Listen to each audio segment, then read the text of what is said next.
made it. Last minute. Yeah. I booked the flight like 2 days Just ago. had to come, huh? I had to Couldn't come. resist. I had to come. I had to do it. Yeah. Who are you staying with again? What? Who are you staying with again? Pasadena, Shadow. You?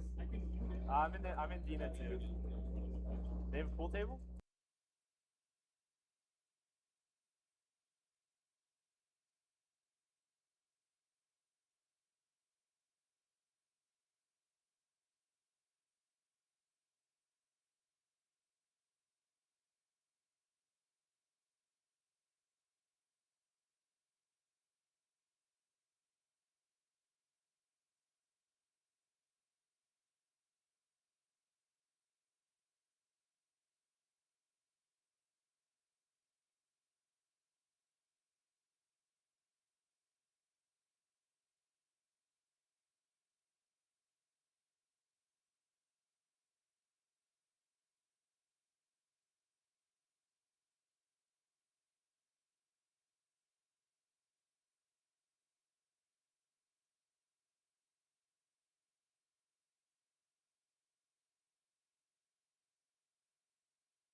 think we're getting notifications there's no stream audio.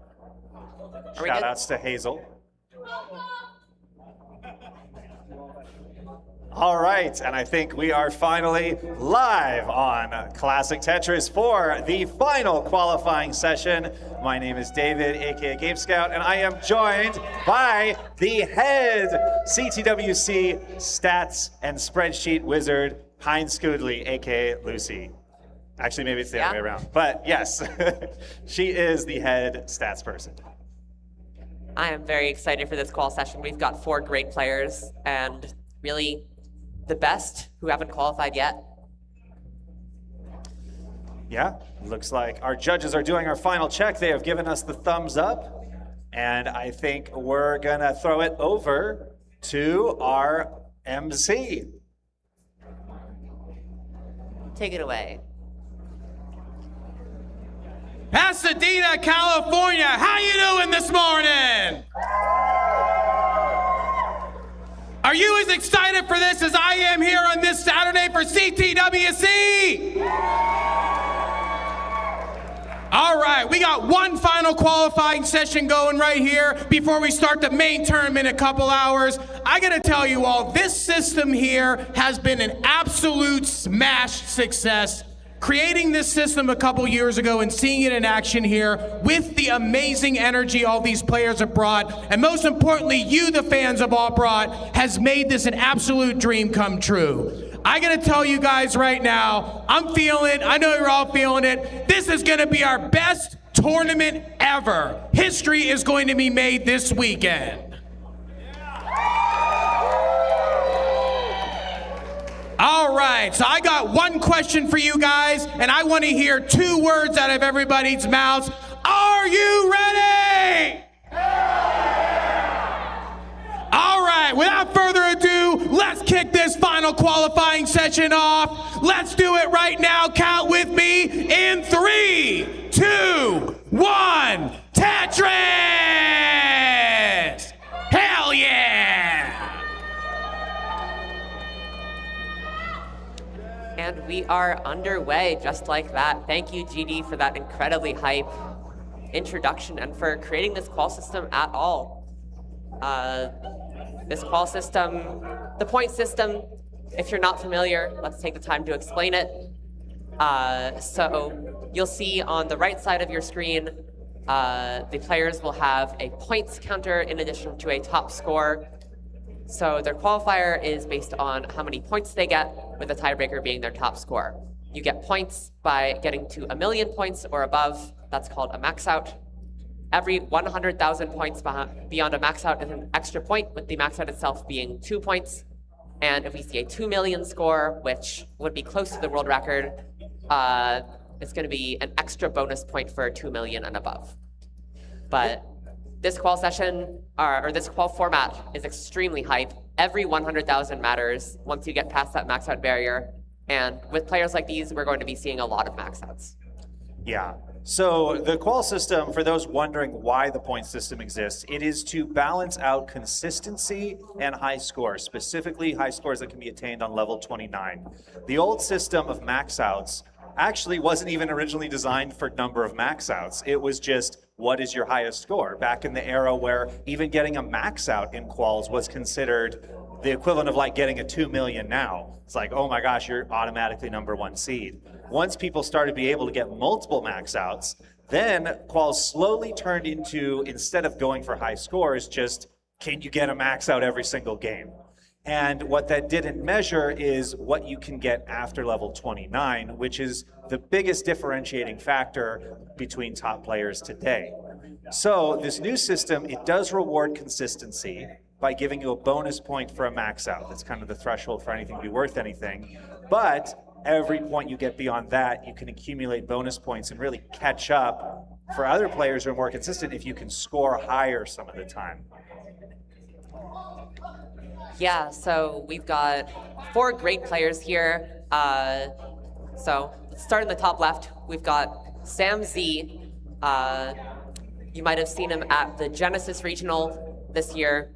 That was only his 2nd ever competitive match. He also played in the silver bracket in 2024 CTWC, but he is one to look out for. He actually played Dengler at Genesis in the first round as a lower seed and took a game off Dengler convincingly and had some great play, especially on level 19, looked solid on level 29. So I think he's definitely the dark horse of this qual session on CT1. Yeah, and I think the incredible thing is we have basically a representative from 4 different eras of CTWC up here. We can go to the bottom right. Kataru has been here ever since the very first year. He was part of the OG of OG eras that was into CTWC before it was even a thing, before Classic Tetris was the esport it was developed today. And back then, he was the youngest player. He was competing in a very intense qual session. Back then, it was just get the highest score on 18B type. And so he has been around for every single CTWC since. And then our next player, Huff, he is from the era that players started coming in when the scene took off on YouTube. Yeah, so he was one of those COVID era Generation Z players, and he quickly rose to prominence, first as a tapper, then as a roller. CTWC 2021 finalist. Kataru, also a former finalist in 2011 and 2017. And Dengler in the top right, also a former semifinalist in 2024. That's right, yeah, and so Huff got into the scene in the era of like Boom Tetris for Jeff and Joseph Saley versus Jonas. Those finals really taking off on YouTube. So by the time COVID came around, Huff was ready and primed to compete in all the online events and rise to the top of the scene. Dengler is from past that era. Dengler started playing after COVID started and also quickly rose to the top in a sort of post-cheese rolling era. So that was what he was introduced to when the game first started. And then Sam Z, do we know when Sam Z started playing? I'm not sure we do. But I know that he's gotten very good very quickly. PB around 1.26 million, but I think he plays better than his PB. So we'll see what he's capable of. Now, the thing I'm curious about is, did he start playing before or after the Scooty game crash? That was definitely a big catalyst for a lot of players to start playing, gave the game some more notoriety. You know, if you hadn't watched Tetris before, that would be a reminder. Oh, wow, this game exists. Wait, are there competitions for it? Wait, there are people doing these crazy things on it, and it inspired a lot of people to give it a try themselves. Right, and I think a lot of us in the scene have been wondering, what are the players going to be like who were inspired by the Scooty crash, the worldwide headlines, everything else, because we know a generation like that is coming. And players like Sam Z may be the first glimpses we're seeing of that in the gold bracket. Yeah, so we're into level 19 now. This is a bit faster than the level 18 we saw before.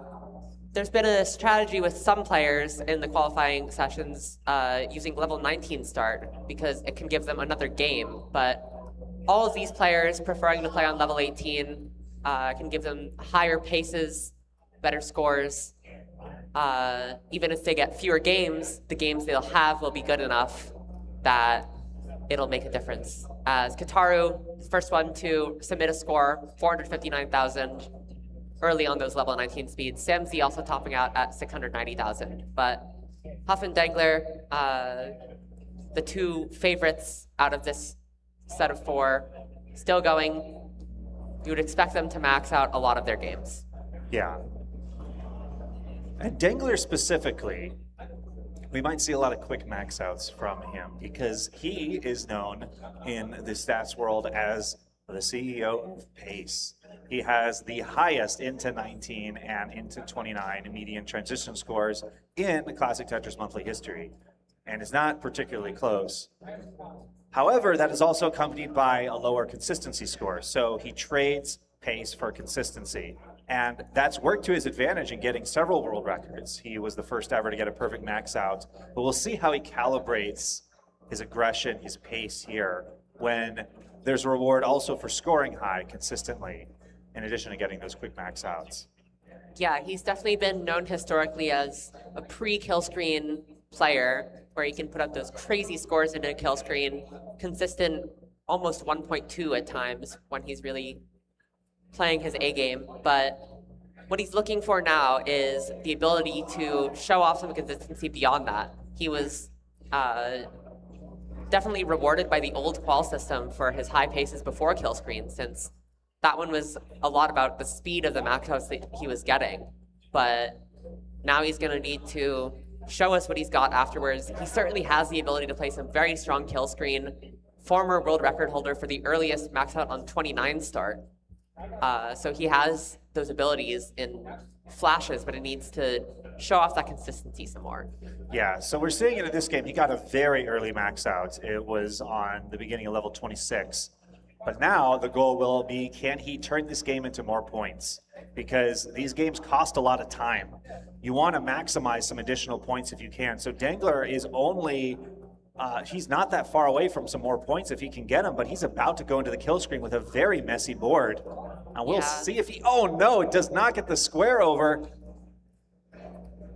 That would be 2 points for Dangler with the max out. Huff is going strong game into kill screen, 1.2 almost now. Looking to close out this 1.2 and continue on maybe towards a rollover even. Plenty of time. We play with a level 39 double kill screen, which is basically unplayable. Too fast to be able to move the pieces at all, but Huff looking to do a strategy called scaling maybe, where you wait for the levels to increase as Tetrises are worth more points on higher levels. So playing super safe, taking these triples, making sure this game gets very close to that level 39, and then he's going to start ramping up the scoring even more. Yeah, so Huff, especially in 2021, where he made the finals of CTWC, he was known for basically the opposite strategy of Dangler. He had pretty low, compared to the other top players, into 29 and 19 transition scores, but he was very good at surviving a long time. Especially in the pre-line cap era, he was kind of the best at that strategy. So we're seeing it in action now where he got a max out later than Dangler, but he's been able to turn this into a 1.3 million game, which is going to be good for 3 additional points. Yeah, 5 points total. Couldn't quite get all those pieces left. Unfortunate sequence, but 5 points on the board. In terms of what we're expecting for the cutoff for gold bracket, it's probably going to be somewhere in that 8-point range if these players are looking to make it in.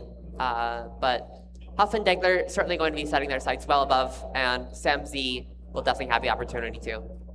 Yeah, so that's a good calibration too for what our players are expecting up there. Yeah, Huff with just one game is already about halfway into getting into the gold bracket, but he will be shooting for a lot more. Him and Dangler will be shooting for a top 16 seed so that they can avoid the first round. So that is the strategy for our players. They will get a first round bye if they get a top 16 seed, and they will also probably get a favorable second round matchup. If you do not make that, you will have to play in the round of 48, and then you may get a difficult top seed in the top 32. Yeah, even with this qual format, players can have an off day and not qualify at the highest level that you would think they would want to.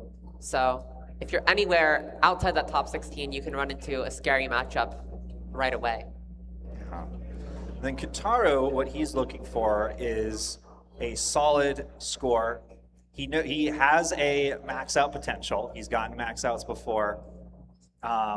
But when we're looking at what he's going for, the thresholds would be probably somewhere in the 800,000s, mid 800,000s to make it into silver. Or if he wants to be a top seed at bronze, a high 700,000 score. Yeah, so already well on his way. Can also note the difference in play styles. Sam Z, Dangler, and Huff are all rollers, using the technique where you hit the back of the controller to move the pieces at up to 30 times per second, but generally more consistent around 20 times per second.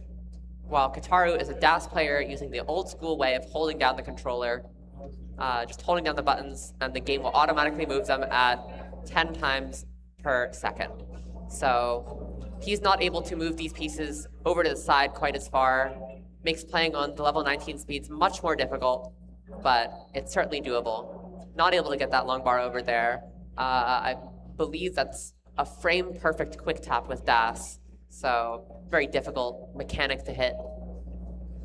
Yeah, so Sam Z now, he is well on his way to his first max out.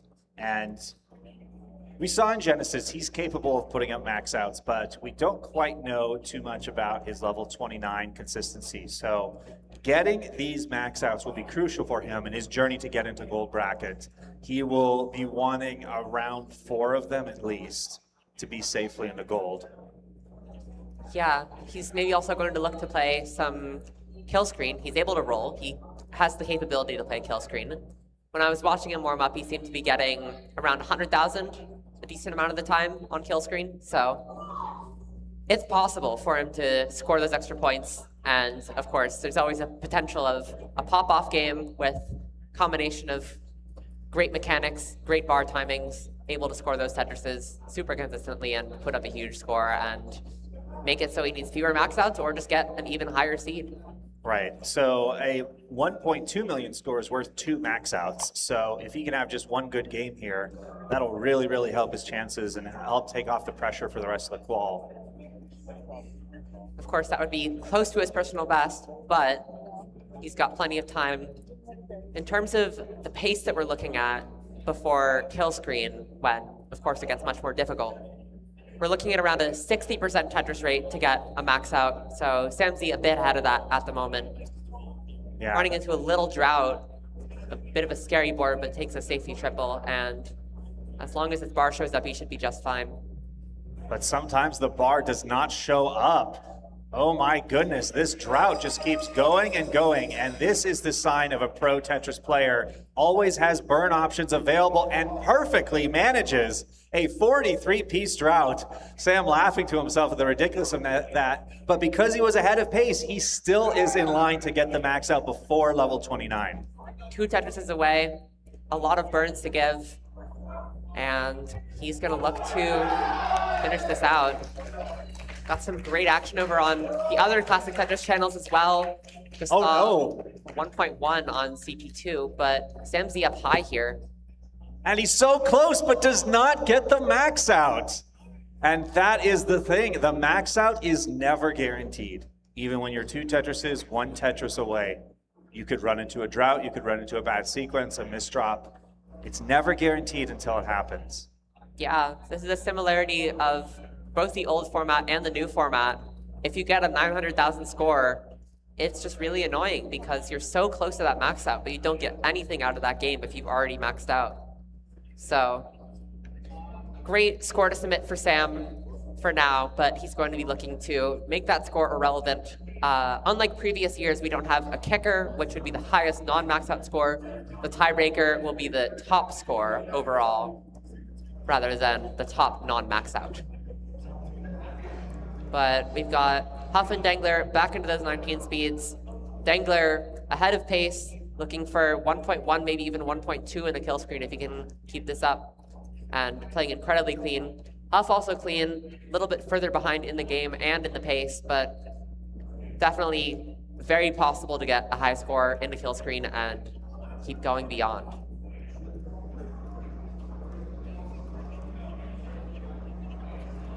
So something to notice about Dangler especially, but a lot of top players these days, is they'll do a lot of adjustments where they see the piece in the next box and change what moves they're going to do accordingly.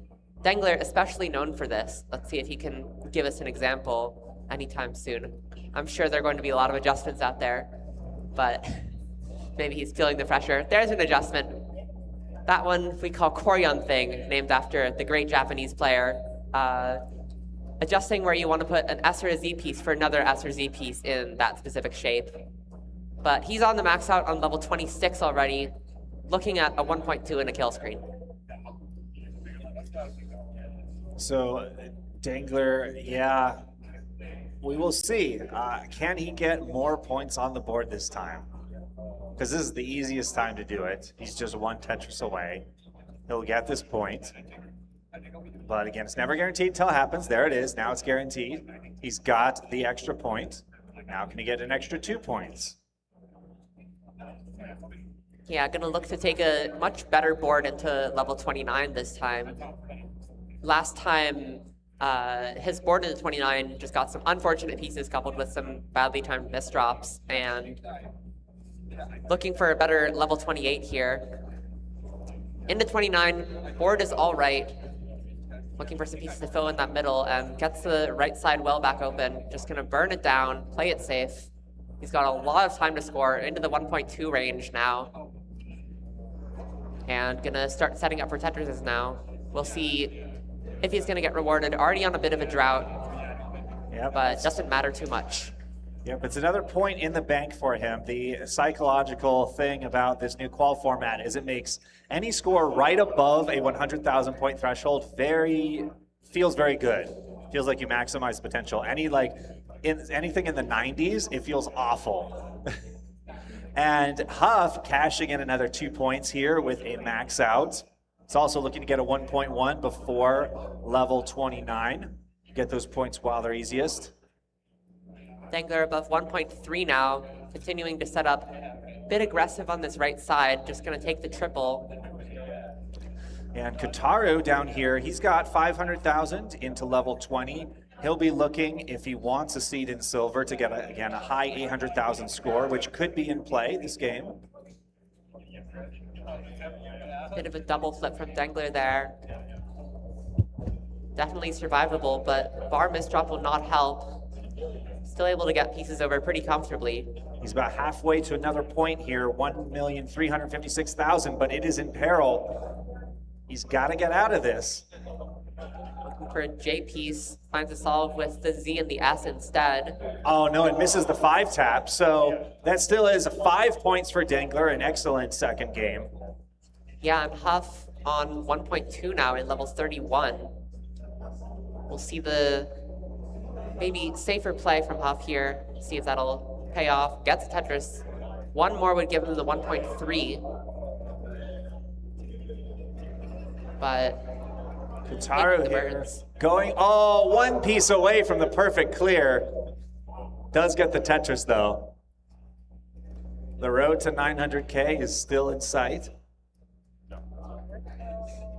Speaking of sight, we've got a lot of great Tetris players across the other Classic Tetris channels. So on Twitch, Classic Tetris 2, 3, and 4. We've got Team Japan, who flew a long, long way for this competition on Classic Tetris 2. We've got a host of staffers on Classic Tetris 3, and we've got some last-minute qualifiers, including Poyo, who we didn't think was going to show up at all on Classic Tetris 4.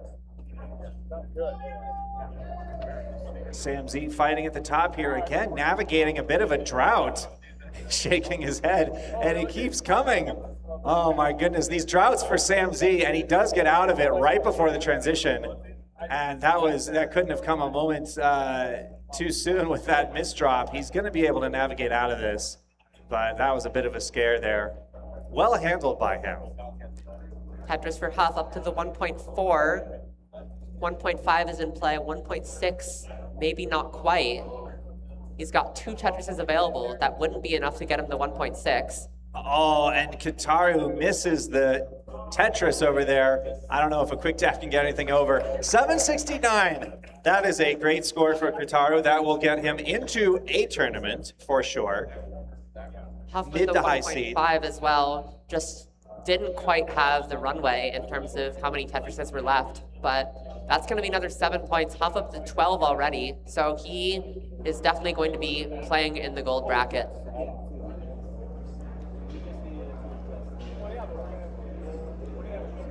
Sam Z in the middle of a dig, a bit of an awkward stack, but nice solves. Going to be able to get out of it just fine.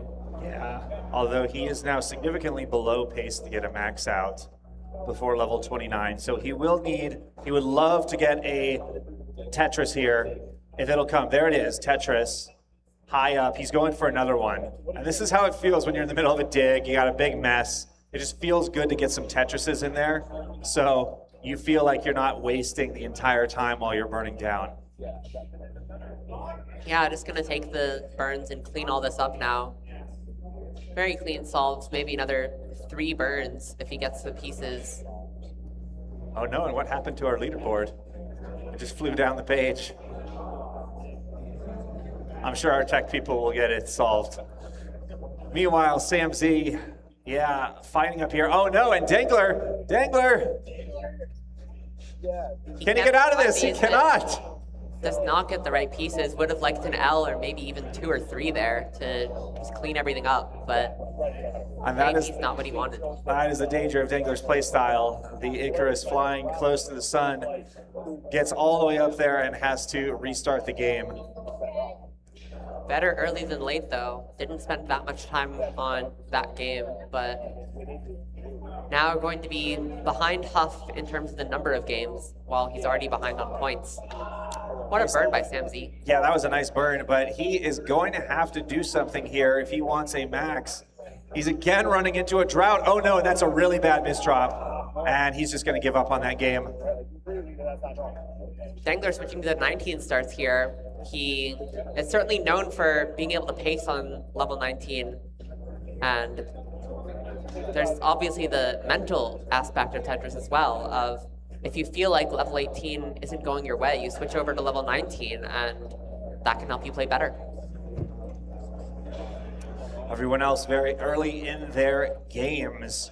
Huffaluffagus getting some interesting stuff going on his stack. He's playing 1 row off the bottom, but a 90% Tetris rate.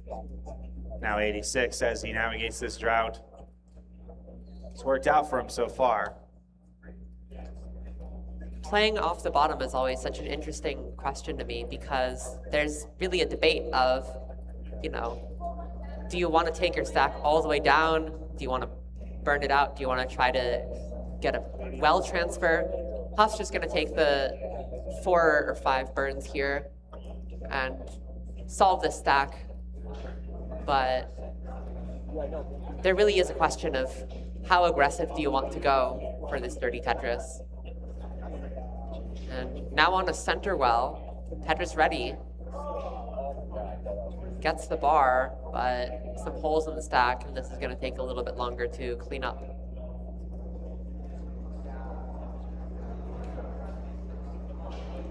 Nice burns though, and Huff is out of it, just looking for another bar, and probably just going to burn this down from here. Could maybe set this up as well. No, gets the bar too early. Just gonna take the triple, not make himself have to burn too many more lines. Dangler with a 60% Tetris rate, but on level 19, you don't quite need as high of a Tetris rate to get the max out. See how he continues to play this. Doing nice adjustments. You can see that perfect play kind of mentality in his stacking. But yeah, running into a little bit of a rough sequence. Gonna have to take some burns there. Kitaru on a very nice pace here. 446 at 92 lines. He could get a very solid transition with this score, potentially 600K. Should be great on his path to getting a high 800, 900 score, potentially even a max out. Yeah, his pay be just over a max out, so if this game goes well, then there's the potential to beat it, but very difficult to beat if you be in a game you've played as long as he has with Tetris. Yeah, although I know that his strategy for many, many years, because he's so interested in Tetris across the board, so many different versions, that he doesn't practice NES Tetris exclusively, maybe as much as most other players. I remember him saying back in the day for CTWC, he'd just warm up on NES Tetris for a few weeks before the tournament. So, again, we're talking about a TGM Grandmaster, somebody who's excelled at all forms of Tetris over the years. Yeah, so he was the first American Grandmaster in TGM2 and the second American Classic Grandmaster in TGM3, third outside Japan and the 10th overall. So some very impressive modern Tetris accomplishments to go with his obviously stellar Classic Tetris record. I believe he's the only player to submit a qualifier for every CTWC, so a long-standing veteran, and with the CTWC finalist places, has some great results to show for it. Yeah, that sounds right, because I don't know if Vince tried to qualify the first year. Oh no, and Kitaro misses out on the perfect qual there, or 600K transition. Yeah, unfortunate timing into 19. Das on 19 and Roll on 29 have a lot of similarities. I've heard of rollers playing Das to practice their 29 stacking because the stacking is similar, it's just Das 19 is a bit slower. So you get used to the placements on Das 19 first, and then you execute them on Roll 29. As Huff with the Vits on the left well, it's a vertical eye tuck setup. Rather aggressive move generally, but Huff making it work and scoring a Tetris because of it. Saves out on maybe 1 or 2 burns on average. But with this game that Huff's got going, the 1 or 2 burns would be a lot compared to how well he's playing. Up to a 72% Tetris rate. Dengler also at a similar spot of his game, but around 100,000 behind if we were to treat this as a match. Obviously, though, both players would just be happy with getting some points on the board. The more, the better. We'd love to see a rollover from either of these two. Maybe both. Really jumpstart this qual session. Huff, obviously very close in his last game. Looking to finish the job and get that 1 extra Tetris that he was missing.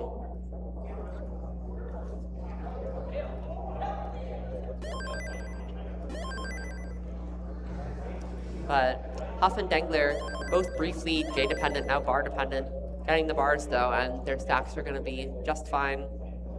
Creative burn setup from Huff. Yeah, Huff He's able to trying make it to work out. lock in this 2 points before level 29. And this board's still not fully cooperating. He's waiting for the right piece to cleanly resolve this. Gonna just commit to 3 burns here. He's got the runway. Tetris ready. Where is it? There it is. Tetris for Huff. Only 1 Tetris and change remaining. Now just needs the change. Dengler 2 Tetrises away from the max out as well. So we're going to see both of these two go into 29 at around the same time.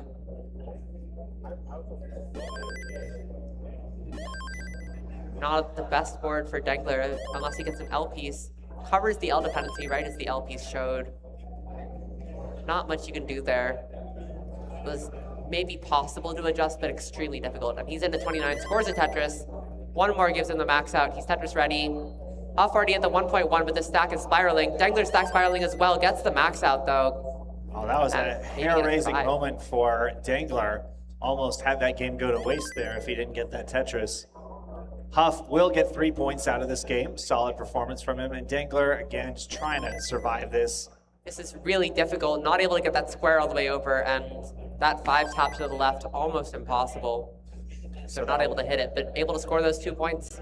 Yeah, crucial for letting that game not go to waste.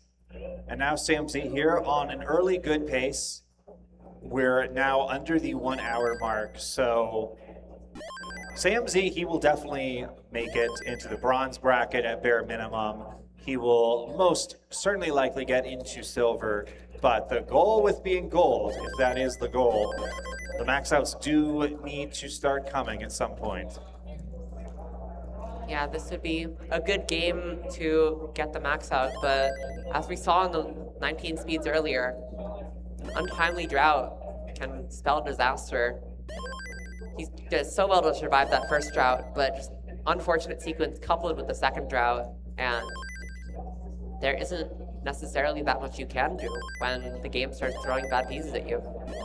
Oh, what a nice Tetris from Tataru. Tucking that line piece in there after the team is dropped. I think he could potentially get out of this with only minimal burning. He doesn't get the right pieces, so he just shrugs it off. Still a decent start to the game. He can get this cleaned up. And SamZ again on great pace.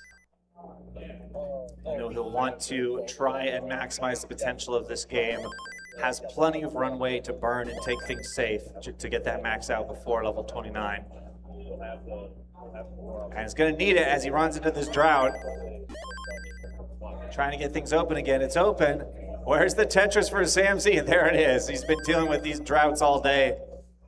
Yeah, 26 pieces there, but gets a couple of bars right after, and he is certainly still looking good for max out, maybe even 1.1 in the kill screen.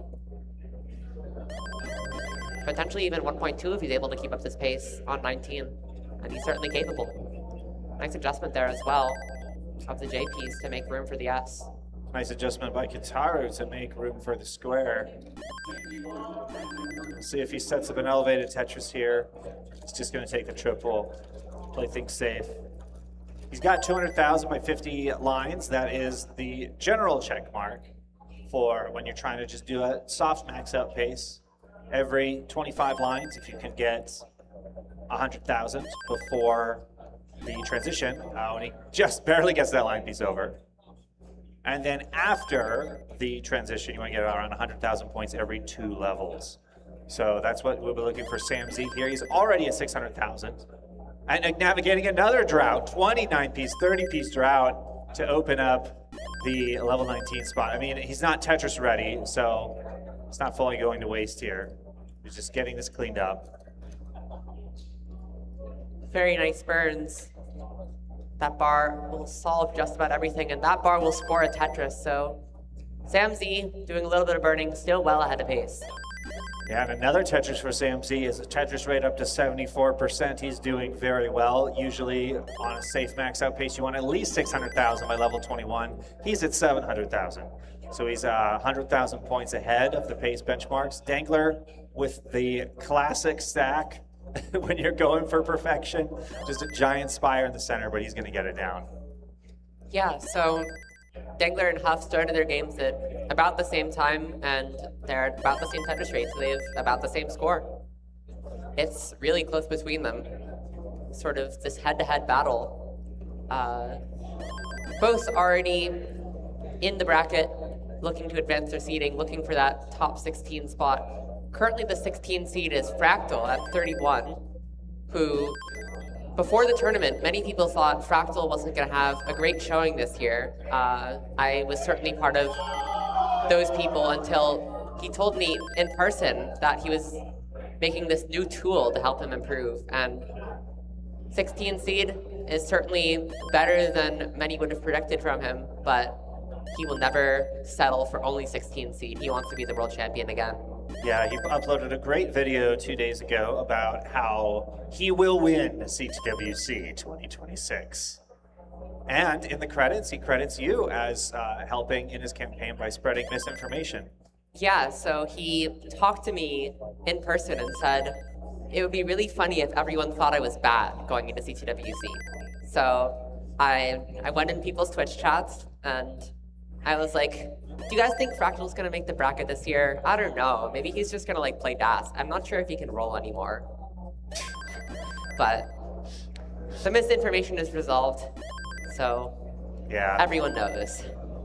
Yeah, that almost 1.4 in the kill screen in Genesis. Very washed. Yeah.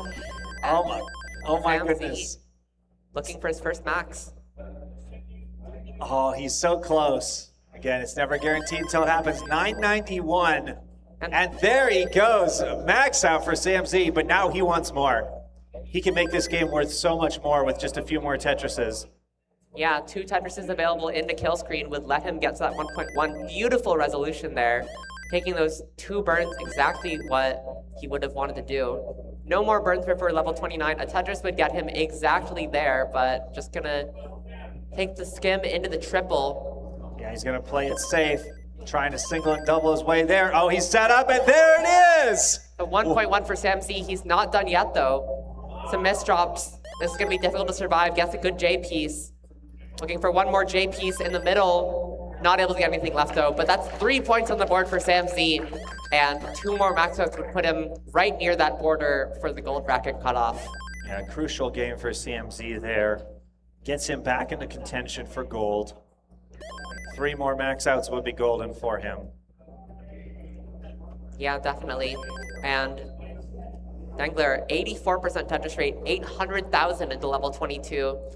This could potentially 1.3 in the kill screen, and certainly pays for a 1.2. We'll just have to see if the bar timing is favorable for him. Piece is a bit unfavorable there. Gonna use the long bar to fill the long bar dependency in the middle rather than take the Tetris, a pretty common strategy. A lot of players taking a few extra burns to improve their stack health. Dangler, certainly an advocate of this, but he's so practiced with these adjustments, he doesn't need to take the burns as often. He can just adjust his way out of these situations. But now Tetris ready on this left wall, gets the dirty Tetris. And we are looking at almost a max out in level 24, going to be in very early level 25 here. Yeah, 1,300,000 points for Dangler here on level 25. And still going aggressive. Huff not doing too badly for himself. Up to around 900,000 going to level 26. So certainly very possible to get 1.1 into kill screen for him. Already the 1.1 just about for Dangler, still on level 26. So burns into the 1.1. 5 more Tetris is available for Dangler. This is possible. But he only has 3 burns left if he wants to get that 1.3. Those 5 points before kill screen, takes 1 of them. Likely gonna have to take another here with his double well set up on the right side, unless he gets a lot of bars quickly. Bars aren't showing, with some great adjustments to accommodate those pieces in the middle. No more 1.3 into kill screen. Gets the 1.2. 2 more Tetris is available. He's going to look to take a good board into level 29 and keep on scoring. And Huff is doing the same, getting into level 29 with a 1.1. Already 3 points on the board and looking for more. Dangler in as well. High 1.2. One of the best paces we've seen on this stream. And in fact, in the whole qual session. But going to need to convert it. Almost at 1.3 now, just a couple of burns away. There he is, 1.3. Huff up a bit high. And Kataru, oh no, misses the pole vault to get the L piece over. We'll have to reset on that game. So our attention now, Huff, can Huff survive this? Oh no, that looks like it's gonna be it. Almost. Can Huff pull off the miracle dig? It's still possible. He's a crazy 5-tap here. Gets the 5-tap. How is he surviving this? This is the limits of roll, and Huff is doing it. Getting out of this. They're insane 5-taps, but can't quite hit the rotation on the S piece to the right side. One effort from Huff though. Dangler over 1.4 now. Yeah, so still 4 points for Huff. Excellent game. And Dangler needs a Tetris to survive here. Where's the Tetris? Gets the Tetris! But it might be too late. Can't get the pieces left, and still 6 points on the board for Dangler. His highest score of the session so far. He will not complain about that. But that'll take him up to the 15 that Huff was at before.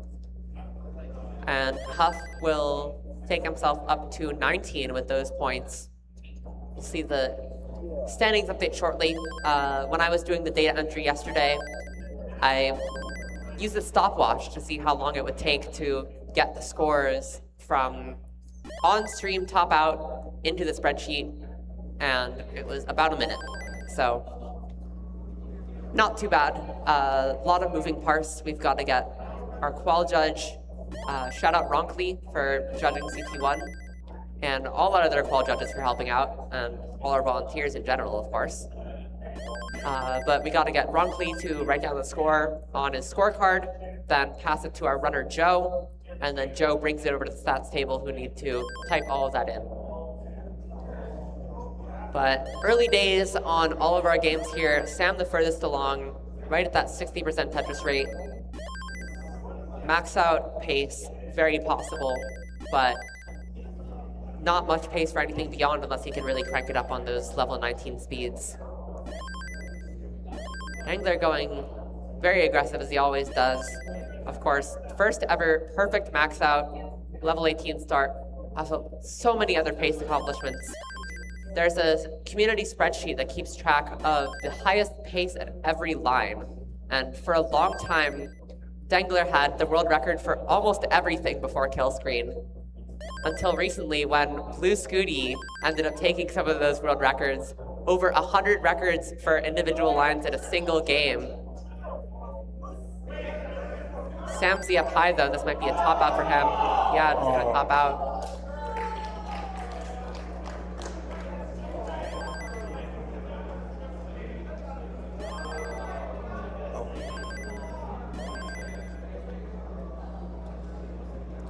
And we want to thank again the person in our audience that donated $500 to the prize pool. We really appreciate that. We're just waiting for our production crew to let us know who you are so we can properly thank you. Yeah, we've got the prize pool in the bottom right corner of your screen at !Matcherino. We want to pay as many of these players as we can. Most of these players flying in from pretty far away, even though all 4 of these are American. I believe Sam is the only Californian. I'm not sure where Katara is from. But Dangler having to make some last-second arrangements to get here. He's doing some research over the summer, and he started last week, so he had to fly in directly after work last night. In fact, I had to bring his controller personally. His family dropped it off at my house since I live pretty close by to him. But we got all that figured out. He's got his controller. He's able to roll, and he's able to put up these great scores and qualify into our gold bracket. And right now, it is our veteran Kataru who has the highest score on the board. He's leading all of these players. So we can think about this as like a quasi 4-way match. Kataru in the lead by a Tetris over Dingler. Rocking a 78% Tetris rate. Yeah, Dangler's on quite a pace as well. So is Huff, so is Samsy. All 4 of these players putting up some scores and looking to get some more matchups on the board. And in Kataru's case, that is first one.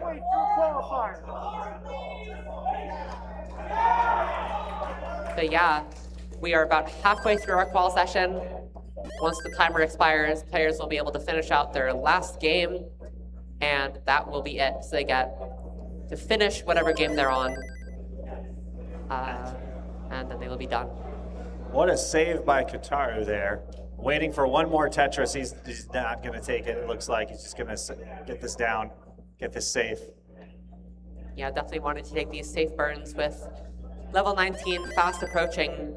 Wants to get that good board and cleans it all up with 10 lines to spare. Now just looking for something to fill in that tucks it up. There's the square. And Tetris ready again. Looking for a mid 500,000 transition, and then some good safe level 19.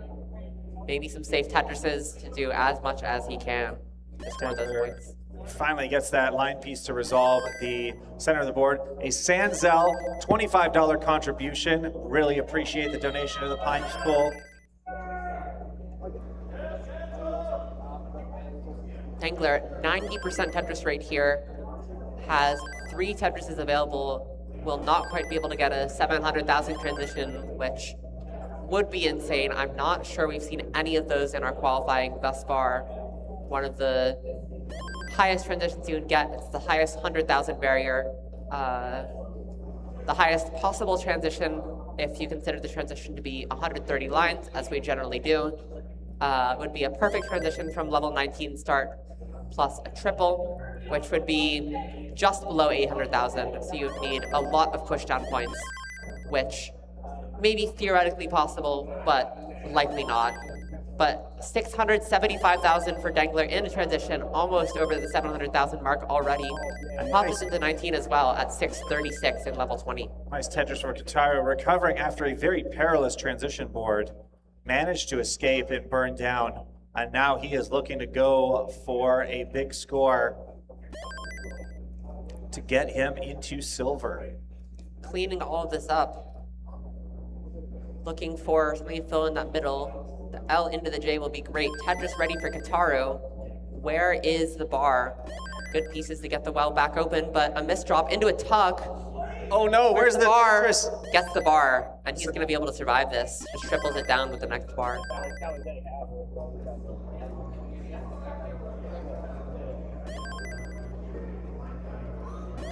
663 for Kitaru, but he's in some real trouble right now. Would love a square. Where's the square? Okay, that'll work.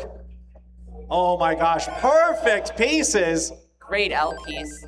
Wow, he could get out of this. Square. These squares are great. He's able to go to this left side. Could have set up the dirty Tetris, but really wants to play this safe, get this higher score on the board, and improve his qualifying session.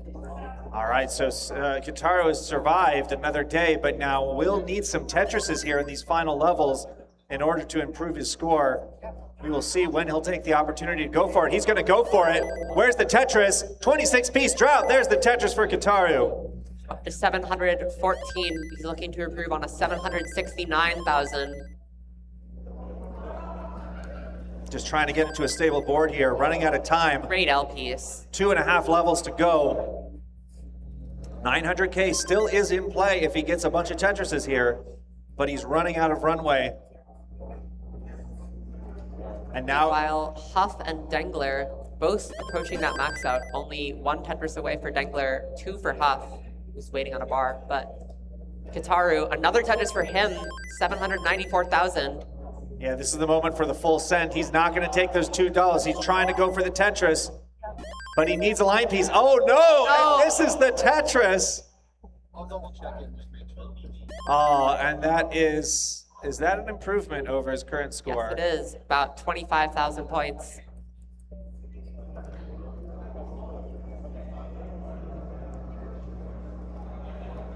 Huff and Dengler both looking for 1.1s into kill screen. Not quite. Maybe actually 1.2 possible, not anymore for Dengler. Huff 1.111 right at the start of kill screen. Looking to set up for a Tetris soon, maybe. Nope, just gonna triple it down. Very safe play, looking to get all the way towards level 39. There's a Tetris, 1.163. Dengler in at 1.134. Both players looking for these rollovers. They can get those bar timings to work out on the kill screen speeds. Dengler set up more aggressively, keeping the well open. Great burns, gets the bar for the Tetris and the 1.2, at least 4 points secured from this game already. Huff so close. Thank you, Dana, for the $10 contribution. And there is another point for Huff. Dengler trying to get out of this, halfway to another point. Great L piece, but doesn't find anything to solve that right side immediately. Another great L piece for that dependency, right as he opens it up. And Tetris ready again. There's another Tetris for Dengler and a burn to get to the 1.3 mark. And Sam Z, having to take a ton of burns now, is running out of time to get this max out. That's a tough little misdrop there. It's going to fester. He's going to need some serious kill screen play here in order to get the max out. Huff Tetris ready, takes the triple. And there's the Tetris into the 1.3. Dengler needs a bar. Where's the bar for Dengler for the 1.4? Oh, can't get it over. So close. Huff, Now, scary left side, also going to top out with the 1.3. 5 points for each of them. Huff is up to 24, which is provisionally the 23rd seed. Dengler getting up to 20, which would be taking over Huff, or that would be at the 31 seed. and now Sam Z on the quest to get a max out with this 751 score into 29. We'll see what he can do. He's going to need many Tetrises. He's almost set up, taking the triple. Just needs to go a bit at a time, survive as far as he can. He's trying to set up here. Goes for the tuck on 29. That's incredibly difficult, not able to hit it. Oh, and misses the 5-tap. That's going to be it. Oh, so close. I think that would have been a frame-perfect 5-tap needed. Has to settle for the 781. Yeah, Sam looking for a second max out on the board. Plenty of time to do it. If he keeps up his current pace of getting max outs, there's time for easily one more, maybe two more. And if he's able to execute beyond the max out, that could be enough to get him into the bracket. Currently the 59th seed overall, looking to get into that top 48.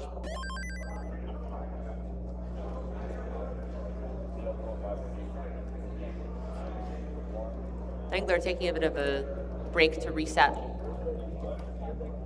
Grab some water maybe. So 36 minutes left for these players. So Kotaro again, it's going to be between bronze and silver, depending on how he does here. We're getting this nice close-up shot of his DAS play right now. Dangler, yeah, we're getting a nice blurry shot of Mari, I think, somebody. The social media team who have been Social doing media great team work. there. Make sure you check out Classic Tetris on Instagram, TikTok, everywhere else. We've got a great team doing great work this weekend in all aspects. Yeah.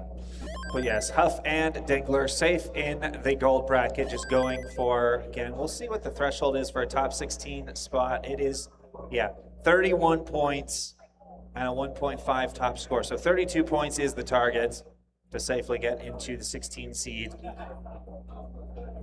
And Sam Z, again, looking for about 6 to 7 more points. We've got Tyler and Mari over there. That's the CT3 setup. Make sure you check them out. They're having a grand old time there, I'm sure. Very fun commentating duo. Love to watch them. Of course, they've got the chant going. But yeah, we've got some great players on that stage. Ninja right now the best performer with a 700,000. Looking to push that boundary towards the silver bracket.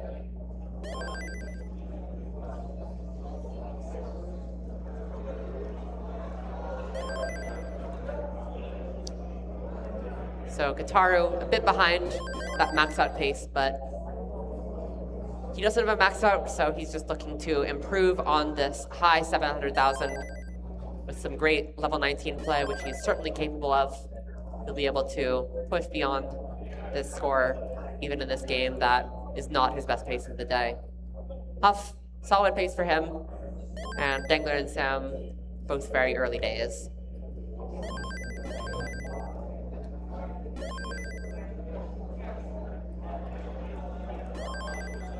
So 34 minutes, that's about time for, well, if you're going deep into 29, it's about time for 4 more complete games.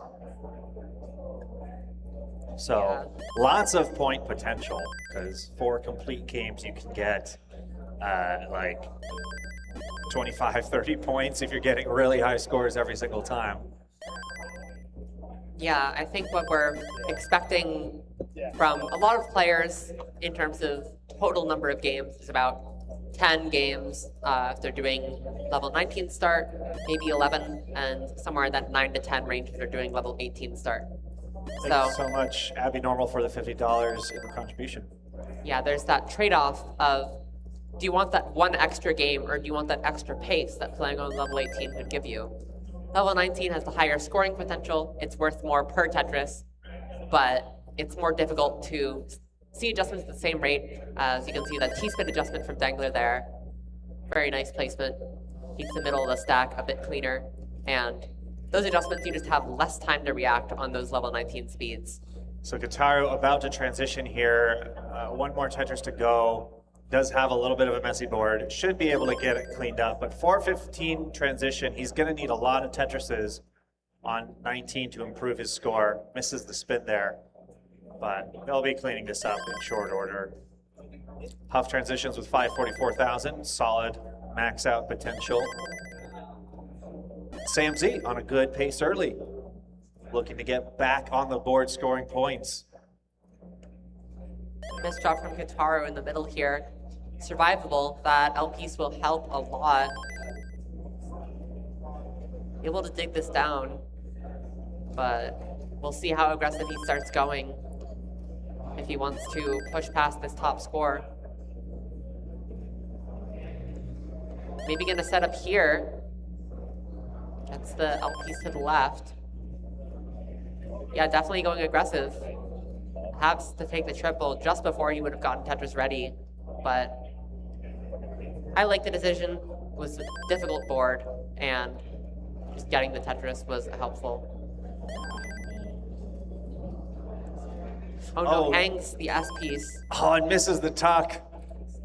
It's going to be a top out from Kitaro. Meanwhile, Sam Z going for an elevated Tetris, trying to keep the pace here. Same Where's for the Degler. Tetris? Both of them one row off the bottom at the moment. See how long they keep that up. Degler on pace for a mid 600,000 transition at this point. So this is a very good game from him. Similar to that high 1.2 in a kill screen we saw earlier. Looking to match or better that and really keep up the play on the kill screen as well. But half over 800,000 into level 24. There are some players who play starting with that pace. It's a pretty good pace, notably eyeball. So some in the community have called it eyeball mode of 800,000 at level 24. But Huff looking to clean this up. Not the best pieces at the moment, but maybe even setting up here, no taking the triple. Oh, Tankler's so high up here. That's the Tetrises down. Huff navigating a big drought here. Trying to get the max out before 29. Where is it? Only a few more Tetrises for him. There's one of them. Needs 2 more and change. Dengler with a board full of holes. Yeah, maybe some misdrops. But good pieces to fill all this in. He's gonna be just fine. Just gonna maybe have to take some more burns. That bar will clear a single, even though it goes in the Tetris well. But now he's Tetris ready. 4 rows off the bottom. Very dirty Tetris for Dengler. And looking to clean all of this up in short order with level 19 transition coming up. Definitely not as dangerous as it would be for a DAS player, but the cleaner your stack is, the more you can score. Huffin at 29 over a max out. Another Tetris close to its 1.1 here. And this is a crucial game for Sam Z. He's trying to get out of this. He's invested a lot of time into this game, so given the time left, it'd be really important to get a max out at least out of this game, get those 2 points. There's a piece for the left side. Still surviving, but this overhang is awkward. Doesn't tuck it. Tucks the bar on the right side. Great placements from Sam Z. Wow. Clutch play there. Clutch rolls. And he is just about out of it. Huff on mid 1.1. Tetris ready again. Where's the Tetris for Sam Z? He's got it all cleaned up. And there it is. Boom. Tetris for Sam Z. Tetris for Huff as well, above 1.2. Oh, we got a max out for Green Tea on CT2. And for Suki as well. So Team Japan putting up a great show, looking to qualify themselves into the gold bracket potentially. And Huff on fire here, going for one more. There it is, 1.3 million. Gets across the threshold, but wants more. Not done yet. Tetris ready again, and there's another one for Huff. Looking for his first rollover of the session. Sam Z now, it's going to come down to the wire here. He's probably not going to get the max out into 29. It's going to be very close though, so it'll come down to a little bit of clutch kill screen play. 5 tap for Huff. He's over 1.4 now. Guaranteed 6 points at a minimum from this game. Tetris ready. There's the bar. One more for a 1.5. He has 3 more Tetrises available. This is maybe possible to roll over, but he doesn't have time and just going to take the top out. Now 1.5 still incredible score. I believe that would have required super kill screen to, Yeah, and now or actually not quite. Now That the would have been focus is possible. on Sam Z. He would love a final Tetris here to make this max out as feasible as possible. Oh no, long bar dependency. 27 minutes. Gonna burn into kill screen. Oh no, and blocks the well right as he gets into kill screen, 861. Unfortunate for Sam Z. Nice bits from Dengler there, flinging that T piece over. And he is going to look to get a solid 1.1 into kill screen. Another nice adjustment there. Keeps his stack very accommodating, very clean. Gets the bar, just about a max out for Dengler. 70% Tetris rate. And he is looking to finish this out and play some strong kill screen. We've seen a lot of his pre-kill screen play that's been very strong, but I definitely wanted to see more from him on the kill screen here. But he needs to get there first, and this board is not that accommodating. Great solves though. 2 more Tetris available for him. There's the 1.1. Oh, this is a hairy board for Huff, and Huff's just going to reset very early on. Decent choice to maximize the time he has left. Dengler here, we will see what he can get. He's got 3 points. Needs some more Tetrises for 4. And Kitaru on a good transition score, mid 500Ks. This would be excellent potential for, again, that 800, 900K. Not the best board for Kitaru or Dengler. Both of them gonna have to do some cleaning. Kitaru clean first. Dengler also cleaning it up. And 1 more L piece would take him to a clean board. No L piece shows though. Will he try to set up dirty here? Probably not. Needs some pieces. Wants another L. Gets the 5 top of the bar. Has the right side open for the bar to clear a split double. Still survivable, but really needs something for the left side. Doesn't go over the 5 top of the J piece, and that next J piece couldn't get over. So another 3 points for Dengler. He will not complain, but that will take him up to 23 with his top score of a 1.4. That will place him just below SV in the provisional 25th seed. Oh no, and Kitaru needs a long bar now, and it comes too late. For Huff, though, that last 1.5 got him up to 31 points. So he is now the 16 seed, and any additional max out will secure him a first round bye, and he won't have to play in round 0, which is coming up right after this.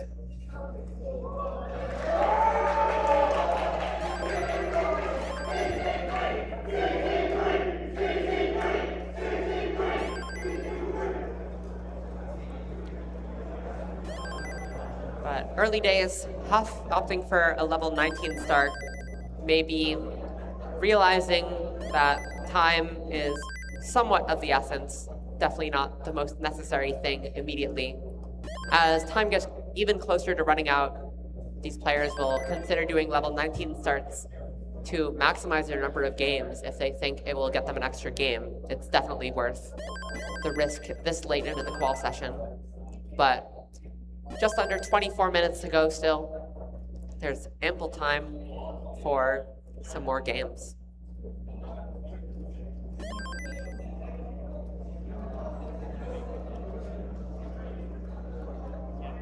Huff off to a roaring start here in this game. Just trying to speed his way through as many games as possible here. Dengler, oh no, very high. What can Dengler do? He can certainly dig. And dig, it looks like he will. Nice adjustment with the long bar. Is Right, open, that's open. and there's the Tetris. Sam Z's got to reset on another game. So his best hope to get into gold now at this point is probably 2 1.1s. Or he can just take the solid silver seed. So he'll get to play some competitive matches no matter what today. Yeah, of course. All day long, we've got matches on all 4 Classic Tetris channels. Bronze bracket on Classic Tetris 4, silver bracket Classic Tetris 3, and gold bracket on Classic Tetris 1 and 2. So if you're looking especially for that gold bracket, there are matches on both stages today, both channels, and you want to make sure you're watching both of those with 2 tabs open maybe, or a single tab with a link to both streams. But Huff passed that 130 line mark at just under 500,000, so right around that max out pace. Certainly has the level 19 ability to convert it easily, and maybe even more if the 19 is very strong. And Dangler, hole in the stack, but good enough pace that he can afford the 3 burns from putting a bar in the well, which is what he'll do. Look to play 1 row off the bottom here.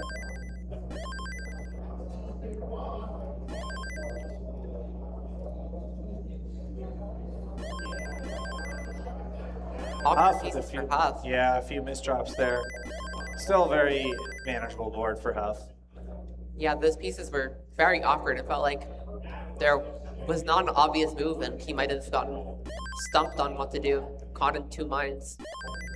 One of the very difficult parts about NES Tetris is there's no lock delay, just as fast as the pieces are falling. So it's better to make a confident bad move than not be confident on a good move, because if you misdrop the good move, it'll be worse than the bad move generally. So pretty much anyone can stack well as long as they are confident in their placements.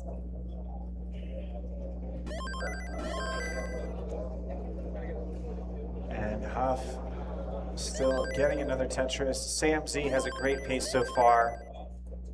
Really would love to take advantage of a game here, get some more points with every minute spent on a game. It's crucial to maximize this point as we cross the 20-minute mark. Again, about 3 full games left available for our players. Dangler able to score the Tetris and clean up this board in just 1 burn. Kitaro suffers a 30-piece drought, needs to reset on a game.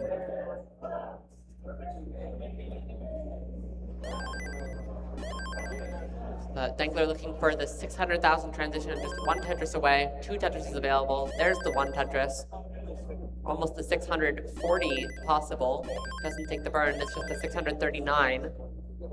But this could very easily be a 1.2 and a kill screen if Dangler's able to keep this up.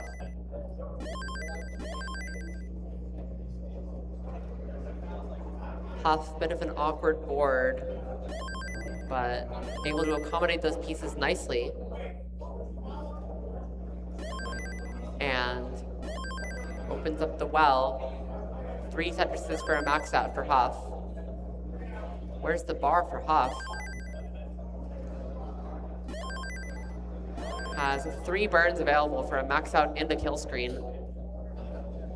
But he's definitely going to want to maximize board safety going in and do as much as he can on that kill screen. 1 more bar for the max out. Where is the bar for Huff? There's the bar, max out for Huff. Tetris ready again. Keeping those burn options open on the right side. Even if he got a drought, he could have burned it away and survived, but now an awkward misdrop in the middle. Huff would really love a Tetris here to survive and needs it. Oh my gosh, there it is. So close to the 1.1. Can Huff get these points? 1,000 more points, and there it is. 1.1 for Huff. Can he survive this though? This is maybe survivable. We saw his incredible digging ability almost get him out of a situation earlier, but not quite able to do it there. He will take the 1.1. Yeah, another 3 points moves him up to the 14 seed currently, and that is going to guarantee him a bye at this point in the qualifier. So Huff able to take most of the morning off, wait until the afternoon matches, take some time to decompress. He also only got in yesterday, so would love some time to chill, hang out, course, one of the great parts of Tetris events is not only are you there to play Tetris, you're there to see your friends. So Huff going to spend some time with his friends and take the time off. Dangler looking to get into that buy spot as well. Yeah, And we'll see if he can pass our current 16 seed, who is now Knight at 32. So Dangler looking for 32 would be enough since his top score is already past Knights. He would need 9 more points in these last few games. Already at a 1.1 this game though, in level 27. With that high transition, he's just been able to keep up the pace. And again, looking for a high 1.2 into kill screen. Sets up a tuck 3 wide on the right. That works great with the T-piece. 2 more Tetrises available. And secures at least 4 points in this game already. 1 more Tetris. There it is for Dangler. Looking to set up soon, but for now, not getting the pieces for it. Just gonna try and survive and score some points on the later levels. Makes the 5-tap look easy. So this game is basically do or die for Sam Z to get to the gold brackets. It looks like Suki is on the bubble right now, or on the bubble. He's just gotten in at 8 points. So that's the target to go for. Yeah, very impressive from him to make it in. Dangler over 1.4 now though on 32. I think Kitaru might have been happy about that. But yes, Team Japan does have a representative in the gold bracket this year. And now Sam Z looking to see if he can make it in. 28-piece drought, 29-piece, 30, 31, 32. Where is the long bar? Oh my goodness. Some great cleanup from Dangler there. Scores another Tetris to 40-piece drought. almost 1.5 for Dangler. But now all this cleanup Sam Z is needing to do. Oh no. These misdrops. Oh, not the right pieces. Oh man. So it is still possible for Sam Z to get in the gold bracket, but now he does need 2 1.1s. Yeah, maybe a max out in a 1.1 as well. Dangler not able to get to 1.5 there, but that is a new highest score for him as well. And another big 6 points. Now only 3 points away from that goal of 32 on a first round bye, but he's not one to settle. He'll keep pushing and do what he can to get as high a seed as he can, since he would not want to play the likes of Alex T in the top 16 if he were to make it there. Yeah. Also, you're right, yes, a max out on 1.1. Yeah, although I don't know if that gets him above the top score kicker or tiebreaker.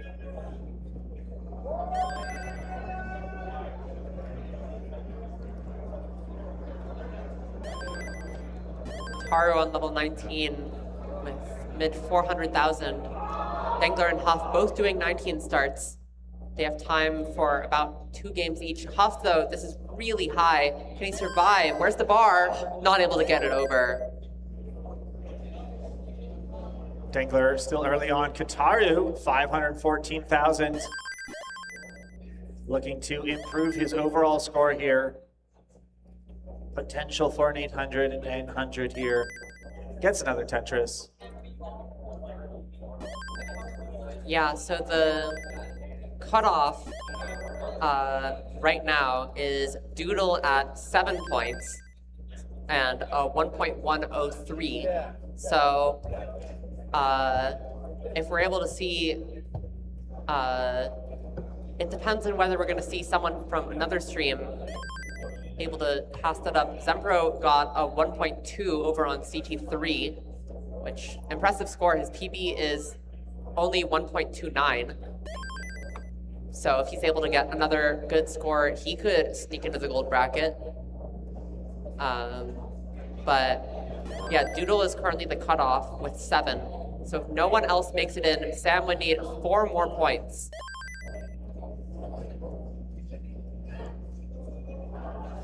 So Sam, just 1, 1.2, or 2 max outs would be enough to do it if nobody else in any of the other streams is able to make it in.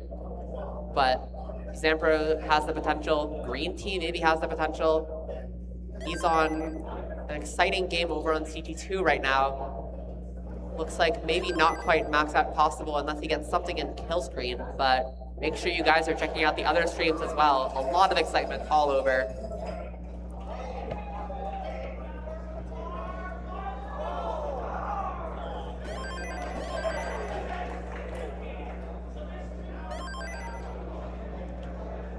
So probably about 2 more games for people who are just starting their games now.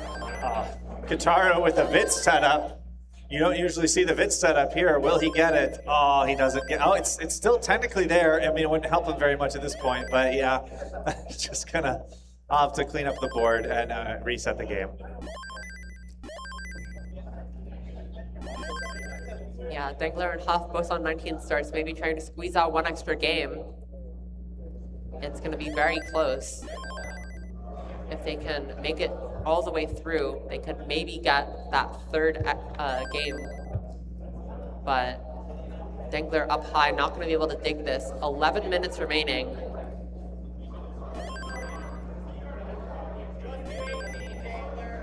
Dengler's at the 25th seed right now. 21 now after the update. 21 on the update. So he's got some work to do to get to the 16th seed and get that first round bye. If nothing changes and he doesn't get any max outs, which of course very unlikely, he would play Pixel Andy in the top 32 if he were able to win his top 48 match. And that would be a rematch of the Classic Tetris Monthly Masters Finals from, I believe, August of 2025. I don't remember the month exactly. But those two faced off in the finals, and Andy took that one. So maybe a revenge opportunity for Dengler if nothing changes. But of course, Dengler going to do his best to change that and put up some more max outs on the board and push well beyond the max out barrier.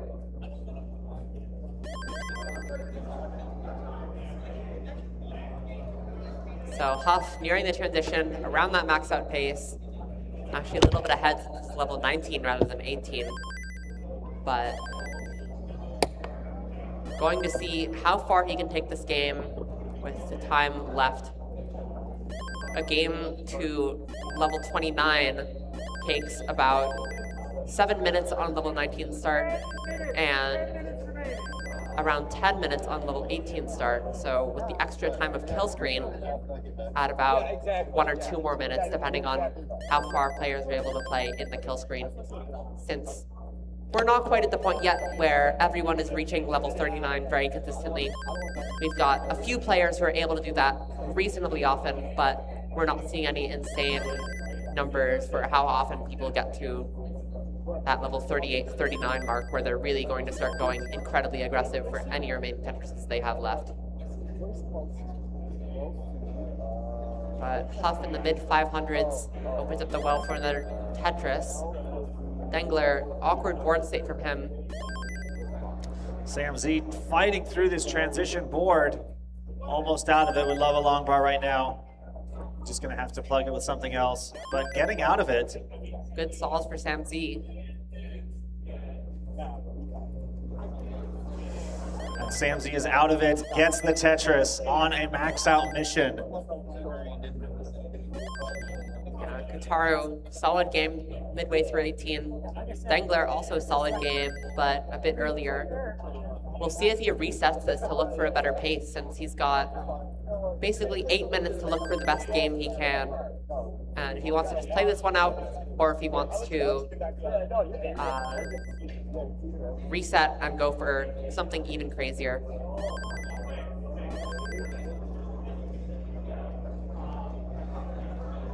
So an interesting strategy with the new format this year that we could see some players do. I don't think I've seen it very much in quals thus far, but it's something people could think about, is if you have around 30 seconds left and you're already on a max out, but it would take too long for you to play out the rest of the game and you don't think the game is going to do that well, you could intentionally top out, take the 2 points or so, however many points you're on, and then start a new game if you think the new game will get you, those 2 points from a max out, which you think is almost guaranteed. And from the max out qualifiers last year, we saw a lot of players who are able to get those max outs just about on demand.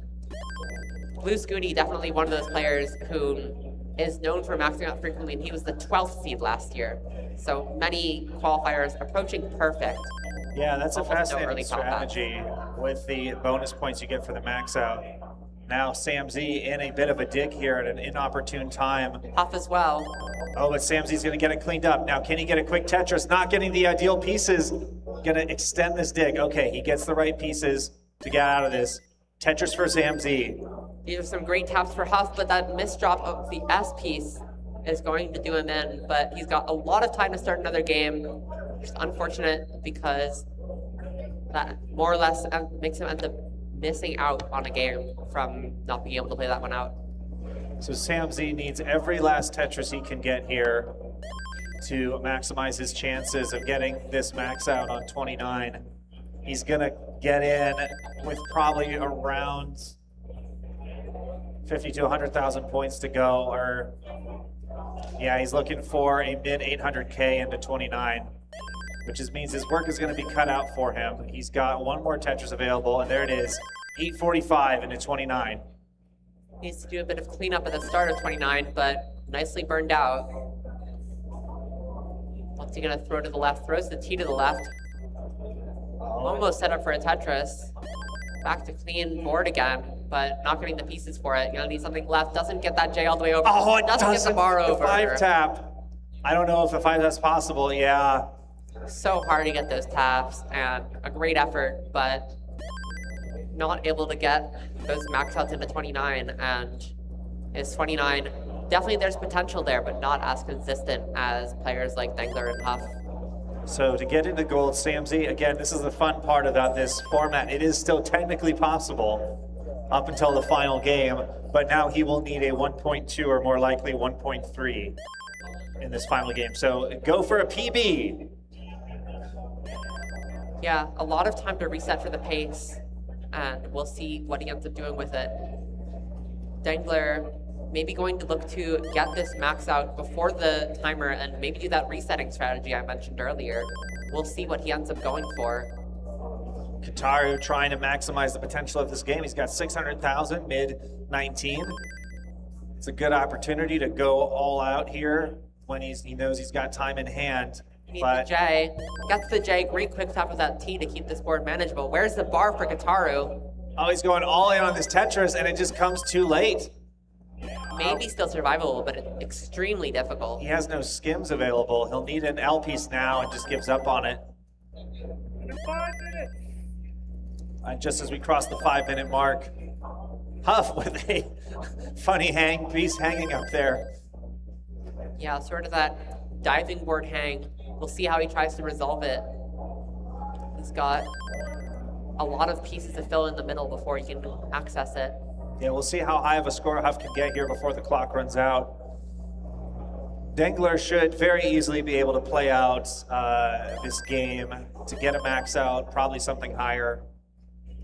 Knowing he's got that last game in hand, he could probably go pretty aggressive on 29. Just see how many points he can get before the clock runs out. Yeah, and with these cartridges designed by Kataru himself, so of course, thank you so much, Kataru, for doing that. Great adjustment from Dengler, by the way.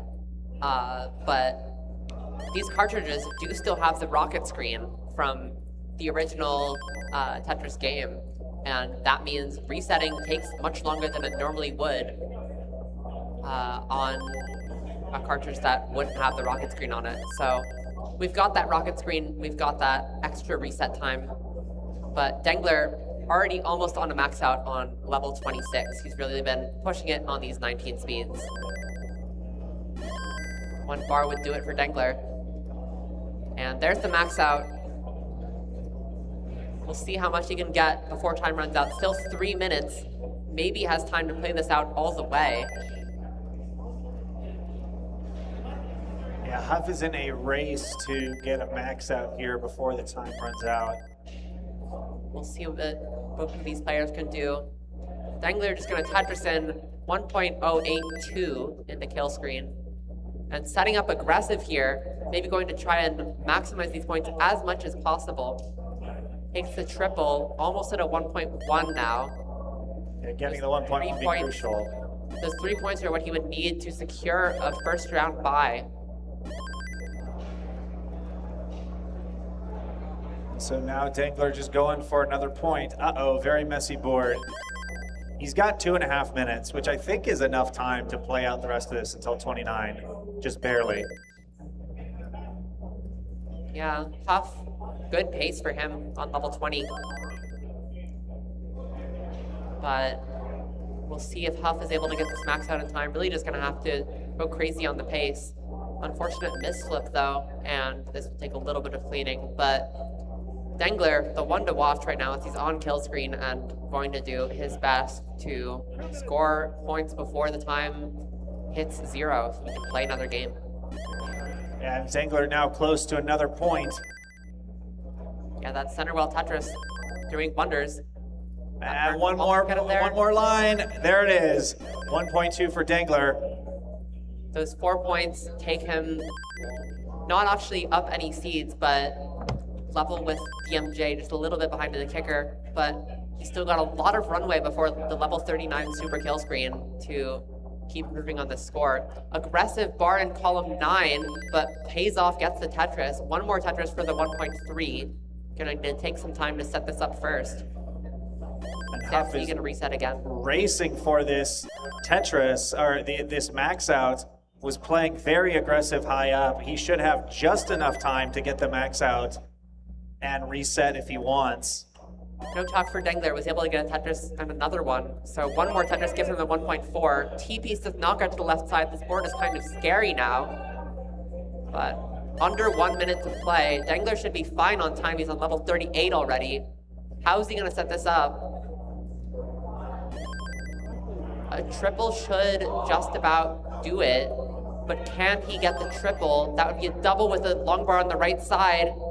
He would need some super kill screen play, not able to get it, and another 5 points for Dangler will take him level with Huff on points for now. Huff tops out with the max out on level 25, getting those 2 points with time to reset for one final game. So Huff up to 36. His top score is below Andy's, so he will be the 13 seed right now. Dangler going up to 34, taking Huff's spot at 14 seed. Oh, and Kataru at 10 seconds. Does he have enough time to reset? 5, 4, 3, 2, 1. Last game. Oh, and that's going to be it for Kataru. Make it a good one! Unfortunate for Kataru, not able to get that last game in, but put out some great paces. A high 700,000, another mid-high 700,000 as well in the qualifier. So he will be currently the 1 seed of the bronze bracket. We'll see if that's gonna change, but looks like it could be his tournament to win, always known as a consistent player as well. So we'll see what Kataru is able to do.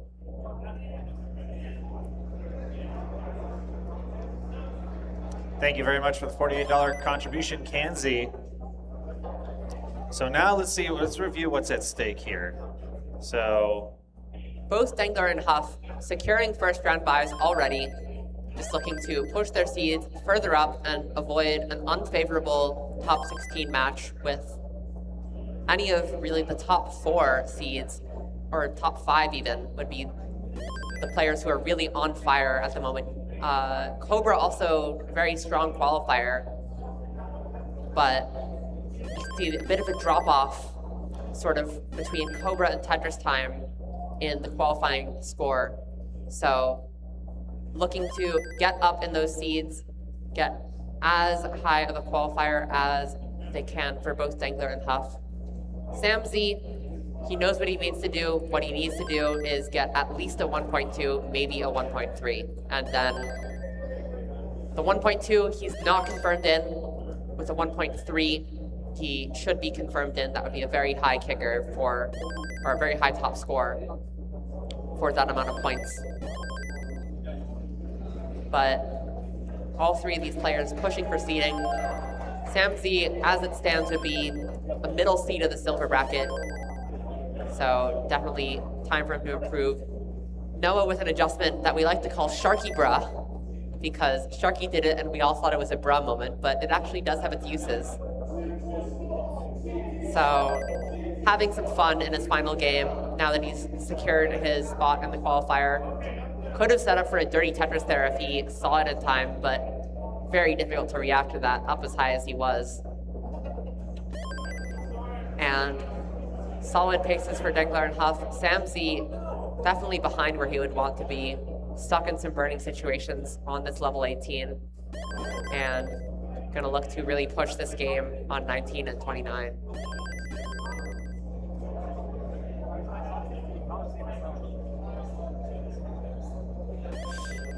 So we're going to look and see who Dengler would potentially play in the top 16. Right now it would be Meme, if no max out, is who Dengler would play.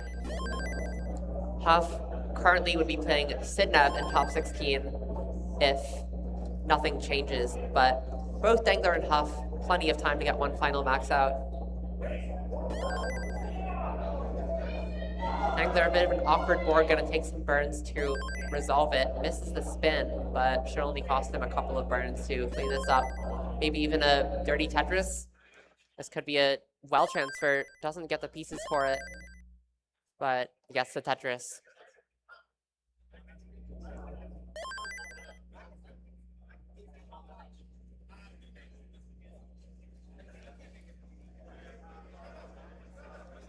So yeah, for what's at hand, Dengler, any max out would pass Tristop, but not Pixel Andy. He would need a 1.1 to pass both Andy and Huff if Huff does not max out. He would need a 1.3 to pass Eyeball, and a 1.5 to pass Critical, and that would also pass Miles, and a 1.6 to pass Guafi.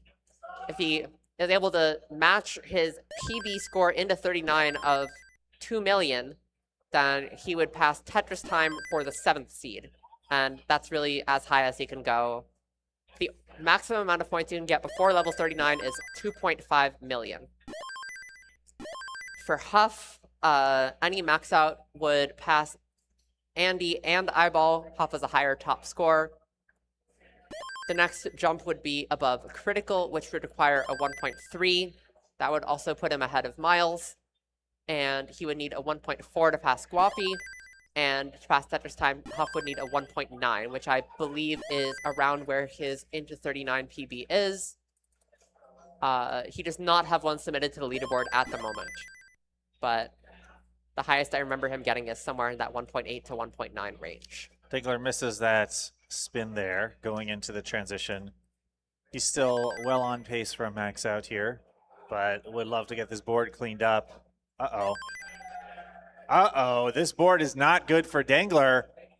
Oh my goodness. That was perilous. I don't know why he didn't take the triple there, but gets the burns. Yeah, able to survive this. I'm also surprised he didn't take that triple. Obviously hard to react on level 19. Maybe he's gonna set this up. Why is he setting this up? Takes the triple, going so aggressive and risking his whole game in the process. Maybe he wants to play Meme in the top 16. Setting this up. So aggressive from Dengler here. This could cost him the game, and he's in trouble now.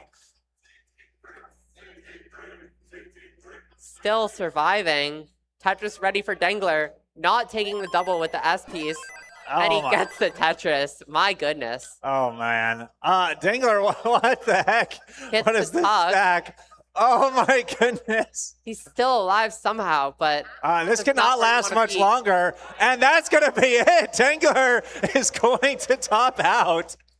And he's setting himself up for a top 16 matchup with Meme. With some YOLO play there. Of course, Dengler did beat Meme in the Hartford Regional semifinal. That's right, the psychological games. So we'll see how Meme feels about Dengler, you know, maybe going a bit more aggressive than he was anticipated to in that last game, knowing his matchups. Huff, though, Very strong pace for him. Sam Z been recovering this pace very nicely as well. And this could definitely max out in the kill screen for Sam.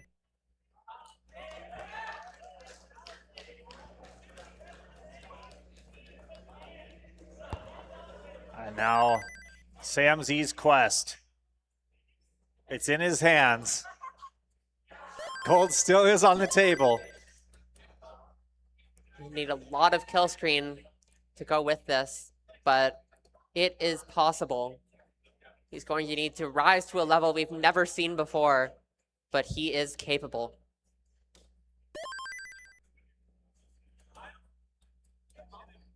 Huff already over the max out, about one Tetris away from that 1.1 million. So Huff already passing both Eyeball and Pixelandy. Would currently play Cobra in the top 16, but the higher he is able to go on this game, the more players he's going to pass, and in terms of seeding, the easier matchup he would have. Burns into 29, and another burn into a Tetris, almost at the 1.2 now. Tetris for the 1.2 for Huff. And Sam Z, oh no, one line to go before 29, and that's going to be it. Sam Z, though, does secure a good seed in silver. And now our final player is Huff. Does Huff have the stuff?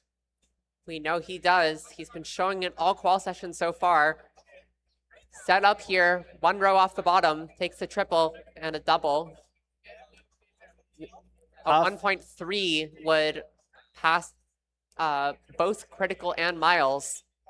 Huff has perhaps the most live experience of any player. He has played in more games than anybody else in CTWC regionals. Can he get this 1.3 though? This is for seeding. He's under 4,000 points away and he does not get it.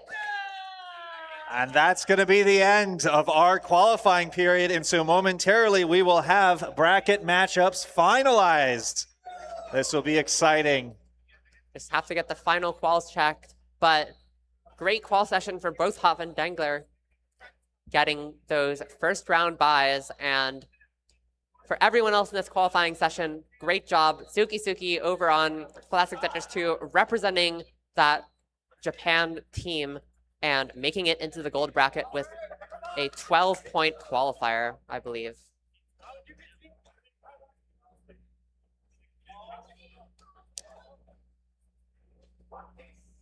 So thank you so much again for tuning in to our final qual session. Stay around because shortly we will be getting into the bracket play. Our hard at work team off to the side is finalizing the brackets for you. And until then, we'll have a short break. So once again, my name is a Game Scout. I was joined by Lucy, our head stats person, who I know is going to go back and now do a bunch more behind the scenes work to make sure this broadcast is as good as possible. Any final things that you would recommend hardcore fans be looking out for from a stats perspective, from a history perspective, spreadsheet perspective?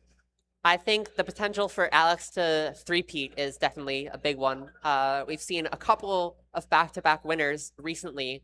We saw Jonas do it, or we saw Joseph do it after Jonas. We saw Dog do it, and then this past 2 years we've seen Alex do it. But there has not been anyone to win 3 in a row since Jonas, so that's the big one to look for. Also, we've got Scooty looking to win his first title, put up his biggest performance yet.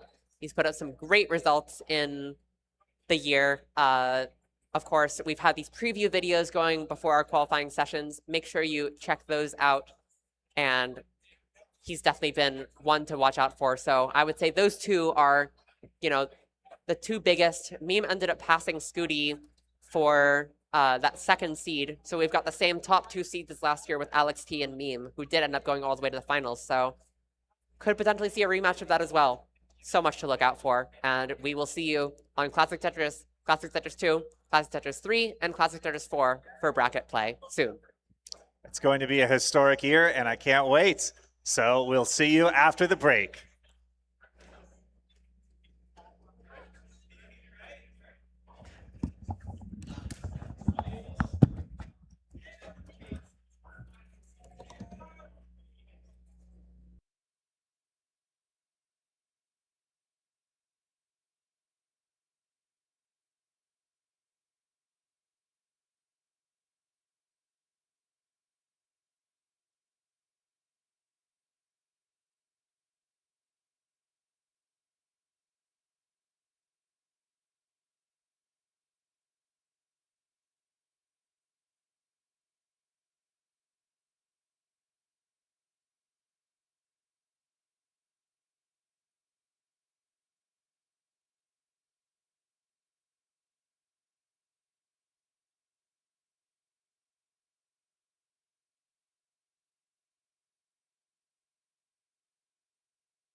here. All 112 players that are making the bracket should be here now because we're going to get group photos going in about 15 or so minutes. But what we like is if you have not gotten your headshot with a Game Scout, if you've not gotten your great photo that you're supposed to get included with your registration, then please start making your way there now. Form an orderly line. Listen to the man. He's going to make you look famous. Go and do that right now, please. Start forming your line. Go get your headshot with Scout if you have not gotten it already, please. He's a very busy man. So go do that. Thank you.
And Fractal's gonna take.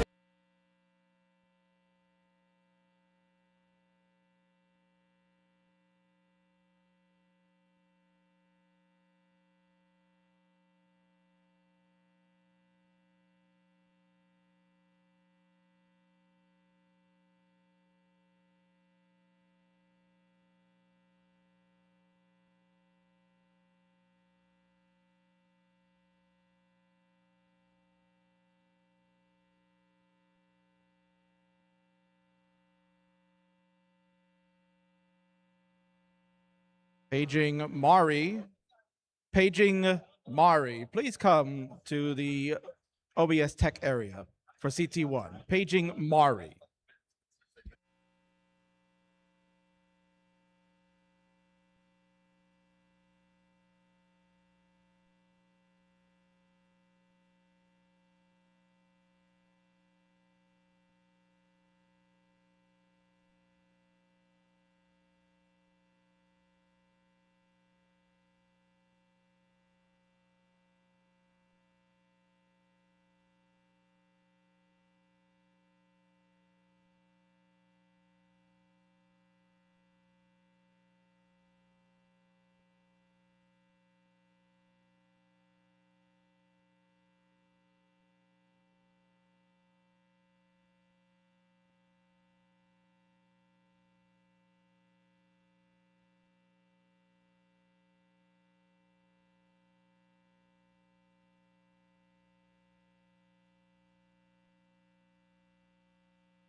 Dan V is going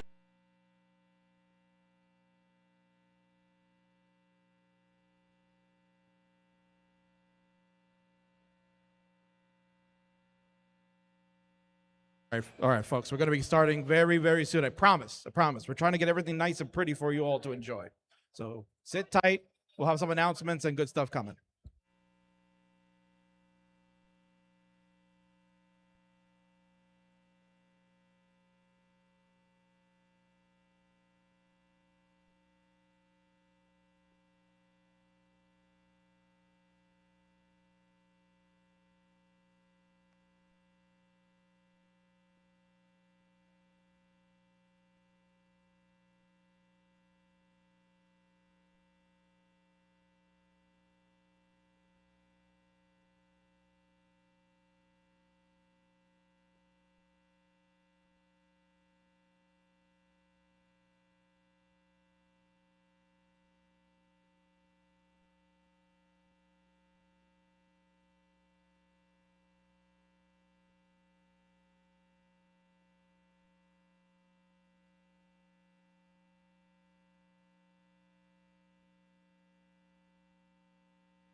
All right, paging Vince Clemente, owner of CTWC, and Mr. Beeston Shen, paging Mr. Beeston Shen of Enhance fame.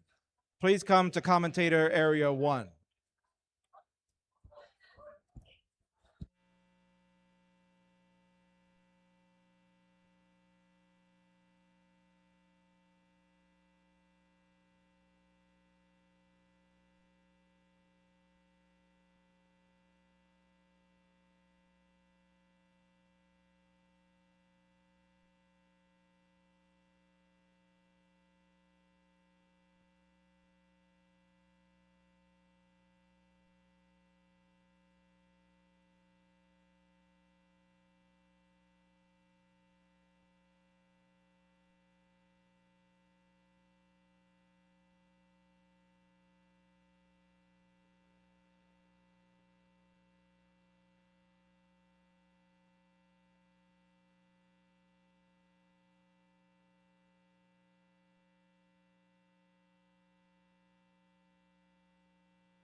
or whatever you asked me to do. I don't know if that helped you or what. They turned me down the first year, but I came back full swing the next year. Yeah, I had to do a little testimonial thing for me. Yep. We're good. Hello, hello. Check, check. What's up, Vince? Hey, what's up, Austin? Not too much. Hanging out at Classic Tetris World Championship 2026. Yeah, here we are. You're here again. There we are. Hey everyone, I'm Vince Clemente, CEO of CTWC, and I'm joined by Austin Bennett from Enhance TEC. We love Enhance. Yes, we love Classic Tetris World Championship. And yeah, Enhance, we were just talking about before we went live here, has been a sponsor of CTWC for 8 years now. Yeah, since 2018. I remember that year. We were in Portland, and Mark reached out, and he had showed me, shared his screen and showed me what he was kind of working on, and it was like, oh man, this is going to be awesome. And he brought the VR setup to CTWC in 2018, and I know you were there, and Green Tea was there, and Green Tea tried it for the first time. I forget, did Green Tea win that tournament? Or Alex Kerr versus Green Tea at the finals? But if it was us, if it was TEC, it probably was Green Tea if I were to guess. But yeah, I think he also found Enhance through that experience, and then helped with the Tetris Effect connected multiplayer update. Oh yeah, yeah. So it's all connected through CTWC and Enhance. Thanks to you, and I hope you feel the same way. Oh, I love Enhance, and what you guys are doing with modern Tetris with Zone Battle, and then listening to the community and really building out the classic version of the game with exactly what we're using here. It's a great way for people to play classic Tetris as well as get introduced to Zone Battle and all the multiplayer modes you guys have, which is fun for everyone. That's what got me hooked on this game, and how I found Enhance as a fan and ended up working for the company was through the multiplayer.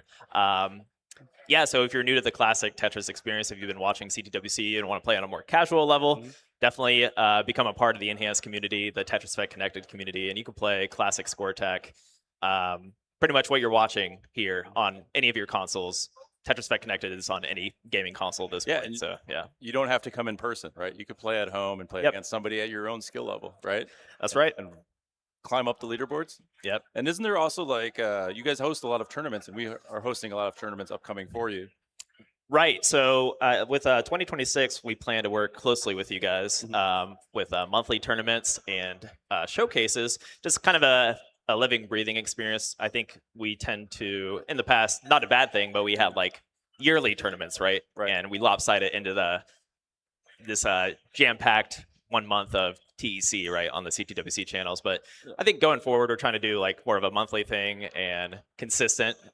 We just recently had a web page refresh. We still have the same web page from 2018, so we're like, maybe we need to update this Tetris Effect game. I know how that happens. Yeah. I maybe had a website for way too long as well, but congratulations, it's a great feeling. I have an idea. What if say we have this big tournament here, what if maybe we did something in person with some. I mean, we would stuff. love. I'm sure my team would love that. But yeah, we'll see.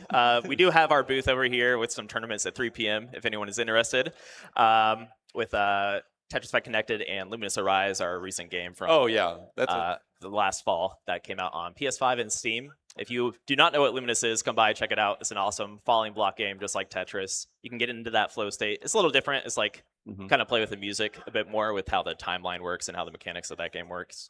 Oh man, do you have is there prizes for people? Everyone here should go try it out, I think. Yeah, if you honestly, we're giving away stickers, physical game edition, stuff like that. So come say hi to us. Don't be shy, and you'll get some freebies. Yeah, Shen's one of the best guys I know. Oh, really? Yeah, awesome. You've been helping me forever. Not in the world, but in this room. Within this room. Okay. No. But no, you've been helping CTWC for many years, so thank you. Oh yeah, as a fan and in the COVID era, I kind of helped you with the production there. Yeah, that was a lot of fun. Oh, there we go. We got the classic Tetris multiplayer. Yeah, Austin's on the bottom left there against Super Shock. But yeah, it literally is that classic mode that we're watching. Obviously, with some cool effects leaning into the synesthesia and trying to make Tetris look as cool as possible in Tetris Effect, right? Whether it's single player or this multiplayer you see, we have a single player journey mode if you're just looking to vibe out, chill out. If you haven't heard of it already, I assume most of the players in this room have played Tetris Effect at this point. It's been Oh, around yeah. for a while and been a part of the community. But there's always new players coming in. We always get new Tetris Effect players, and a lot of people find CTWC through Tetris Effect, right? So I think it's been a great relationship over the years, and I hope it continues.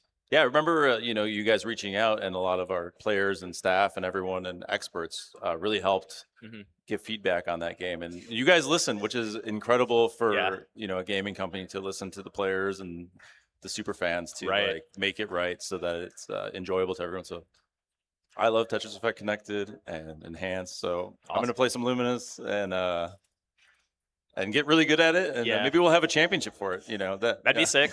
Some PuzzleCon action. I think definitely check out Luminous if you haven't already. Luminous Arise at luminous.game. Then, of course, for Tetris Effect, head to tetriseffect.game.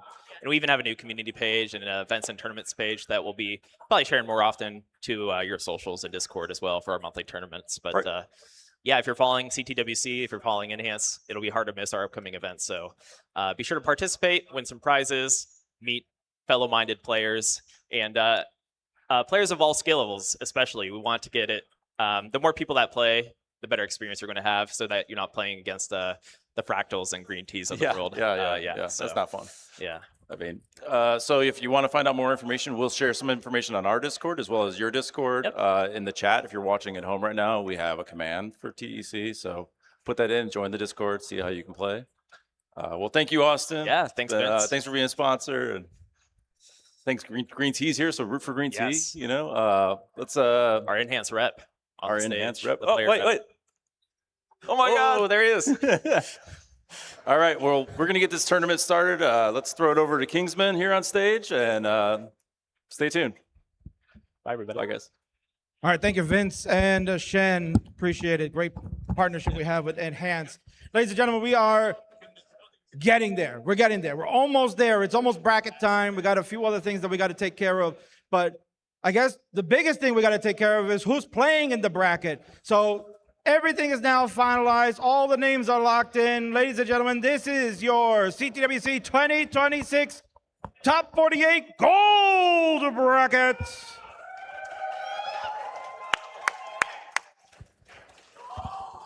Now, players, we are going to be doing our group photos momentarily, but take the time now to take a look at the bracket. This is how it's going to work. On the top left there, where it says the Asian and Naui, that match will be going on along on that block. Wrong bracket. That's wrong.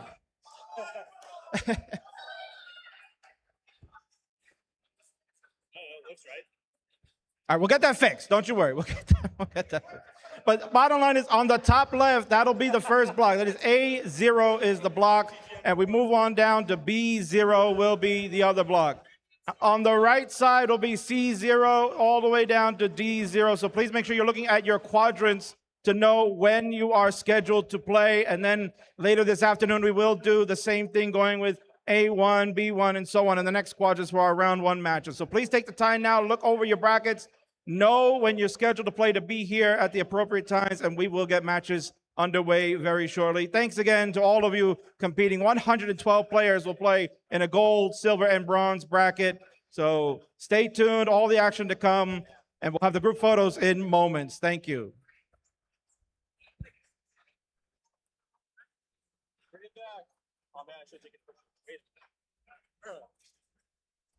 I screen capped the screen to get the bracket. Nice.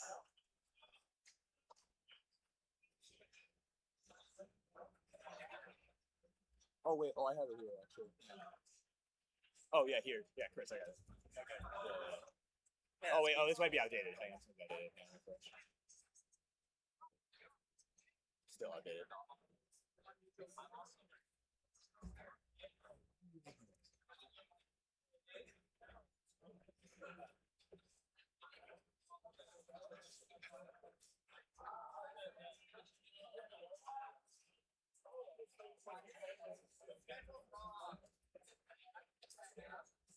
No, they're fixing it.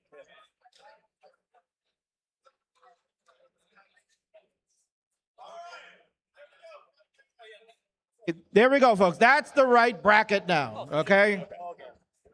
There you go. You know, listen, team is working very hard over here. Lucy and Zemper are working their asses off. So give them a round of applause, please, because they deserve it. The whole team here is working very hard to do this. So there are going to be some mistakes, but please take a look. Again, players, in the top left, that's quadrant 1, Sodium, Silly Shark, Knight, Gunter, Esby, Redshirt, Deck, and Paco. You are all in the A0 block. You'll be playing first in a little bit, so don't go anywhere. And then following that, the next group of 8, and then on the other side. So it will play like we usually play. And I will announce you guys to come up. So please get ready. Group photos in a few moments.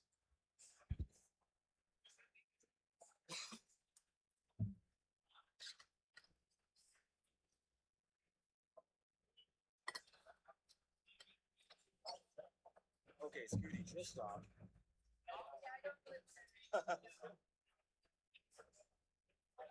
What was the other bracket? Was that like 4 round?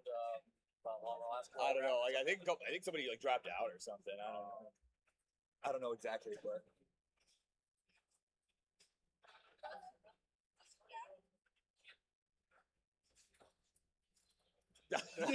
yeah, not me doing a double take.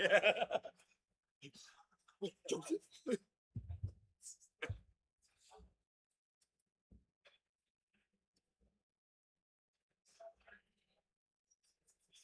Oh man, all the international players are gonna off each other. I know. Yeah, that's. But the cool thing is, like you got TT, Critical, Winter, Doge, Chugi, and Suki. One of them is gonna make top. Any of them making top 8 is such a cool storyline. Yeah, that's like you figure with Tetris time, make it for first time in 5 years, right? Like he's looking really strong. Yeah, and like Winter being a big up and comer, Doge again also kind of making a return after, would also be making a return after several years. What country is that? Mexico, I think. Doge representing Mexico. Yeah. Yeah, now he is. Yeah. Or if you get, Suki, you get Japanese representation. Yeah. You know what I mean? So like it is. That's gonna be a cool. It is. It's just if you look at this, it's like all aggressive. Yeah. His first rollover of the night.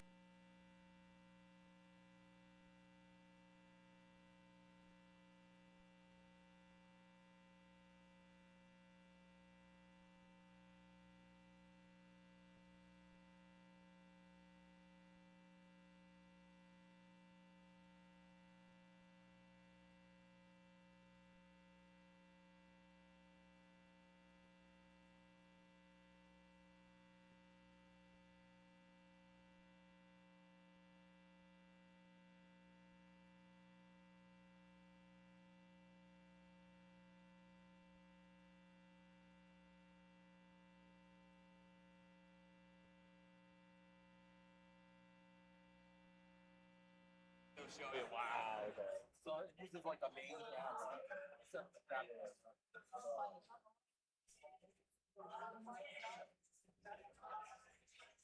Yeah, that's so sick. That's actually so sick. Yeah, how does it do in your pocket though? Like I have like a pouch. You just pouch here. Okay. Yeah, I was like a really early adopter for the iPhone. I used like a Windows Pocket PC. Oh yeah, okay, so yeah. I remember those, like I completely skipped the whole iPhone thing. He's playing aggressive. He takes the double. This thing isn't officially even released yet. Okay. But I was a Kickstarter. Oh, I see. Yeah. They're bringing out more phones.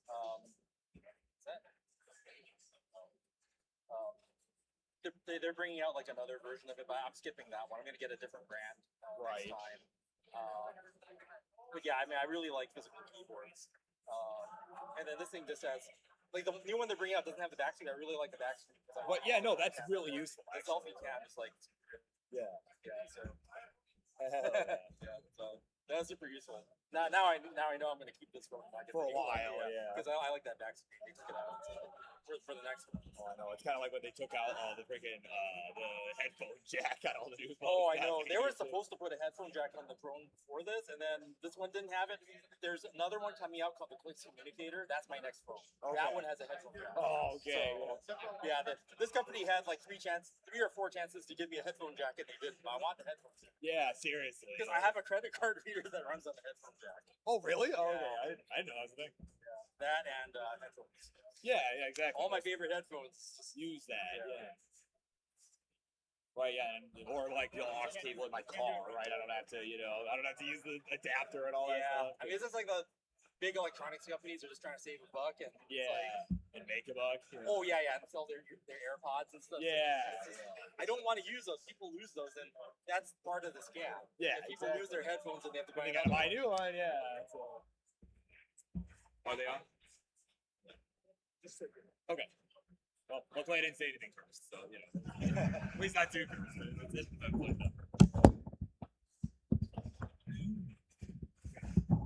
We can talk about how I'm gonna like destroy Tyler. He has no chance to take it down with 3-time champ. What are the Sharpies for? Oh, the autographs. Nice.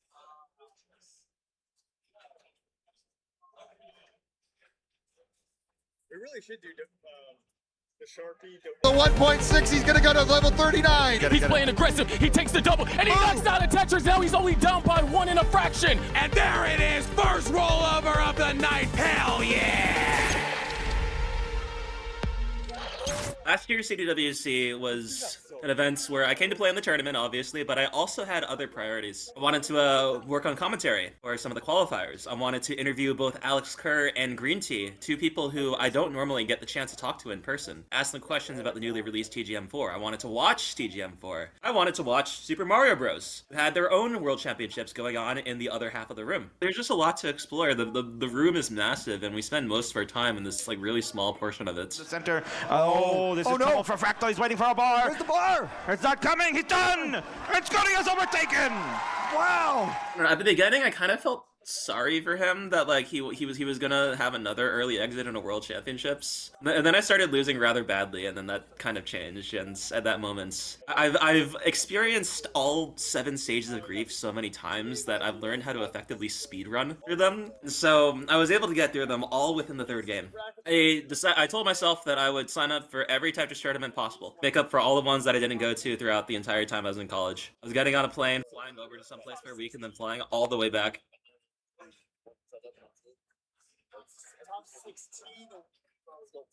On that right hand side, gets to the long bar to the left. Oh, this is bad for Fractal. Oh, and Fractal sticking the J on that long bar, and Andy sweeps out your Jonas Cup champion. So in Cologne, I have this really big cathedral, and it's very cool. And like some of the other people traveling liked it so much, they went again. I think Meme went 3 times in total or something. Cologne was a really cool place. The venue was incredible. The tournament overall was experimental in all the best ways. Double elimination over 3 days with a flat brackets. Like, this isn't done anywhere else in the world, and I think it really works. The matches, they were consistently competitive all the way throughout, and I really enjoyed the experience. Looks like Meme having to complete a chase down. Apparently. Wait, this is so hard to commentate. So I had tried to help out in any tournament that I could in the past, and I've even put on a couple tournaments myself by that time, but this one, Space City, was the first time where I was really the one in charge of something big. And something big was getting all the equipment together and getting the Nestor Champ set up. I'd never done that before. I made sure to practice beforehand, and I hoped that that would be enough. It was not. The entire day was like putting up fires and like timing things to make sure that we were running on time, and making sure that the stream was able to set up, and making sure that we had enough equipment, and making sure that Cobra's controller would actually work with any of the consoles that we had. It didn't. So we proceeded. We got it done. We had to make some compromises. We had to think on the fly. That was one of the experiences that taught me that we can accomplish anything, as long as we give ourselves about 5 more hours of time than we had originally scheduled for. No one needs these Tetrises to seal it. Meme can claw back, but it's so difficult at this stage. This could be it. This could be the tournament. Noah tops out. Can Meme claw back? I don't think she can. I kind of just like woke up one morning and I was laying in bed because I usually lay in bed for like an hour before like getting up, and I had the idea like kind of in a flash, and then I texted Not Zempro. I'd be like, "Yo, Zempro, I figured out the next gimmick for the next Boston Tea Parody tournament. We're going to like lose points every time they press a button left and right, and this is going to penalize rollers and reward dasters. It's gonna be so cool." And he was just like, he was just like, "Okay, buddy," and kind of just like let it stew for a few months, then started actually working on it, and then it kind of just like all came together last minute. So I think that's kind of this like trends when it comes to like all of us hosting events. We always want to do like bigger and better, and I think eventually what we'll realize is that sometimes it's okay to kind of scale down, to wind down in some areas, focus on others that you care about. I could say this is a metaphor for my Tetris career. I'm definitely not cope that I'm washed right now. All right, Mara, you got to keep the secret from me until I'm ready to show everyone. I think I've been kind of resigned to the fates. I'm not going to be doing well in these tournaments anymore. I don't know, I just really like winning. This year, I have a plan, and I've created this tool that I've wanted to make for years. It is the Dream ROM hack, and what it does is it lets me see everything. I can understand everything there is about the game. Nothing is exposed. Pulling input rates, pulling all the way down to 2 milliseconds of precision. I'm the only one who knows how to make this, and I'm the only one who knows how to take advantage of it. The tool has been ready. I'm gonna take it. I'm gonna practice. And with just enough luck, might be as good again as I ever was.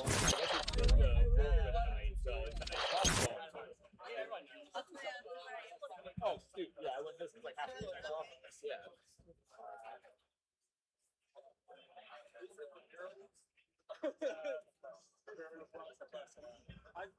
He's a corporate shill, Barrett. He's a corporate shill. He works.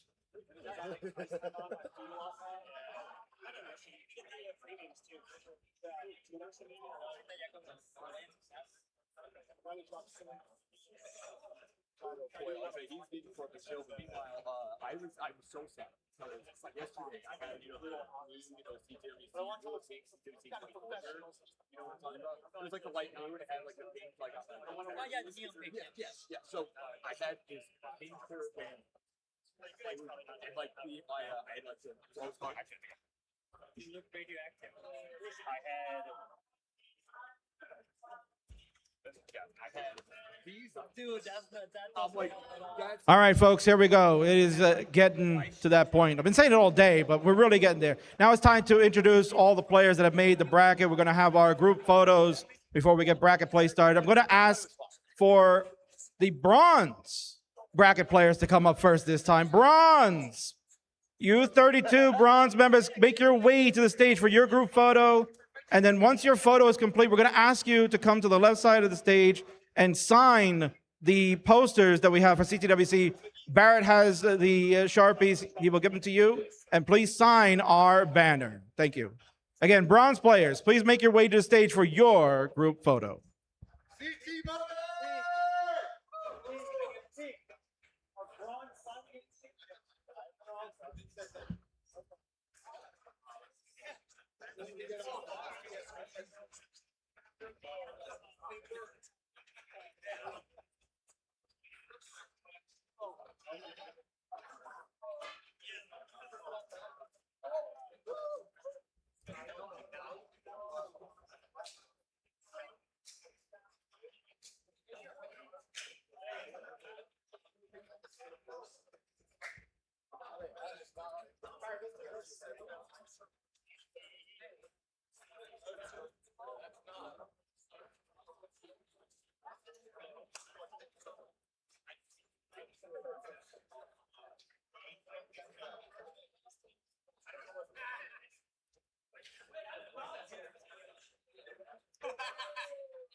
I'm just trying to get a one clean line that's not going through his head. Oh, that's why you were getting lost. Yeah, because the easy one, this has a... Stick around.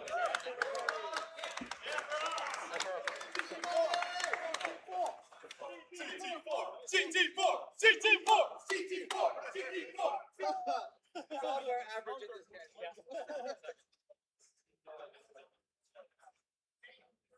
Right, they actually did something quickly.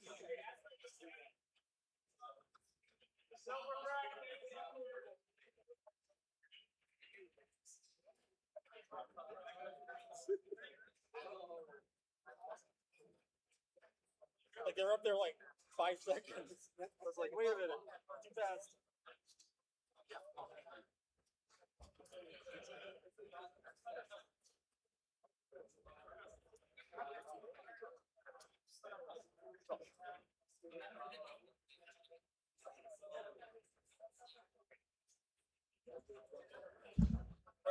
Oh, now you have it. Now you're here. Oh my god. I've been looking for you. So, we were looking for this. I was looking for this. So, oh my god, this guy.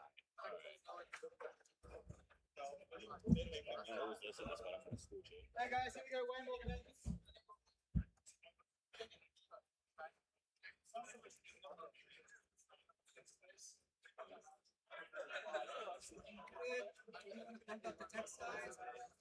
That seems okay to me. That's fine.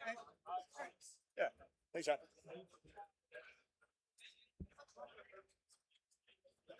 See if I can.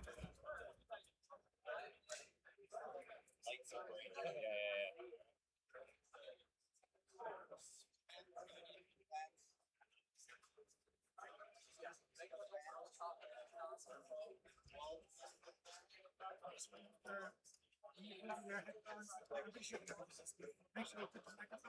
Towards the middle. Yeah. Oh, you mean it might hurt each other? Well, no, just so like you put it in the middle so that way it's not blocking your face when we like turn to talk to each other. So for you, it should be on the right side. For me, on the left. This should be going on top. I should be going on top. Okay. So in case we need to adjust it.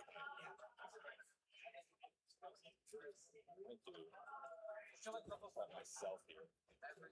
Let me do this too, so I don't destroy my voice doing this. I think we'll be okay. Yeah, it's something I tend to do with the live events too, where it's like, you know, like as the crowd goes crazy and everything, like I want to make sure I can still hear myself. You know, that tends to help.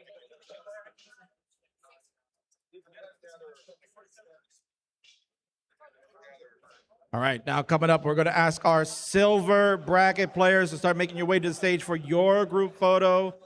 All 32 players of the silver bracket for CTWC, start making your way to the stage for your group photo. And reminder to sign our poster as you exit the stage. Thank you.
Ready, guys? Go! 3, 2, 1, Tetris!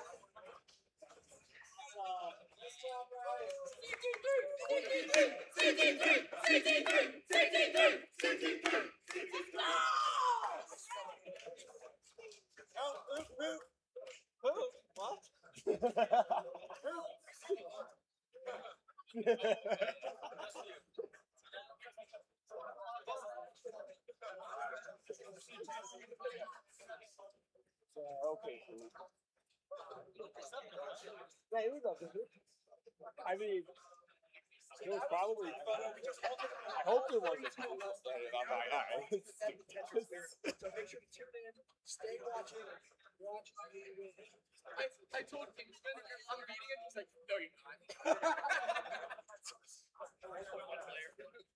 Yo, hey.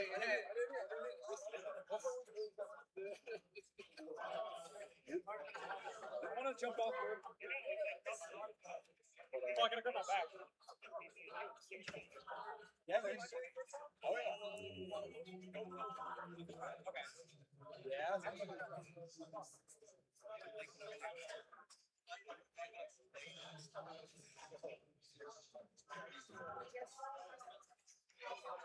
Tyler, you didn't sign it. Where'd Tyler go? Tyler!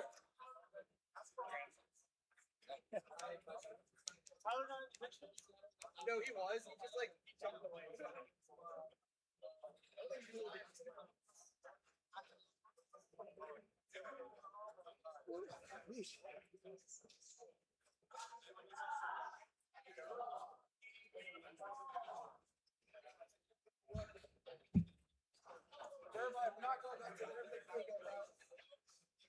I'm not going back to. Oh, no, we need you to sign the thing. Oh. Yeah. No. Get back.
Okay, and last but certainly not least, I'm going to ask our top 48 gold players to start making your way to the stage for your group photo. Our top 48 World Championship contenders, start making your way to the stage for your group photo. And make sure you sign the poster at the end. Thank you.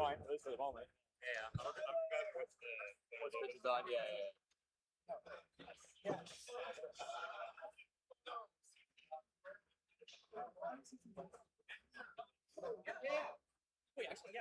Where are you going? Oh, I'll let you go. Oh.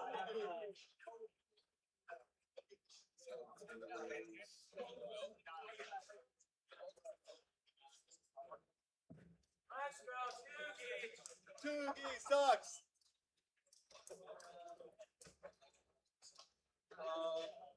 Very excited. You can make a little better last year.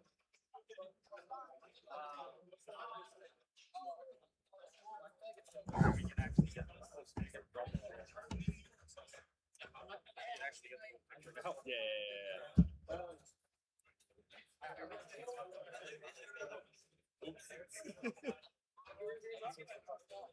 Once again, all 48 members of the Gold World Championship bracket, make your way to the stage for your photo. Last call. We got too many. Some people got sit and kneel.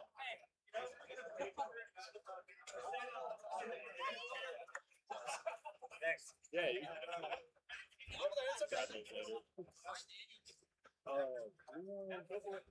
It's gonna be tough to get out of the lead here.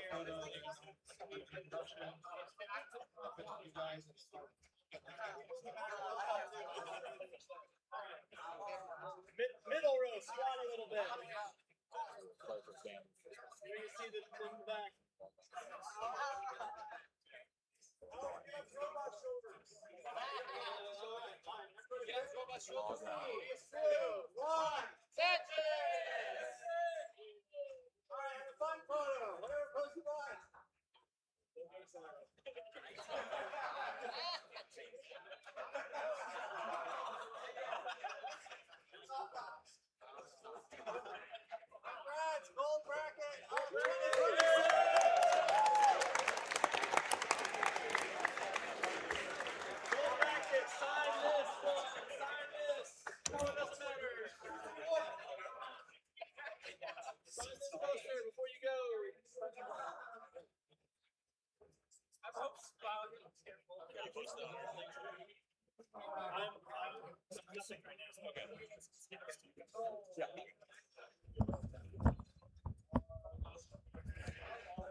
Good luck, bro.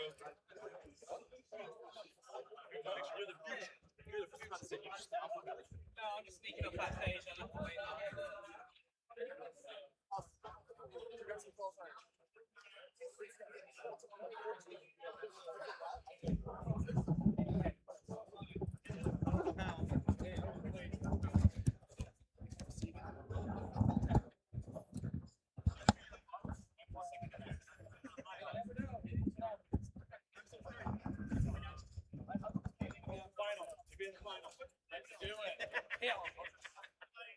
I'm gonna be here the entire time making Huh? I'm gonna be here the entire time making sure you do your job correctly. Okay, cool.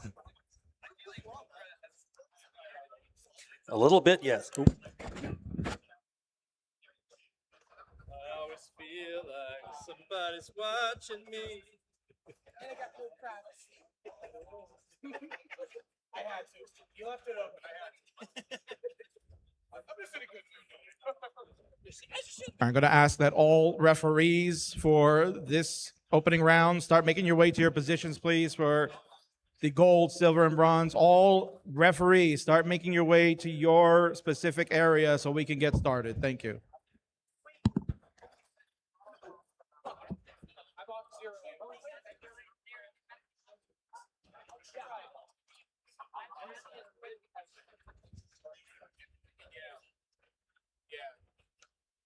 I mean, it shouldn't be too big.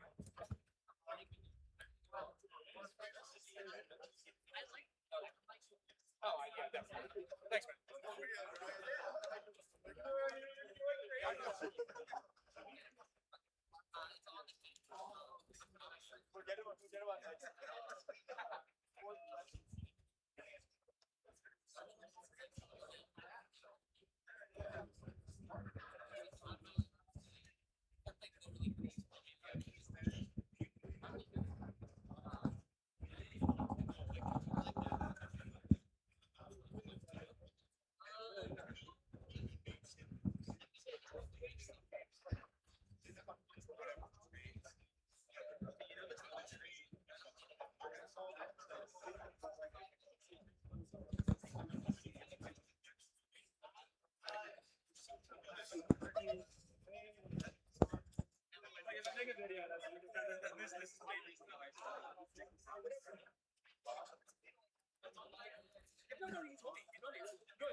So once again, my referees, start making your way to your areas. I need referees for CT1 and CT2. Start making your way to the area. And make sure referees are at stations 4 as well. So all refs, please report to your stations.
All right, once again, congratulations to all competitors. 112 people will be playing in the Classic Tetris World Championships in the gold, the bronze, and the silver.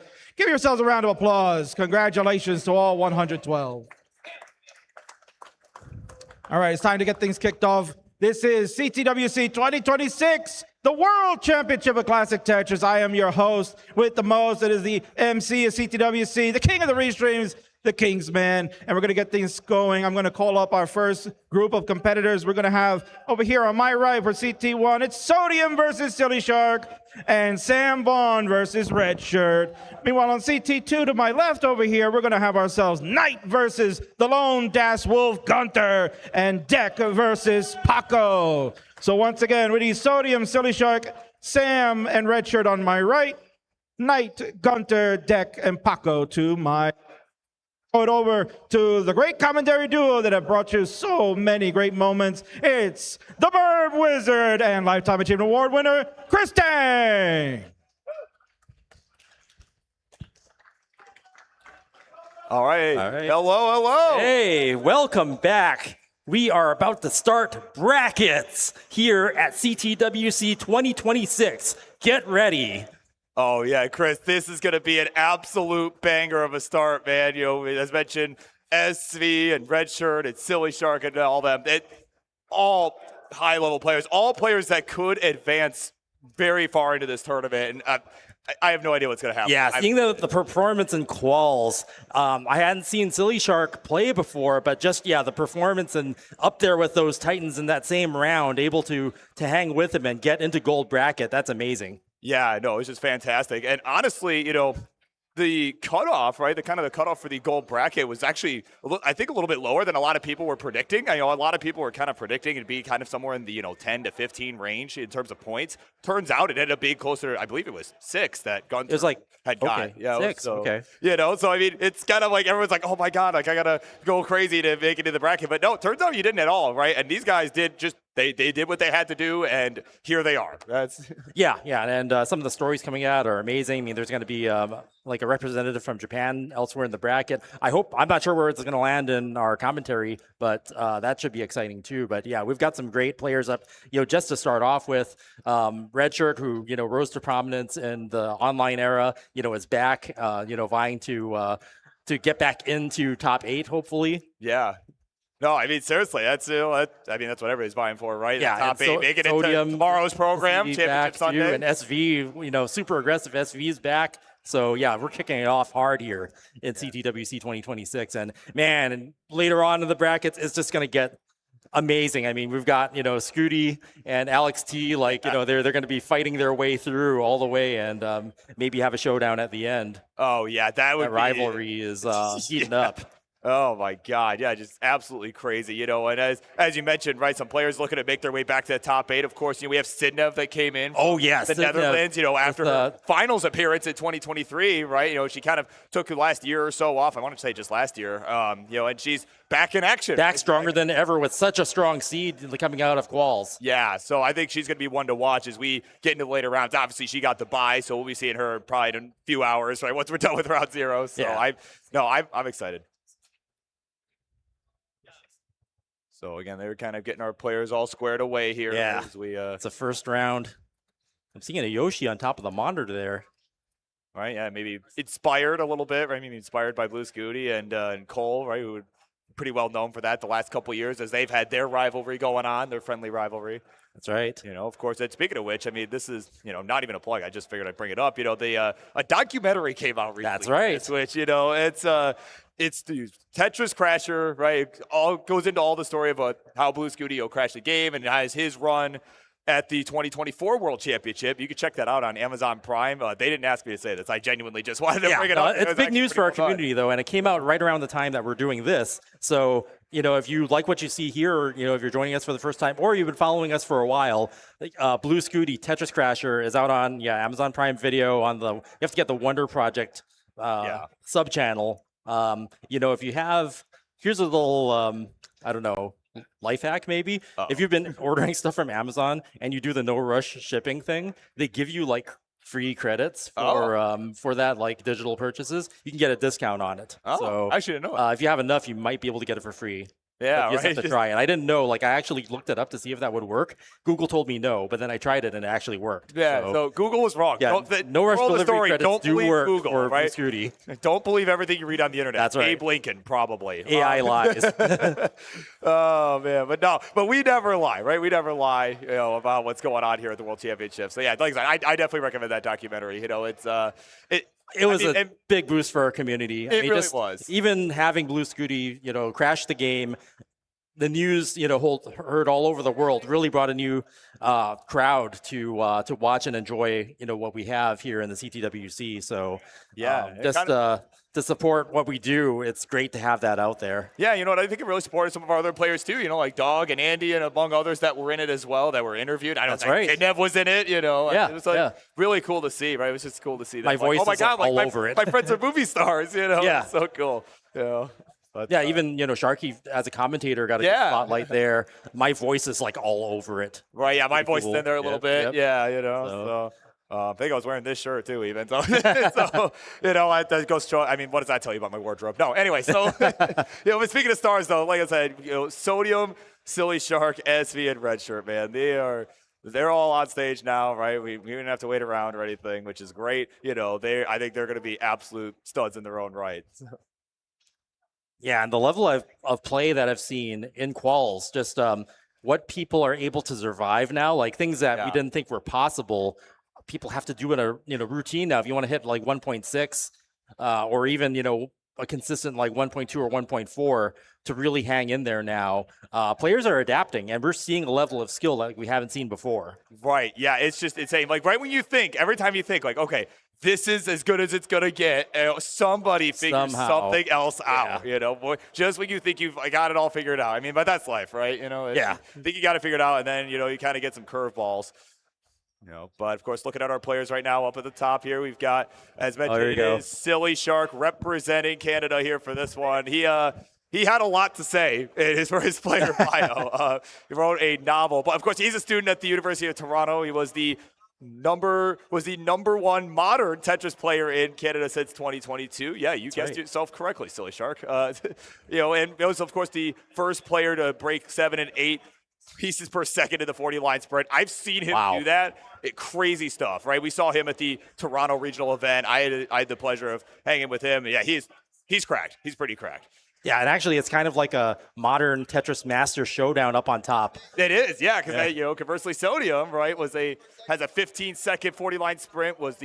And he did take second place at the Red Bull USA National Championship. I was there for that. It was a fun time. It was weird, but it was cool. It was a really cool weekend. And he is, of course, he's got a 600K average transition score, which is the world record. So he is the world record holder at seed, 32, right? Yeah. So that just tells you the level.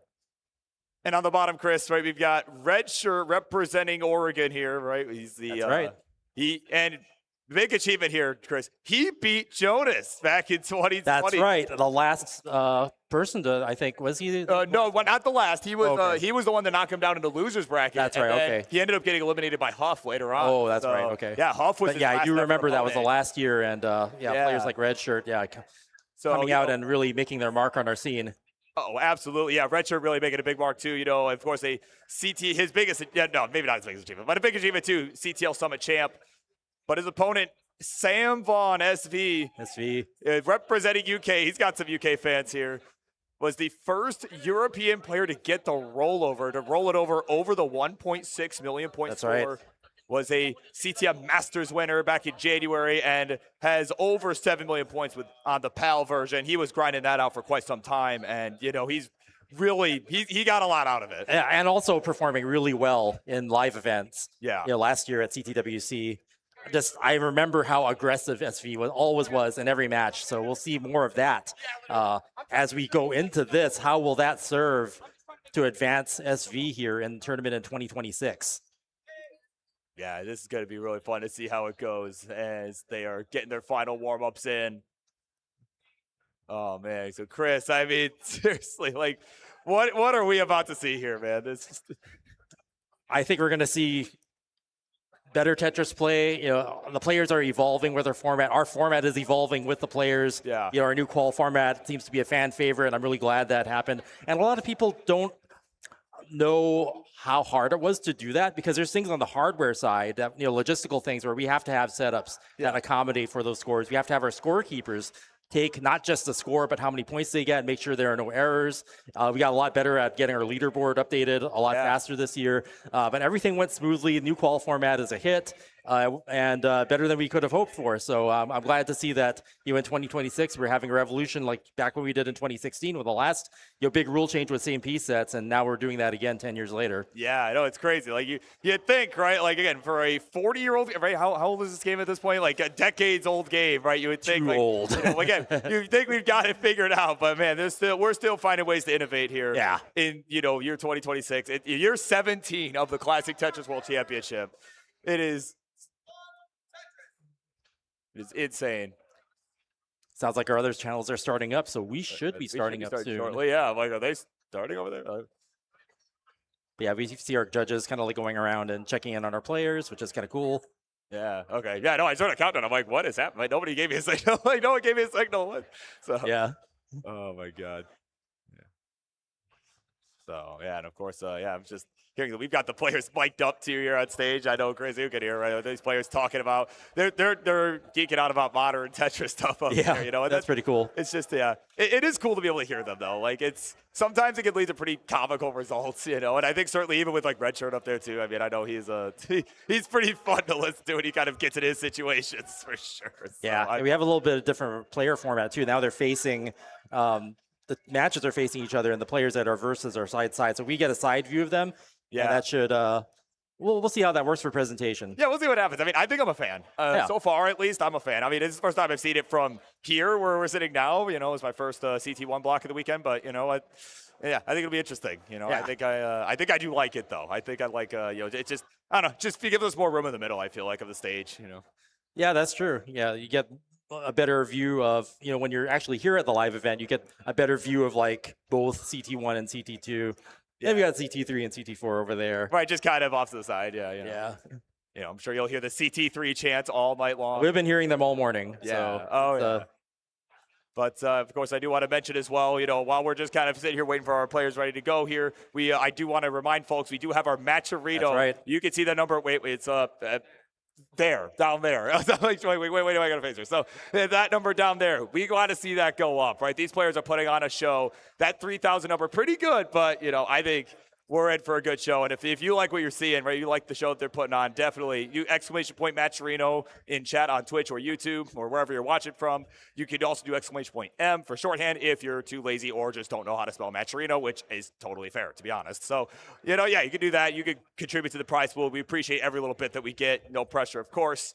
And it looks like I'm getting thumbs up from King. Looks like we are good to go. About to start the first match. Round 0, thumbs up all the way. You're going to count this down from 10? Let's do it. All right, crowd. Yeah. Let's get into it. You guys ready? All right, we're going to count down this first match. Here we go. 10, 9, 8, 7, 6, 5, 4, 3, 2, 1. Tetris. Stress. And thus begins the 17th annual Classic Tetris World Championship bracket play. 2026, what will it bring? Silly Shark building on top of the stack there, but is going to get the Tetris. Is going to have to burn that off now. Sodium doing kind of the same thing. Maybe they had a sequence that just wasn't favorable to get a Tetris off the bat there. Meanwhile, SV and Redshirt exchanging Tetrises are tied score now, 2 Tetrises apiece. Yeah, so very early on here as we are got mostly clean boards, but Silly Shark right now in a bit of a bind here early. Right, perhaps. I see that drought is affecting both players, and you could see it in the stacks. Sodium getting out, being able to clean up that mess a lot faster than Silly Shark. So that's going to allow Sodium to take the lead now at 52,000 points, now 75,000. Yeah, no, certainly. That's not the start you want to see if you're Silly Shark. But of course, it's still very early on. We're still only 20 lines in. Still plenty of time as we start to get to the faster speeds that will happen later on. Of course, if you're just joining us, you might be new to the world of classic Tetris. Of course, this is the level 18 speed. You're going to see 130 lines here at this speed. They're going to clear 130 lines. Then you're going to get to level 19. We'll see the speed increase by 50%. And then once we get to, then it's going to be a level increase every 10 lines from there until you get to level 29, where the speed will increase again. And then we get the super kill screen where they, where at 39, 39, yeah, which yes, will typically end a game within seconds because it becomes too fast for the players to move, even with rolling. Yeah, I mean, the only player that's even really been able to get a few lines even is our current world champ, Alex T. That's right. I mean, he's gotten, if memory serves, he has gotten to level 40 with it, but he got, he had to have like a really good run to make that happen. So. Yeah, and you'll see people push it and start setups. Maybe they'll do center wells as they near 39 to really maximize their scores, and that's when things get exciting. So Silly Shark was able to clean up, actually able to get a couple of Tetris off the top of that mess, and then cleaned it up pretty quickly. But Sodium, of course, jumping into the lead by 3 Tetrises as a result of that cleanup. Meanwhile, on the bottom, we are pretty close game here. I saw them pretty much neck and neck until now, but SV now with a slight lead, about just over a Tetris. Yeah, and we do have, we are about 50 lines through this one. We do have all our players looking good, and this is what you expect at the World Championship level. I mean, early top outs can happen to anyone, but certainly not the norm here at this day and age. Yeah, players have evolved, and I mean, even with the movement that they can do now, like things that we didn't think were survivable just a couple of years ago, we're seeing them able to pull that off and be able to pull off some amazing digs. I saw so many great digs in quals, and we're going to see them in matches now where they really put everything on the line. Yeah, as we kind of carry on here on the 18, it is about a 2.5 Tetris lead for SV on the bottom. Up top, it's about a 1.5. Make that 2.5 Tetris lead for Sodium Overdose. And speaking of that top match, Chris, I mean, what's interesting here is that, these two both pretty well known in kind of we kind of talked about it like a modern showdown between these two. Yeah. It's funny you should say that. I mean, these two have never competed against each other in classic Tetris. This is their first ever matchup. And what better way than on the biggest stage? They both are very skilled at modern, of course, and Silly Shark ended up winning 11-7 at a modern tournament at the WPL Tetrio event back in 2024. So yeah, and I love seeing the players who excel in all forms of Tetris do well here at CTWC because it brings eyes from those other types of Tetris, the more modern or guideline versions of Tetris. They watch what we do, and we get more new players like that. And we've had, several, like Corian was really into the Grandmaster games. Yeah. And he represented Japan, for a while, but then more people joined later on. And now we have more players that are versed in multiple forms of Tetris playing now. And, when you have players that do that, it helps us professionally. And, you have players like Green Tea, who's also, a great TGM player contributing and bringing classic Tetris over to Japan, which in turn brought classic Score Attack into Tetris Effect Connected.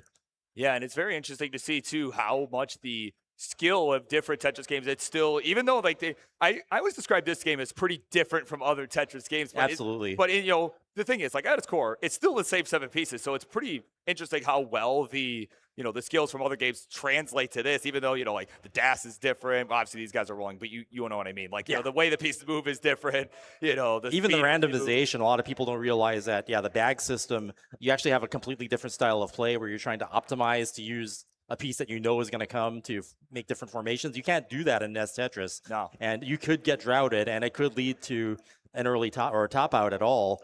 So players that are used to modern, who are used to always being able to get those pieces within a certain amount of time, just can't rely on that here. So for them to be able to adapt is very impressive. Yeah, absolutely. Again, this style of stacking is different, but of course, right now what else is different? Oh, SV. Oh, yeah. That's to the right. He's going to have to do a hero dig to get that down. Yeah, this is not a good time for this, Chris. We are about to reach the 19 transition, and a drought is forming here. Yes, he needs to get that board under control right away. Even Red Shirt's built up pretty high, but not okay. SV just transitioned to level 19. Ooh, I like that delayed burn setup from SV. It kind of brought him higher up, but smart choice. Fighting for survival here. Needs the right pieces, isn't able to pull it off. But SV is in the lead, so Red Shirt has a chase down now about 35,000 points. Yeah, he's got to get this board under control. And, of course, he knows he has time to make this happen. Only needs about a touch to change. So he's got all day. Yeah, the strat here is just to survive and be able to catch up in order to take the round. Redshirt just burning it down now wisely. Now, while we watch him burn this out here, he's set up. There's Lumber. There's a Tetris. There it is. And it is Redshirt taking game number 1 over SV. The first win on CT1 boards here is Redshirt. But yeah, SV playing really aggressive and stacking way up high. A lot of the stuff can be survived, but sometimes players will play more aggressively to try to get more points. SV was ahead in score when that happened, but Redshirt able to get the chase down. Yeah, very nicely done there from him. While they get set for game number 2 on the bottom. Meanwhile, at the top, Chris, we got a tight battle here going on between Silly Shark and Sodium. Yeah, they're trading Tetrises back and forth. We are neck and neck on top, just at over 800,000 points. Oh, man, there we go. We've been waiting for that, Chris. The neck and neck. Neck and neck. Those famous words. Yeah, we all love it. Here we go. 47,000 points the difference right now. It is Sodium with the lead in this first ever matchup between him and Silly Shark. There we go. Tetris, Silly Shark. We'll go to 867. I mean, Chris, these are two Sodium. really hot paces, too. Yeah, they're Sodium is a couple of Tetrises away from a max out. 2 and change will do it. Silly Shark not far behind. Clears off a triple top there. Gets the board back. Super clean. Boom. Tetris for Silly Shark. 909. Sodium now at 951. Yeah, no, we could see a couple of level 26 max outs here. And definitely capable here. Yeah, they just next one will get it for Sodium. We don't have a cowbell here, but I'll do my best to simulate. Yeah, right. Somebody called Bidwell, right? Yeah. Sodium with a double. There's wisely skimming off top. There's a drought forming. Boom! Tetris for Sodium. Ding-a-ling-a-ling-a-ling. There's a cowbell. And not far behind is Silly Shark. One more Tetris will do is swing for long par. There it is. Boom! Tetris for Silly Shark. Both players now maxed. Level 27. About to hit the level 29 former kill screen. Yeah, the second transition, as we call it nowadays. Certainly for our DAS players it was. And that's, as we were talking earlier about the 39 super kill screen that'll be coming up in a little bit, where it being basically unplayable. I mean, this is how 29 was for the longest time. That's right. Yeah. Who knows at some point, when players get super efficient, they might be able to burn. Okay, there we go. We see a kill screen there from Silly Shark making that second transition first. Yeah, that left side was a little bit vulnerable there from Silly Shark as he now has gotten it back under control. And yeah, nice Sodium flat. Off to the races here. Both players surviving now, wisely keeping their stack low as possible. Yeah. Meanwhile, on the bottom, we got a nice close game between Redshirt and SV. They're neck and neck. Okay, up on top. Both players managing their play. Oh, Silly Shark with a tough formation on the left. Yeah, that's a tough one to deal with. Oh, he hung the square. Get the he burn. had it out. And that's going to be fatal. Oh, man. And Sodium just barely having the lead there is going to take that first round. Wow. Yeah, and Chris, and Silly Shark had an out for sure. If he had just nudged that square just one over, that could have been the burn, very diggable. Because once you start making lines to be able to dig, you get a little bit more time to react to the next thing. And it just didn't. He didn't get the line clear, and it spiraled out of control from there. Yeah, and when you're on 29, it is pretty easy when you're rolling to, if you think the line is going to burn and then it doesn't, it's a lot more costly when you get to 29 because you're in a rhythm expecting the piece to come in at a specific time. You have so little time and it comes in a few frames later, or earlier, rather. So it's a pretty big deal when that happens. But yeah, definitely both players getting to kill screen there. That's exciting stuff. You're going to get to see players push each other to the limit. When that happens, as long as they can survive. Yeah, that we are. And right now, SV kind of being pushed to his limit at the moment. His stack pretty high up. Yeah, players getting hit by droughts. I'm seeing the drought counter a lot in these games. Yeah, I'm going to choose to blame Colin for this. I think I'm going to blame him because he tends to generate seeds that are heavy in draw. So I'm going to blame him. It's his fault. There you go. You're welcome from Colin.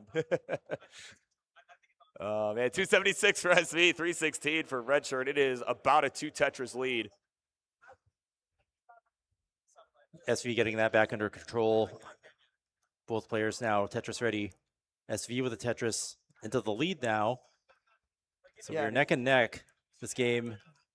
Yeah, and as we kind of take a look at that matchup too at the bottom, right? You know, they have these two conversely have played each other in the past. It's a lifetime match record of 3-0 to SV, and of course they are 9-2 in games. So certainly, if you're redshirt, this is a good start. This is a really good start.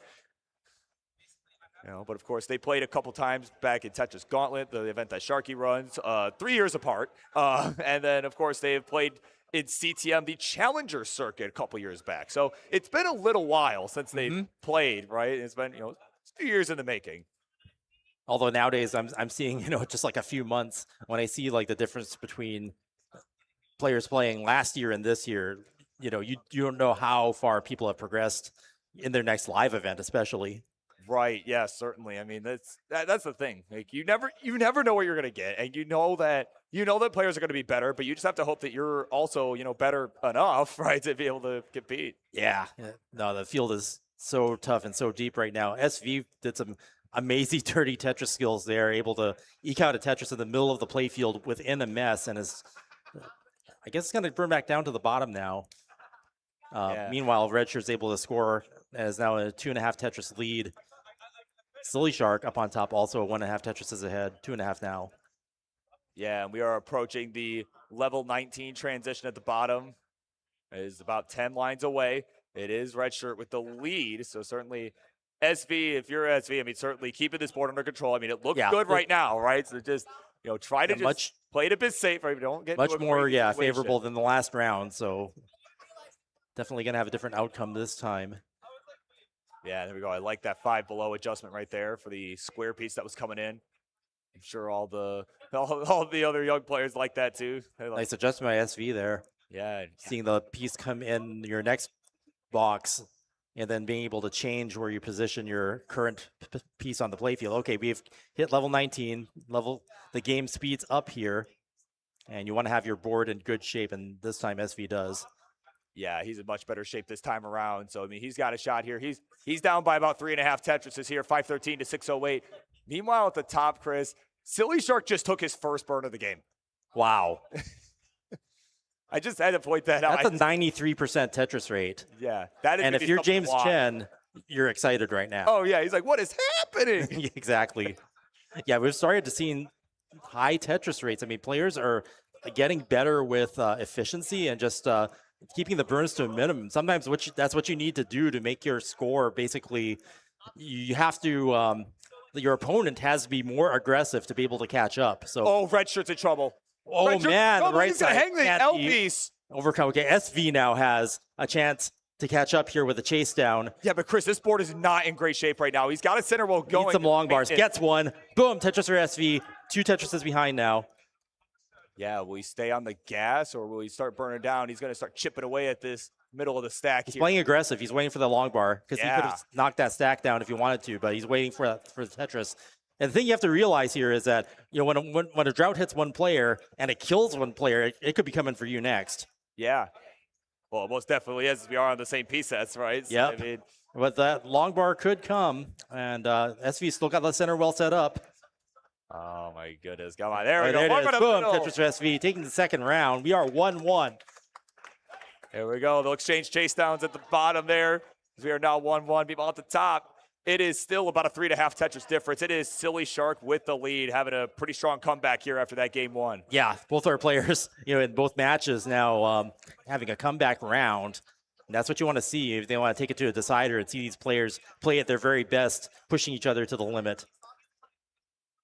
Yeah, that they are. We are approaching the 19 transition here. We're about 30 lines away, 25 lines away for Silly Shark. He's taking a few more line clears. Yeah, but he's got a big lead over Sodium. Very uncharacteristic, but that's partially because of the high Tetris rate and efficiency here that we're seeing. I mean, this isn't even a bad transition score for Sodium. You know, he's just at 108 and will probably hit 500K. Right, yeah, certainly. Oh, yeah, beautiful square placement there. Oh, nice. Nice clean double. Tetris Sodium, and we'll bring this back down. He'll get the Tetris in. Yeah, certainly looking at about a 500K transition and some change. Yeah, but look at Silly Shark's board, just the methodical efficiency, keeping that Tetris rate so high. 87% pre-transition is still amazing to see, and it's going up. Yeah, he could get pretty close to 700K. This is definitely intentional to be as efficient as possible, really secure this win here. 6 Tetrises ahead. Yeah, and there we go. Looking at about 675 the transition, Chris. My word. Almost 700K. And like those are very rare. So just Tetris away from hitting that 700K.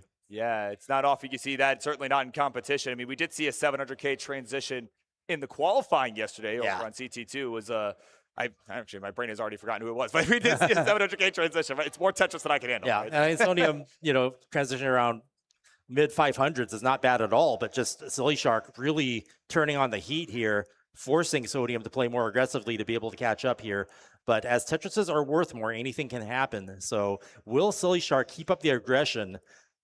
Yeah, I mean, if he gets into any sort of dig situation that is prolonged in any fashion, I mean, these higher point values for Tetrises as the later levels go on, I mean, that could be Sodium Overdose's chance. Yeah. And then it also rewards survival. If you get past 29 and get into the 30s, the Tetrises are worth more. So if you are behind and you really need to turn on the aggression, then you don't need quite as many Tetrises to catch up. Yeah, I mean, it certainly was when we first started being able to play on 29 back in 22 and all that, all those years ago, right? It's crazy to say that. But when we started doing that, we kind of had what was called scaling. A lot of the top players would just line out as long as possible. And then at level like 69 or something, they just throw down a Tetris for, a lot of points. So, it's obviously not as much of a factor here, but still to some extent, right? As we get closer to 39, they are worth more. So it's kind of worth keeping in mind. Yeah. Okay, SV has a bit of a mess to clean up now. The scores are neck and neck, though. Yeah, that they are on the bottom there. Yeah, so looking very good here. The early days of this one, it is, as mentioned, under a Tetris lead for red shirt. Meanwhile, as we continue on at the top, it is 9:40. I mean, Silly Shark with another crazy. Yeah, about to right max now. here. It's going to max probably at 25. Right at the early 25s. Yeah. Although unless the game decides to not provide the piece, which so far it's not. Oh boy, it comes too late. And yeah, that's when you're aggressive and it doesn't give you the right pieces, that could lead to a high stack like that. And now Silly Shark having to clear that off does so very efficiently. Could have really used a T there, but is going to be able to use those pieces to open it back up. Oh man, yeah, Silly Shark going to take the safe triple there. There's and one, gets but there's the Tetris. 9992, almost max here. Oh my God! Did have to do don't some top turns. out right now, please. There we go, max out Yep. for Silly Shark. Just doing it with the singles there, and that's all you need. Yeah, he is almost 5 Tetris ahead. 4.5 Tetris is the difference. Now 5.5 Tetris. Yeah, lead. now cleaned back up. Silly Shark looking to score more, and Sodium, now still behind. Yeah, and Sodium's playing a good game, Chris. I mean, Yeah, this isn't bad at all. This is not bad by any means. It's just that Silly Shark is deliberately scoring extremely efficiently. Yeah, he's locked in right now. There's Longbar. There's a Tetris. Another He'll go Tetris. into 29 at over 1.1 million. So first kill screen is here. Silly Shark maintaining this clean play field. Looking really good here, going into the speed here. Yeah, so he is locked and loaded. He is trying to just really build up that left side right now. Meanwhile, Sodium with a Tetris down the middle. He's got a choice to make here. Does he go for the burn or does he hold out? He will take the burn. Okay, so yeah, wanting to be safe with the speed change there. Don't want to have a board in bad shape, especially when it goes to level 29 speed. Okay. Yeah, there we go. Nice long bar flat on the left side. Does not even want to take the risk right now. He's down almost 200,000 points. But again, this is level 29. Anything can happen. Okay, here. Tetris ready. Oh, man. Covers it up. Okay, and now he's ready. Tetris Sodium. Tetris for Sodium. That's a max out for Sodium. Silly Shark still 3.5 Tetrises ahead. There we go. Oh, Sodium knocking down a Tetris. Oh, now that this, the Chris. Tetrises are worth more, Sodium's board is a bit cleaner. We could see the tide turn here. Yeah, I was going to say, I mean, only down 3 Tetrises at this point. He's made up some score. Oh, man. There we go. Longbar filled the dependency. He is just trying to stay at it, trying to get back to an efficient board state here. Silly Shark's almost clean again. Okay, clean again. Yeah, so Sodium. And both players are just skimming right now, trying to jockeying for that position. Silly Shark didn't get the bar all the way over to the left. It's going to have to deal with that. Gets another misdrop there. Next one's going to be critical. Oh, that's going to be tough. And he's tries gonna to go hang for the bar. flat, but doesn't. Does have a lead. Sodium 3.5 Tetris lead. Sodium's got a chance. He needs to get to 1.268. 1.268. So yeah, he is 3 Tetrises behind. Yeah, exactly. At the left well going to same problem. On the same bar. Exactly the same again. What is this, a mirror image? Both players topping out. Stack. He ended the up left going for the well. left well, and he topped out with the same bar that Silly Shark did, and we are tied 1-1 up top. Exactly the same situation. Double mistap 5 left on the left well Tetris was fatal for both players. Oh my God, that's crazy. Crazy stuff. Meanwhile, we have transitioned on the bottom as they get set to continue on up top. It is SV with about a Tetris and a half lead, 661 to 646 now with that Tetris from Redshirt. So yeah, meanwhile, all that drama going on, we are neck and neck on the bottom. This is turning into a great match. I mean, they're 1-1 all around now, but on the bottom, just such a close match between SV and Redshirt.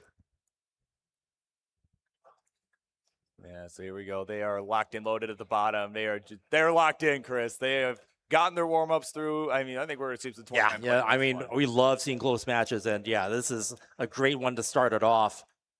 They're just trading back and forth here at this point.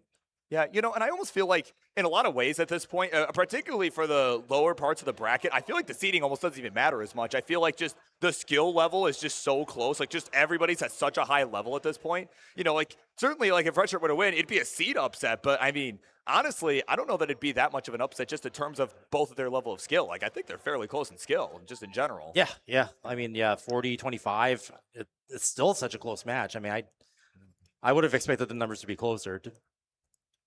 Yeah, so of course they are keeping it close. It's 842 to 813, about a Tetris lead for SV.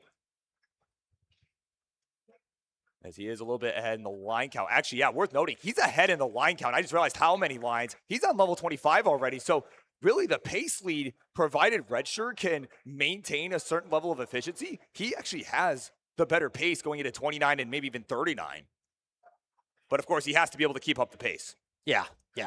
And how deep they go also determines how aggressive they want to go. Right. You know, if you get to the higher levels, all you need is one Tetris to catch up, or if you maintain the aggression, then you can build an insurmountable lead. Yeah, of course, Redshirt now taking the real-time lead as well by just 1,000 points. As again, he is back by almost 15, about 15 lines here.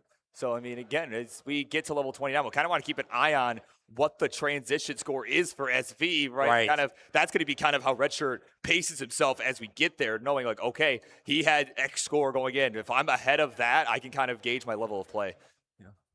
Or rather, the level of aggression, not the level of play. Yeah. No, he's always going to play his always best. Want to play your best, yeah. Up on top are still early days. Sodium with a slight lead, about a Tetris and a half now. Both play fields are clean. Yeah. This time, Sodium answering back with the efficiency, though. 90% Tetris rate. Yeah, hold on. SV's in some trouble here up top with 1 line left to go. Oh, man, this is a bad place for you to get to level 29 on. Oh, okay. That is not right? be survivable. No! He and cannot. There's no chase down. Redshirt's ahead and takes this round. Game point now, or match point. Advantages Redshirts. Yeah, so there you go. Redshirt going to level 29, right? Getting that done at almost 1.2 million, Chris. Solid.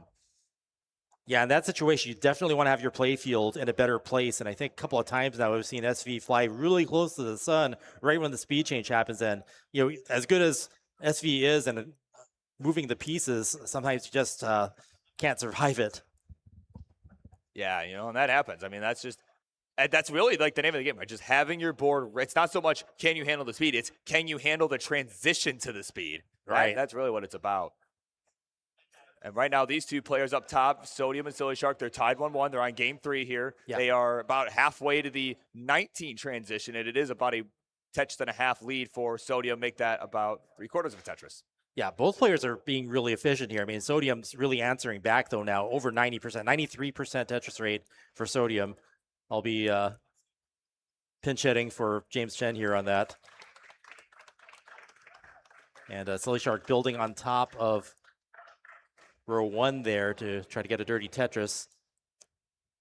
If you gave him the long bar in time, you might have been able to turn that into a well transition, but doesn't. He might set this up. Okay, he set up for. Oh man! Tetris on top of Tetris in alternating stacks. You love to see it. Come on, game. Give him the long ball. Boom, Tetris for Dirty Silly Shark. Tetris for Silly Shark. And set up for another one. Opens up the well. Boom, Tetris for Silly Shark. Beautiful. That's how you get it done. Man. Sorry, I'm laughing at it. I'm like, oh, he set this up. He's like, no. Man, I love having them mic'd up, man. This is great. At least for us, right? I really like seeing that dirty Tetris setup because I have like a Betamax camera video of me playing in the Nintendo World Championship. Oh, yeah. And the announcer saw me doing that, and he made a big deal out of it because he hadn't seen we didn't call it dirty Tetrises back then. Right, but yeah. I have his commentary, and he's like trying to explain it to he set up another Tetris on top of the thing. That's really smart. And I was just like, that's pretty cool that he noticed that. And now when I notice it as a commentator, it's a pretty cool moment. Oh, yeah. No, I mean, it's always cool to be able to, all the big moments too, big and small moments, of course, but it's kind of cool now being able to be part of that for someone else too, So I know that feeling. Yeah. Yeah, it's really cool. Yeah. So here we go. Tetris set up T-spin for Silly Shark. Yeah, though he is behind in points right now. Sodium with the 2.5 Tetris lead. Still being aggressive. I mean, it used to be at 93%. He got it down to about 85, but he slowed down a little. A little bit, yeah. Oh man! Of course, we are just about 15 lines from the transition, so players kind of got to be careful here as we. Like I was saying earlier, right? It's not so much about can they handle 19 because, yes, they can handle 19 or they wouldn't be here. But, it's the transition that it gets even the best players. Yeah, I've noticed that too. I mean, when you have more things that you have to pay attention to, sometimes, you don't see the line count coming in. And we saw that a couple of times with SV. But, coming out into what could be the final game, I'm pretty sure that's going to be a lesson learned. And hopefully the play field will be in better shape for a speed change. Okay, yeah, both players on top were prepared for the speed change. Sodium, high transition score, 680 currently at level 19. Yeah, almost kind of answer the 675 from Silly Shark. It's just okay. Silly Shark, sure. You think you could do that? I could do that too. Yeah. Maybe that's just, a thing that the modern players are able to do. Just answer back. Yeah, that they can. I mean, of course, Sodium a long time. Remember the classic scene as well. As he gets another Tetris 10, he'll go to 759, right? Silly Shark trying to get out of this mess here, Chris. He's at 561. Yeah, holes in the stack. The pieces weren't too favorable, but a couple of long bars would be really helpful. Oh, look, there's that dirty Tetris set up again. Silly Shark, master of the dirty Tetris. The game just needs to give him the bar. There it is. Boom, dirty Tetris. Just in the nick of time, Chris. Wow. You love to see it. And then opens it up perfectly. And is, the board's in the state exactly where you want to be. Yeah, no, it's just perfect stuff. I mean, that could not have been timed better if he tried. So, although he now finds himself behind by over 7 Tetrises, though, as he has a missed rotation to the J. We'll get a bar for some relief, but now he's got to contend with that here. Yeah, it's a really big lead there for Sodium. Continuing, just Silly Shark looking like type B up there. Yeah, his whole MO right now. Flat. That is his mantra right 3 long bars in a row like that. What? Wow. Just when you don't need them, too. But at least... I mean, that's just how it works, Chris. Yeah. It's never when you need them. But he's still hanging in there, over 250,000 points back. But, I mean, again, it's not over till it's over. Certainly anything can happen as we get to level 29. I have seen crazier comebacks happen. But this is an archaeological dig here. I mean, talk about prolonged suffering. Jeez, just... Yeah, I love that delayed burn with the long bar flat, though. That was very nicely done because he could have stood it up, but it would have gotten in the way regardless of where he put it. Silly Shark really dealing with this, though. Finally getting back down. Yeah, about as good as you can. Given what was handed out in pieces. Finally open and Tetris ready. Okay, there it is. Boom, Tetris for Silly Shark. That must feel good getting out of that. But Sodium has maxed out. Oh, that was a misflip. Could have spiraled out of control, but Sodium, managing to keep that under control, and avoid a catastrophe there. Yeah, that could have been really, really bad. So. Meanwhile, on bottom, red shirt hitting level 19. Under par here, 350,000 points at level 19 is not really what you want to see. SV in a commanding lead now, almost 7 Tetrises ahead. Yeah, kind of uncharacteristic almost, right? I mean, not even almost. It's uncharacteristic for him. Yeah, that's how will Redshirt respond as this game progresses? That's a big catch-up that's needed to do, and I mean, yeah, SV, also a pretty big lead for SV, over 7 Tetrises. Yeah, 7 Tetris lead for SV. Oh, geez, Redshirt just suddenly topping out there. Just, man. Yeah, Silly Shark has topped out as well at level 30. I was starting to say, about to say, like, oh, he's got a lot of work to catch up, but no, he just topped out. Yeah, both players on the right side now. Dominant leads at the end there, 7 Tetrises. So just the balance shifting around here. SV now tied with Redshirt, 2-2. Yeah, and up going top, to a decider. And up top, Sodium has got the 2-1 lead as he looks to get it done here.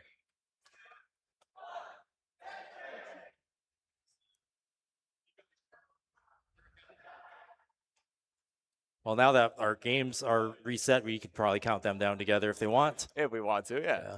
We'll see what our referee wants to do. So.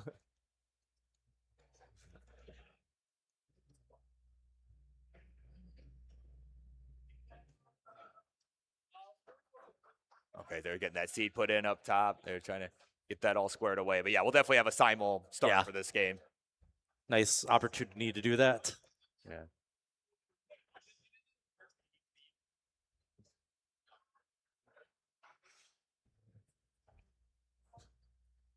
Thumbs up. All right, here we go. Got him down, both matches. Ready, and 3, 2, 1. Tetris. Stress.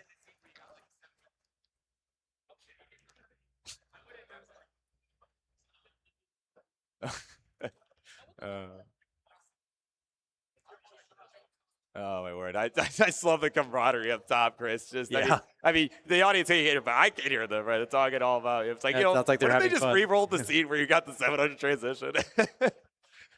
Oh my word! No, our judges are professionals. They would not do that. So, all right. Of course, I want to shout out Nate Swanson with the $100 contribution to the prize pool. Wow! Thank you. Yeah, the crowd goes wild. And of course, if you want to also contribute to the prize pool, right? This has been great action, Chris, already. Certainly. Oh, yeah. We want to see more money go into the prize pool. Our players put in a lot of effort to put on a great show for all you guys. So you can do !! Matcherino or !M if you want to do shorthand on Twitch, YouTube, wherever you're watching from. And it will link you to the Matcherino page where you will be able to make a direct contribution. So, of course, we appreciate every bit that comes in. No pressure, but certainly, want to make sure we plug that. Want to make sure, hey, we definitely want to see actually more than ever this year. I mean, we're completely relying on the Matcherino for a prize money. So it's a little bit different from other years. The way that the Tetris company has been sponsoring us, there's been some changes. So yeah, we really need that Matcherino money and make sure that the prize is as awesome and great as possible and rewarding for our players that come out for this. We got 2 international players here, even in round 0. So yeah, a lot of people just seeing our scene and getting good at the game and coming out, and you love to see when they do well and they're able to be rewarded for it. Oh, absolutely. So right now, SV looking to get rewarded right now with a long bar. Yeah, so guess what? Not coming here. We're up to about a 30-piece trout for both. Yep, finally gets it. Yeah, there we go. Boom, Tetris SV. And even Redshirt having to build up super high. Doesn't get the long bar in order to knock down the Tetris, but it's probably going to be able to open it up with that. Yeah, meanwhile at the top, right, these two are continuing on the bottom. Meanwhile at the top, Silly Shark is going to take the lead by 20,000 points, 257 to 236, as we're about 50 lines through. Yeah. Sodium building kind of like a space on top of a Vitz and can probably burn that off. Yep, that's the exact right piece you wanted to do to burn that top off there. Yeah, Redshirt with a pretty nasty hang of the bar on the left side. Gets one over. Is going to have to get, okay, that was a nail biter there. If you miss that 5-tap there, even if it's somewhat slow at level 18, it would be fatal. Yeah, and of course, Chris, the winner of this match at the bottom is going to move on to face DMJ. Oh, at a wow. stellar qualifying session. Oh, yeah. I was watching that. Yeah. That survival dig was crazy. Yeah, that session 1. I mean, he was the #1 seed after the first session, but of course, obviously, about 100 or so other people had to play still. But he was the clear favorite out of that group. So certainly not going to be an easy challenge for regardless of who advances out of this match at the bottom.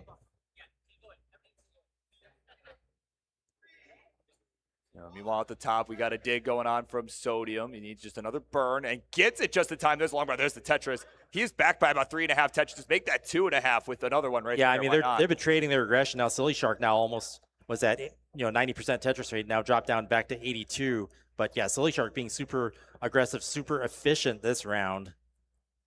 At 423 already, at only 87 lines. Yeah, very solid pace. Certainly, I mean, when you think about what's a good pace, for a top-level player, certainly, you're looking for about a 500K-ish 500K. at about 100 lines, right? And then, it's certainly, I mean, at least that at the transition. But I think if you're looking like best of the best, you're probably wanting that at about 100 lines. And then, that'll get you at least, 600 or so. And then if you're really, really on point, then 700K. Yeah, like if you're super efficient. Which used to be unthinkable, but now, our players are so good. Our field is so strong that that's within reach. Yeah, certainly so. But you could just see Silly Shark setting up the tux there for that to be super efficient. Gets that Tetris, 514 at just over 100 lines. Yeah, as we are approaching the 19 transition for all 4 of our players. Yeah, that's right. We all started at the same time. We are neck and neck on the bottom, SV and Red Shirt. And this time SV is slightly behind in lines. So this is a true neck and neck race here on the bottom, especially since they're both at match point here in the decider round. Yeah, the bottom match is do or die for both. It's win or go home. Meanwhile, at the top, Silly Shark needs this to stay alive, and Sodium is looking to advance to the next round here. Transition's coming up very shortly. Oh man, SV wants to get that board back. Okay, that wasn't quite as bad as it looked. Yeah, no, pretty clean solve. You'd think it was going to take a few burns or so, but nah, he got it done just instantly. Delayed burn, setting up a Vitz, 5 lines away. Okay, I mean, that's still a bet. If you don't get the long bar, then that's not gonna work out. Yeah, it's not gonna end very well. But oh man, he covers it well. Like a couple lines for transition. Man. You want to be in a better place if possible, and the game might. Okay. Yeah, he smartly burned it down. He's on 19 at 518, 539 for Red Shirt. Meanwhile, at the top, 643 for Silly Shark, 600 for Sodium, and off we run, Chris. Here we go. Neck and neck all around. All right, Simon will touch to the bottom. They are in their Game 5 decider. It is Red Shirt with the lead. As he's going to look to hang on here. But SV answering back. They're neck and neck again. And up on top, both players with clean play fields. Silly Shark knocking down another Tetris. 745 now. These are going to be high-scoring games up top. Oh, without question. As we are racing, I mean, only level 21 for all of our players so far. They are going to continue racing along level 29, trying to maintain some efficiency, but Silly Shark right now, this board is not ideal. A nice T-spin there, keeping the playfield clean there for SV. Boom, Tetris for SV, 705. Now just right behind Red Shirt. We are neck and neck still in level 22. Simul Tetris there. What an even match here. I love seeing this. Red Shirt and SV, this is going to go down great. Yeah, and as a reminder, this is only the first round. This is round 0. Right, to determine who makes it to top 32. So it's very early. I mean, if we're already getting matchups like this, man, I think we're in for one heck of a weekend. Yeah, this is exactly what you want to see here in 2026. The evolution of our sport here with our new qual system. So many players out, showing their stuff, their evolution over the year. All of our regionals feeding into this. Yeah, it's a lot, man. What else is a lot? It was that burning for SV. Yeah. That ended up putting him behind by quite a few points. But now it's back in shape. Tetris ready. Boom, Tetris for SV. Red Shirt maintaining the aggression, though. Hasn't let up one bit. I mean, you can't against a player like SV. You got to just stay on the gas. He's having to take some burns now into level 26. 907 to 817. Meanwhile, at the top, 972 Silly Shark, 962 Sodium. They are neck and neck. Yeah, they're neck and neck and on the verge of maxing here. Yeah, both having to take some burns now to get their play field ready, possibly for 29 soon. Yeah, he's 2 very efficient games at the top. But they're just not finding the right pieces. Silly Shark will max out. Sodium not far behind. But he's got to find a solve Just needs quick. that bar. Has to cover it up momentarily. Oh, no. Did not get a good sequence to be able to use that long bar there and just stacks it up as a spire in the middle. This is critical. Yeah, he's finding the right burns, though, as we are approaching level 28. He's there now, but he is Yeah, he needs to down stack. And he gets the right stuff. Okay, now a long bar. Okay. Yeah, meanwhile at the bottom, we are approaching LJ level 29 dependent. as well. SV has maxed out into it. He's back by about 80,000 points. Sodium has 2 lines. He's going to have to get gonna a long have to bar burn. right after. This is looking bad for Sodium. Okay, he gets just the perfect time to get that long bar to survive. Oh, boom! Tetris for Tetris! Sodium. Sodium surviving that gamble there. Wow. And now all players on level 30. All right, off they run. Red Our shirt with players the on the lead. left in the lead. SV needs to down stack. Get that left side under control. Yes, gets the 5-tap to the left. That was critical. Wow, he is hanging out by a thread. As Great he's back- down stacking by SV. Yeah, incredible. Down 50,000 points, and he is right back in it, Chris. Oh no! Red shirt needs a long bar now. Doesn't get it. So a very slight change will do chase it. down. Tetris SV triple. 32,000 points to go. 1 Tetris will do it. So yeah, SV just burning now. Both players up on top though. Silly Shark in the lead. SV a couple of lines away from winning this. And I know, Sodium tops out up top, and Silly Shark will take game number 4. And 2-2 up on top, and SV takes the round and the match, surviving. What a match. Yeah, SV has punched his ticket at top 32. What a close match between Redshirt and SV. Yeah, man, and that clutch dig, a level 31, was it? Like, he almost had a top out, but there was a clutch 5-tap that he got. Though that side. dig was amazing. That was key. Yeah, without that, he was done. Man, what a match. A great performance by Redshirt, though. He was leading that round most of that last game there. Yeah, that was very nicely done. So now it comes down to this. We got game 5 deciders, Sodium and Silly Shark. The modern showdown is about to come to a close. That's right. They're able to even it up. I mean, it's great that, even in this round 0, we had deciders on both matches. Yeah, very nice to see.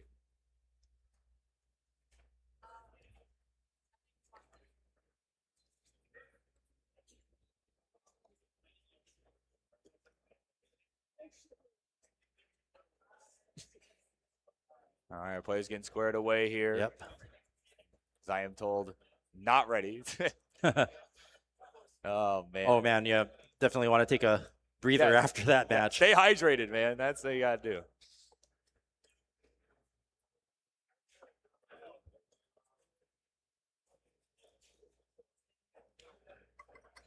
Oh, man. Yeah, I had to take a second to hydrate, too. My God, it's just so Yeah, it's time to rehydrate. I've been Oh, my word. experimenting with a lot of rehydration powders. I noticed that there's a lot of sodium in a lot of those powders. I'll have to remember that. Oh, man.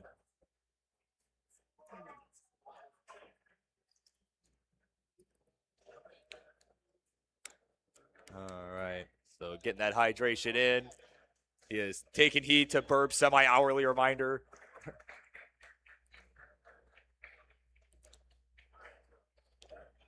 Yeah, we got the 1v1 view here.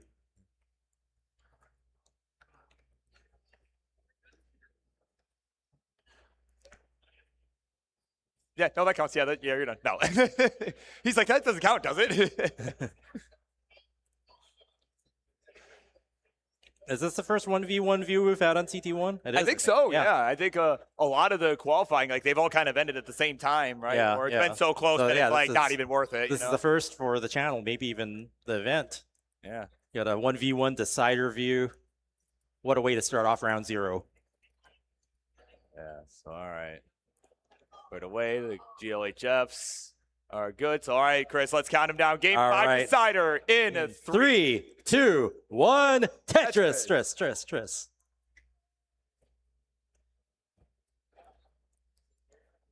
So, yeah, again, round 0 here. This is the winner. Look at that simul. Well, almost. Ooh. It was clone Tris for a little while there. Yeah, no, Sodium had to get all fancy with it. Yeah. So, yeah, I mean, with both these players kind of trading off in super aggression, simul Tetris there, who will pull ahead first here in this battle of the modern players?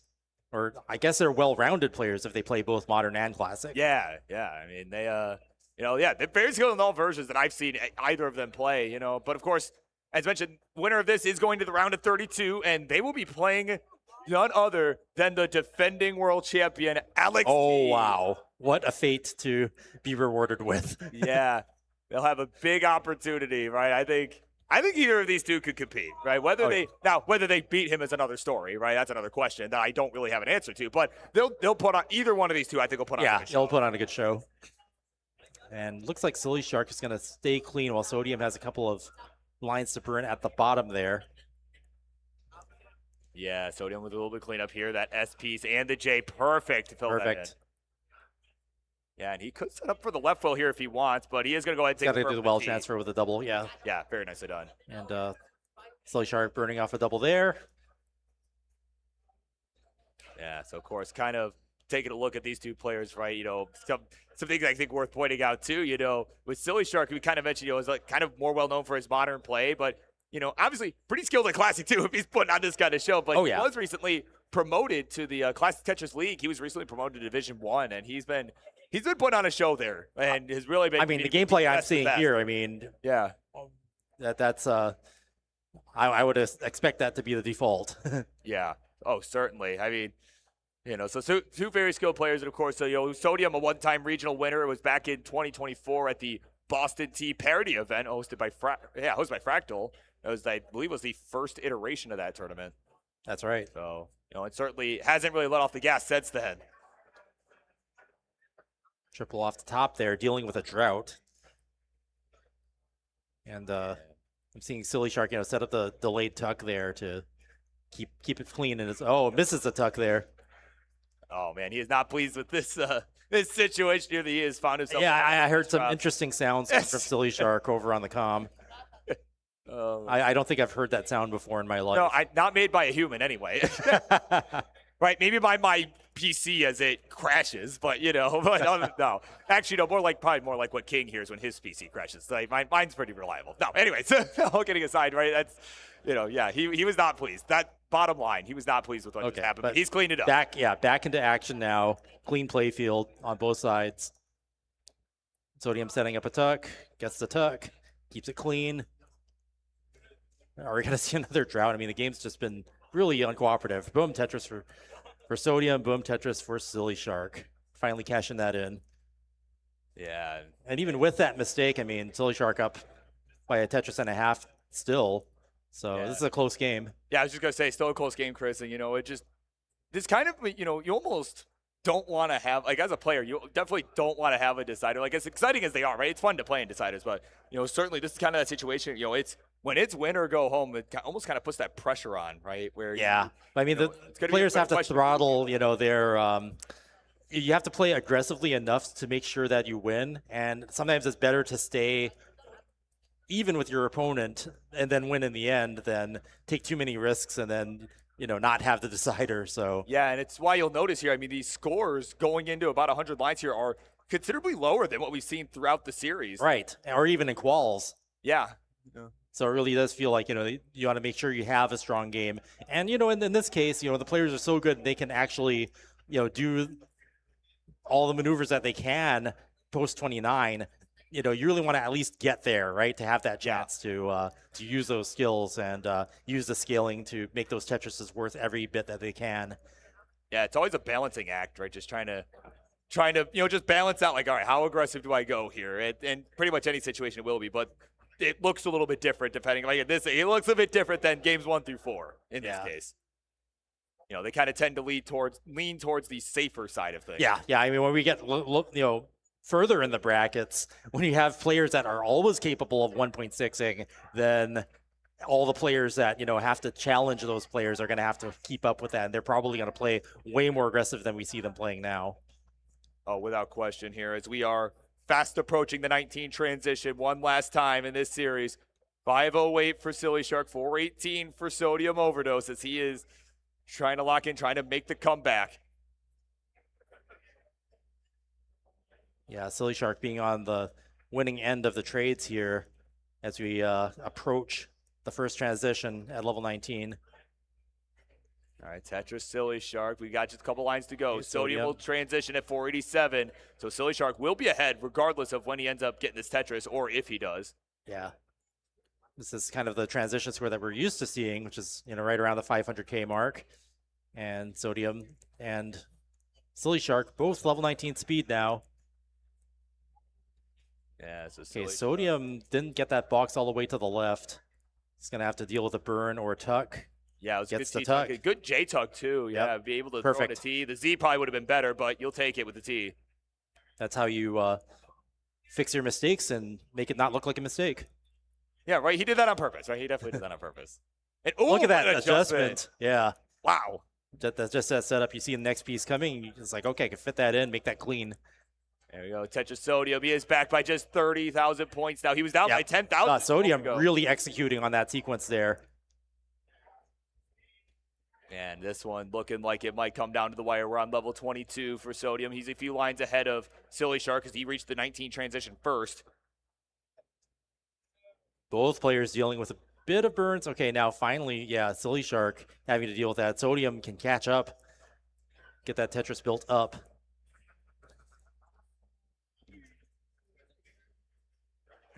Okay, Sodium clean. Silly Shark with the Tetris there. Sodium with the Tetris. Off we go.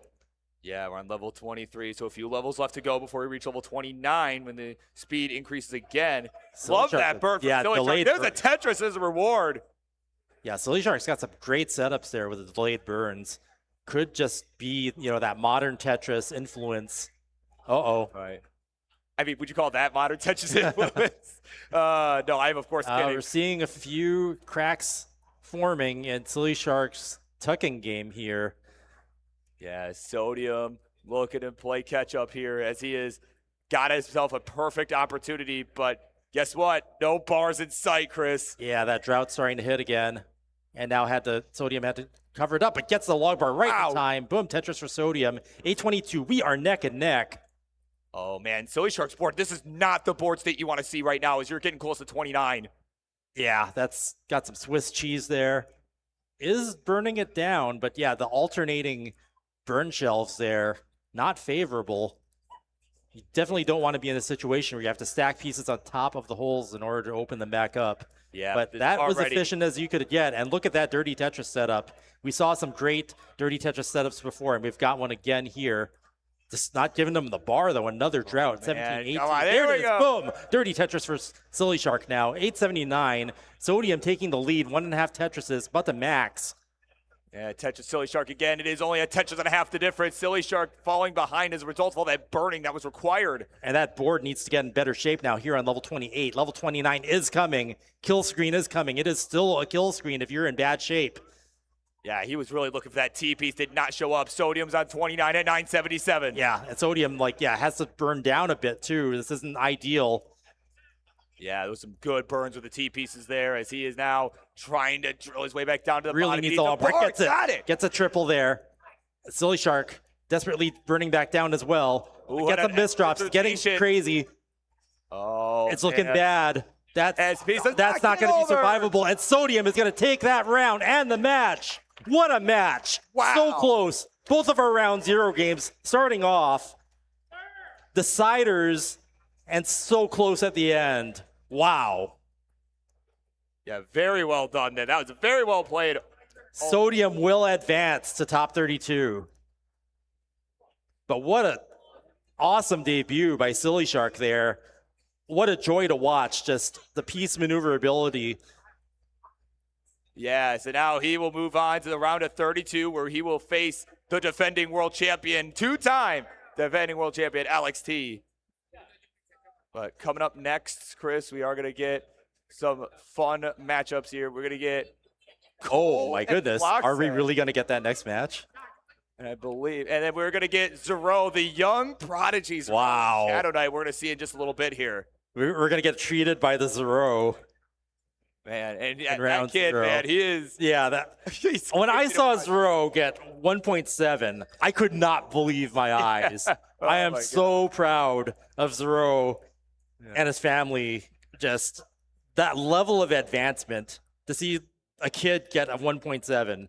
Yeah, like crazy. What?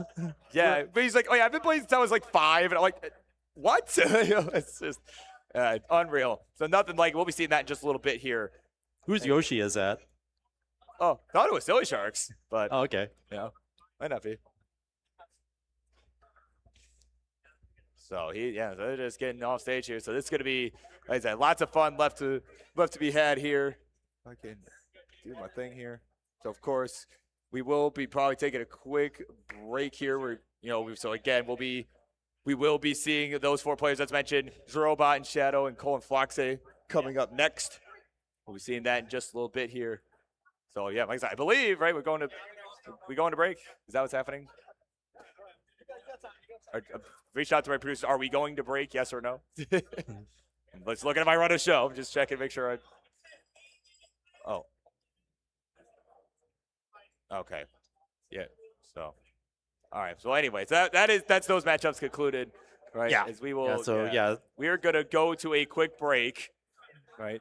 As we will be right back. Yeah. With more Stay Tetris tuned. action. We're gonna have some awesome Tetris action. Zero coming.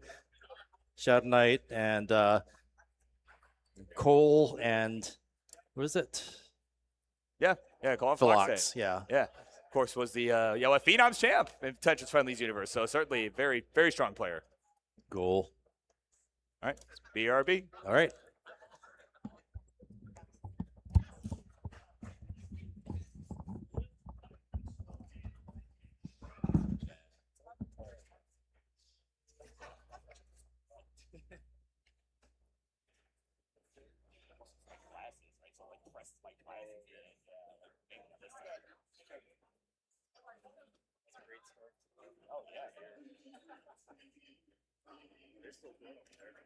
Oh, I think they started in that spot. Oh, wow.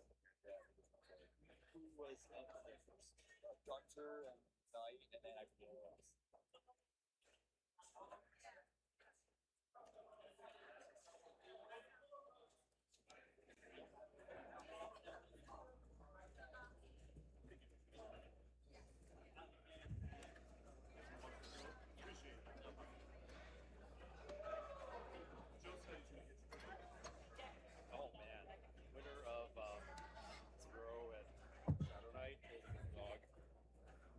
The winner of Cole and Flox goes against Eyeball. Oh man. Oh, Eyeball ended up making top 16. Okay. Oh yeah, Eyeball did great. I know he was. Yeah, he's pretty zero. We're worried about like the seeding and everything. Like, enemy I might be this, Well, I mean, I think Huff did, but I think he did. Yeah, he's like Eyeball's probably going to though. So. I think he just didn't want to play dog. I mean, if you're gonna choose between dog or the other two, right? Yeah. That's why I was just like, no matter who wins there, it's just like you're gonna fight dog or eyeballs. Especially dog getting that 1.9. Pretty strong.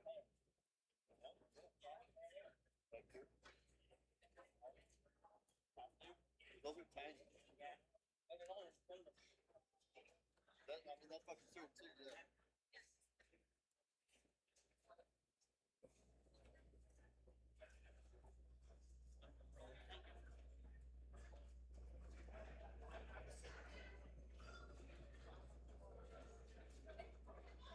Oh man, there might be a Scooty just stop rematch. Oh, that would be crazy. That'd go crazy. Top 60. Oh man, that'd be top 60 too.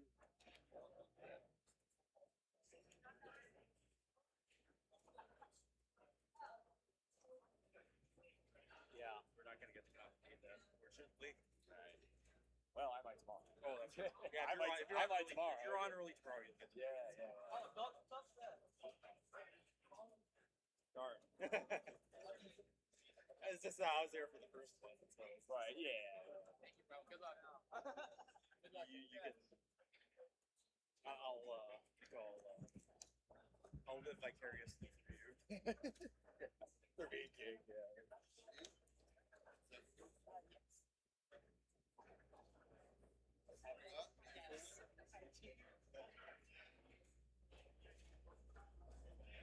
Yeah, that's probably. I mean, as long as Kristoff plays strong, it's probably going to be the outcome.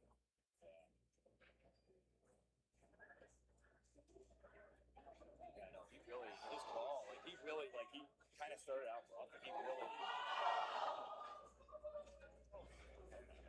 really dialed it in. And got like halfway through. He started just slamming high scores and high scores. Like, he's warmed up. You build your momentum at the end.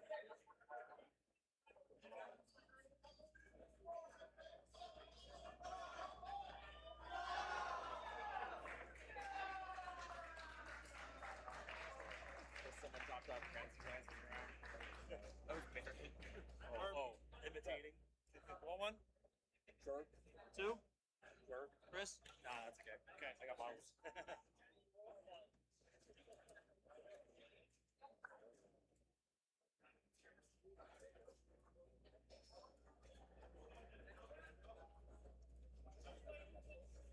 So, players some zeros, 1.7 in balls. Yeah, that was a PB. Yeah, because Lucy's pulling this from the bottom, assuming, right? So, yeah, because it was like 1746 or something. Like, it was like a few thousand points higher than that. Oh, okay.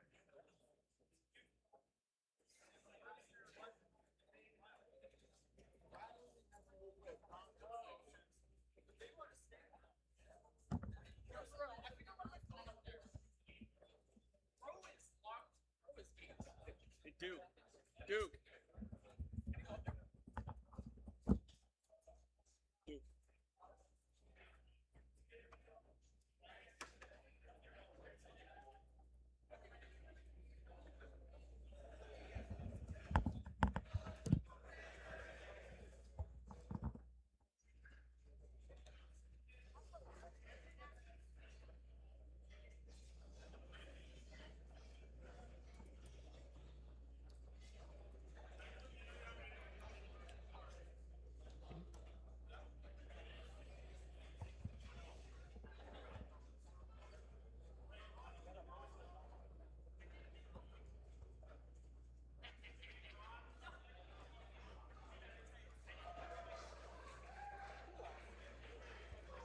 Tank. We are being spoken to.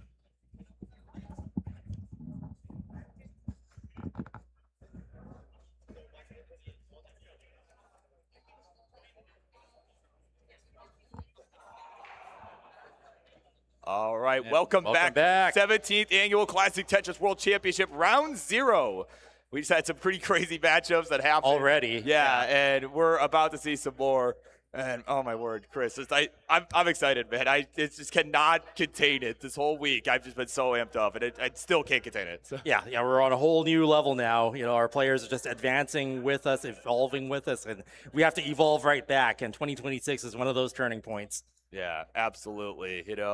So again, some like young guns coming up. Again, we're gonna have Robot and We've got some new faces here. In gold bracket. So yeah, absolutely. You're used to seeing, these legends come out and, they work their way up to the ranks and, you're going to have like a big top 8, top 16. But they all had to come from, round zeros and a little further back in the bracket. We've got new players, mostly, completely new to gold bracket up here on stage now. So now's their time to shine. Now's their time to advance, and maybe they'll make it to top 16, maybe even top 8. They could. I think any of these 4 players that we're going to see could, right? Honestly, like they're all very strong in their own right. Of course, some familiar faces up there as well. Yeah. Nicole Bucket is the familiar face. Nicole being, the most familiar here, not just Scooty's friend now, really coming into his own He's now. coming into his own? Right. Oh, all right. Looks like we are good to go. I'm getting a thumbs up from our referees. So, Chris, let's go ahead and get this thing going here. I got our player cards, so they're good to go, yes? All right, 3, 2, 1, Tetris.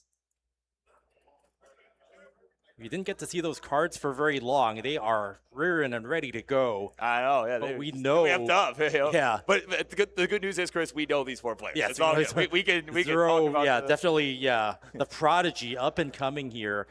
All eyes on this young Tetris master, able to get a 1.7 in quals. Yeah, and it was actually, in terms of 39 cap play, right? You know, a score only before level 39. It was actually a personal best for him, Chris. He had a PB of 1.740 million and then some change. He ended up getting about 6,000 points more in the qualifying session last night. Wow. So it's just absolutely crazy stuff. So that's the robot on the left, your 28 seed. He is the young gun. You know, came out to Jonas Cup the first year. Him and, you know, Duke behind him, his whole family, they showed up. And, you know, it was just, they just were excited about it. And, you know, and sorry, I'm being corrected. It was a 1,000 point difference, not a 6,000 point difference. Excuse me. So, but yeah, but he's kind of showed up a couple years back, and now, I mean, look at him now. He's like one of the biggest. Yeah, it's only been a year and a half. It was like a Jonas Cup that was like a year and a half ago that we first saw Zoro. So, learning so fast, and just I'm just seeing him do so many crazy tucks there, and look at that. Yeah, just the delayed tuck setup from Zoro, so impressive. But Shadow Knight in the lead now. Yeah, it was right. Of course, Shadow Knight, you know, a player that's been around for a little while. I believe he made gold bracket last year, if I'm remembering correctly. Right, made the gold bracket last year, and of course is, you know, kind of he's kind of been an up and comer as well. You know, as contended in the silver bracket a number of times, and you know, and last year, if I'm remembering correctly, made the gold bracket for his first time. So this will be second attempt here, right, at trying to make a good run.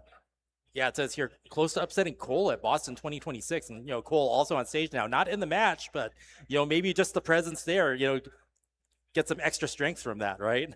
Oh, absolutely. You know, just remembering that guy across from you there, right? Yeah, see you later in the bracket. Yeah, perhaps. Yeah, as we get closer to the end of the brackets, we're starting to get closer to the finals. So that's our top matchup here. It is about a Tetris. The difference right now is 350 lines, 236 to 215. Yep. Very close so far. Yep. Meanwhile, at the bottom, of course, a familiar face, Cole on the bottom left is our 21 seed after qualifying. He is, of course, a multi-time top 16 finisher.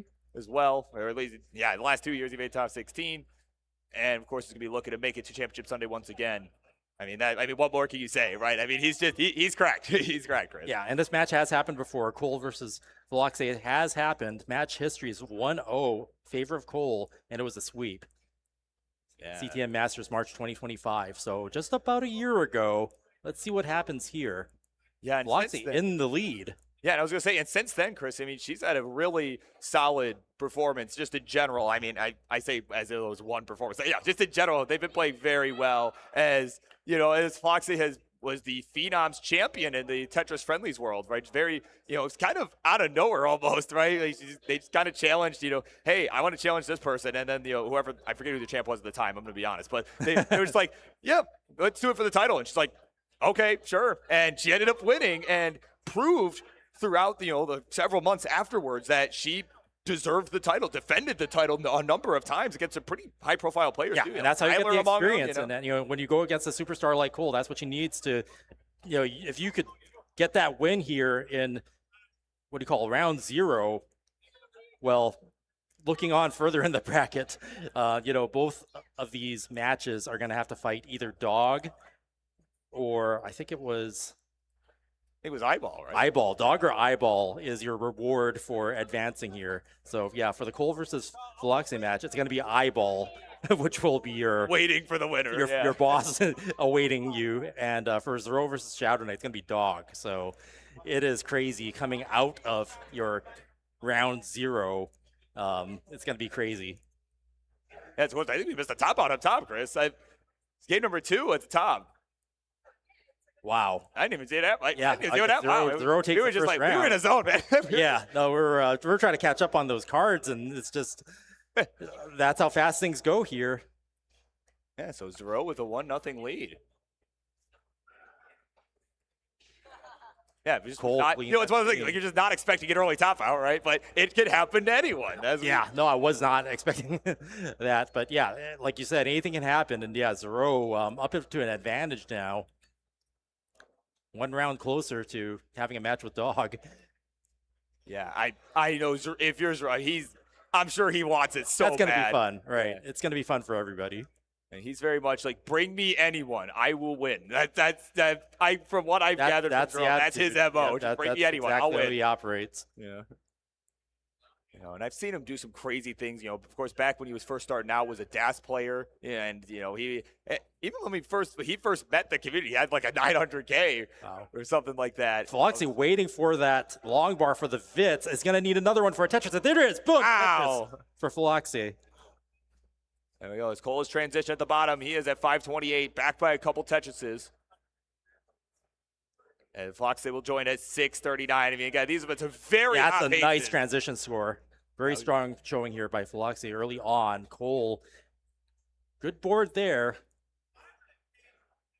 Yeah, oh man. Just Fluxy, over 539. Burns here.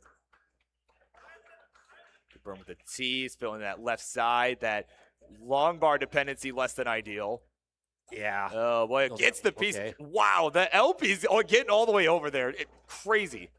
Yeah, typically you don't see those types of pieces being moved fast, but when you got to do it, then that's how you survive. Yeah, got to do what you got to do. And speaking of doing what you got to do, Zero got to do some things to get out of this mess at the top. Yeah, that's flying close to the sun there. At least it's pretty far away from speed change, so there's time to clear that down. But Shadow Knight's going to be jumping up into the lead now with that triple. 3.5 Tetrises ahead. Yeah, Floxy was just in some trouble moments ago, but Chris survived another tough situation. It's a couple of pieces away back into safety here. Yeah, Cole with a little bit of some holes in the stack towards the bottom, but it's nice burn with a J, and he's setting this up. Yeah, the whole sequence there though has allowed Cole to come back, and now we are neck and neck on the match on the bottom. Yeah, that was a really efficient solve too. I mean, and again, when you're in a dig situation, what more efficient way to get back down than with the Tetris? With the Tetris, yep. Do it if you can. Oh, nice spin. Wow. Almost, that T-spin in particular, it's not necessarily like a safety, like it's kind of a safety play in the sense that it lowers the stack a little bit, you get pieces left, but it's also, if you miss the T-spin, it can cause some problems. But of course, Cole, a professional, he hits it no problem. Yeah, and Cole really turning on the heat now. Efficiency going up here in the post-19 speed change. Yeah, they are just racing along here. We are approaching level 29 in just a few levels here, about 30 lines. It's 847, 853, neck and neck on the bottom. Yeah, neck and neck. Okay, as Floxy trying to get out of this mess. Nice burns here. 30 triple. And opens up the well. Yeah, there we go. Nice clean stack now. That S-burst not behind. Hangs 2 bars. And Cole's going to take that round just like that. Wow, that S-burst was really what started that. Just did not have another spot. She threw 2 to the right, didn't have another spot. I was like, I can't keep stacking more S pieces on this, and just had to throw it in the middle. Wow, that was really tough. Oh man, that hurts. Just you get the long bars, and if you hang it, and then doing it again the second time, it's just tragic. Yeah, and Shadow Knight hits a dirty touches up top. All right, you're approaching transition there. He's at 473. Zero at 409. Added touches for him. He will bring it to within 2 Tetrises. Yeah, both players having a lot of material on the play field near transition here. We'll see how they deal with it. They're going to try to knock it down before to stay in safety here. Yeah, here we go. Zero a few lines ahead. Kind of worth noting here. The lead, maybe in terms of pace, may be larger than it appears. Yeah, Zero setting up. I'm not sure if that was intentional or not, but it's looking okay. Wow, what a series of sucks, man. That was... But, I've seen Zero do that before, so it looks intentional, I think. Right? I mean, it could just be good at adapting on the fly, too. It could be, honestly, it could be either. You never know. It's so much harder to tell these days. Just keeping me on my toes, like keeping all of us guessing, right? Like. Yeah, exactly. I mean, that's very much the kind of person Zero is. I mean, let's be real. Always keep it. I'm sure he's keeping. Oh, Shadow Knight. Oh, gosh. Yeah, that left side needs help. Oh, we get the 5 tap. Get the 5 tap. Got yes. it. And boom, dirty Tetris for Shadow Knight. Wow, that was a clutch 5 tap. He needed that so badly. Look at that adjustments. Oh man, we still need a piece for the left side. Another Tetris. Yeah, that'll bang it down. Back down to the bottom. Yep. Wow, that could have he could have had a one-way ticket to Top Out City real quick, but says, nah, bro. That's the wrong place. Top Out City? Yeah. Nah, bro. How far is that from Max Out City? That's it's probably the other side of the planet. Something like that. Oh, it's over in Europe. No. Oh, man. Oh, man. 694 to 647. Zero, in the midst of all that, is building a lead here by about 2 Tetrises. Yeah. Zero getting it back under control.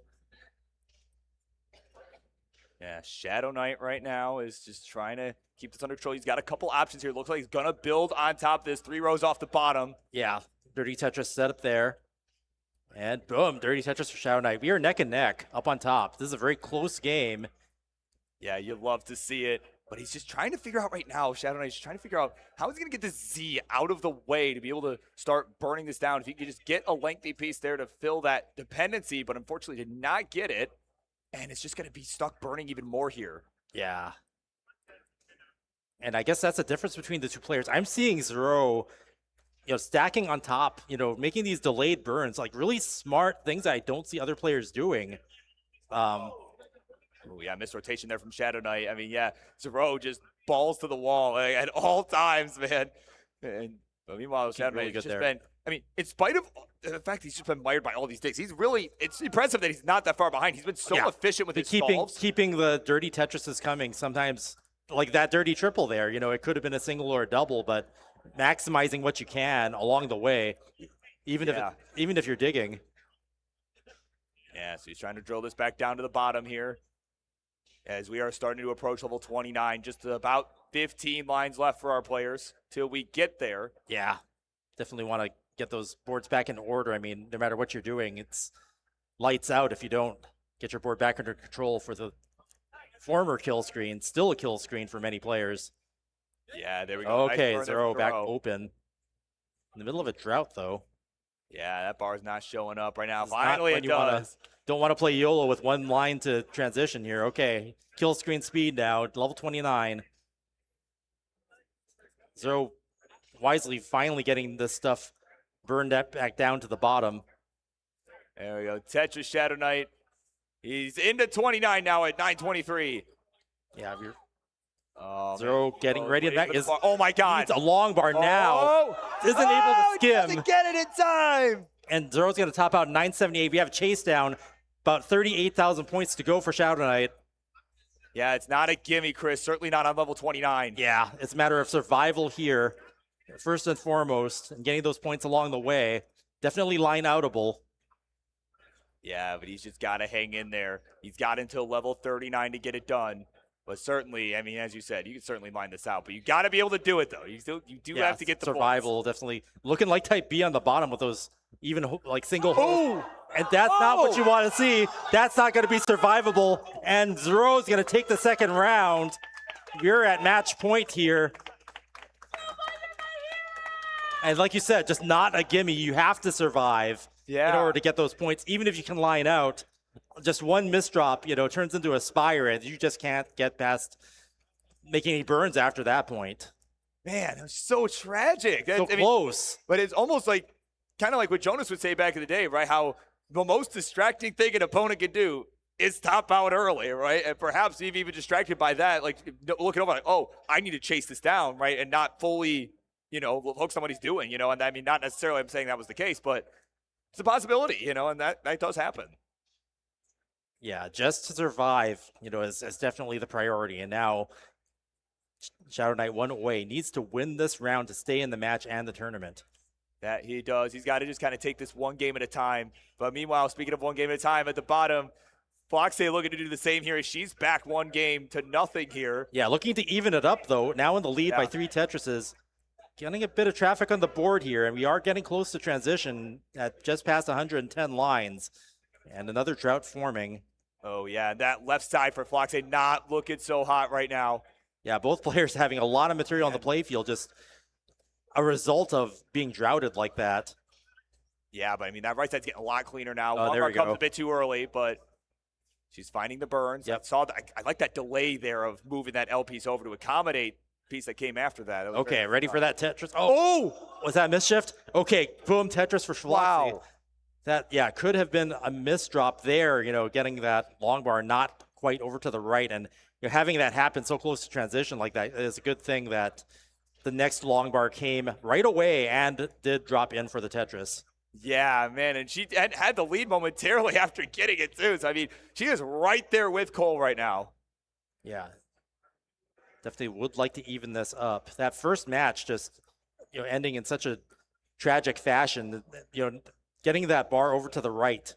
You don't want to have that happen to you, too many times, and it's sort of a recurring thing, and hopefully it won't happen the next time. Yeah, so we'll see how this pans out here as we are approaching the later levels of this game. We're on 19 right now, level 21s for both. Nice spin there. Yeah, very nice. This Cole's in trouble. Yeah, Cole built up high. It's survivable, but it's going to take some good pieces. Oh my God, I'm surprised he did not go for the Jaybird there originally, but now he's got that long bar over the left. Yeah.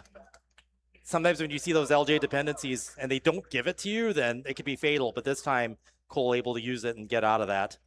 Yeah, he is out of the mess now. He's back by about a Tetris and a half, 650 to 692. It is Floxe with the lead. Zero just building crazy stuff on the left there. I mean, I don't know what the heck. Oh, Zero, what are you doing? That's oh man, I'm sure he's wondering the same thing. Look at that, it's clean. The Tetris. he cleans up that mess on top. It's just. Oh my God, this guy. Compound tucks, just delayed burns like crazy. Zero putting on a show here. Right, he's doing it. It's called content. That's what he's doing. He's throwing for content. That's what's happening right now. Oh man, but what's not throwing for content are these two players. These two players at the bottom are not throwing for content. They're putting on a show for content here. 819 to 816. It is neck and neck at level 25. Yeah, neck Chris. and neck on that match on the bottom. But Floxe really wanting to even up this as Cole is one game ahead. And there we go. Oh, Misty Missed S-spin. spin. Yeah, I know. But that could turn into a dirty Tetris. No, it takes a triple instead. Yeah, I kind of like that play in this case. Usually you kind of think like, oh, you have to stay on the gas because your opponent's going to as well. As, oh, hold on. Zero's in trouble. Hang on a minute. That board is getting out of hand here. Wow. Oh, man, does he find the Zero beat? is just right, no bar in crazy. sight. Oh, my word. Gets the bar over finally. Is able to get some relief. Duke shaking his head. Like, oh, my word. Oh, man. So as they keep going there at top, at the bottom, we're approaching level 29. Yeah, Zero able to clean out of that mess. And, yeah, I'm just seeing just some crazy YOLO moves by Zero there. Oh, speaking of YOLO here, Cole with the center well set up. He's got 4 lines left, 2 lines left. Oh, gosh, this is not where you want to be for kill screen. The bar's not coming. Oh, gets a triple right after that. Oh, my word. Floxe going to top out into the 42-piece Floxe topping out at 996. Golding. Oh, that left side. He needs 3,000 points. Just a single. He's not going to get Wow. What a finish. And just a single change away. The 42-piece drought. Basically killing them both. Wow. That score differential, though, it's just sometimes you need to try to get those singles at the very end, and that was as close as it gets. Wow. Oh, my God. Nail biter, Chris. And speaking of nail biters, this top one could be as well, as we are approaching the 19 transition rather rapidly. Yeah, and Shadow Knight in the lead now. Definitely why he wants to even this up and stay in this match here with Zero. Yeah, he needs this to stay alive. And again, as I was kind of bringing up earlier, like, you got to just take it one game at a time. Just knowing all you can really think is, I have to win this game. Like, just win this game, right? Don't be too focused on, the entire series, right? Where you're like, oh, I need to win the next. Like, just win this game and then go from there. That's how you start your momentum. Yeah. And, right now. So here we go. He has got the lead at transition right now, 656. Yeah, true lead too with being behind in lines. Oh, yeah, on 20. Yeah, so, I just saw the blue, and I'm like, oh, he's on 18 still. So. Yep. So a good position for Shadow Knight here. And with Zero having to do some burns, has a dirty Tetris setup though. All right, there we go. Tetris Row. He's going to close this gap here. 660 to 710. And yeah, you know, when you said it, Chris, I mean, he's behind or ahead in the line count. So in terms of pace, I mean, this differential could be larger than it appears in terms of what their potential is going into level 39. Right. They're both going to have, you know, if they both make it to kill screen, then it'll play out, and you might have a chase down situation. And there we go. Good burn there from Shadow Knight on the right side. He's setting up the center well. Column 4 is set up, but we've been seeing so many routes. Oh, man. Oh, boy. Okay. Might. Okay. Just. Oh, my word. He bursted with bars. At the wrong time, too. Not able to cash any of those in. Turns it into a triple. Still can't use them. Oh. Okay. And finally goes gets Tetris for Shadow Knight. My goodness. And he's still going with this column 4 setup here. Gets another one. Finally gets that column 4 Tetris. But yeah, with dependencies forming, yeah, you definitely want to get your playfield less jagged, especially when level 29 is right around the corner. Yeah, no kidding. Still a little bit of time left. We're on level 24 for Shadow Knight, level 25 for Zero. Zero at 800 here, about a Tetris behind. Yeah, Zero slowly catching up here. Yeah, Tetrises are worth more. And yeah, here we have another YOLO setup from Zero, setting up crazy stacks, you know, as a delayed burn, but able to do it. You know, making those bets. I mean, Zero's probably taking that ultra delayed burn style to a whole new level. I'm seeing some stuff that, I mean, wow. Yeah, I mean, what more can you say? Yeah, very high level play right now. And this is only the round 0. All right, so we still have lots left to go, even tonight as we get into round 1 in a little bit. But right now, we're going to keep this groove here. Game number 3 up at the top. It is Shadow Knight doing exactly what he needs to do right now to stay in this series. Yeah. And our match on the bottom is neck and neck all the way, you know, both in terms of points, lines, and points in the match. 1-1 here. As close as it gets, as if you've seen 2 players here. Yeah, and I find it interesting, too, Shadow Knight, like, when he's screen looking, I notice he's looking up at the projector, not the projector, but the giant screen there, rather than just next to him at Zero's screen. Yeah, I mean, I wouldn't actually recommend that. I've been on that stage before when I was having that match with Logan Paul. Oh, yeah. There's lag. Like, that screen is, like, not accurate to what's going on in reality. Yeah, there's going to be that slight delay, but right now we are on level 30 here for Zero. He is at 1.1 million. He has got a 30,000 point lead, but Shadow Knight going to take the real-time lead back into 29. So here we go. Wow. It's back down to the bottom. Boom, Tetris for Zero, 1-1-5. Yeah, so the neck and neck. Yeah, the thing is here, if Zero can keep up his efficiency, well, one, he's going to have a good shot here of advancing. But on the flip side, Shadow Knight will know exactly what he needs to chase down. And whether that is advantageous for him or puts more pressure. Oh, Zero! Zero's in trouble. That left side. Isn't able to get the left tap. So there's going to be a chase down here. 90,000 points for Shadow Knight. Yeah, well, I guess we're going to find out. Yeah. Guess we're going to find out if this is good for him to know what he needs. Getting a second chance here. Yeah. To survive and stay alive. Oh, boy. 70,000 points to go. Nice burn. There we go. He's bringing this back down to the bottom. He needs another Tetris and a half worth of points here. He's on 60,000 points. Nice triple. Takes a triple. Yeah, I mean, that does some damage to the deficit. Yeah, it's the kind of situation where you don't want to overcommit to any particular setup. Going for the triples, and there's enough runway to do that at level 34. Yeah, here we go. 30,000 points left. Oh! Uh-oh. Takes a triple and has to do some cleanup there. 10,000 points to go. Yeah, it doesn't matter where you take the birds at. They could be up higher. Yeah, I mean, those triples would work here. Yeah, just keep doing them. Flat burns are good. Burn, he's got it. There it is. Shadow Knight is going to take game 3. He is staying alive in this one.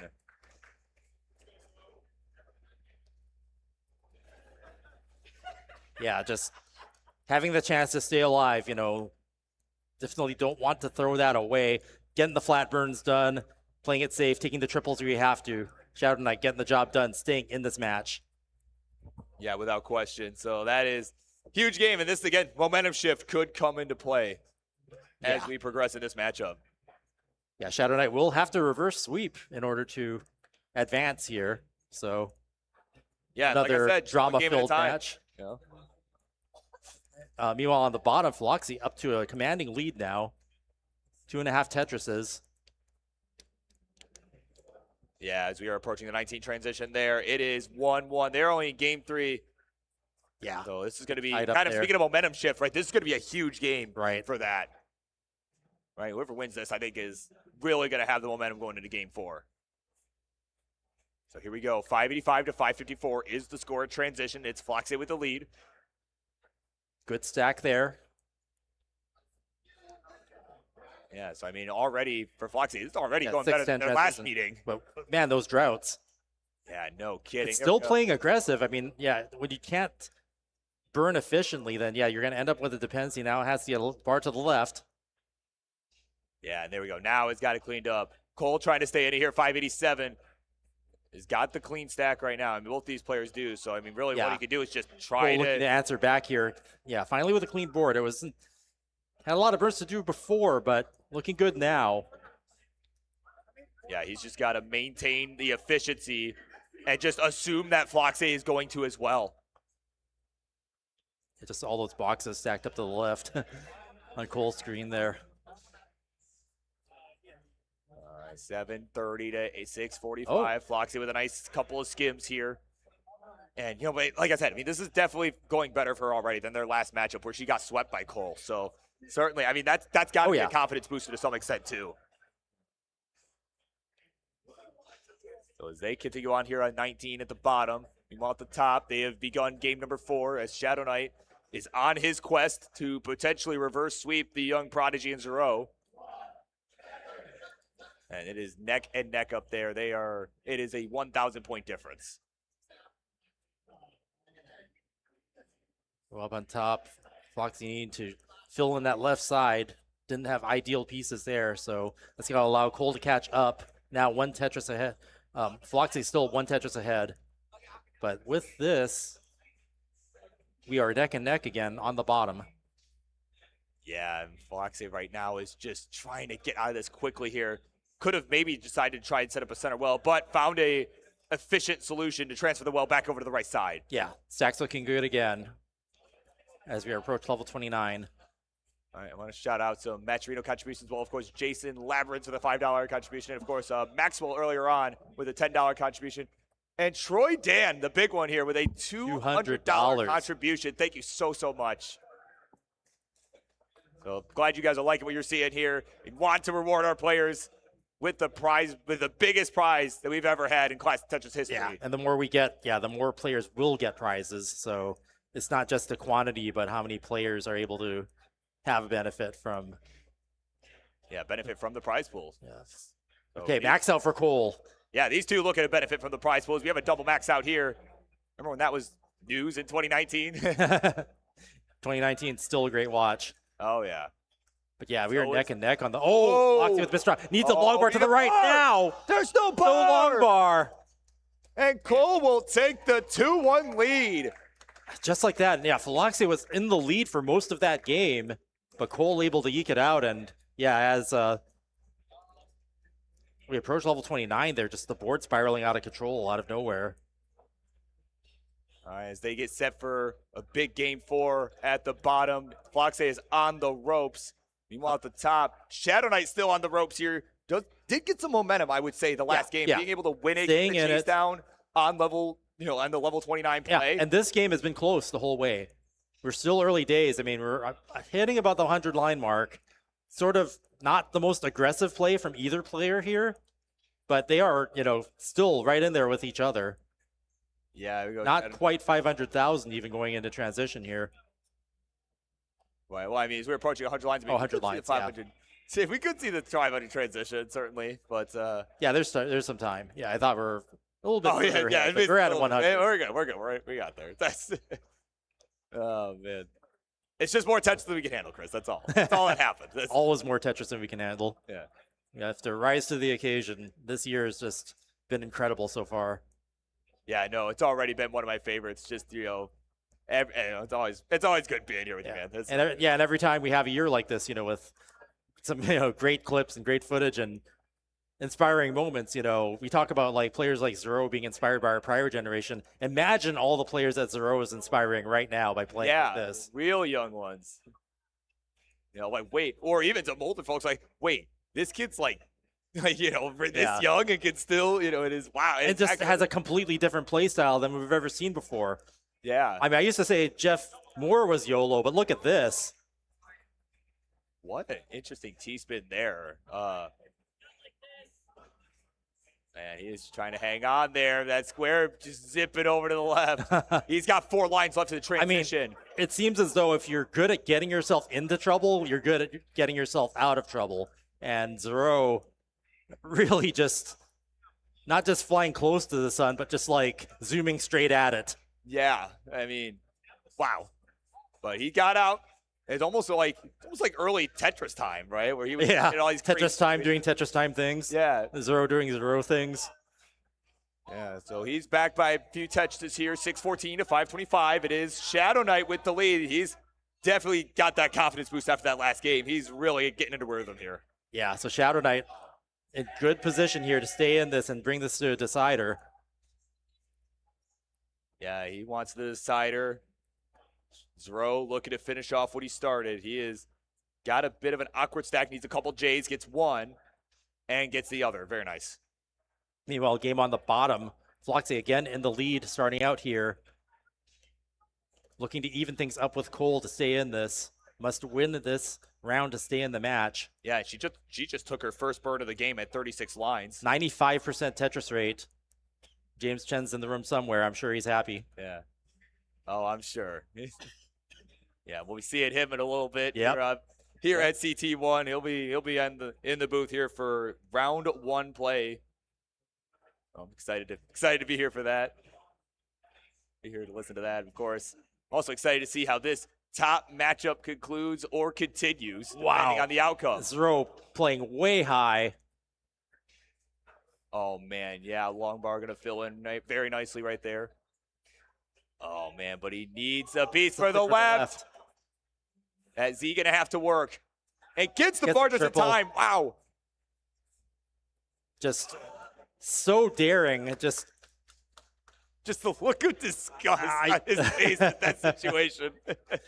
Zero just daring the game to top him out and still surviving that. It's incredible. Yeah, there we go. Tetris throw. We'll go to 774. 844 for Shadow Knight. So it's about a 2 Tetris real-time lead. But Shadow Knight has more potential here before we reach level 39 on account of being behind in lines. Yeah, so Zero really betting on performing well in the post-29 speeds to be able to catch up here. Because 29 is right around the corner. That it is, as it's neck and neck now, only a 1 Tetris real-time difference. Shadow Knight with a Tetris. We're on level 27. So again, we'll see how he fare. If he can continue doing well like he did in the last game on 29, excuse me. Right, certainly he's got him. Now is the time to get that down stack, get that board back into shape. It's not the time you want to YOLO. Boom, Tetris for Zero into 29. 904, finally catching up here. About a Tetris and a half behind now. Shadow Knight still in the lead. All right, Shadow Knight trying to get himself under control. He's ready for that level 29. He's maxed it out. Yep, max out for Shadow Knight. Next Tetris will get level 29 speed. So now it's a matter of survival, and if Zero makes a Tetris, it'll make a big difference here, with the points being worth more. Yeah, so I mean, again, this is the Wild West. Anything can happen here as our players are just racing along here. 2 Tetris, about almost a 3 Tetris lead here for Shadow Knight. Neither player really able to get into a scoring position so far. There's a Tetris for Zero, finally, though. Yeah. And yeah, knocking down the deficit by 1. Gets a triple there. Good triple. So yeah, both players know when to take these triples here at the high speed. Zero is Tetris ready. Gets the long bar, isn't able to cash that in, and does for this next one. One Tetris Oh, Zero with a difference. misdrop. Oh, another misdrop on the right side. Zero is in some serious trouble Gets here. a double. That's not going to be enough. And he's done. And Shadow Knight in the lead takes that round, and we are 2-2. We are going to a decider.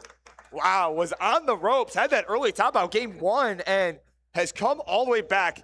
Yeah, and Shadow Knight in position for a reverse sweep here. Yeah, it's now win or go home up top. Meanwhile, at the bottom, it's win or go home for one of our players. It is for Floxe at the moment. It's game 4. Yeah, and needs this once win again, to stay yeah, alive. the droughts are hitting here. Floxe, she's man, still playing up are high. not showing up. Taking triples off the top. It's what you need to do. Finally, boom, Tetris for Floxe. Casual 40-piece drought again. My But, word. you know, hitting transition at, you know, over 600,000 points. Great score going in, 76% Tetris rate. Cole behind by 5.5 Tetrises here. Yeah, this is not going to be an easy comeback, but it's not out of the realm of possibility. Certainly anything can happen here. But yeah, these matches are exploding into drama here in round 0. Yeah, so Cole right now, I mean, he's just got to be lights out at this point, although actually has closed the gap. He's less than a touch behind now. Wow, just like that. I mean, that was like 5 Tetrises a moment ago. Yeah, because Floxy's been in a dig sequence these last few lines. Yeah, reverse situation here. Cole looking really good here. Yeah, Clean Floxy taking some really smart burns, though. Some good skims to get back into scoring position. But look at this, Chris. Opens It is it up. neck and neck. Yeah, neck and neck we are. Yeah, here we go. Floxy taking a couple more burns here. And finally, boom, Finally Tetris for position. Floxy. Yeah. 700,000 points, neck and neck still. Yeah, here we go. Another Tetris. It is about a 10-line difference here as well. So the score is certainly closer than it appears in terms of pace. Right. And of course, Cole, a strong favorite to make the top 16 going into this, right? Was was one of the 17th highest scores that you could generally expect a player to get. He ranked number 17. Floxy getting dependent and is able to get the LJs and long bars to clear that out. Yeah, so right now is making another bar dependency set up. Yeah, she's set up now. Tetris. Oh my word. Oh, comes a piece too early. Can we get another long bar on Floxy's side? Is she or is she even going to wait for it? Man. Takes the triple. Yeah, now that's going to allow Cole to take a commanding lead now. Over Tetris was 3 Tetrises ahead just a moment ago. Yeah, so now it is crunch time here. We are approaching level 29. Yeah. Where it is going to speed up again. We're going to Tetris for players Floxy. can do. Cole on the verge of maxing out here. Yeah, Floxy about 100,000 points back. And I mean, again, it was just on account of some of the extra burning during the post-19, right? We saw a dig early on. We saw the dig just on 25 there. I mean, that's been making the difference here. Yeah. Wow, what a double tuck. Oh, yeah, she's amped up on that one. Max out for Cole at level 27. Yeah, Floxy not far off herself. Gets the max out with 1 line left till 29. And up she runs. Yep. Yeah, wisely just taking the burn there and waiting for the level up to get the max out and to get the next Tetris there. So we are 1 Tetris away from each other here, neck and neck, as both players now have maxed out. Yeah, so Floxy racing along on 29. She's on 30 already as she is just got to try to put the pressure on Cole to keep up the efficiency. She's almost got to dare him. Like, hey, go aggressive. You're going to have to. But unfortunately is not finding the right pieces. Cole's board is Either is Cole, though. Yeah, the board's looking a little dicey here. That left side's going to be a problem. Oh, man, that left side's looking Oh, gets the double. What? Nice. What? Oh. Wait, no way. No way. Are you serious? Holy crap. Cole's alive. Oh. Hangs the square on the left finally. Wow. So chase down situation. Just a line will do. A couple of lines will do it. Oh, no. Floxy needs 4,000. Bar! No! There's no bar! That was so close. And goal at the skin of his teeth. He's got it done 3-1. That is the score deficits that we've seen happen twice in that match. Oh my goodness, what? Wow. Literally, those clutch burns right at the end of Cole's game, that was the difference. Yeah. That was literally the difference. All the way. Every line matters now, especially post 29. Oh my word. That was such a close match. Just so many nail biters and what drama. Yeah, what more can you ask for? Like, as a fan, right, at least, right? Well, I mean, maybe not for Floxy, but as a fan, what more can you ask for? Oh, man, so here we go. We're going to wrap up here up top. It is Game 5. It's decider time. Yeah. Shadow Knight looking to complete the reverse sweep as he gets a nice dirty Tetris up very top. daring, dirty center well Tetris for Shadow Knight up there. Zero in the lead by a Tetris and a half. Still doing these crazy YOLO tucks. Look at that. I mean, my what? God.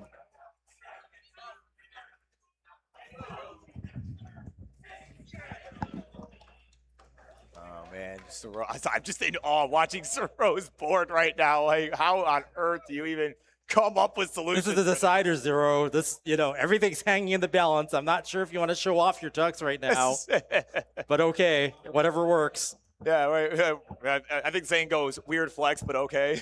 Yeah, weird flex, but okay, and that's definitely a flex because I don't know any other player that would do that. Yeah, he had the lead just for the moment there. They are neck and neck going into 19, 570 to 565. Got the 1v1 view here in a decider, exactly what you want to see. So much on the line for these players. The reward being a match with Dog. Yeah, just the concentration right now. I mean, you just see it. And particularly at Shadow Knight's side, like, he is so just zoned in right now. Yeah, polar opposites in the here with Zero so animated. Yeah. Whoa, a couple misdrops there on the left side for Zero, but it does find some solutions to burn down on the right side to make it easier to deal with that Z misdrop. Yeah, and like if anybody could dig out of that efficiently, Zero has the answer. Oh, yeah, certainly is. Right now, he is. Yeah, he was kind of waiting for that bar, and finally it does show, and it is still useful. Yep. And just like every piece that comes has like a unique way of resolving itself when Zero is under control. Yeah, oh, certainly. Yeah, it is always interesting to see how he plays this out, and right now he is behind in points by about a touch and change. As he's just got to stay composed here. I mean, honestly, the thing is, like, when you're up 2-0, like, and then you end up losing that too, like, honestly, in a Game 5 situation, oh, hang on. Oh, man. Hold that. No. That left side's going to be a problem for Shadow Knight, and not going to survive that. Zero has a small chase down in order to take this one in a 43-piece drought. That probably affected both players there, but Zero surviving it, just has a few thousand more to go. Looks like this one could be in the bag. Let's see. I mean, there we go. Boom. Tetris with Zero, taking the round and the match. Another close match, and what a great way to start off CTWC 26 with all these round zero matches already just being a year to remember here. Man, what a thrilling match right there. I mean, it was just a Game 5 thriller. I mean, it came down to the wire the whole way, and my God, just a valiant effort from Shadow Knight. Had Zero on the ropes there. You could say that, but I'm seeing some four-dimensional thinking from Zero here. What if he was just trying to get more experience for the Dog match? Right. Because what if you play more games and you're more warmed up? Right. By the time you fight Dog, who's on their first game of the day. Some 8D chess. No, see, he's still playing. He's mullining right now. Right. So I'm more inclined to think that Zero's just trying to get more game time in. Yeah, and something like that. Right, might have been playing a certain way just to have this outcome. Because I would do things like that in my tournaments. I would throttle my aggression. The whole terminology throttling aggression, when I introduced it into my Tetris commentary, is me thinking about me holding back on my Sonic scores so that my competition wouldn't know how good I am. Yeah, wow. So that could be something. Because look at what Zero's doing now. He could have done this at any point, right? Look at this. Yeah. Clean screen, Tetrising. We know we could do 1.7.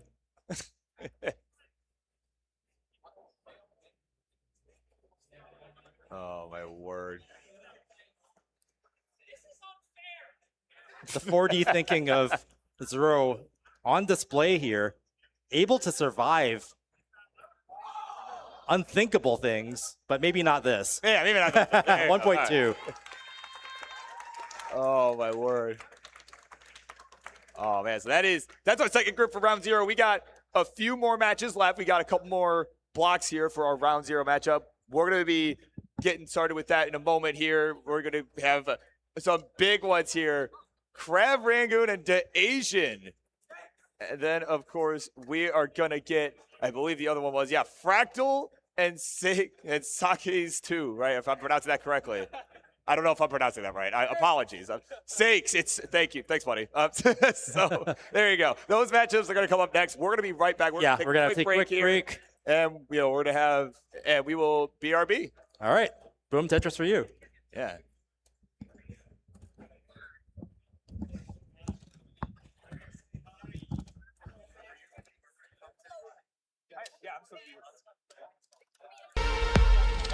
I think that the match with Huff mattered to me the most because for those of you who don't recall, in 2021, he humiliated me in top 8. Like, I'm talking, he got the level 41 record on me. I don't think he could have humiliated me more than he did in that match. So, you know, going against him, I was like a respectable C19, like as opposed to being like a lower C, like in the 30s or something. When I went against him, I actually had like a really good like pace. I could tell just watching him on game 1, he was nervous, man. He took a triple on 19, like a Tetris or 2 high up. I took advantage of that, and then I was able to just like dominate in 3 games. To me, it was redemption, you know, from 2021, like 4 years later. It was great to move on to Sunday for the first time like ever. Going against Eyeball, I think I just wasn't in the right headspace. I was kind of just like more so happy with how I've done. Definitely proud of how I did. I made top 16 after 3 years of just not being able to make it past round 1, and I'm glad I was able to do a lot better than, you know, all the years prior. So that was good. Dagger on another drought for Oh me. my goodness. Just can't catch a break on this seed. Oh no! And there's nothing he can do. The board never comes. I'd never been to Kansas City up to that point. It was great because I was able to bring one of my friends.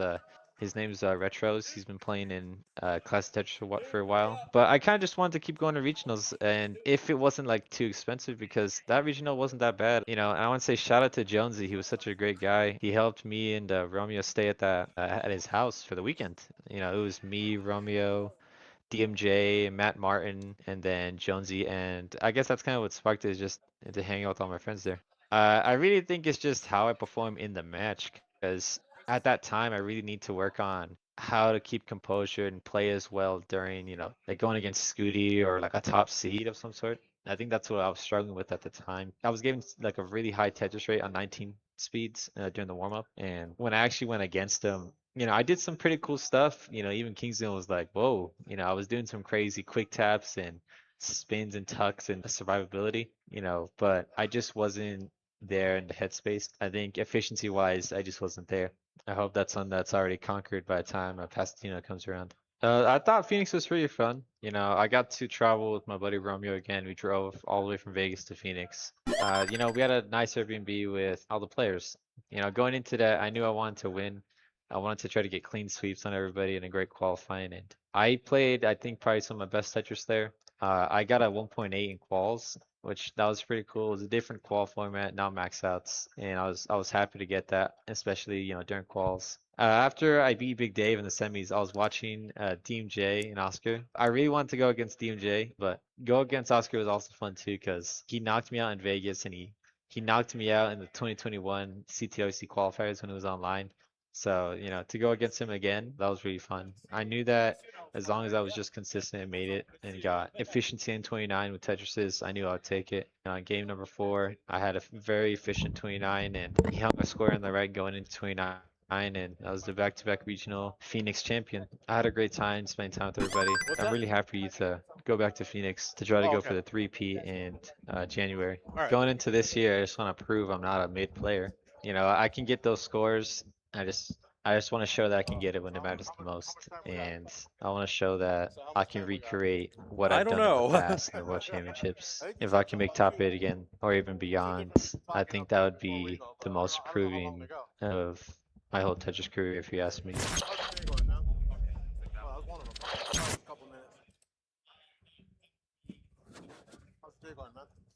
Pretty good so far. I mean, I had some good matches. Yeah. And I hope I did a good job. You know, I'm also a little nervous about that, but you always do a good job, man. Thanks. And Fractal's going to take game one of the 1.6. He's going to go to level 39. Aggressive. He takes the double, and he knocks down a Tetris. Now he's only down by 1 in a fraction. And there it is, first rollover of the night. Hell yeah!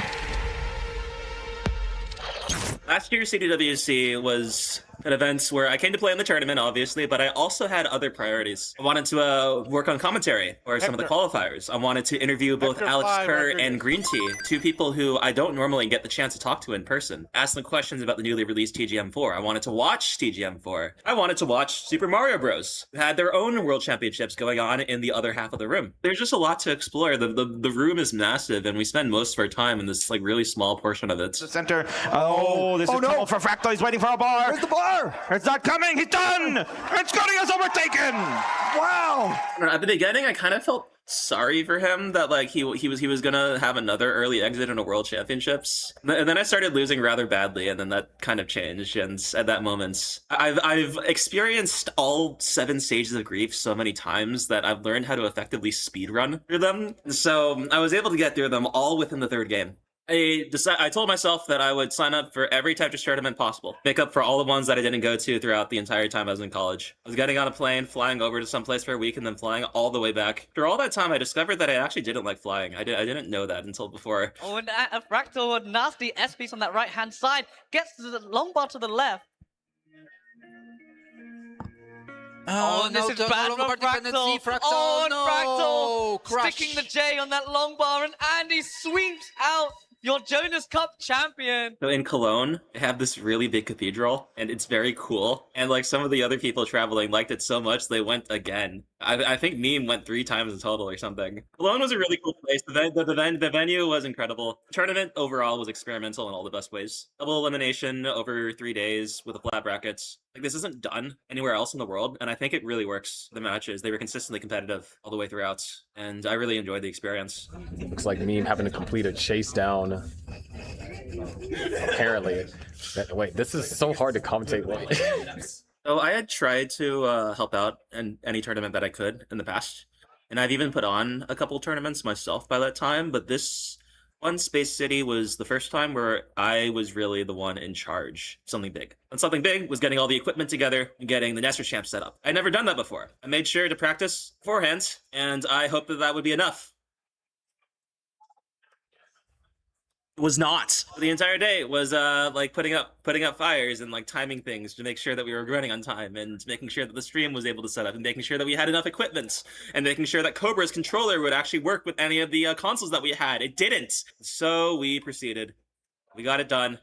We had to make some compromises. We had to think on the fly. That was one of the experiences that taught me we can accomplish anything, as long as we give ourselves about 5 more hours of time than we had originally scheduled for. No one needs these Tetrises to seal it. Meme can claw back, but it's so difficult at this stage. This could be the tournament. Noah tops out. Can Meme claw back? I don't think she can. I kind of just like woke up one morning and I was laying in bed, because I usually lay in bed for like an hour before like getting up, and I had the idea like kind of in a flash, and then I texted Not Zempro and be like, yo Zempro, I figured out the next gimmick for the next Boston Tea Parody tournament. We're going to like lose points every time they press a button left and right, and this is going to penalize rollers and reward dasters. It's gonna be so cool. And he was just like, okay buddy, and kind of just like let it stew for a few months, then started actually working on it, and then it kind of just like all came together last minute. So I think that's kind of this like trends when it comes to like all of us hosting events. We always want to do like bigger and better, and I think eventually what we'll realize is that sometimes it's okay to kind of scale down, a bit, wind down in some areas, focus on others that you care about. I could say this is a metaphor for my Tetris career, and definitely not cope that I'm washed right now. All right, Mar, you got to keep the secret from me until I'm ready to show everyone. I think I've been kind of resigned to the fates. I'm not going to be doing well in these tournaments anymore. I don't know, I just really like winning. This year, I have a plan, right? I've created this tool that I've wanted to make for years. It is the dream ROM hack. And what it does is it lets me see everything. I can understand everything there is about the game. Nothing is exposed. Pulling input rates, pulling all the way down to 2 milliseconds of precision. I'm the only one who knows how to make this, and I'm the only one who knows how to take advantage of it. The tool has been ready. I'm going to take it. I'm going to practice. With just enough luck, might be as good again as I ever was.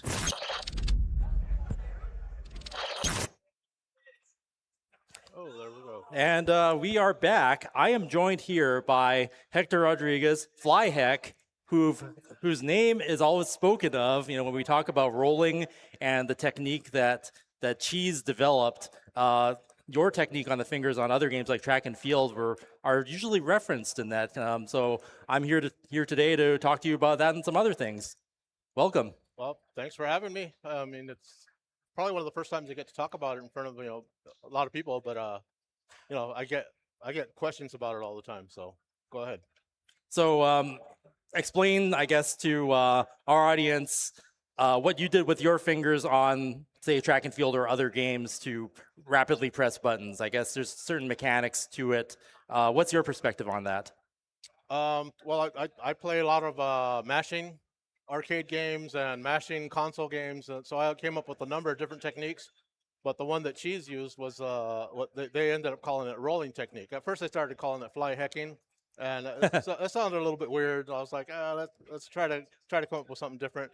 But I think it just sounded weird to me. But maybe it could have stuck. But the technique he saw me doing on a video was a 8-finger rolling technique where I roll all 8 fingers over a single arcade button. Okay. And I think on the video I was showing samples of pressing probably 32, maybe even 40 times a second.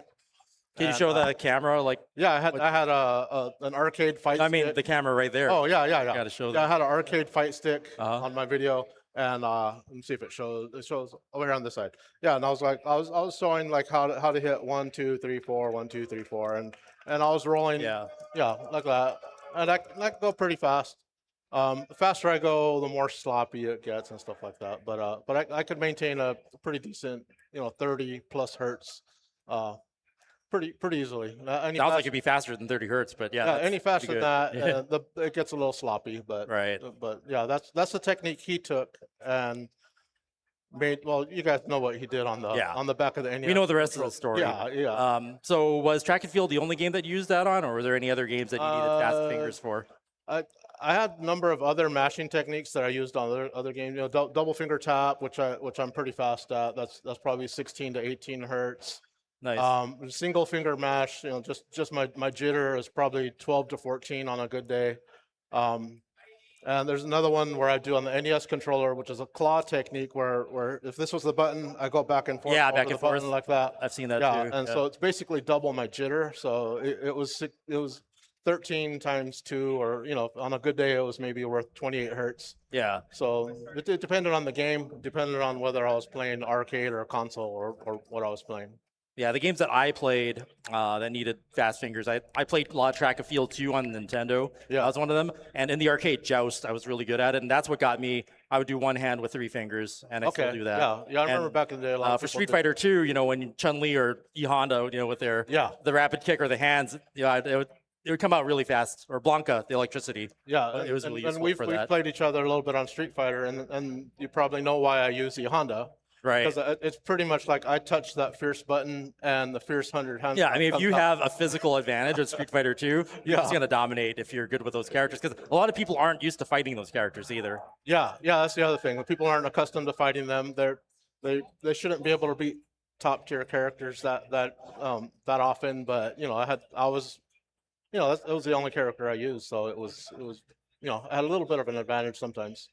Are you still active in competitive gaming now? Do you still chase high scores, or tell us a little bit about what you do now?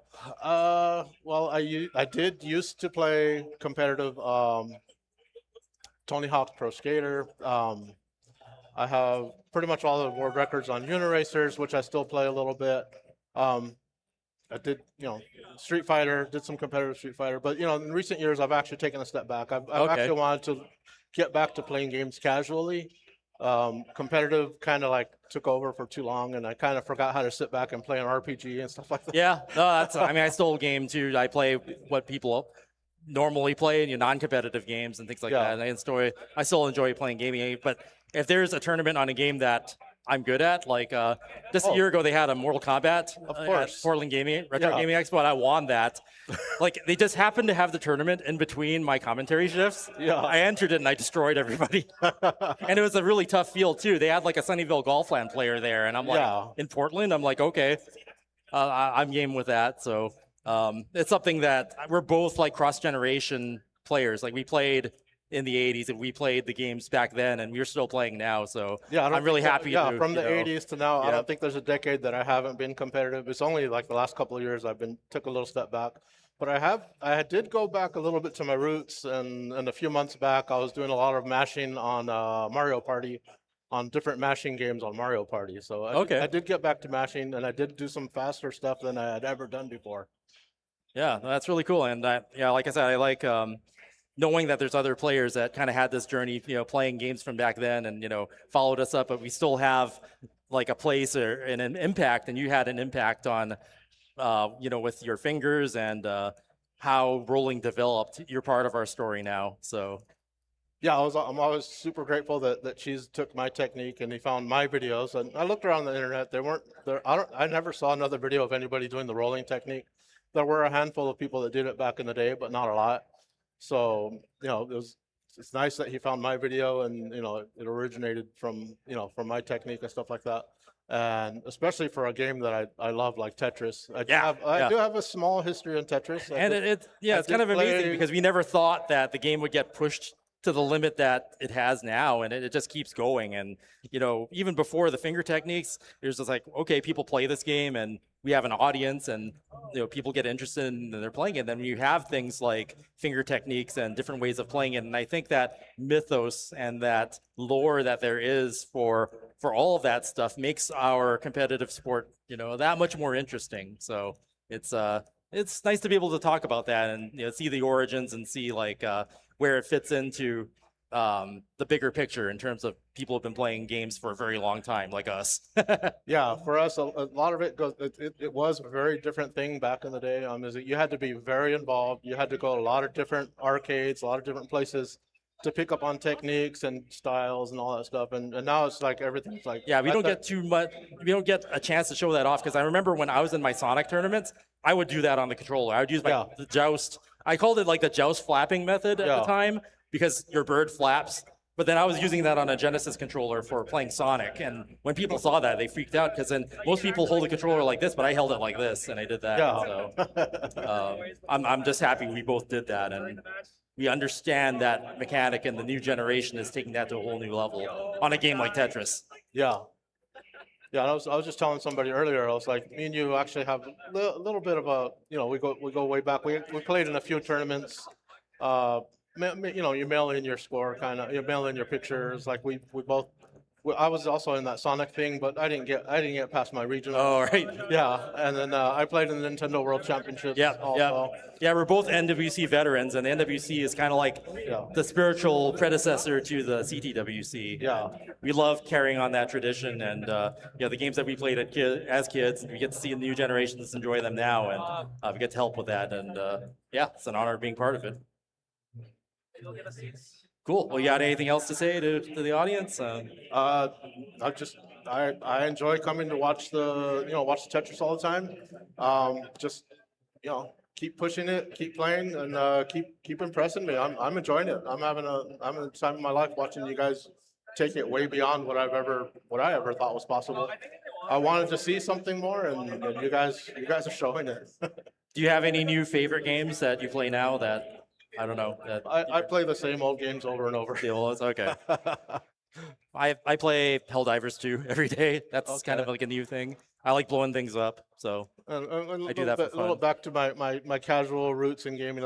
I've been playing Vampire Survivors. Nice. Yeah, I played that too. So pretty fun. It's like just popping blow bubble wrap. Up. It's just shoot everything, kill stuff all over the whole screen. So and my goal is to make the game stutter and freeze and all that stuff. And yeah, one thing when I play newer games like Helldivers 2, I get to 2 players, 2 accounts, 2 controllers, and I play them both at the same time. Okay. Yeah, so that game's pretty fun to do that with, like super multitasking. Okay, I And gotta try that. It makes me more effective at things. So you're giving when I me come back to Tetris, Yeah, you're I'll giving actually me be more ideas, powerful yeah. than ever. Yeah, usually I like to try to make the console like stutter and freeze and stuff like that. Just to be like, oh, I made the game killed this console. Yeah. Sometimes I'll visit the Galloping Ghost arcade. Yeah. They have like most games like out of any I've arcade been there. I've been there. Yeah. Yeah, no, it's really cool. So they have like the thing where they have high scores just sitting there, and if you beat the high score, like they put your score and their name on the screen, and if you say that you think you can make a world record, they'll let you borrow a camera, and they have cameras up at the desk, and you just bring the camera and you hit record and then you play. You make a high score, you submit, and they have like a system to submit it and everything, like right there on site. It has like verification and everything. It's really cool. So if you still want to make high scores, I would recommend just go there and just be there for a day. I'm sure you'll shatter a lot of records that are there. I did that the last time. For anybody who hasn't been there, they have everything. Yeah, no, that's really cool. Yeah. It's one of my favorite things. So it's like, people like us, we play those old games. There are not that many people who are super good at them now. You just go on there and you'll get a high score world record like that. So I remember when I went there, I just went there casually and I just played Street Fighter 2 a few times and I got the high score. And then the guy that works there, like he went and beat it because he had something to chase. So and plus he had a good name to chase. Yeah, but he couldn't beat me 1v1 though. So that was interesting. Like that was and then people like their jaws hit the ground because they had never seen him getting beat that bad before. So I got to walk away with that at least. That's pretty funny. Yeah. Yeah, because usually most of my locals, I walk right through people and you beat me like 99 out of 100 times, and I think I've only taken a couple rounds and a couple games from you in all the years that we played a handful of casuals at California Extreme and stuff like that. Oh yeah, that's right. That's where I'd see you every year. Yeah. I used to live up there, but not anymore, so I don't go there every year anymore. But that was fun. That was fun while they had it. Yeah.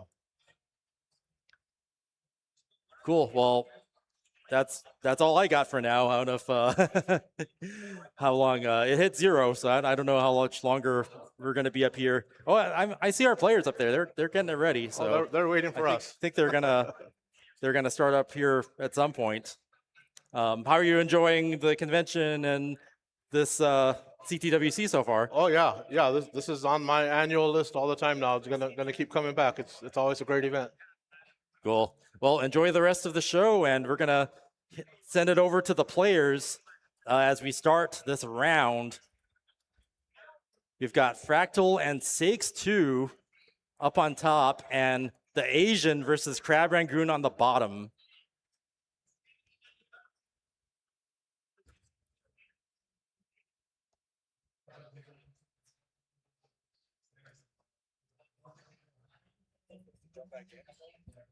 Yeah. Thanks, man.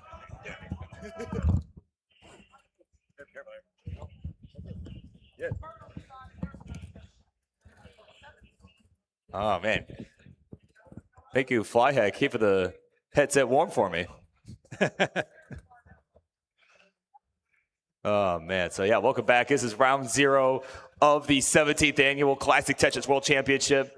And man, Chris, we have some bangers coming up here. Yeah, so we never thought we'd see it, but here we are in round 0, and Fractal is up on stage. Yeah, as I'm getting confirmation from our judge, we are ready to go. They're not even. They're like, Chris, stop with this. We gotta play some Tetris. Let's do it. All right. In 3, 2, 1, Tetris. Tetris. As Fractal continues to stare at me menacingly. Oh my God. So yeah, we have a mysterious competitor from Canada, Sakes 2 up here. I am not familiar with this competitor, but we have a few details. There is a match history between this competitor and Fractal. 1-0 match history and Fractal sweeping. Yeah, and of course, Fractal, the one-time world champion back in 2023. The final year of the world championship took place in Portland. Mm-hmm. He was the winner there, and there's not much more that can be said about Fractal. I mean, he's got quite the stacked resume, and honestly, for me at least, a little surprised to see him at just seed 18. Yeah, I mean, that's how stacked our brackets are, and how brutal the quals were. Fractal actually played pretty well, but just, having to get so many points to get out of round 0. What was the cutoff? It was like... Oh, what, the cutoff for gold? Or for... No, cutoff for round 0. For round 0, oh. If you want to get the bye into top 16. Right, yeah, what was that? Actually, let me pull up some numbers, right? I think it might have been like 8 or something. Yeah, it might have been Qual's list. Sorted. Yeah, so top 16, the cutoff. Oh, the top 16 cutoff was, 33 points. Was what was needed to get 33. Yeah. Okay, that's why Fractal is in round 0.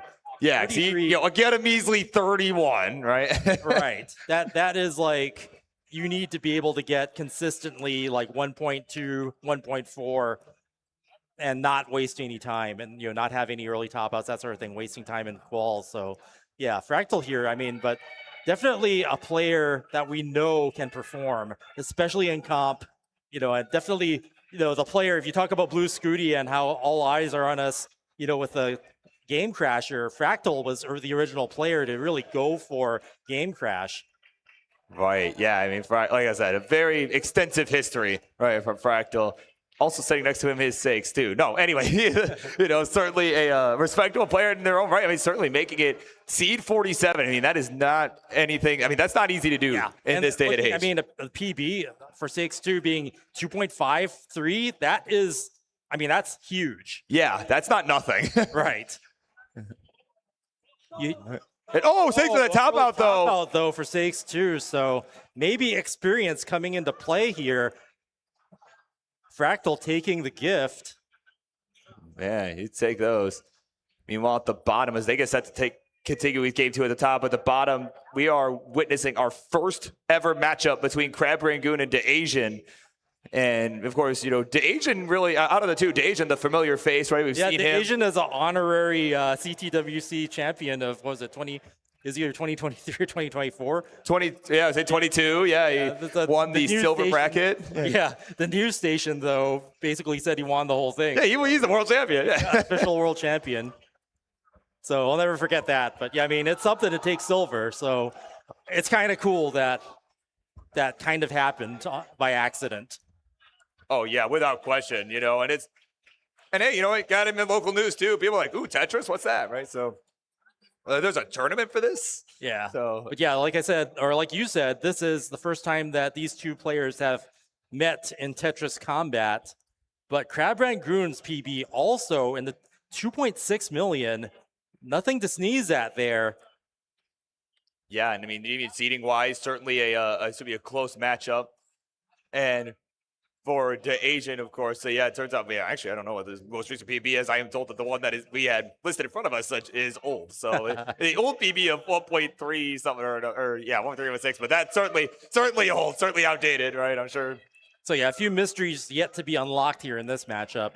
But DeAsian up to an early lead here of 2.5 Tetrises now at 436 at just under 100 lines. So great pace here by DeAsian to start off at 73% Tetris rate. Meanwhile, up on top, we're in game 2. Fractal with a lead. Almost 2 Tetrises, but got knocked down to 1. 6-2 getting a Tetris there.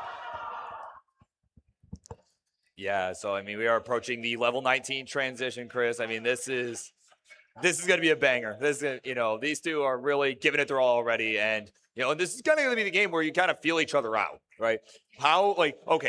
Is your opponent going to handle the 19 transition? How are they going to tame their aggression? How are they going to do that? So it's really, kind of like in a big fight, right? Like you got to really go kind of, throw a little. They don't have right. You're not like one game away from losing the whole thing, so you can kind of feel it out, not be super aggressive. Nice Vits there from 6-2 up there.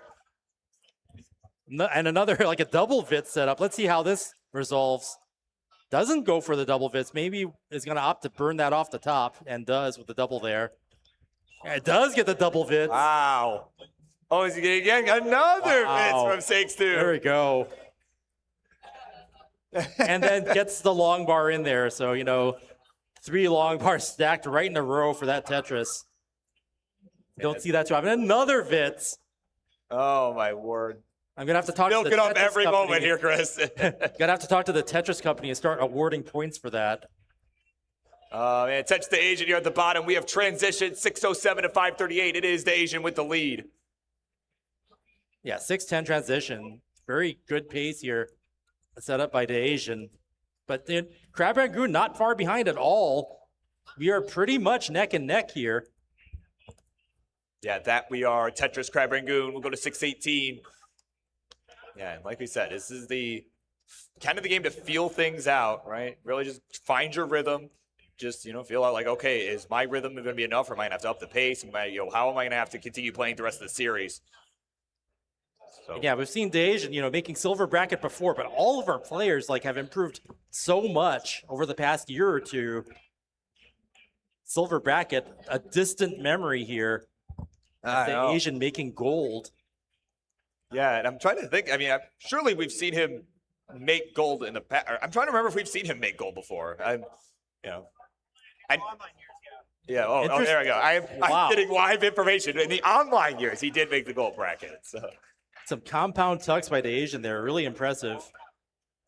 Oh, the Asian in trouble though up top. Some compound misdrops now. Oh my word! There we go. But is able to clear that out. Yeah, this is a much better situation than we saw just a few seconds ago. These S and Zs are not particularly kind, but they're not devastating at this phase.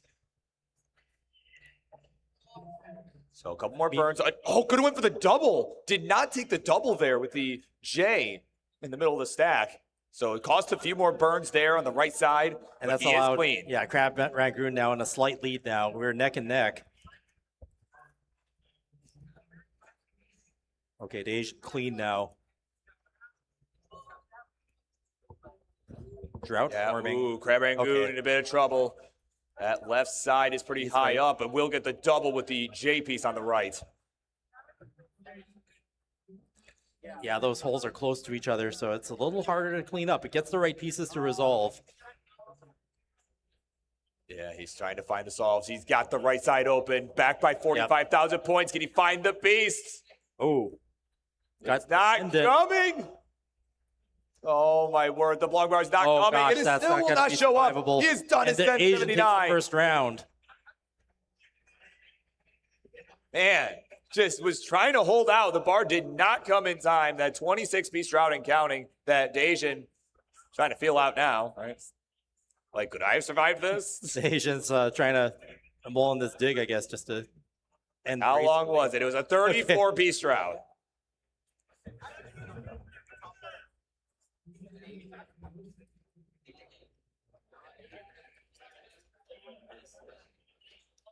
Up on top, Fractal commanding lead now, up by 5 Tetrises, so 6-2 is going to have to. 6 is going to have to do some work to catch up here. Yeah. Oh, nice! 30 Tetris.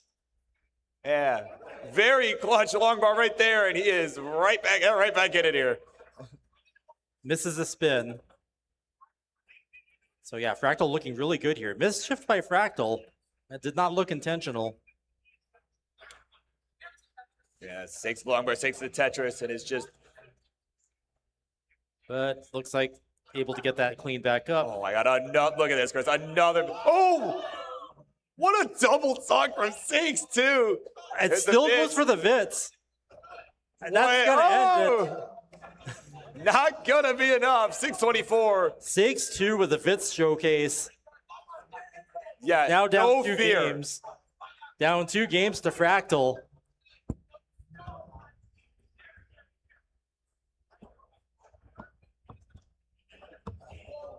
But that will be a sacrificial round to the Vits, God.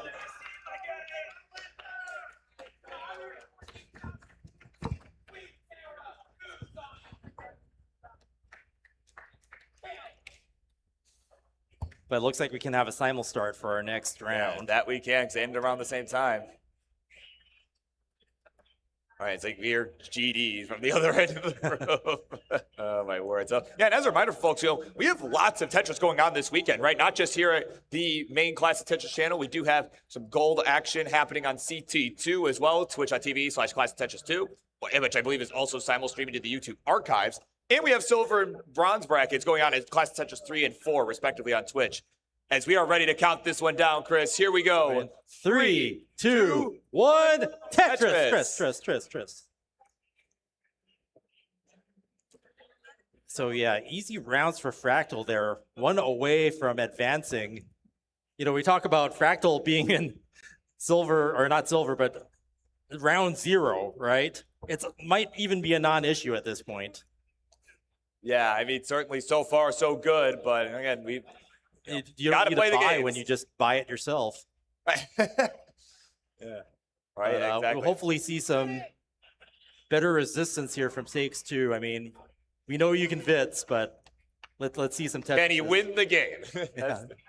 Okay, there we go. Center dirty well here from Sakes 2. Boom, Tetris for Sakes 2.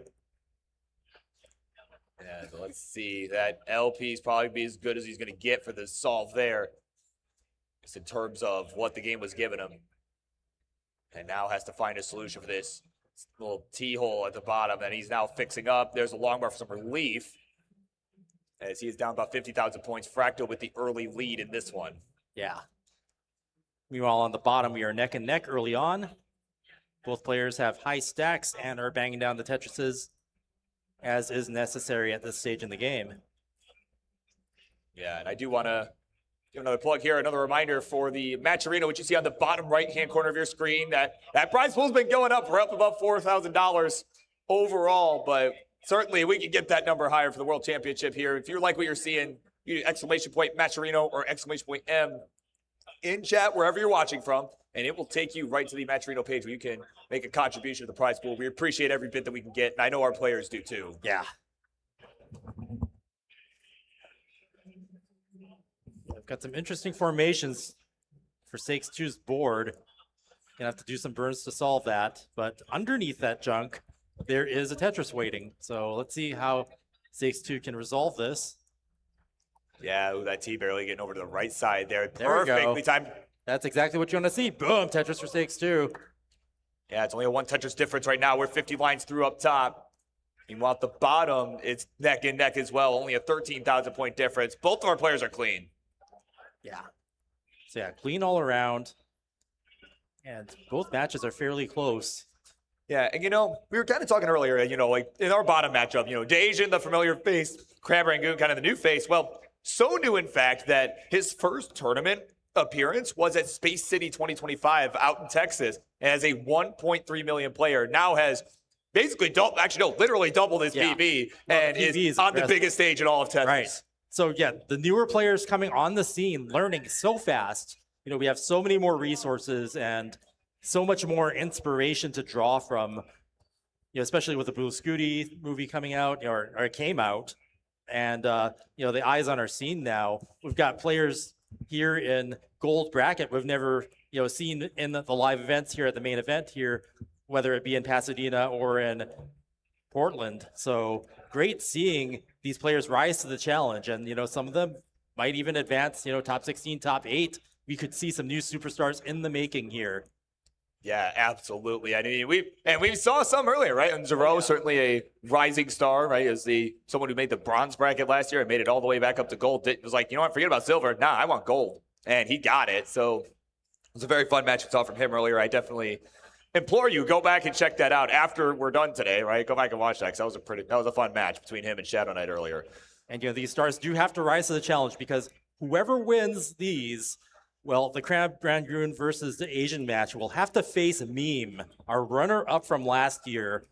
Very final boss class level of player. So you will be rewarded with a crazy match. And in the case of Fractal and Sakes 2, Dengler awaits. Yeah, no, I think both could be considered favorites. I mean, among like a group of favorites to win the tournament, like when you kind of think of names of who you think could win, I mean, I would say you think of Fractal too, even certainly a former world champion. Yep, top 16 is going to be like world-class quality, grand finals quality. Yeah. So, I mean, yeah, no, we're in for a big day tomorrow. But of course, still a lot to go today, right? Yeah. Lots of fun action. Just getting started. Absolutely. We've got about 30 lines to transition for both of our games here. Right? It's game 2 on the bottom, game 3 up top. Yeah. Fractal on the verge of advancing to the next round if he wins this game. So yeah, Sakes 2 has to win this round to stay in the match. Vitzes aren't going to get you there. But Tetrises will. Yeah, Sakes with some good solves here towards the middle of the stack. He could really use like a T piece or even an S will work. There you go. Sets up that box perfect for Beautiful. that skim. Oh, beautiful double with the T. Very nicely. That was a very efficient down stack there from Sakes. Yeah, it doesn't get better than that. That's what you want to see. Yeah, and, ooh, nice little tuck setup too. But can he get the J? He's kind of banking on the J though. And it's just not showing up. So is most likely going to have to settle for something else here. Gets a spin. Yeah, there we go. Yeah, he's going to have sets to. up for no way. Column 7 here. Oh, we got it. Nicely done in the transition. Sorry. Yeah, so column 8 Tetris into transition there. Is set up for another one. Boom, Tetris for 6-2. 477. Fractal in the lead by 3.5 Tetrises. Yeah, meanwhile at the bottom, it's 606 to 588. It is Crab Rangoon with the lead. Yeah, wanting to even things up with the Asian here, but Asian evening it up there in Tetrises. We are neck and neck. Both players on level 20. Both players just over the 600,000 point mark. Yeah, they're racing along here, and man, if we see all 4 games go to 29, Chris, I mean, oh my God, this is going to be tough on us, man. Some missed drops by 6-2. Is able to get it back into good position. No way. Goes aggressive. No way. Gets it. Boom. Dirty Tetris. Tetris. For 6. Oh my word. Yeah, so we're seeing like a high level of survival. No, are you kidding me? No way. Betting the farm. Needs to get a 5-tap to the left now to survive. If that long bar would come, but it didn't, so. Oh my God, Flat how burns. that bar barely got over. Does it with the flat burns, which is what you want to do. Nice. Some great survival here by 6-2. Oh my word, yeah, excellent. Long bar to the right side there, and he is almost out of it. That S was just Nice terrible. flat burn. Oh. Interesting choice there. Oh my God. Needs the right, nice flat burn. Yeah. Wow. Gets the 2 flat burn doubles into a triple. Some excellent survival skills on display, but of course Fractal now taking advantage. 6.5 Tetrises ahead. Yeah, over 200,000 points the difference now. So Sake's gonna have a lot of work to do to catch up here. But yeah, those survival skills, that shows why the PP is so high. You need to be able to do that. Yeah, certainly. Oh, he's again. Aggressive play there. Oh my God. In the midst of a 30-piece drop. Wow. That's it. Another dirty Tetris. Oh my God, are you kidding me? So despite the points deficit, you know, with both rounds and score, Sakes showing a clinic here in survival skills. Wow. Man, just no fear, Chris. No, not even a little bit. Sakes with the power shovel. What a dig. And meanwhile, Fractal on the brink of maxing out. Oh, 6. Oh, that might do it. Oh, time to get the other shovel. That's going to end, and Fractal takes the round and the match. But some interesting survival skills there on display by Sakes to a competitor from Canada.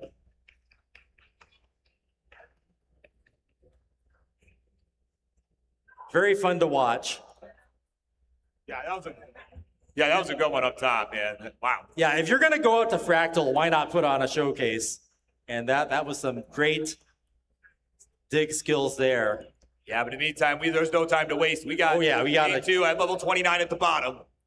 Off to the races here, Crab Rangoon in a bit of trouble. Nails the long bar to survive that. Oh my God. Oh no, that's rough. No. And he's gonna top out there, but the Asian has a chase down to 50,000 points. Yeah, let's see if he can get this done. We'll see how distracting it is. And honestly, probably not. I hear his headphones are noise canceling. Right. So I don't even know that his opponent is knocked Had out. to be told last round when the round ended. So the Asian locked in there, will not be distracted by the top out from Crab Rangoon. You could tell, totally focused. His own game. That's all he's worried about. Yep, just getting the best score that he can in this setup here. Looks to be aware that lining out is a choice because I don't see a Tetris being gone for here. This is all about lining out. And with just 10,000 points, definitely easy to do if you can survive here on level 29 speeds. Oh, man, the Asian with one more burn will get it. There's the double, and he's done it. Takes the 2-0 lead. So yeah, hard to tell if the Asian was aware of being able to line that out, but able to execute on that and take the round.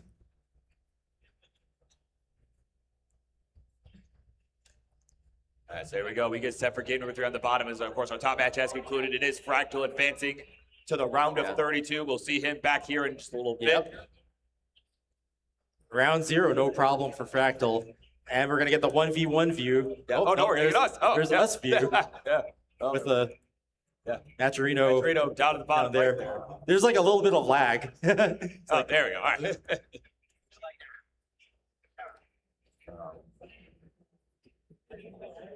Yeah, of course, our other players are going to get out of the way. Yeah, get out of here, Fractal. Get out of here. You won already. Get out of here. Oh, man.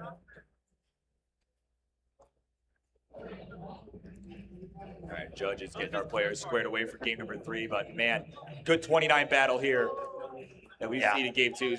Certainly, we'll see some more of that in this next one here. This potentially final game if the Asian's able to win it. Yeah, the Asian definitely showing off, being able to survive infinitely once you get to that level 29 speed. So, yeah, they have begun. So again, Crab Rangoon needs the win to stay alive. The Asian with a win will advance to the next round. We'll face Meme, yeah, that's a final boss if I've ever seen one. So definitely even early on, yeah, the round of 16 is going to be amazing. Just so many heavy hitters. Yeah, like I said, I think just like that. I look at the bracket and it's just like you can make a case for pretty much anybody. Like, yeah, round 0 just seems like, I don't know, like the field, right? That's the field, and then the round of 16 is just like all final boss class characters. I'm just like so blown away, and I can't wait to see how that plays out. Oh, I know, man. That's gonna be an epic day tomorrow, without question. But of course, our players here, they got to get through this first. This round 0, right? And we've seen situations where people kind of think like, okay, I'm a higher seed. I'll be okay. I can get through whoever's at the bottom. The bottom of the bracket, right? But there have definitely been times, right, where that's not the case. It's not necessarily a gimme. So yeah, why people were really trying to go for those top 16 spots. That way they don't have to play this. So they can play less Tetris. That basically you become the final boss instead of having to fight one. So yeah, that's that must be a good feeling. Oh, I'm sure. Yeah, I can't imagine, but I'm sure. Okay, so yeah, we're just having a usual close game here. Very evenly matched, at least for this round. Early on.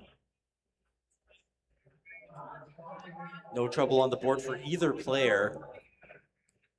Yeah, no, I mean they're just doing their thing. Again, this is a kind of situation like we saw earlier with Shadow Knight, right? Like it's kind of a one game at a time situation for Crab Rangoon. Like it's all you gotta think is just win this game, right? Do what you have to do, stay in it, and then worry about the next one later, right? Worry about games 4 and 5 later, right? Yeah, I mean we almost saw a reverse sweep earlier, but you got to start it with a win. That's the only way.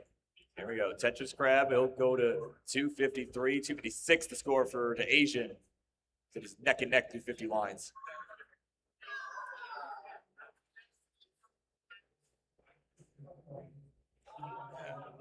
But no, I mean, honestly, like, this is my first time really getting to watch a whole lot of Crab Rangoon. I mean, he has been around obviously like a little bit. As mentioned, was at the 2025 Space City, but certainly, I mean, I've been impressed. I've liked what I've seen. Even if whether he advances out of this round or not, I like what I've seen from him. And I think he'll do really good things. Whether today or in the future, I think his future's bright. Oh, I mean, so bright that he's got to put on. Start off in gold bracket. That's you're already it's a good start. Yeah.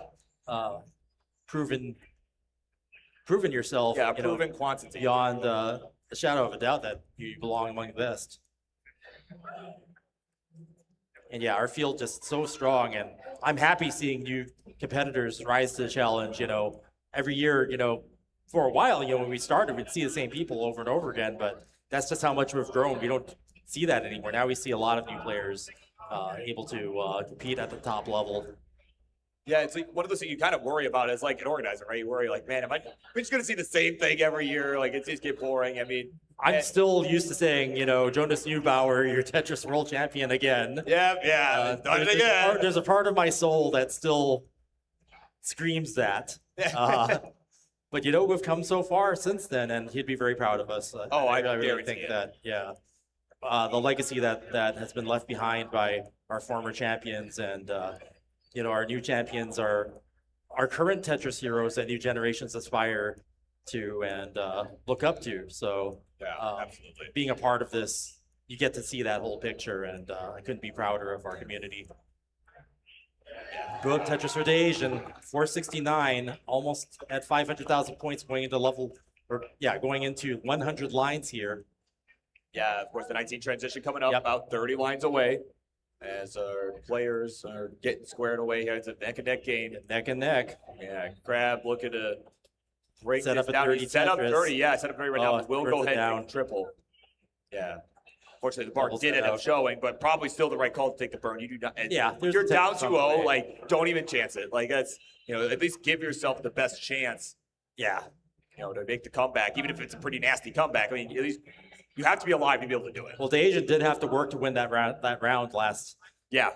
Because Crab Ragoon had the lead, and a substantial one. So, having to survive on level 29 speeds, not everybody can do that. Yeah, so here we go. 10 lines to go-ish. Looks like Crab Ragoon's going to keep that one off the bottom setup. Yeah, there we go. That J was perfect for a stack. And then hopefully get that Tetris cleared off in time for the speed transition level 19.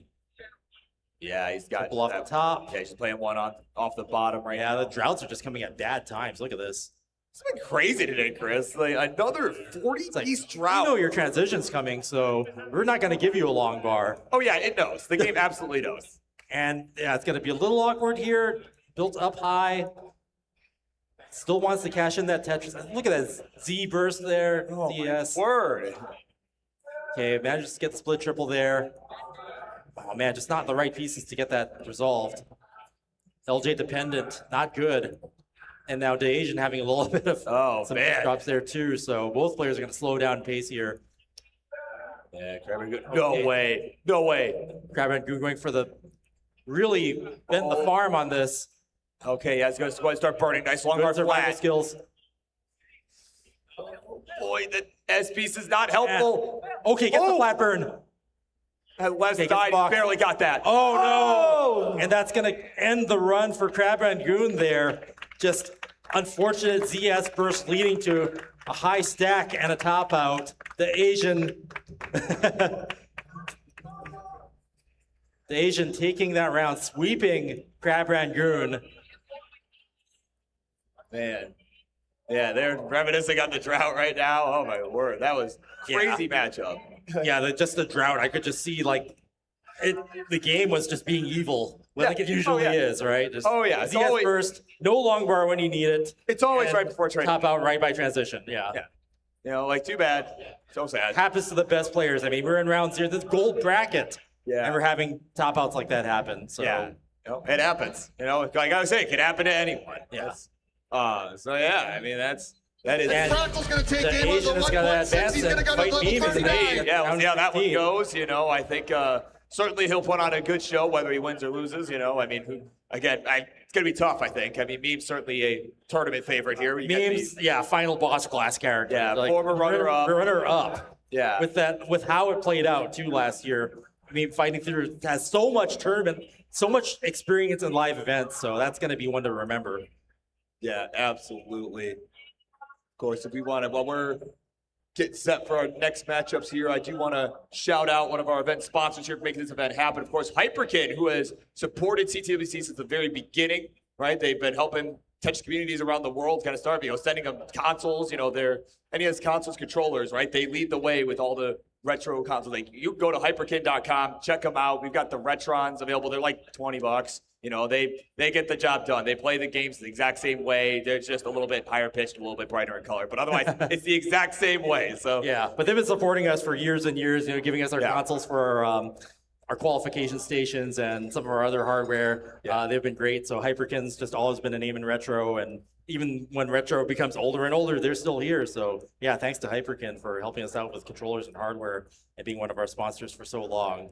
And I guess we could do more sponsor reads, right? Let's. I suppose we could. Yeah, because we kind of missed Hyperkin. Let's do fandom snacks with the Tetris gummies. And if I had some here, I would be saying, "Boom, Tetris in your mouth," but I'll still say it. Oh my God! And yeah, they're back here again. You know, they've got the sample packs and they've got the full packs for you to enjoy.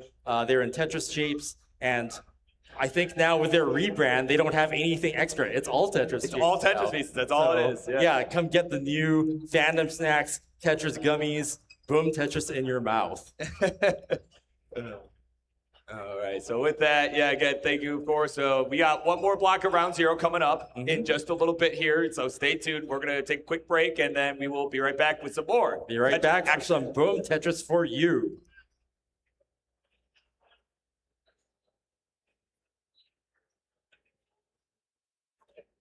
Maybe. Well, they said they were going to go to a break. Yeah, they said Fractal's going to take game one of the 1.6. He's going to go to level 39. He's playing aggressive. He takes the double, and he knocks out a Tetris. Now he's only down by 1 in a fraction. And there it is, first rollover of the night. Hell yeah! Last year's CTWC was an event where I came to play in the tournament, obviously, but I also had other priorities. I wanted to work on commentary or some of the qualifiers. I wanted to interview both Alex Kerr and Green Tea, two people who I don't normally get the chance to talk to in person. Ask them questions about the newly released TGM4. I wanted to watch TGM4. I wanted to watch Super Mario Bros. Had their own World Championships going on in the other half of the room. There's just a lot to explore. The room is massive, and we spend most of our time in this really small portion of it. Center. Oh no, for Fractal, he's waiting for a bar. Where's the bar? It's not coming, he's done! Matcherino is overtaken! Wow! At the beginning, I kind of felt sorry for him that he was gonna have another early exit in a World Championships, and then I started losing rather badly, and then that kind of changed at that moment. I've experienced all 7 stages of grief so many times that I've learned how to effectively speedrun through them. So I was able to get through them all within the 3rd game. I told myself that I would sign up for every Tetris tournament possible, make up for all the ones that I didn't go to throughout the entire time I was in college. It wasn't like too expensive because that regional wasn't that.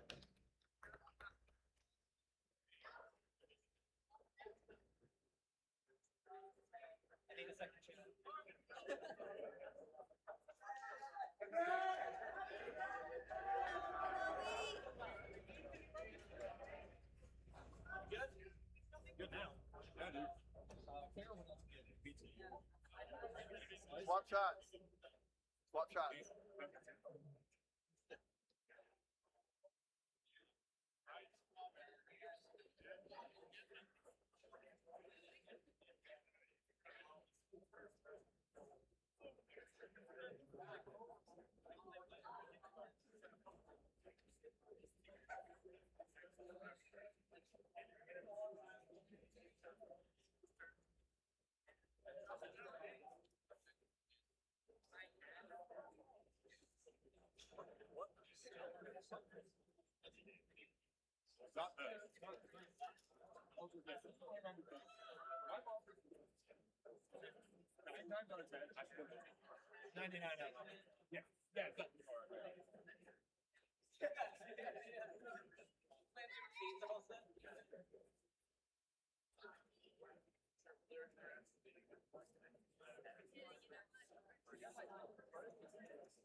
So hyped. He's so hyped.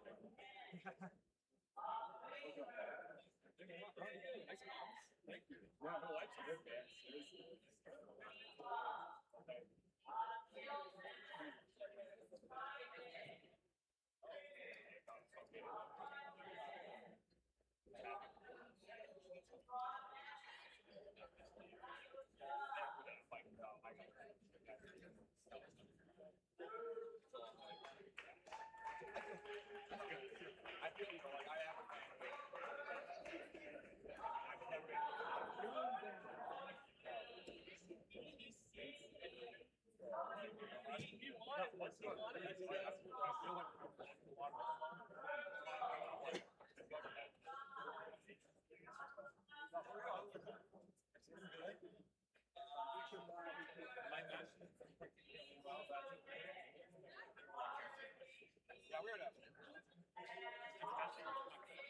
I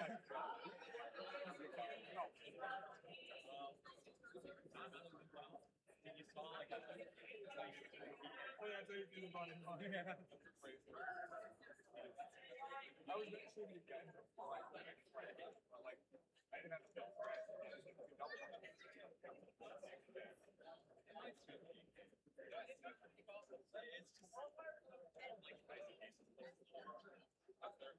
I just want to play. I never played them.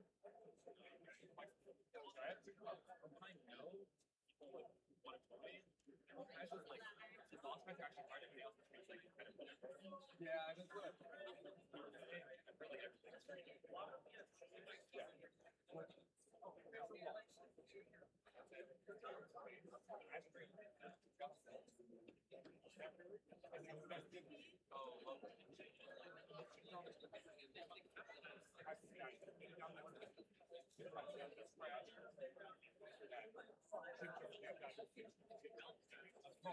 The one time you want to hit yourself.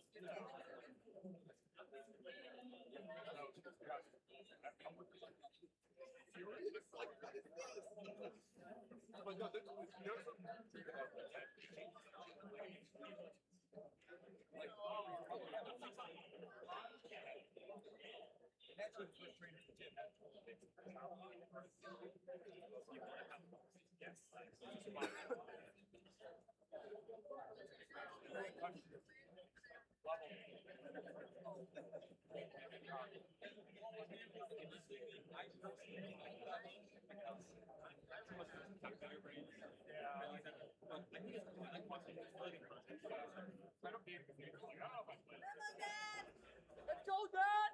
Ow!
You'll find them.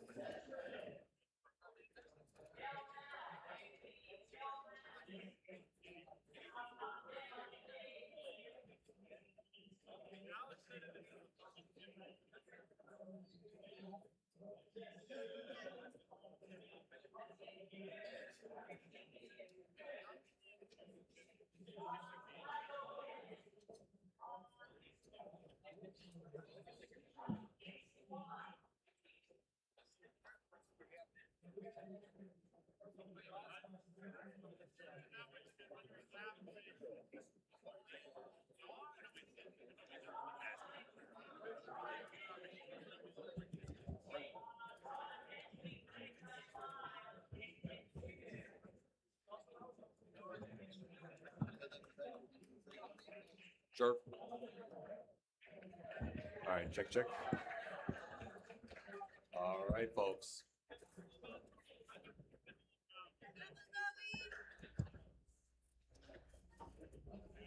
All right, folks, welcome back to the 17th Annual Classic Tetris World Championship. This is round 0 still, if you can believe it, still round 0. It's our final block of round 0 matchups as we get set to square away our top 32. Yeah, it's been quite the wild ride so far. Oh, yeah. Yeah, we saw some blowouts. We saw, Fractal just run away with that last one.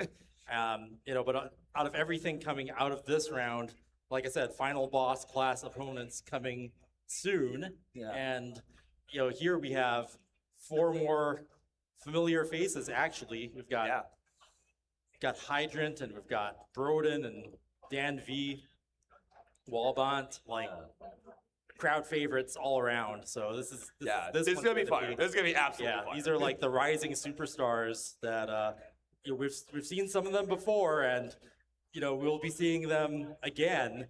Yeah. Who will survive? That's the question. That is the question indeed. Right. Of course, we take a look at our player bios here. Up top, it is Walbant representing the Canadian front here. Yeah, another Canadian representative. Yeah, and very much a representative, as he was the director of the CTWC Toronto just a few months back. And of course, next to him, it is the Hydrant dude out of New York here. He's the first player to ever get a rollover score of 1.6 million. As a CTM Masters winner, and was the guy behind a lot of the game crash research that enabled I remember the videos. A lot of players to illustrated video that he brought out that explained the mechanics of game crashing and what you have to do to avoid it. So Hydra definitely someone who's been contributing to the community in more ways than the usual. So we've got a thumbs up. We can get started here. Yes, let's count them down, Chris. Here we go. In 3, 2, 1. Tetris. All right, of course, we see on our bottom match, right? We Broden, one of my personal favorites, because the first time I saw him was at a regional in Southern California, and he wore the Boom Tetris for Jeff shirt. Oh, yeah. Yeah, and I think, I'm not sure we were both wearing it, but he was wearing it, and I was just like, wow, that's so cool. And this was before the whole, Joseph wave of revolution. People, yeah. He was part of the generation that came in at the same time. So this was like the first wave of new players that were not the old generation. And Broden's still here with us, and used to be a hyper tapper, now a roller. It's great seeing the players evolve along with our scene. And of course, Dan V, superstar now, featured in the Scooty movie, being the one to really kind of throw the tone of the movie, in that you can't always win everything. Because, just when you think you're Blue Scooty and you're crashing the game, Dan V is going to be there to end your run. Yeah, I mean, he's the villain. Let's call him what he is. He's a freaking villain, right? As we saw yesterday, the bad boy of Tetris. The bad boy of Tetris, Dan V, and representing UK. And of course, I want to shout out Kathy Simmons with another $120 contribution. I feel like we've seen her name pop up quite a bit here. Been a few times. Thank you. Yeah, and I think she's here too, at the event. So, if I'm remembering correctly. So, yeah, thank you, Kathy. Man, So yeah, really strong field here. All these superstars, and they're all veterans. We've all seen them here in live events before. So this is probably, out of all of the round zero that we've had, this is probably the most stacked quad we've had. And so we're going to see games go well beyond kill screen. How high will they go? Yeah, we're going to have to see. I think they're going to go very, very high up here, at least in terms of level. Hopefully not in terms of their screen, but in terms of level, right? Though right now we got some digs going on the top of your screen there. Hydra Dude and Wallband having struggles. There's some junk to clean off the board there, but yeah, they will deal with it. Hydrant's going to opt to maybe make a dirty Tetris here. Is Tetris ready? Yeah, there we go. He set up nice square burn, nice flat burn with the J. Yep. There's one, there's the Tetris. Tetris for Hydrant. The chat, noticing the dapper dress there. I was just like, is Hydrant cosplaying Slayer from Guilty Gear? It's like, huh? Maybe not. I don't know. That's what it looks like to me. It kind of looked like, the Doctor Who fit, right? I think that's what he was going for. Or at least closer to what he was going for. No, it's a fire fit. It's definitely cool though. I like it when players dress up. I remember. Oh, you thinking Chris Brady? Yeah, with the cufflinks and everything. Yeah, there's that. I'm trying to remember. There are a few people who dressed up for it, and yeah, it's always nice to see people with the spirit. Dan V up to an early lead now of 2.5 Tetrises. Broden 255. About halfway transition here. Oh, but Dan V now having to clear off some stuff off the board. Both players actually. Yeah, so they're getting cleaned up here. Dan with a Tetris is gonna keep this under control here. He's got a couple of tucks to resolve. He's gonna resolve the one with the T. Oh, beautiful. Nicely done. Yeah, and both players clean now. All 4 players pretty much clean. Wallband having to clear off that double there. Yeah, he's just going to try to work this out. That L piece is going to be perfect. And now, yeah, there we go. Ooh, you can see he thought about it. He thought about setting that up. He's like, no, I'm not going to do that. That was the right choice. Yeah, that's it. All right, he's down by about 2 Tetrises right now. He's trying to get back to scoring position. He's there, but just waiting on the piece to show up. And there we go. Finally it does. Tetris Wallband. He'll go to 355. Tetris for Hydrant. So we're approaching the 100 line mark here for our players, right? So again, it is Hydrant Dude with the lead up top. At the bottom, it is Dan with the sizable lead here. About 4.5 Tetrises. Yeah. So right as they're carrying on here, we're starting to get close to the transition. Of course, kind of our history here between our players, right? Again, these are all longtime players of the scene. Yeah, we've all seen them here in live events. They've all made brackets here, so. Yeah, and in spite of being in the top 10 of most games ever played at regionals, Hydra Dude and Wallband have only faced off twice ever. Yeah, that's surprising. Yeah. Especially, with how long and how good these players are. Yeah, and and one of those meetings that they had was at my regional event out in Detroit, Michigan. They the first year that we did it back in 2024, Wallband won against Hydra Dude 3-1 in the loser bracket finals. It was a very crazy match. I'm remembering that match now. That was crazy to watch. A lot of fun. And of course, the other matchup they played was in CTM Mega Masters recently, where Hydra Dude won 3-1. Yeah, so it's just like right back at you. So this is a rivalry if you think about it. Yeah, they want to see who gets the one up on the other. Yeah, I would agree with that assessment here as we are just about to hit 19 here on all 4 of our boards here. Broden and Dan will get there first at 451. Dan will join at 519, so it's about a 2 Tetris lead. He's cut down the lead, Chris. Yeah, it's shifting now. And Hydrant wants to get that board double long bar dependent for a while. Has to take the triple on the left, but gets it open on the right. Nice. Yeah, so we got transition. Oh, look at this. 200 points the difference up top. Neck and neck. Oh, yeah. And Hydrant not too pleased with the P sequence coming in there. Was not able to find a clean solve. Now has found it. He's opened back up on the right side. And there's Lorma. There's the Tetris for Hydrant. We'll stay within a Tetris of Hydrant Dude. Meanwhile, Wallband, excuse me. Meanwhile, on the bottom, Dan V up to a 3.5 Tetris lead. Broden catching up a little bit there. There we go. Simon touches up top and on the bottom. Yeah, Broden and Dan still throwing Tetris back and forth at each other. And right now, Dan with the advantage based on the 18 portion of play, right? That was the more efficient level 18, less digging required. Yeah, that's been what's making the difference here. So they Such a close game up on top. Oh, absolutely. Yeah, and our players just got to be careful as we start getting towards level 29. I mean, again, these 4 players all just elite level without question. But certainly, you know, as we've been saying all day, there's no gimmies here. there's no guarantee. Yeah, it's super competitive. Anyone could walk away with it. At this point, there's just so closely matched. Oh, Broden. Got some misdrops there. He's going to have to clean that off the field, try to survive. Yeah, he needs some good flat burns. There's one up towards the top. Nice flat T as he is just fighting for his life right now. But he's making Gets the right LJs. Yeah, he's making it work. Could use a box on the left. Okay, manages to use the L there. Yeah, he's going to make sure he fills in that left side. Could have started chipping away at the hole, but he wanted to make sure, regardless of what piece comes, he needs to have options. So that's super important that he filled out the left. Yeah, some good survival here. Drilling back down. Yeah, good burns there. Broden fighting for his life. He's back by about 200,000 points. He's almost out of this, though. Yeah, I mean, he was already behind going into this, so it's not too bad if you're going to, at least have your board ready for level 29. That's the important thing now. Yeah, because anything can happen. I mean, we've seen big comebacks in the past. So Broden pretty much out of this mess. He has another couple burns required towards the bottom, but otherwise, he's got a clean board. He's in good shape. Yeah, but getting the board back in shape was key because he's got like 2 levels to go before 29. And he's back by 7 Tetrises. So one level. He's got his work cut out for him. Yeah, require a lot of 29. Yep, so we're going to see some 29 play here for sure to determine the outcome of this. Dan V with a comfortable lead, maxed out now. Yeah, we'll certainly see some 29 play up at the top as well as, oh, hold on, Wallband in a bit of trouble here. Both those players need to get their fields under control. Hydrodude.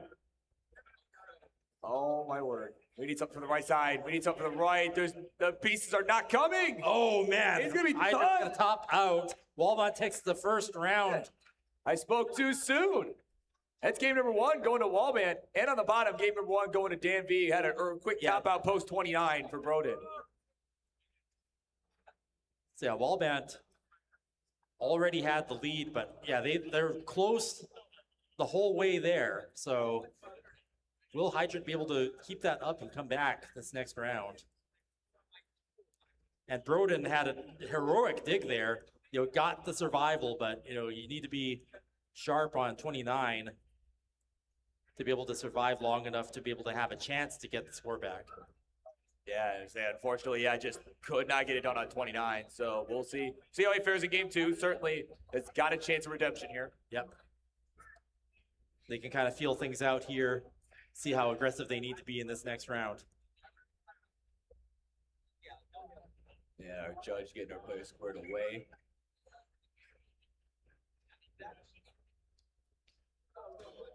For game number 2 at the top and game number 2 at the bottom. So certainly.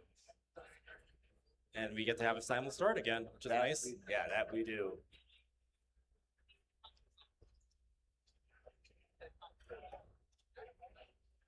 Oh my God!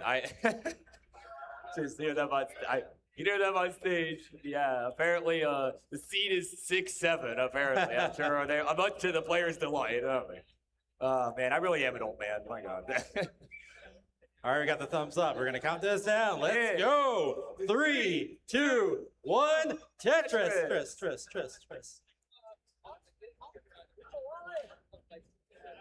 All right, off we run.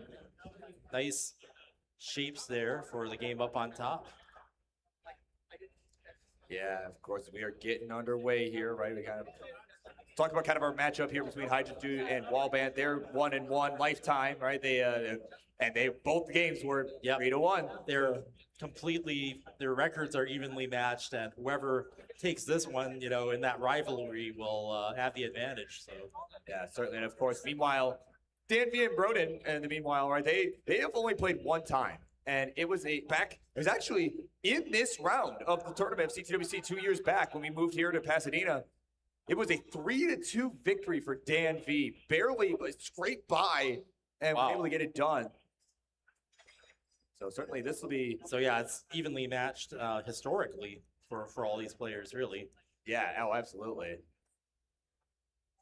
Of course, Broden Damp, he does have a pretty small sample size in terms of in terms of games played as of late, right? Has not played as much lately, right? He was around more often, like, the early, back in the pandemic and like 2019, all those days, right? But certainly it's good to see him. It's good to see him back here, right?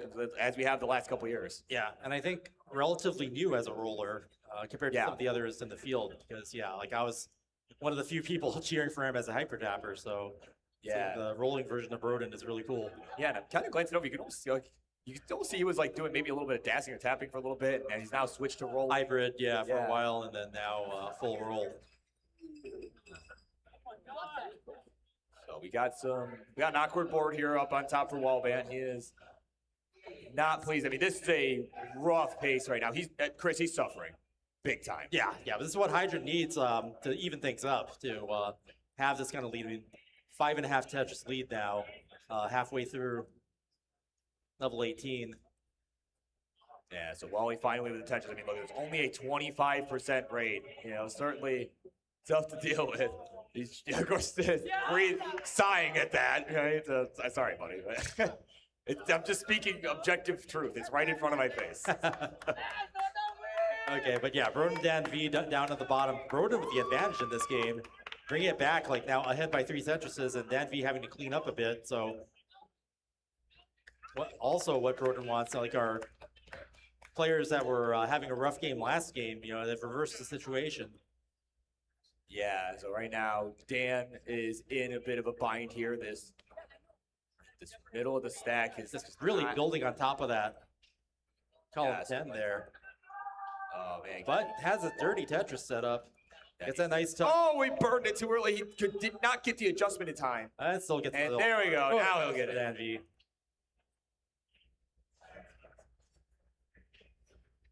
So Wally back in a clean position here. Again, kind of eyeballing him, right? Right now he's about 6 Tetrises back on account of all the excessive amount of burning that was required at the beginning of the game. But we've seen big comebacks before, right? I mean, there was even a situation where actually our judge that's up there right now, Aaron, I want to say it was like 2021, had like a couple 100,000 point comeback, all the way throughout 19, just stayed dialed in, was able to just come all the way back. So, I mean, certainly nothing is out of the realm of possibility here. At least not at this phase. All bat with a Vitz there. Not sure that was... Yeah, I don't know if that worked out very well for him. Now he's got more burning required. Yeah, when you're 6 Tetrises behind. Yeah, it's tough. I mean, you need every long bar to score if you can. Right. Well, I mean, because you kind of want some level, because I kind of get his logic. You're wanting to have the level of aggression needed to keep up with Hydra and just not risk falling further behind. But and we're getting droughted here too. So yeah, so I mean, but unfortunately, not really working out that way. Yeah, it is able to cash in that long bar, but hopefully there'll be another. And there it is. Boom, Tetris for Wallband. Yeah, so we'll kind of keep an eye on that up top as they keep battling it out. Meanwhile, at the bottom, as we are approaching transition here, we have 405 Broden, 376 for Dan. So yeah, both games reversed in situation here. Hydra Dude with a really big lead, probably the biggest we've seen on stage 1 here in round 0. Yeah, pretty close to it. I know we had like a 9 Tetris difference earlier. I think it was the fractal match. I think I want to say it was. Yeah. So there was one like 10 Tetris difference, but yeah, no, it's up there though. All right, as we are just a few lines away from the 19 transition, about 10 to 15 lines, depending on whose board you're looking at. All right, we have the transition at the 130 line mark. So there we go. Dan taking some birds here right now. He's got the center well going. We'll see if he can find the piece he needs as Hydrant Dude up top is now finding himself in a bind. So he's got a massive lead, but he's got to make sure he keeps his board under control, especially now that he's rough transition. Okay, looks to be clear. Yeah, that'll do it. There we go. Nicely done. So 527 his score at the transition. Wally's starting to pick up the pace a little bit here. Yeah. He'll get a Tetris in, now at a 42% rate at 400K. So, I mean, he kind of starting to make something out of nothing here. Game on the bottom has also gone to level 19. Scores are neck and neck, so this is a closer game. Broden had the advantage early on, but has since evened it out. So, yeah, they're going back and forth in score right now. It's a very close game. Yeah, this is a tight one here, so we'll kind of keep an eye on that. Meanwhile, at the top, Hydra Dude with another couple misdrops. Yeah. But, good solve. I love that solve. The flat T-burn. The SPs, man, the vision he has with this, man, it's always impressive to me. Yeah, Wallband really coming back now with a clean board. Hydrant having some holes in the stack, so this is Wallband's chance to catch up. Yeah, right now he's back a few lines here too, so that's kind of the other big thing. I mean, certainly in terms of pace, I mean, certainly still behind, but the deficit's not as large as it appears for Wallband. Yeah, especially if his comeback comes a little bit later when the Tetrises are worth more. Yeah, there we go. Long run on the right. There's the Tetris for Wallband. He'll surpass 500K. Is right back in it here. 3 Tetris is the difference. Another Tetris. So he's within 3 Tetrises now. We were looking at like almost a 7 Tetris difference. Wallband's coming back. Let's go. Yep. Yeah, definitely having the higher rate here after the level 19. Triple into a Tetris, and that's going to reduce the deficit to less than 2 Tetrises. Yeah, all the way back from 7. Yeah, Hydra do with the Tetris though to try to maintain the gap as best he can. He's playing a few rows off the bottom. Yeah, trying to stay efficient. Okay, Yeah, gets 2 another Tetrises. one. That's going to help a lot to keep that lead. Yeah, right. Meanwhile, at the bottom, Dan V has reversed the situation. Now in the lead by, well, it was 2 Tetrises, but now 1. Still a pretty close game, though. Yeah, he's got a couple birds to contend with. He has done so now. The question is, will he continue with this center? Well, it looks like he's going to have to. But no, he will. Oh, no, he'll fill that in. Actually, I didn't even see the bottom of the stack properly. The CRT is in the way. Yeah, we'll have to talk to management about Yeah, that. yeah, Vince, what the heck, man? That's it's his fault. It's Vince's fault. Oh, man. Tetris Dan, he will go to 781. 8 undo here for Broden. So he's trying to hang on to this lead. Yeah, we saw the last game was behind like 300,000 points going into the level 29. So certainly a much better situation. Yeah, better game here. But yeah, just that survival in 29 speeds is going to be key. And meantime, we got Wallband up top. Is back by about 4 Tetris. Still hits the Vitz. Was not an intentional setup, but he did get it.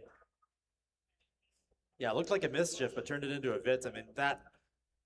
Yeah, you can see he thought about the reflexes in doing that is amazing. Yeah, no, I see. He thought about maybe trying to keep it safe, go on the right side, but he's like, nah, I got to go aggressive. And He's got to clean this up. Level 29 is coming. Oh, my word. Good bar down the middle there. He's got 4 lines left to go. 3 Hydrant lines. is already off to level 29 speeds. And is 230,000. Oh, Wallband with a hang on the left. I don't think that's survivable. I think Hydrant has taken this round and evening up the series. There we go. Well, they get that wrapped up. Meanwhile, at the bottom, we're on level 29 for Dan. Yeah. Broden about a half a Tetris Dan's back. board needs to be cleaned up. Great survival on display, though. Wow. Dan V drilling back down. Broden in the lead, keeping it low. That's where you want to do. Oh, hang in the middle there from Broden with the S piece. Oh, can clear it. Can he get anything for the left side? It's a square. It's not going to show up. And Dan V with the lead now takes that round. It's now 2-0. Broden has to win this next round to stay in the match and the tournament. Meanwhile, Hydrant evening it up on top. Man, just that whole round, Broden was leading, and then Dan V pulling ahead at the end. Able to survive long enough in the 29 speeds. Man, crazy stuff, man. And we're going to have another simul start. So, yeah, it's great to see how that works out. Oh, yeah, we got some Canadian fans in the chat. In the crowd, rather. Excuse me. I'm sure in the chat, too, but in the crowd, right? You got eyeballing them hanging out. Muffio, among others. Of course, the folks that were also involved in the production of the CTWC Toronto just back in March. So, I mean, that was a fun event, though, man. I'm telling you. Like, I had the chance to go, and I was actually part of that production as well. It was absolute blast. Seriously, if you have a chance to go, I definitely recommend it to anybody. I've been to Toronto once. I had to record voices for a Transformers video game. That's incredible. Wait, which game? Transformers Beast Wars Transmetals. Oh. Oh my god, that's awesome. I'm actually a voice in that game too. Yeah, well, yeah, no, I figured that's what you were saying. Maximize. Oh my god, that's incredible. I love that. As I also love that we're ready to go. So let's count them down in 3, 2, 1. Tetris. Okay, so we are on match point here for Dan V versus Broden. So yeah, Broden having to win this one to stay in it. And meanwhile on top, we're tied. Wallband and Hydrant having a very close game. Yeah, of course, bottom for Dan. Certainly already a much less dramatic start to his tournament run than last year, right? Where he had a date with Salted Sofa, who was the 48 seed and ended up taking that was like game. probably like the biggest upset that people had talked about. Yeah, I mean, I will never forget that moment too. We were calling that, and like it was crazy. Like that, not only did that happen, but then at the same time, there was another nail biter at the top. Like, oh my god, it's like Julie needs 100 points. Like that was Winter that was trying to chase down a score and only needed another 100 points and just could not get it. It was the fact that all happened at the same time. Yeah, it's crazy and probably distracting for the whole field. But that's how it goes down, and the players who are better prepared for it. And all four of these players are some of our best veterans. So yeah, and I mean all the noise too. It's part of the experience. You know, you gotta be ready for that. Whether it's in case of Dan and Wally, using some headphones and or otherwise just not really being fazed by it. But you just either way, you got to be ready for it. Yeah. And I will say too, and there's kind of a little fun tidbit too with Wally. His he's got his headphones on there. You think maybe he might be connected to his phone. It's actually connected to the CRT. Oh, right. Okay. He's one of those kinds of people, almost like Terry Purcell back in the day, where he'd want the game audio to be playing, right? So that way. That's how I play. So, so like he'd kind of feel out, like, okay, how many taps has it been, right? Did I go enough? Did it register? All that sort of stuff. So I just thought that'd be a fun little tidbit to bring up too. He is not jamming to tunes. So right now he is down by about 6,000 points, 199 to 192. Him on the bottom, 199 to 213 is the score. It is Dan with the lead early on, but still very close games all around. Yeah, still early days. Up on top. Yeah. Pretty much dead even. Both players having to kind of do some burns. Yeah, Wally not too pleased with the situation right now. Oh my word, what in the world?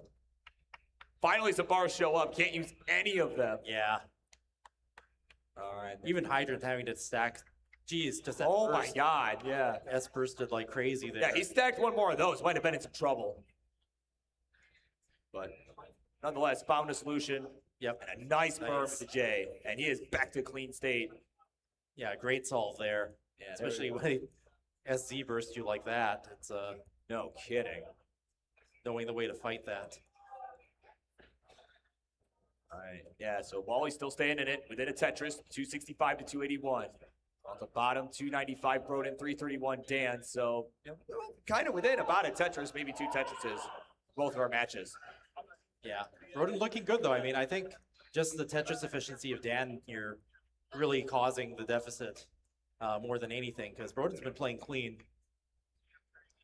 Yeah, that he has, and again, as you mentioned earlier too, it is interesting seeing his progression, right? It was one of the original hyper tappers, besides like Corian and Joseph and Thor, right? We joined the scene right when hyper tapping was like the thing to do, right? Like that was the winning strat at the time that you joined. And, because he brought like Dan QZ and like all those. Yeah, I remember guys. that year.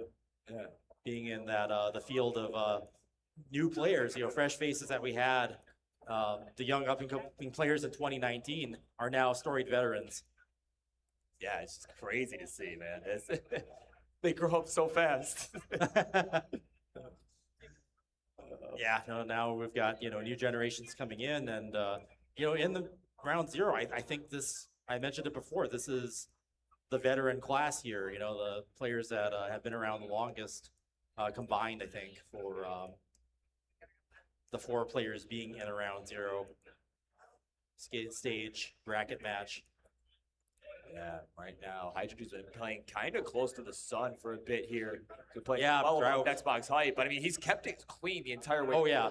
He's just so composed. Getting not even a little nervous. Yeah, getting the triples off the top like that, if you're going to have to burn, may as well make the most points out of it. Yeah, absolutely. There's long bar. There's the Tetris. We'll go to 450 here. We are just a few lines left away from the 19 transition. About Definitely 10 lines. Want to be clean in that case, and all four fields are. Getting the Tetris there, 473. Broden jumping into the lead now. 2 Tetrises ahead of Dan V. Yeah, I mean, his tournament life's on the line. He needs every advantage he can get. Here we go, Tetris. One more available here before the level 19 transition. Yeah, no, Broden actually being the score leader in all 4 games. And there we go. They have all transitioned. Up top, it is Hydrant Dude with about a Tetris lead. 545 now to 492. At the bottom, it is Broden with the Tetris and a half lead. 562 to 529. Yeah, Broden playing really clean this round. Yeah, he knows. He knows he has to. Again, this is one of those, another potential for a reverse sweep if he can get it going. Like, that's the thing. He's got to get it going. All he can do right now is win this game, figure the rest out later. I can feel that energy that both players are just screen looking each other, like trading off. Coming down to the wire here.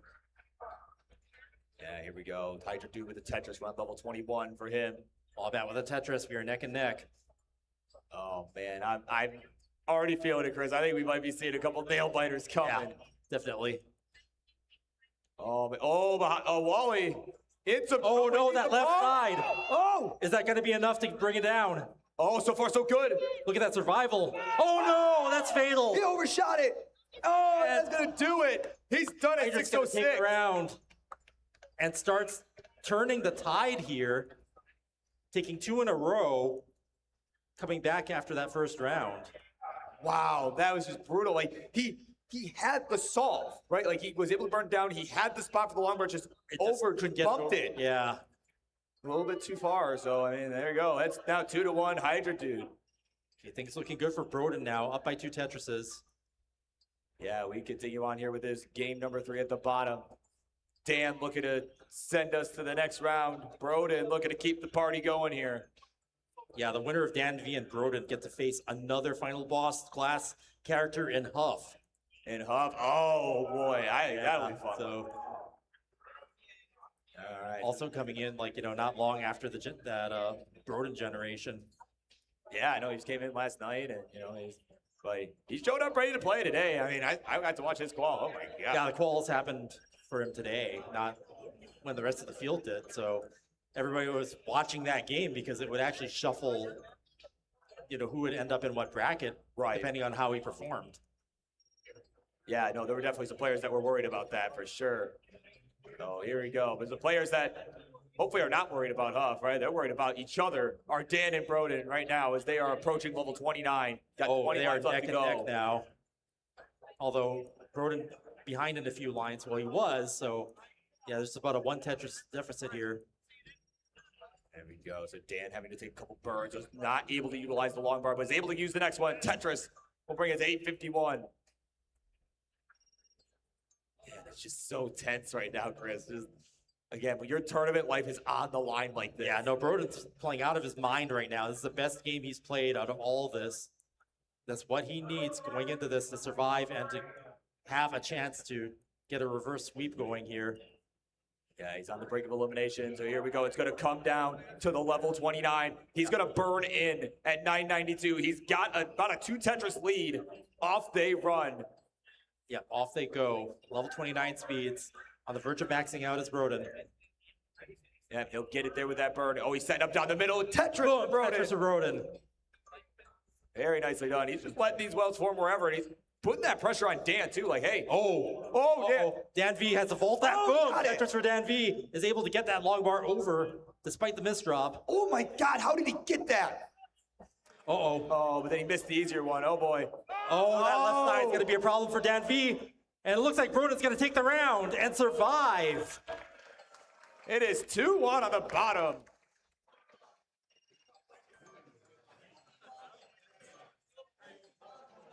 And they were not happy with the bar count in that game. Oh, my word. Either one of them were happy about it. Oh, man. So, well, they get set to begin game number 4 at the bottom. Game number 4 has begun up top. On top, yep. With Hydrant taking the advantage now. Waldband has to win this round, stay in the match and the tournament.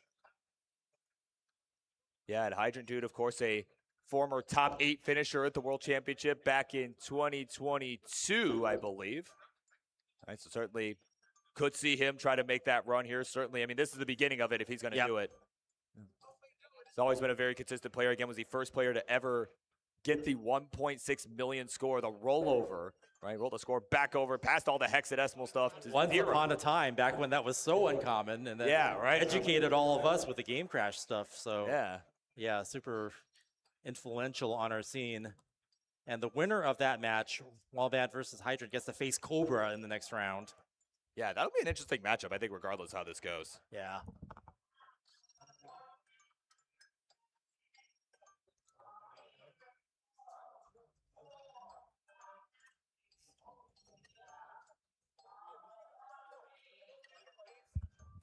Okay, we starting the game back up on the bottom. Danvi up 1 point on Broden, so Broden still need to win this round to stay in the match and try to get a reverse sweep going if there's going to be any hope for victory and advancing to face Huff.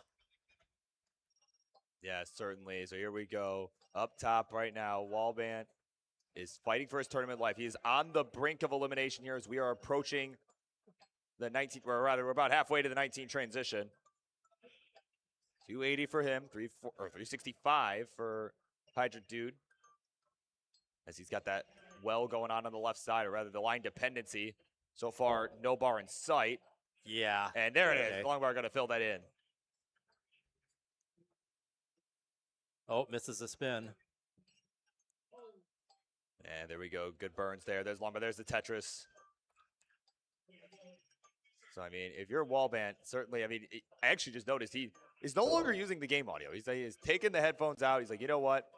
I'm going to just do it on my own. I don't need no sounds. I'm going to just do it myself. Dan V, super aggressive. Both Broden and Dan V are having great games right now, but Dan V's at a 100% Tetris rate. How many will we see? Oh, yeah. Well, there's the first. That many. But Broden up at 86%. This is neck and neck, but both players super aggressive, playing great here. Yeah, you saw Dan kind of think about setting up the bar dependency down the middle, but saw there was just another Z coming, so went for the burn there. Very nicely done. No, this is going to be, this has potential to be a crazy game here. Because Dan V knows he's going to have to keep the momentum up in order to get this win. But Broden now, having won the last round, has some momentum.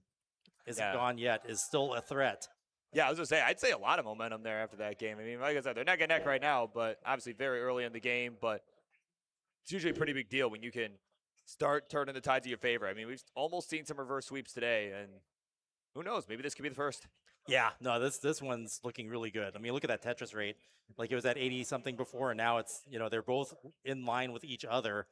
I see a lot of screen looking, so that could be part of the formula. That could be part of the drama unfolding before our eyes here.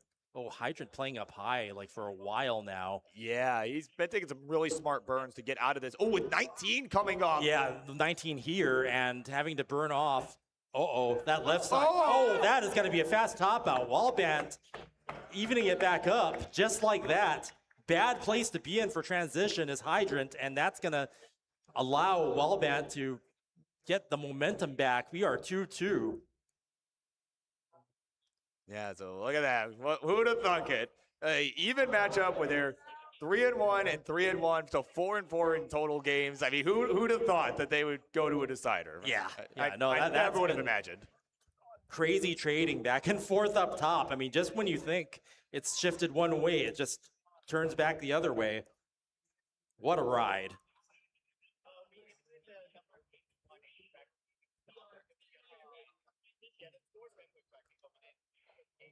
Yeah, all right. So as they get set for a big decider up top, meanwhile at the bottom, it is still neck and neck. 80 lines through. Broden's got the slight lead.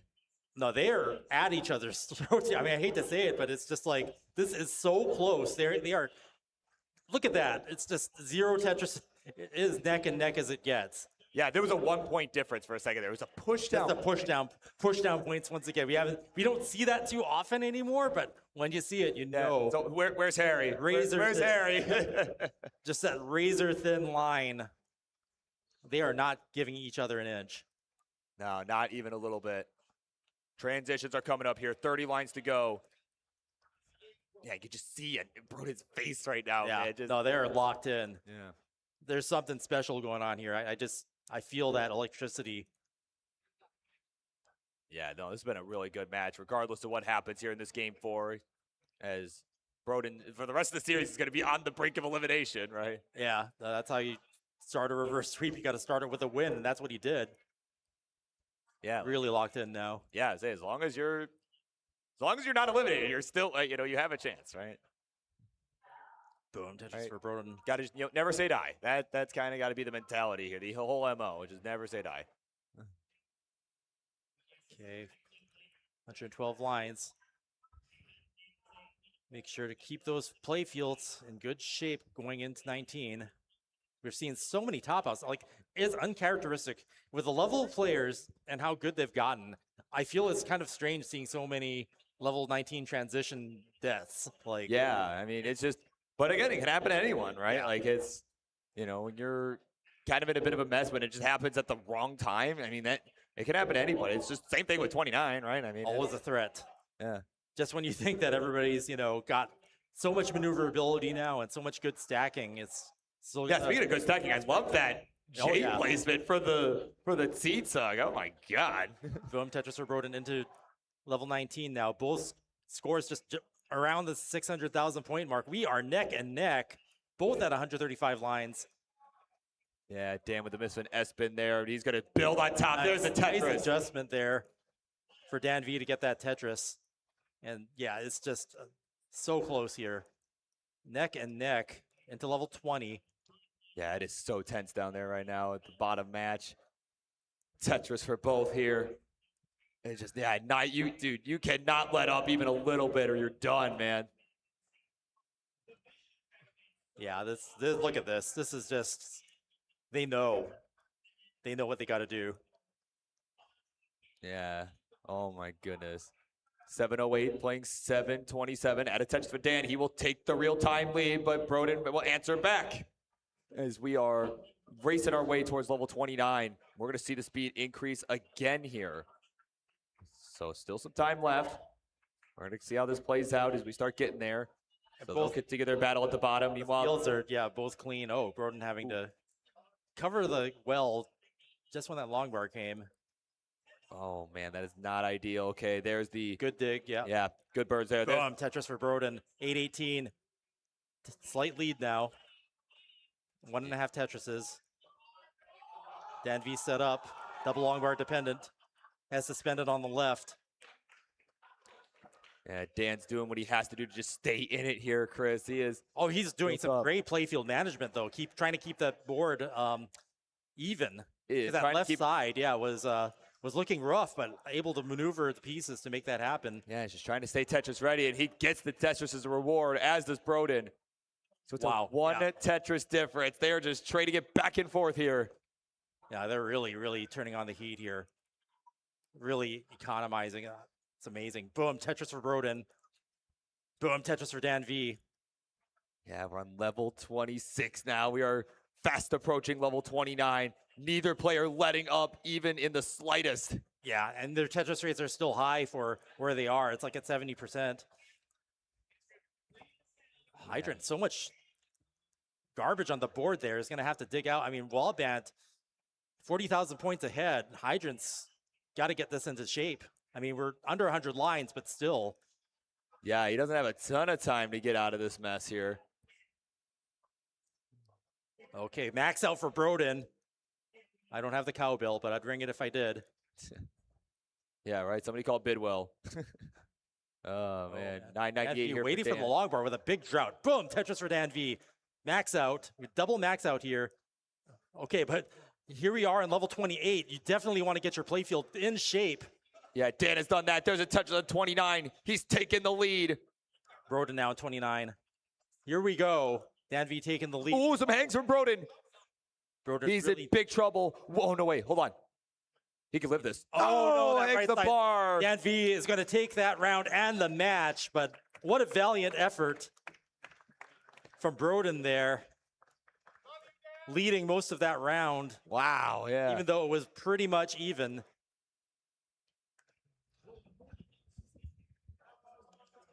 But yeah, what an epic showdown.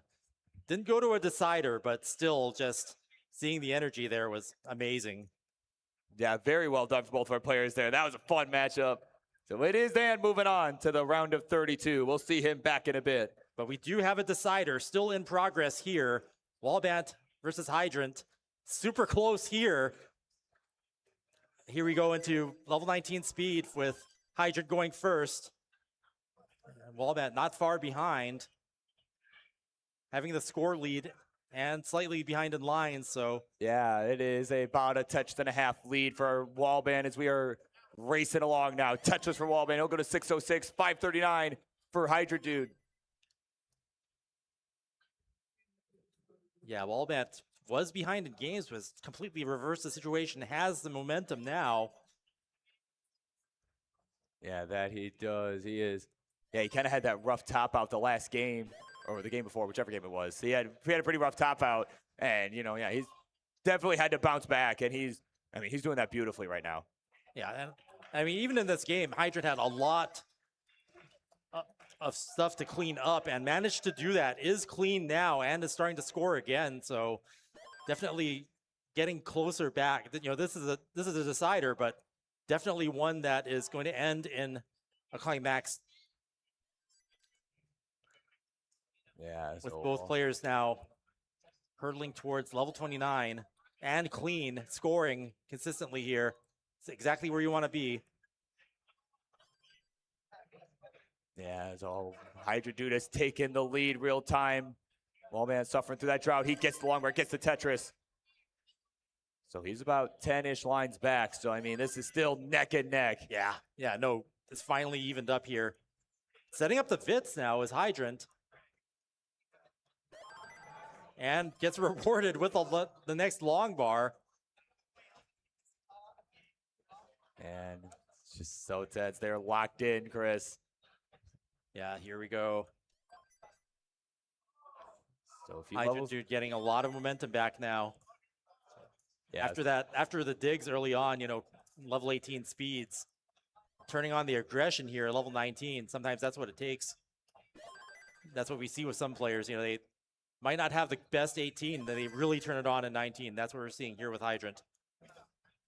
Yeah, certainly. I mean, he is, like you said, he's really turned it on here as we've got just a few levels left till 29. I mean, this is the time. If you're gonna wait till late to turn it on, this is the time to do it. Yeah, where the Tetris are worth a lot. He's got about a Tetris lead over Wallbant right now, but is ahead in lines. As Wallbant got some birds acquired. There's Tetris coming in, 953 to 960. Oh, Chris, this is such a tight one. What a better way to finish this series out. Yeah, Hydrant clean now. Wants to keep it clean as we were just 7 lines away from level 29. Boom, Tetris for Hydrant. Max out. I've got the cowbell now. Yeah. Wallbant, having to clean. Okay, gets the well back open. Needs another long bar. Triples into level 28. 1 level to go. So yeah, Hydrant now already on level 29 speeds. Got to come down to survival. Has about 2 Tetrises ahead. Yeah, Wally's maxed out as well. Oh, both players with some junk on the board want to clean that up. Oh my God. Oh, Wally almost had the dirty Tetris set up, but had to burn away too quickly. Hydrant still ahead by 2. Yeah, is ahead in the line count as well because he transitioned to level 29 quicker, or earlier than Wallband did, not necessarily quicker. That's only going to matter if they both go the distance, though. Yeah, and right now, Hydra Dude in a bit of trouble up towards the top. That hang of an S is going to be brutal. That left side manages to get the clear. No way. Oh, we missed a J left. Wallband needs another Tetris and a half. Tetris and a half. Needs 1,125,000. He's clean. But this is not a gimme. No, not at this juncture here at level 32. Let's go. Get back to the camera. All right, just needs a few Less than a more Tetris. points here. Yeah, just. Oh, that's going to be rough. He's still got options here. Nice Get the T-burns. Oh, my gosh. Oh, those bars were not helpful. Good LPs. Oh. Oh, no. Oh no! Not like that! Hydrant dude will advance to the next round. Double longbar misdrops on the left have been fatal all day long. Wow. That was so close. Wombat just had to hang on just a little while longer, but Hydrant is gonna take that round and the match. Wow. Advancing to face Cobra in the round of 16. Round of 32 is gonna be a fun one. 32. Okay. I know you're excited, man. I get it. Yeah, I that's not get it. 60 yet. Okay. Yeah, we're just excited, and well, it's just like that. I mean, and that's it. Okay, so that was round 0. Yeah, that was round 0, man. Wow. But what an exciting way to World open the Championship tournament. quality match. That was could be a grand finals other years, but yeah. Oh, well, man. but here we are in 2026. I mean, this is Tetris in 2026. Yep. Welcome to 2026. We're in a new generation of players, and we're seeing new players rise to the top. That was as veteran as we got for round 0. Yeah, that was crazy. I'm here for it. That was we're gonna remember that one for a while. Oh, no kidding. Yeah. Wow. What an honor to be part of that, Chris. Man, so with that, I mean, I think we're gonna take a quick break here as we are gonna get set for round 1. Round 1, yeah. I'll get the spectate. Yeah, we're gonna get the spectate round 1. We're gonna have James Chen coming in, Chen, and I believe Sharky as well. I believe is the plan. So we will have them come in, and then we're gonna start with round 1. So in the meantime, we're gonna take a quick break, and we will be right back with the 17th annual Classic Tetris World Championship. Boom, Tetris for you. All right, thank you, Burb and Chris. Ladies and gentlemen, what a fantastic round 0 we just saw. Give it up for all the players that just participated. That was tremendous.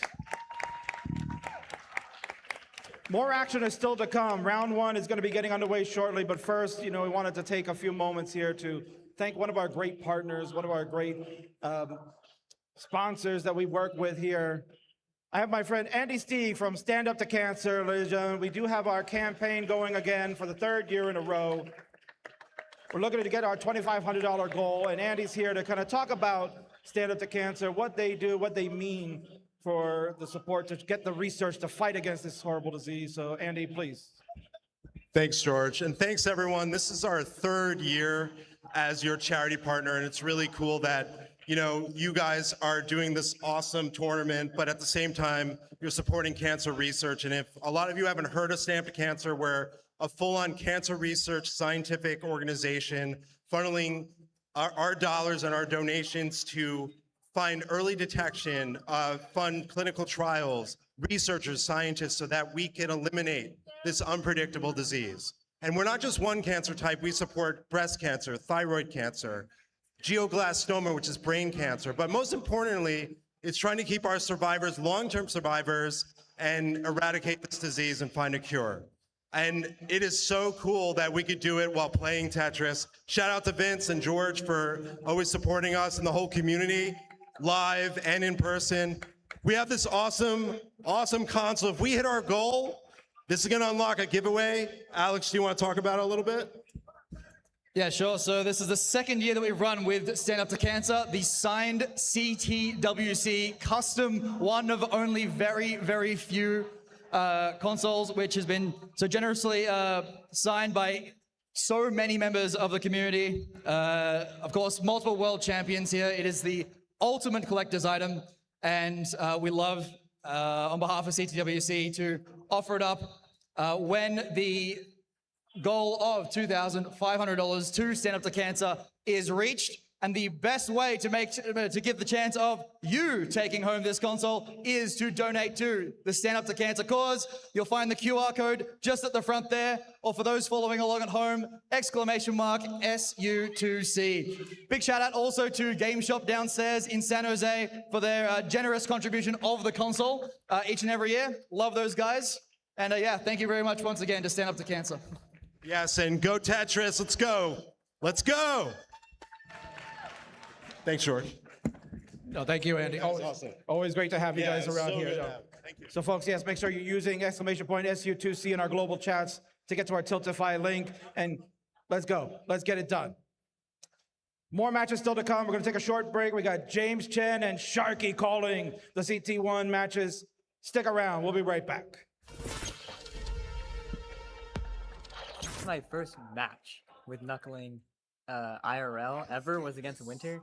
So like I went down the first game and I was honestly I didn't even really know at that point. Like I just didn't even know if knuckling was even like possible in live events. Game 4 and game 5 I won both of them. So I really only lost like one game, so it's like not really that bad. It was like the main proving ground that knuckling could actually like do something, and I was able to make top 16 at CTWC. So like that's honestly pretty good for a new play style. So usually rolling is like, you know, you do like this with your hands or whatever, like on the controller. But knuckling, instead of using the pads of your fingers here, you use your knuckles, which is obviously harder to control because like, I don't know, you can just see it. They're like very close together as opposed to fingers. You can do this, but with full mastery of knuckling, I think you can very consistently hit fast taps in quick succession. Genesis was interesting because I think that was kind of a point where like, I didn't feel too good with my knuckling. Like I wasn't in like a peak condition. So I 3-0'd Kirby. That was good. That was good. That was like I had pretty good pace every single game. And then 0-3 against Dog, that was honestly a decent game. I got like a 1.59, almost 1.6 against Dog in game 1. That was a standout moment for me getting that 1.59. And then the rest of the games he kind of just played better than me. And then against Dangler, that was honestly a good match too. But there's one game he had like 1.4 into kill screen pace. Like level 26, he was like 1.25 at level 26. I was able to chase that down, I think over 200k, maybe 300k point chase down, and I barely squeaked it out at the end. I almost choked that away, but luckily I was able to squeak out that win and go up 2-1. I think I lost another game, and then the last game I was just ahead in the kill screen and he topped out. So I think qualifying for it is a bit different because I also experienced that at Genesis as well. That was the only time I've qualified with the war system live. I think that it tests something different for sure, and it tests something more. It's not just different, it tests it more. Like it's definitely harder to get like a really high seed. It's definitely harder to think exactly. It's harder to think on the kill screen for sure whenever you know that there are like point barriers you need to get. Just how like so many people choke max outs in prior CTWCs. They're going to be choking 100k barriers at this CTWC in the qualifying system, which I think is really cool though. I think that's like a very interesting like new concept that gets introduced with the Wars point system. I don't know if I'm necessarily trying to prove anything anymore. I want to have a good event, you know? I think there have been like standout events in the past few years in CTWC, and there have been some ones that haven't been as good. I just want to have like a really good event. I think if I play well, that will definitely make the event more hype, just so that there aren't like 3 people who can win the event. So if I play really good, I think I can add a lot of hype to the event. So, you know, if I can do that, then that's what I want to do. So I would say that's like my goal. Like I've played Tetris for about, this will be my 7th CTWC. So definitely more than 7 years actually. Wow, that is crazy. Okay, so yeah, it's been a very long time that I've been playing CTWC. I've definitely made like a lot of friends from CTWC, from just like the Tetris community in general, especially the online community as well. And I mean, just being able to go out to these events, whether it be here in the US, even going to Germany, stuff like that. I mean, it's just crazy experiences, opportunities that you can get with Tetris. I don't know. There's just been so many like cool stuff that I've been able to like experience, or I've been able to get from Tetris. I mean, that's kind of what it is at the end of the day. It's just like it opens so many doors, and I don't know, you kind of see the world differently whenever I don't know, it kind of opens it up, just being able to like travel everywhere and have this competition experience. And it's kind of hard to put into words, but like once you experience it, you'll know. I don't know, man. Like there's definitely a chance that I can pull something off crazy, so we'll see.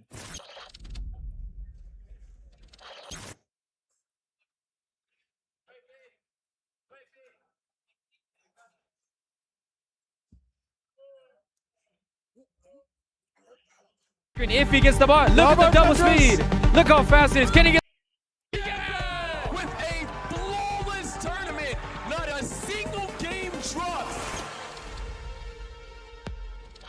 For the tournament, I was actually like practicing so much, and I knew I was like a top contender to like win, but I honestly felt Blue Screen was the favorite, and like Dog was also leading the pack. So I was pretty scared, and I knew that like both of these guys are pretty good, so I was like, they're probably likely to win. You break my record. Hold on, 1.8. Oh my gosh, the 1.9 is possible. Now I break you. The 1.9 like is break possible. Your friend. The 1.9 is here. Oh my god. Before the match happened, I was like in the back and just like contemplating like how is this gonna pan out, because I knew that Blue Screen was the favorite, and I knew that like my odds were probably like 20-80 to win that like set. So I was like already accepting my loss, and I was like wondering how am I gonna like pull off a great match because it's Blue Scooty. And honestly, I did not expect to beat Blue Scooty, let alone like break world records during that set. So it kind of just spoke out to me. Like even though I already accepted loss, I still came through and like with my grit, I just somehow beat Blue Scooty. I knew that there was a whole momentum shift after that Blue Scooty match, and honestly, it kind of made me nervous because I knew that I was capable of winning after that set, but I knew that like Meme was a good opponent. Before CTWC, I think that Meme swept me like twice, maybe 3 times, and in Genesis and in Classic Tetris like monthlies. So I was like, anything could happen, and I have to still play my A game. But I knew I had the momentum, so I kind of like went with it. I just try to like play one game at a time, and it just worked out because I won. So yeah, honestly, I feel like Washington kind of helped me a lot with getting back into Tetris because right now my school year is kind of stacked. So when I got to go to Washington, it made me realize I have to play Tetris a lot more because there were top contenders to win the tournaments, like the Tetris Time, which was the champion of the regional. Eyeball, for example, actually played really well in the tournament. He got seed 1 and he got a world record in the qualifiers. He got like a 1.7 on level 36, so he was definitely no slouch, and he was actually doing insane. So I realized that everyone's getting better, and like now the field is getting pretty good. So it kind of like thought to me that I need to also play better and like keep up because I'm the world champion. And I want to maintain my titles. After that tournament, I started playing Tetris like all over again because everyone's getting good, and I want to like get to like a higher level than everybody. So it helps me a lot with like motivation to play the game more. You know, when I heard that like the Artiaga brothers and like Dangler, Fractal, and Zerl, like other players, like big name players, just came around, I knew that like the tournament would be very difficult to like win because even though it's like my hometown and like everyone's like going into my regional, so it was like terrifying when I just like saw the attendance sheet and saw like, oh my goodness, all of these players are like coming up. I knew that I was also the contender to win, and I wanted to at least just try to play my best because I knew that there were other players that had the potential to win. But honestly, my ultimate goal was like just to make the semifinals, and I didn't really expect to make it far when I got to the tournament actually. And after 3 years of being here at Genesis, being a finalist, being down 2-0, Alex D! Honestly, I was like pretty terrified at first because Dog was actually dropping 1.8 millions like in the qualifier, and he kept the same momentum with the earlier rounds. I think he dropped one of the highest scores into kill screen against Andy, and just dropping like a lot of good scores in general. So it was terrifying at first, like knowing that he was kind of at his prime in the tournament. And like honestly, in my opinion, I was still kind of like getting back to Tetris, and I didn't expect to like beat him and all. But honestly, I just like focus one game at a time and just like hope for the best. For me, like in terms of competitions, I want to like try to play my best, and I don't want like to have the mind of like the thought of other players beating me. So you have to like be resilient, but also like not be scared of other like players.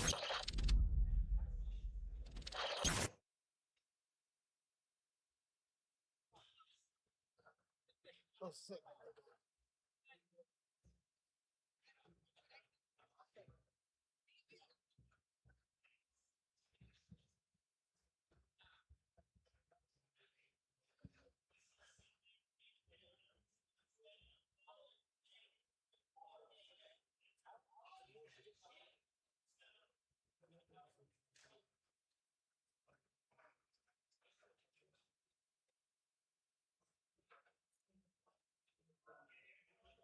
Oh, I see. Okay.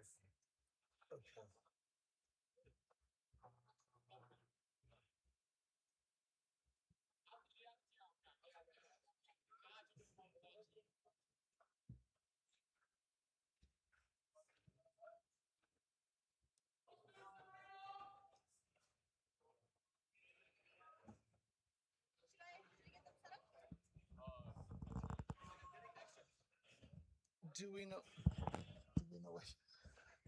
Do we know which matches are coming up, or? because I have the bracket right here. Right. I'm just wondering, like, if we're gonna have like a whole list of them here or not. Okay.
Right?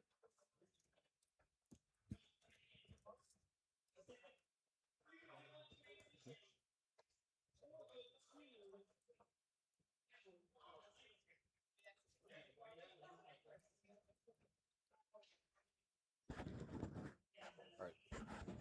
You good to go? Yeah, I'm good to go. All right. Guess we'll welcome them. Guess we'll welcome them and then we'll try and get them situated. Do we let King go first, or we just start? We'll just like welcome in, introduce it. Okay. Round one. You start. You start then. Okay. Okay.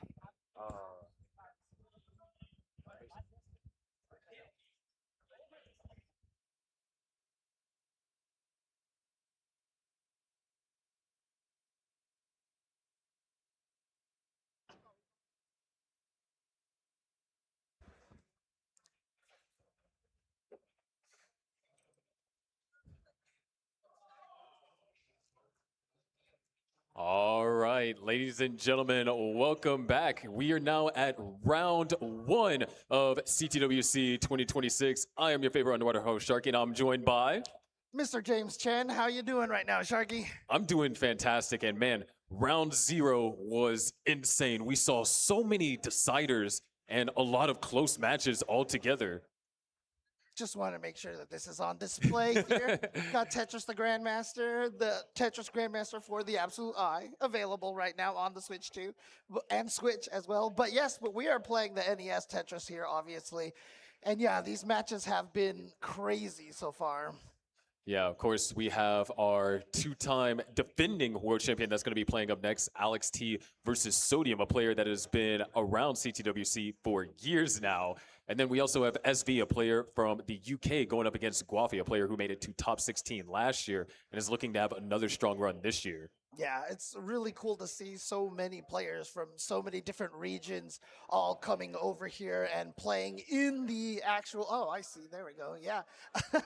Actually playing here at CTWC is, Tetris, what was the original commercial, I think, on the NES was all around the world. It's Tetris, Tetris, Tetris. So, it's definitely true. We are playing this game all over the world, and it's great to see players from the UK and beyond.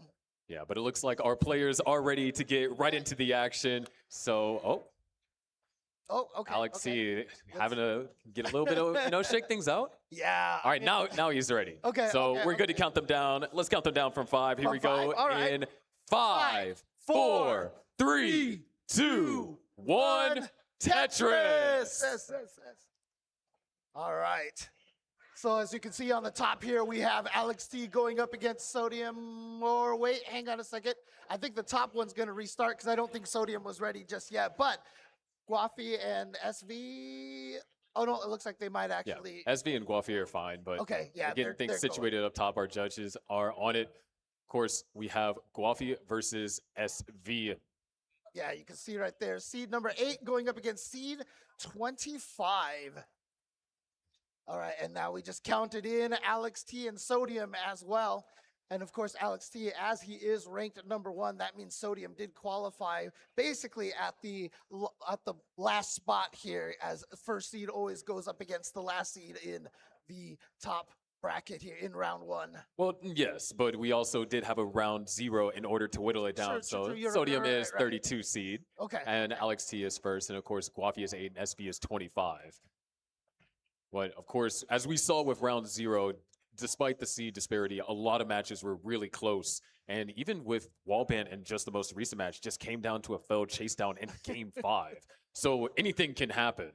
Oh yeah, these players are all so good at this point that you can't take a break against anybody here. So as we're seeing right now, Guafi and SV well underway on their board right now. You can see right now Guafi trying to clear out a little bit on the left side, does get that open, waiting for the line bar, gets it. It gets a Tetris, and so he's got a clean field. And now SV with a Tetris as well. So there are pretty much, as you can see right now, SV with just a little bit of a score lead. Yeah, in terms of this bottom match, Guafi and SV, they have played a total of 3 times where Guafi actually leads in matches. SV did win for the first time against them when they faced each other off back in CTL in 2025. And then Guafi won the next 2 times they met. So SV is looking to tie things up and get a spot in that top 16. And of course, Guafi, like I said earlier, is looking to make it back to top 16 and possibly have a deeper run.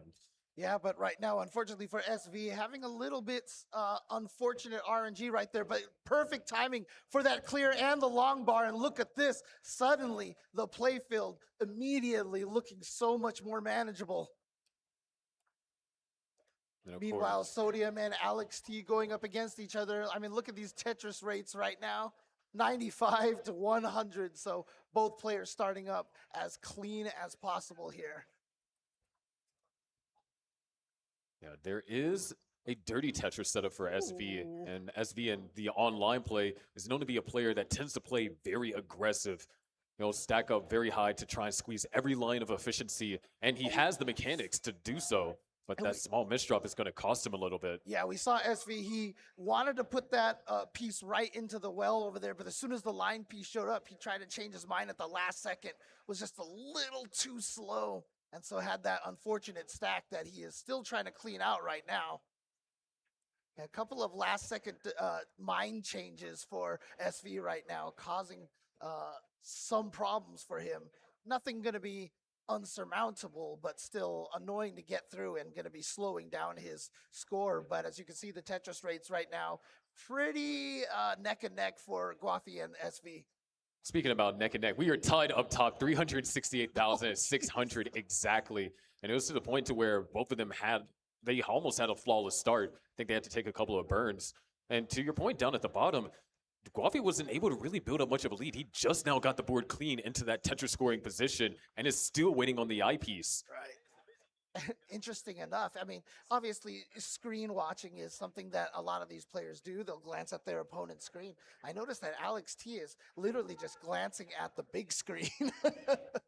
Yeah, we do have a different orientation this year of the players, where normally players would kind of face the audience and have their back to the screen. Yes. This time it's kind of like a sideways angle, so they can look at the screen and then look at the audience, look at their opponent's game.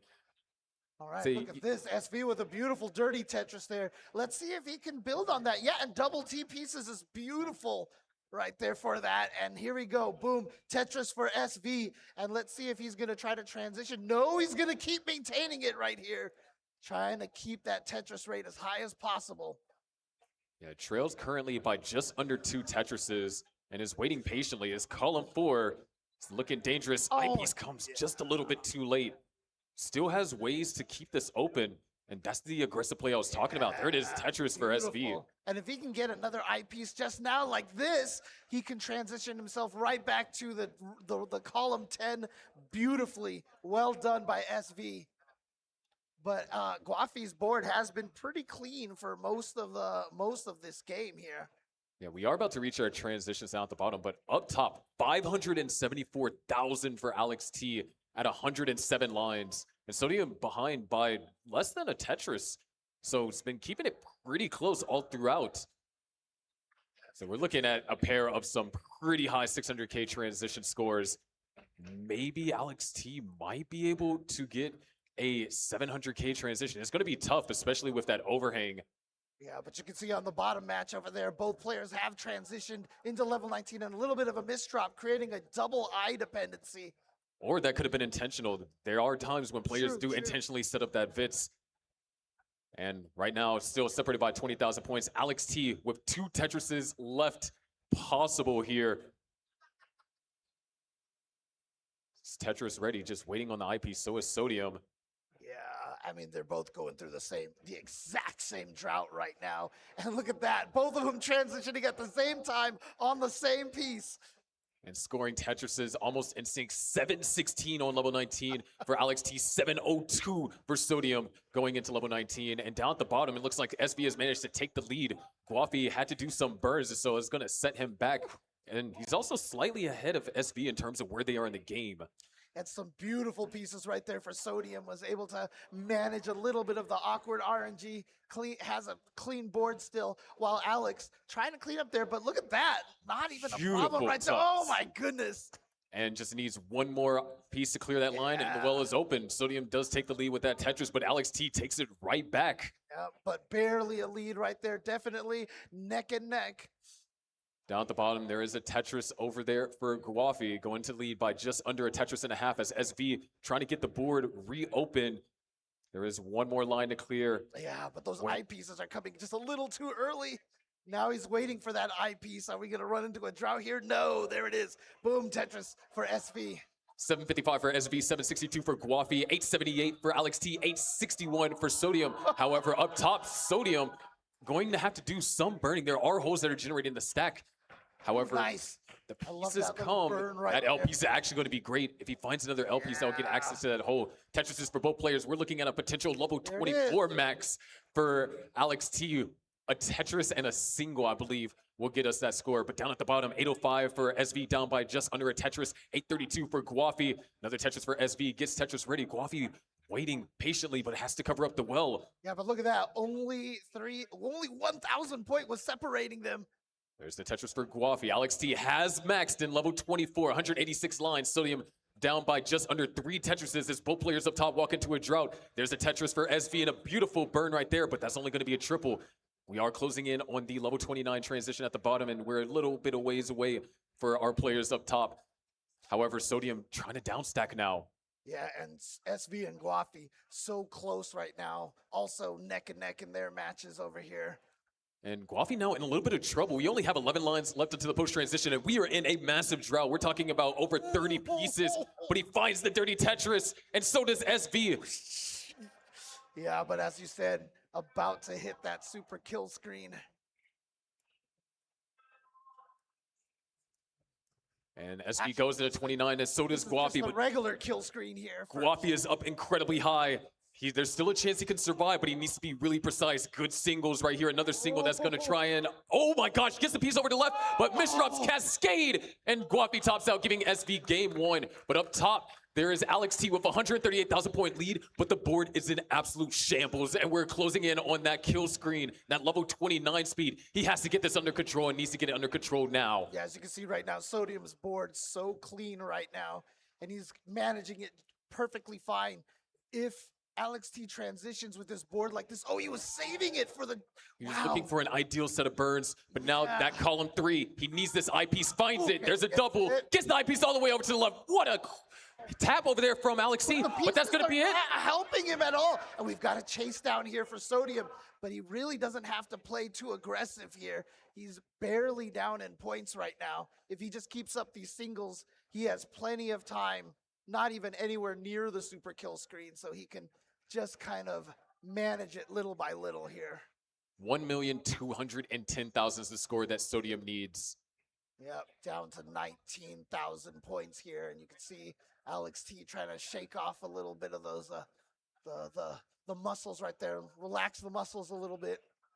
And everything was going fine for Alex T up until somewhere around level 27. I mean, Alex T maxed in level 24, mid-level 24, so had a supreme advantage. But Sodium is going to take it, or at least take game 1. And that means already we cannot see a repeat of the run that we saw from Alex T last year. Because for those of you that watched last year, Alex T didn't drop a single game the entire tournament. That's right, yes. Oh, man, okay. Well, it looks like we have all 4 players getting back into position here to start game number 2 for all of them. And as you can see right now, both players on the right side, Sodium and SV, taking game number 1. Looks like we're good for our players down at the bottom. We'll get stuff situated with our players up at the top shortly. So once we get a last confirmation from our judge to get our players counted down for the bottom. And I wonder what the story right now with Alex is. He's massaging his hand a lot. I'm wondering if he's experiencing any sort of like hand pains today. All right, we're going to get some word here on what the players are asking for here, but we will get some matches for you guys going right now. I want you guys, everybody at home, to take a look at the bottom right of your screen. That is the Matcherino. So far, we have $4,261.57 for donations over here. If you actually just head to Matcherino.com, actually, I think if someone puts in the Matcherino, !Matcherino in the chat, we'll be able to get the link where you can also donate and contribute to the prize pool. Shout outs to all the people who have donated. I know recently we had $20 from Nick M. We had $20 from Brandon Smith, who says, keep up the great Tetris. $19.90 from Ben, who says, watch Best of 5 on YouTube. And then Kathy Simmons with Pickle Rickle on screen with a $125 donation. So keep it up, and we appreciate everybody who is contributing to the prize money here. If you guys are having as much fun watching this as everyone, I assume is, and how much Sharky and I are enjoying this, obviously, please consider donating to the prize pool. All right, looks like we have. All right, they are good to go, so we can get them counted down to game number 2. Here we go in 3, 2, 1. Tetris! Had to take a small break. Alex T needed to kind of rest the hands. Lended him some hand warmers that I use. So hopefully that is able to help out a lot. And, props for Sodium being a good sport, trying to make sure that he is okay as well. Absolutely, absolutely. I mean, in the end, we're all part of the same Tetris family. So, want to make sure we're all comfortable here. But I am curious about this, the hand situation for Alex, if this is going to be something that he just is going to have to overcome for this whole weekend. Because, playing on Tetris, rolling, keeping your hand in that right tension does put a lot of strain on your hands. He did specify that he was experiencing hand cramps, which I kind of experienced the same thing yesterday too during my qualifiers, because it does get cold in here. Oh, right. Okay, at least on, so definitely you do want to keep those hands warm. But both players up top had to survive quite a uncomfortable drought, and that's why the scores are a little bit on the lower side to open up with. Yeah, and SV right now having to deal with some unfortunate pieces here. Yeah, look at this. Okay, finally a T piece right there, and then the Z piece right afterwards. Perfect. And now, what a nice clean board. Sometimes you're cursing the RNG, and then all of a sudden, the RNG just gives right back, and you're like, thank you, thank you. Yeah, RNG giveth, and RNG take it away. Absolutely. And speaking about things being taken away, Guafi's going to need to kind of get rid of some of this garbage that is kind of like built up. It's not in a scoring position just yet. That's going to be a triple at best. So there's a long bar dependency on the left. There's a long bar dependency on the right. And now he's going to set up for a dirty Tetris. And there it is. He's going to get that Tetris right there. That's going to help a lot. But he is looking for that J piece. It's not coming. So he's going to go for the double burn instead. And still working down, trying to get through. And he's going to get, he has a double I piece dependencies that he had to block because obviously you don't want to trust on the RNG giving you that, especially when your stack is so high up. Beautiful micro adjustment at the end to get that beautiful burn over there. And now the L piece just in time. Okay. And it's interesting at the bottom, both players are experiencing the kind of same similar issues. Normally when it's just one player that has that trouble, you're like, okay, maybe they made a mistake or the pieces that came were not good for the board. But when both players run into the same issue around the same time, that means you know that the piece sequence was a little bit on the rougher side of things. Yeah. And we saw a beautiful micro adjustment from SV a little bit earlier as well, setting himself up for a dirty Tetris here, and boom, Tetris for SV. And meanwhile, Guafi now has a Tetris set up on the right well, so he's looking good to go.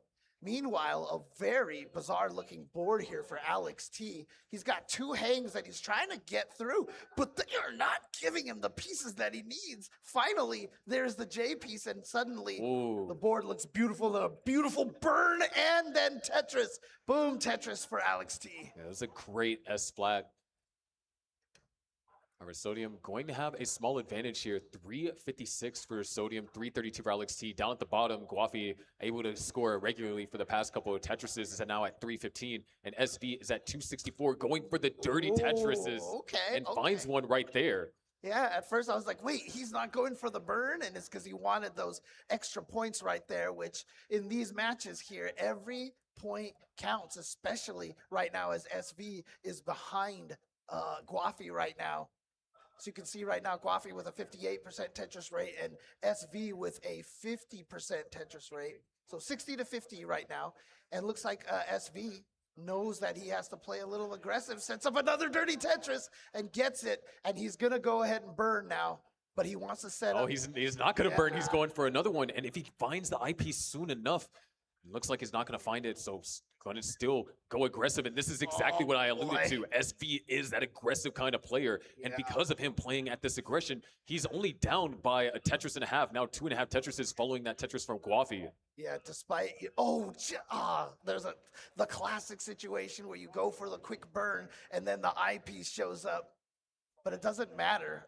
So far, SV has been doing a great job and does get that burn there, and he's going to continue to chase after these dirty Tetrises, and he got it, and he's could set up if he's, there it is right there with a beautiful burn. He's got another dirty Tetris, and boom, Tetris for SV, and look at this beautiful transition right into the column 10 Tetris, the perfect neutral board. Well done. What a sequence over there for SV. Went from a dirty center well to now a regular center well back to the right-hand side, which is ideal for scoring in classic Tetris. But this piece dependency just kind of set SV back. In addition to that, both players down at the bottom running into a drought, and a misdrop for SV as well.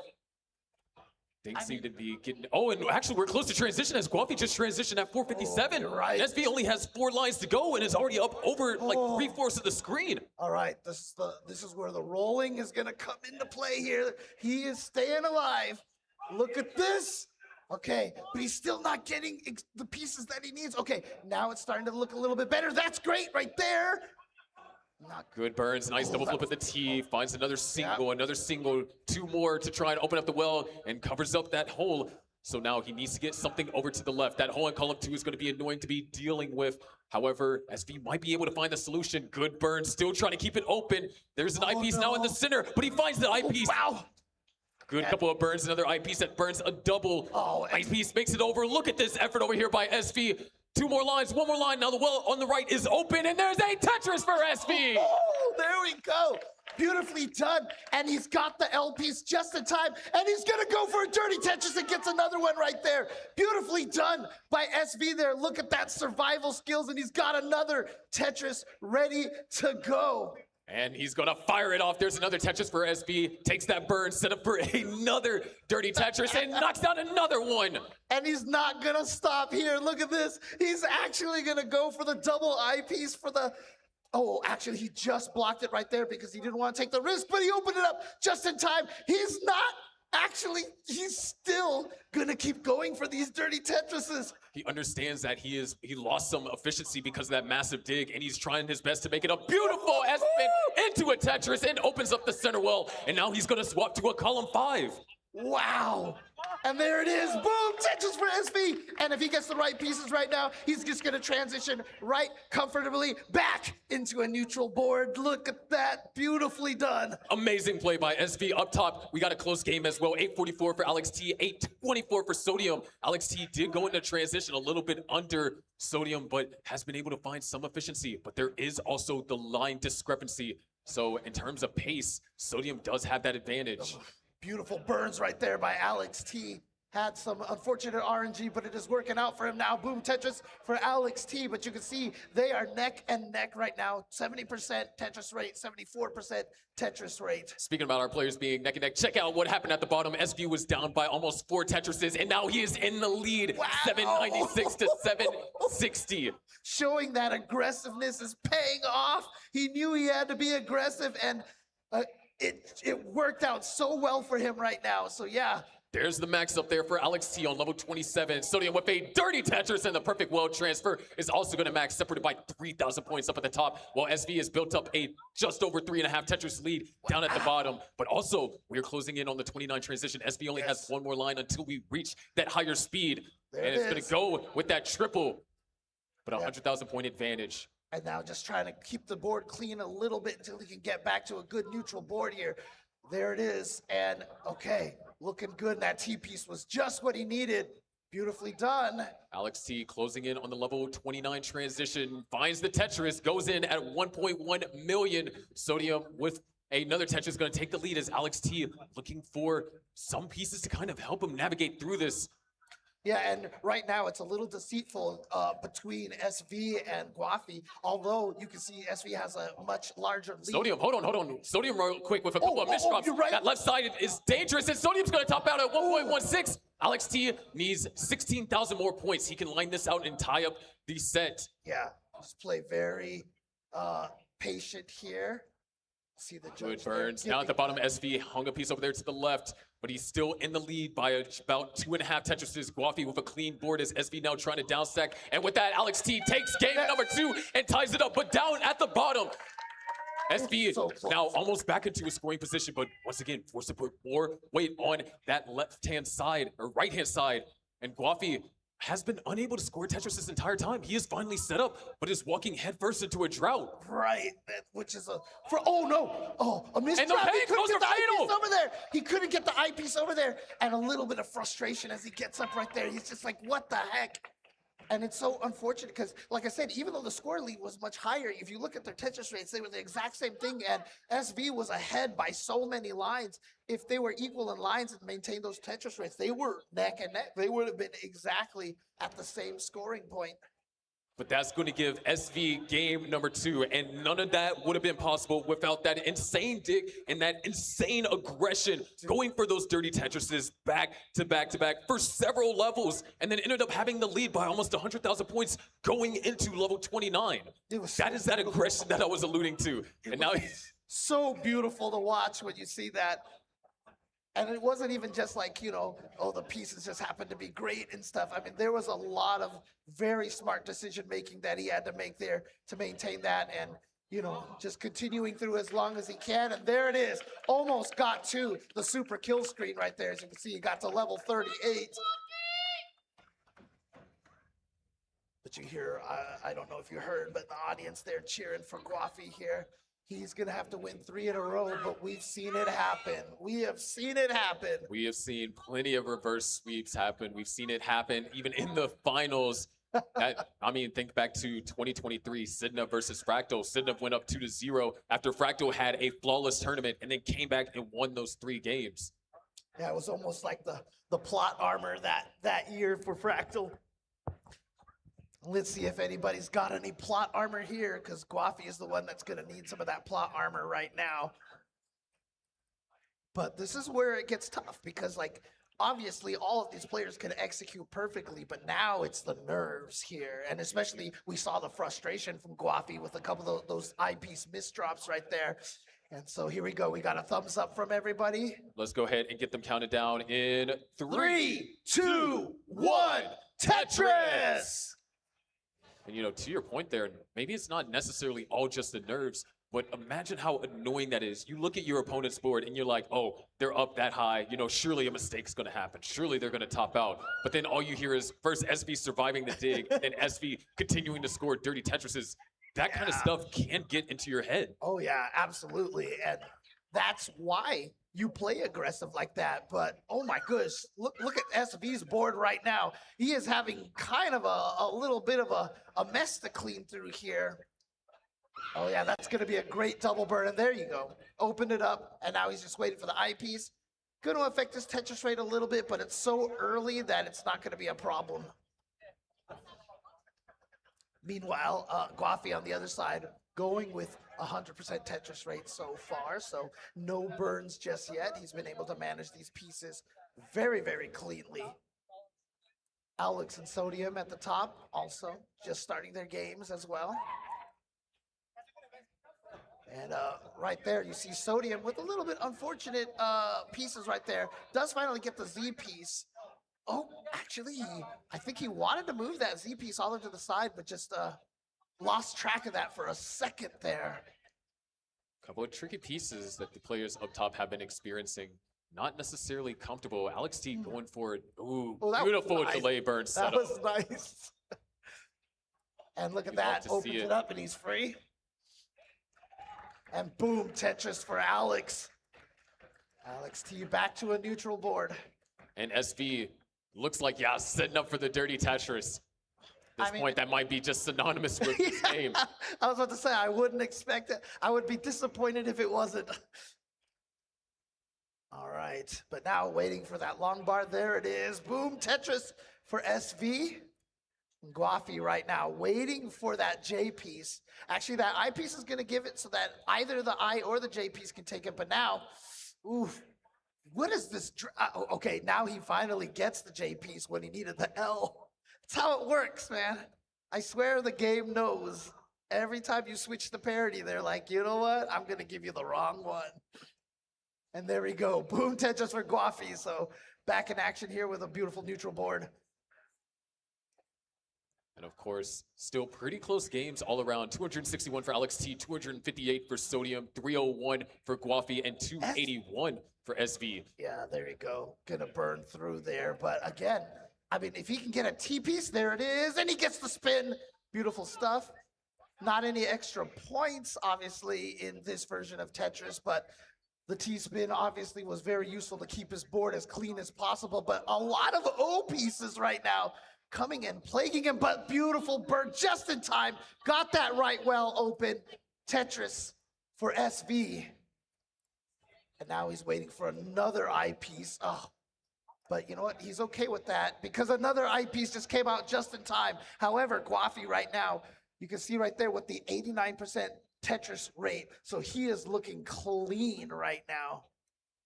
And despite that, only ahead by just around a Tetris and a half. So SV is still putting that pressure on him. But if there's a game that Guafi needs for it to be his best scoring game, it is this game 3. Because Guafi has to win this to stay in the tournament. And up top, the game is still pretty close. Yeah, and Alex T with a really, really awkward. I mean, look at this. Yeah, he wasn't going to go for a double L piece dependency, but look at this. They keep giving him. Okay, finally there. That was the correct side. And he's going to be able to get into that gap in the column 2, but he had to create a gap in column 3 now. Good T piece over there there for we Alex go. T. Hits the T spin, opens up that left side. That was nice. Nice adjustment. Yes. Good pullback adjustment. over there. And now he needs to get into that. Okay, you know what? Just burn the stack down with that Tetris over there, which makes everything a lot more comfortable. And there you go. Beautifully done by Alex T to get out of that situation. Again, the RNG was not nice at that for a little bit for him, but he managed it beautifully. Still, however, Sodium was able to take advantage. 514 for Sodium, 463 for Alex T. Down at the bottom, 523 for SV, and Guafi at 504. Yeah, but you can look at the top match right there. Sodium right now with a big lead on the Tetris rates over there, 84% to 68%. So Sodium definitely has a very solid lead over Alex here. But you know, the kind of player that Alex is, he can definitely make the comeback.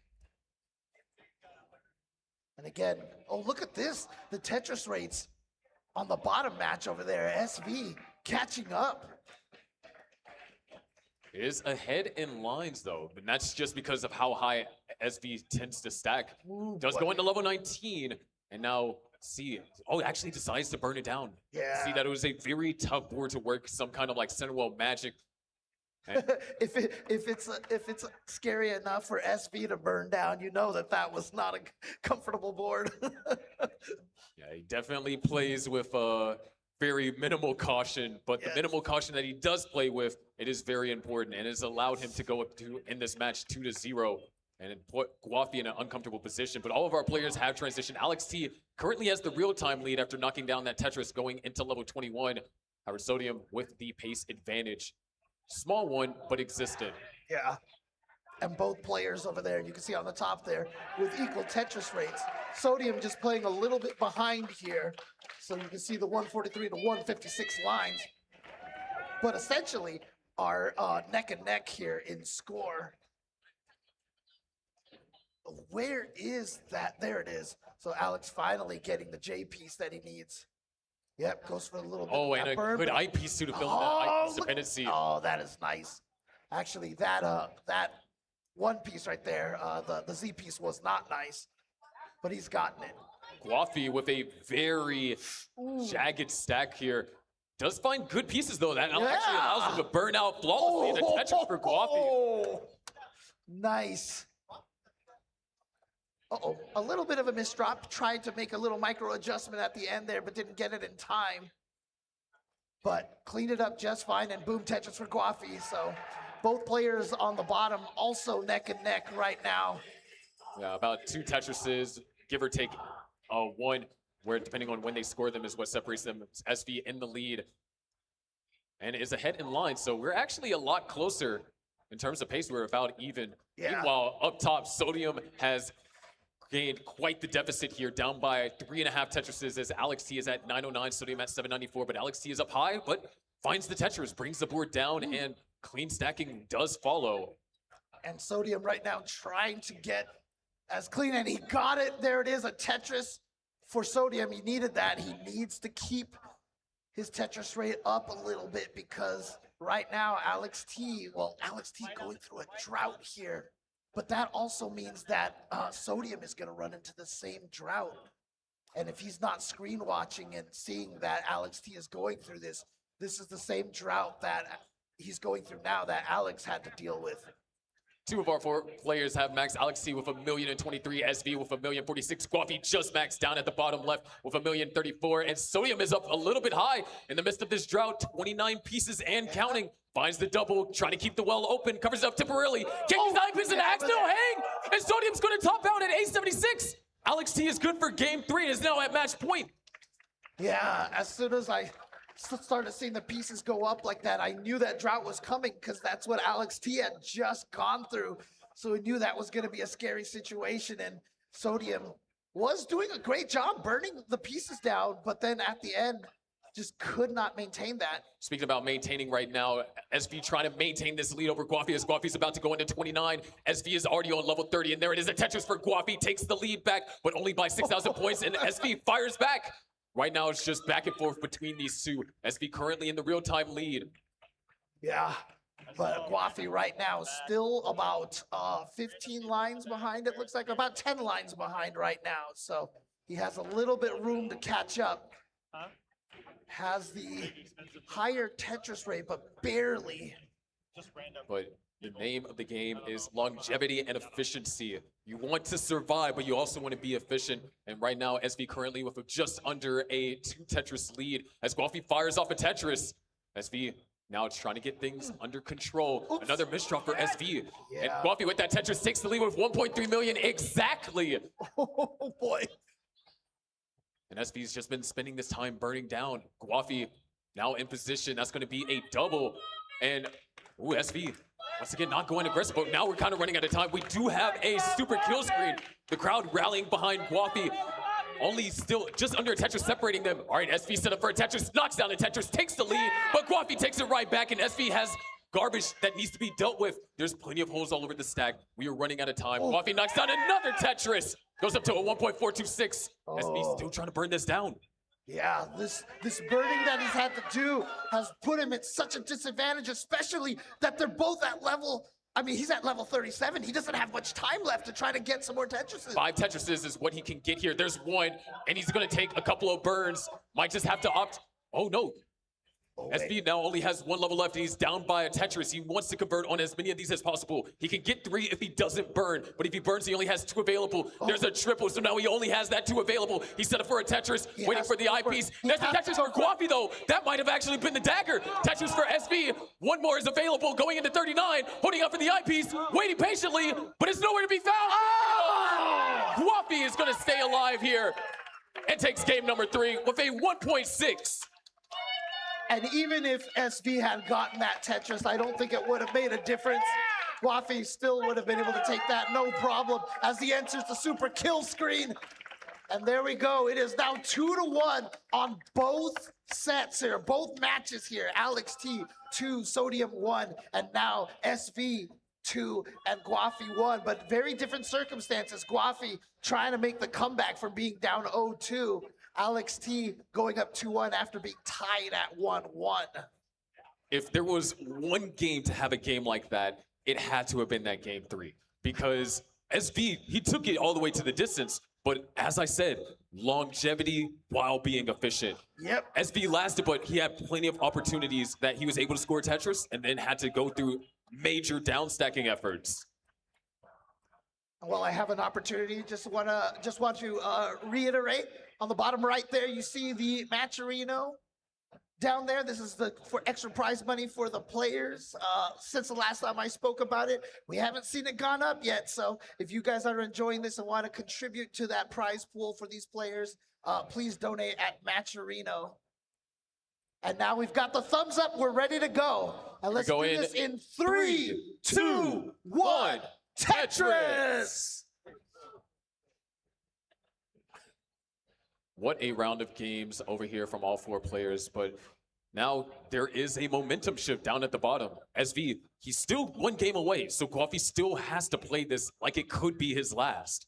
But now he does have the momentum. You got to take this 1 game at a time. Win this next game, we go to a decider. Now, unfortunately, both players, obviously, they have the same pieces, starting with a little unfortunate drought right there. And you can see that it has definitely caused a lot more problems for SV, but actually, never mind. Beautiful, clean job right there. Yeah, it looks like Alex T does get the well open. And there you He's go. Covering up, holding out for this T piece preferably, but no, just going to have to tuck that S piece. And that is one of the ways you can deal when you have that T-spin dependency. You can just tuck the S. You're still going to have holes that need to be, oh my gosh, SV is going for a dirty Tetris right there. But look at Alex T's board right now. Very unfortunate situation. The way that he was stacking created a field that wasn't as, the way that he was managing it was not as comfortable as what Sodium has right now going for himself. But you can see how the pieces have been a little awkward because both of them with, fairly low Tetris rate starts, although Sodium up to 65, Alex T up to 22% here. So he's got a little bit to go, but again, it's still very early on. So Tetris rates can shift wildly still at this point, but the pieces are just not going his way. You can see so many head shakes from Alex T right now. Look at that. That Z piece had no place to go, but he is going to get the Tetris, and that T piece is going to tuck right in there. And the O pieces, back-to-back O pieces are going to work out great for Alex T. Things are looking great here. Just going to go for that burn. Now has the Tetris set up, and boom, Tetris for Alex. Yeah, there's a lot of turbulence on all 4 boards. It seems like the piece sequences have been rather difficult, as Sodium did have the advantage early on, but now is kind of being forced to do a lot of burns, but he is finding efficient burns. Yeah, that split burn is so nice. Oh, actually, he could have threw that O piece on the side, but, so it happens. You're looking at different parts of the board. It's easy for me to sit here and see the whole board and be like, oh, there's the spot. But a lot of times when you're playing, you know, you're so focused on certain areas of the board at a time. All right, he's set up for a dirty Tetris. Sodium is just waiting for that eyepiece. Has to create a little bit of a hole there. He is going to get the boom, dirty Tetris right there. And yeah, going to go for a little bit of the clean. And as you can see here, as I mentioned, it was still early on. And now Alex T pulls ahead with the Tetris rate. But Sodium has the left well Tetris set up and gets one. Nice micro adjustment right there at the last second to create a spot for that J piece. And now Sodium still continuing on this left well. And the eyepiece Z combination right there is perfect. 373 for Guafi, 319 for SV. And ooh, SV, if he gets a Z piece, we could see the Z spin tuck executed flawlessly. And now Alex T has 2 S's on that right side. Not going to be able to score Tetris until that is dealt with. But this might be one of those situations where a drought is actually well timed because Sodium wouldn't be able to grow the lead as much. That's true. But does find 1 Tetris there. And Tetris for Alex T. So 297 for Alex T, 296 for Sodium. Down at the bottom, Guafi doing what needs to be done. He wants to bring this to a game 5. He's in the lead by 2.5 Tetrises as SV trails at 387. Yeah, right now, though, Guafi is playing so clean. He's so efficient right now, sitting there with an 80% Tetris rate. But no eyepiece. Look at this drought. 27-piece drought, but it was the same drought that SV just went through. And now SV with the clean board as well. Guafi gets that tuck over there, another tuck, looking for an L and a J piece, but instead just gonna go for that burn. Works out perfectly for him. Now just waiting for another eye piece here. Where is it? 14-piece drought all of a sudden. Oh, there it is, and boom, Tetris. Actually, it looked like it was a simul Tetris for SV and Guafi, if I saw that correctly. Up top, we also had both players endure another 30-piece drought. And fortunately, the drought ended before transition because we are on our way there. A Tetris available for Alex T. 3 with no burns for Sodium, but if he does take a burn, just has 1 more left now following that Tetris. Yep, just got to get to the 130 lines. Get that transition into level 19. You want as clean of a board as possible. And you can see right now, SV is like, where's that line piece? There it is in the transition for SV here. And that means that Guafi is just trailing right behind. They're going to get the transition on the next line clear. And he's going to do it via a Tetris as well. Both players, all 4 players actually now transition to the level 19 speed. There's another Tetris for Alex T. And a lead by 3 Tetrises at the moment. And unlike what we've seen in the prior games, both of the players up top are close in line count. But SV, hold on, this could be a little bit tricky. Ooh, that only burns 1 line. Eyepiece makes its way over to the left. Looks like we're getting ourselves another dig in progress. So SV is starting to get out those shovels. Beautiful. He's digging out these holes, filling them in block by block. There's, the adjustment to allow for the double for the following piece. The well is open. Set up for the Tetris, waiting patiently. Drought counter is now starting to tick. He's still waiting. He's going to take a 3-line burn, double and a single, still waiting on this eyepiece. and there it is, finally Tetris there for SB. I'm going to rename him SK and call him Shovel Knight with that dig. That was beautifully done. And now you can see right now, though, another drought coming up that Guafi just went through, but SV is going to have to deal with this drought very soon, too. All players now with clean boards here going into level 23. There's a Tetris for SV, down by a Tetris as Guafi had the well covered. A couple of last hesitations over here for Guafi, and this is going to cost him some efficiency. That has allowed SV to close the gap. Guafi now in sort of a similar dig. Not as complicated, but could be just as dangerous. The well is now open. There it is. Tetris for Guafi back into the lead. However, up top, beautiful burn over there for Sodium. But the thing is, Alex T is taking full advantage. We're talking about a 130,000 point lead as Alex T knocks down another Tetris at level 25. 839 for Alex T, 713 for Sodium, 762 for Guafi, and 756 for SB. We're close down at the bottom and up top. Alex T almost with a 4 Tetris advantage. Guafi still trying to make this comeback run over here, was down 0-2. Currently, though, they're neck and neck, even though the score says otherwise. But in terms of the Tetris rate, that's always their scoring potential. And there we go, Tetris for Guafi.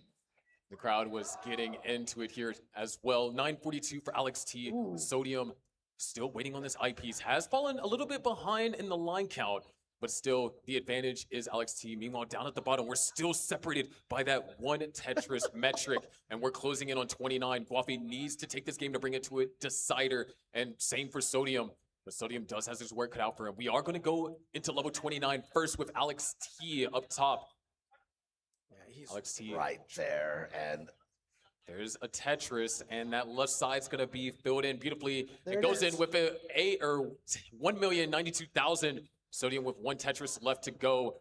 Guafi, same with a Tetris left to go. And SB goes into 29 with a very dangerous board. Nothing can be done. He's trying to throw pieces over left and right. Finds one burn, finds another. Can he find a third? No, he cannot. SB comes out, and Guafi forces a decider.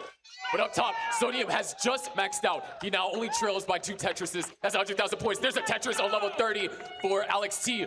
Sodium now trying to get set up, or trying to get back into a scoring position. And but as long this is where Alex T is at his most dangerous. When he finds that rhythm on 29 speeds, he is virtually impossible to stop. But now Sodium starting to get into that rhythm as well. Tetris versus Alex T, now up to a 200,000 point lead. Sodium covers up the well, reopens it, needs an IP sooner than later, gets it sooner, knocks down a Tetris, and now has to get the board back under control. But same can be said for Alex T as well. Yeah, but right now, Alex T, as long as he keeps playing the way that he's playing right now, he should be okay.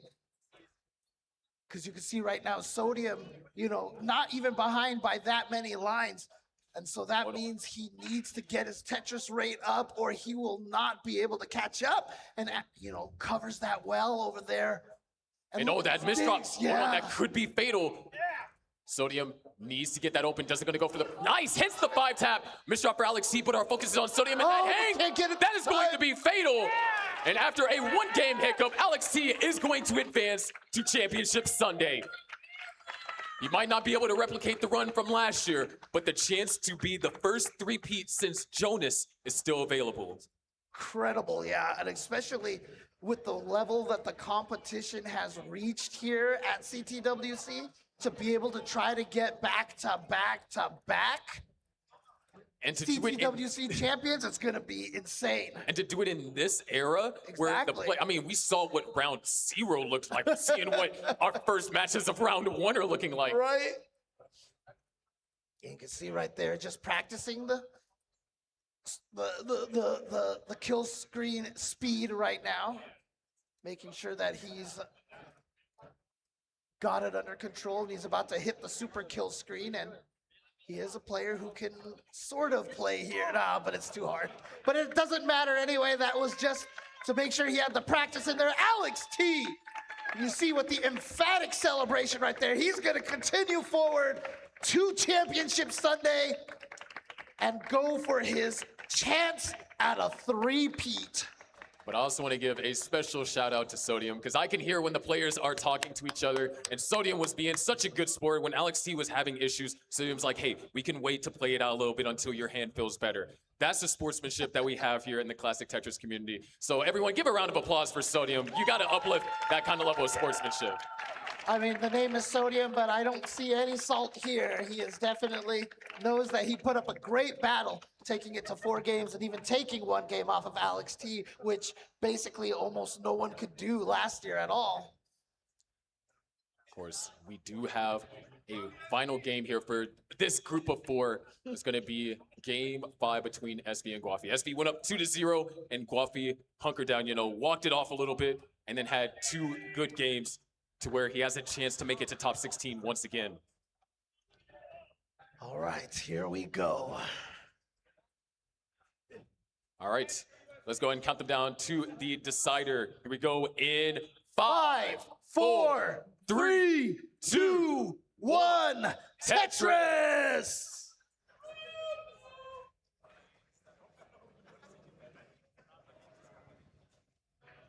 You're going to get a nice, of course, slow-paced start here, trying to make sure that they can keep the field as clean as possible.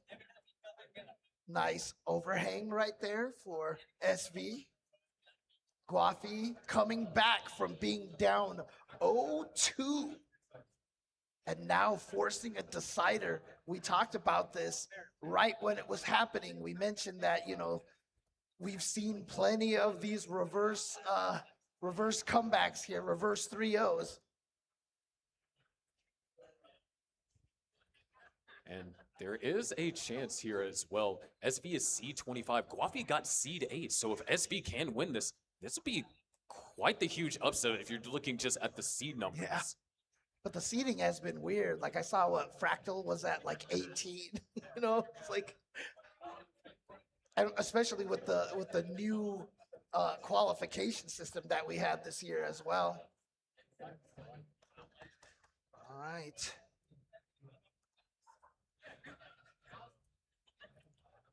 We have a really close start here as well. Separated by a single. Going to be tied briefly. Yeah, but had to place that piece over to the side. Finally gets another S piece before the I piece shows up. So Guafi looking really strong here right now. But he's still waiting for this I piece. All of a sudden, the drought out of nowhere. So you know what? He's going to be a little bit safer right here and do some burns here. You can see right now SV going through the same drought here. Nice overhang for Guafi.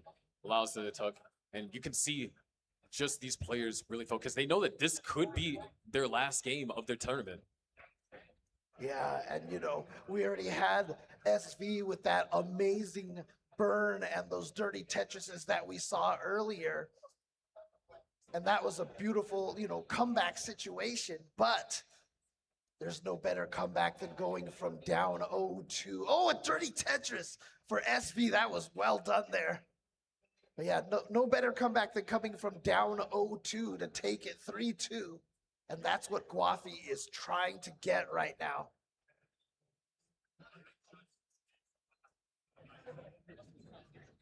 So far, it's been very clean stacking.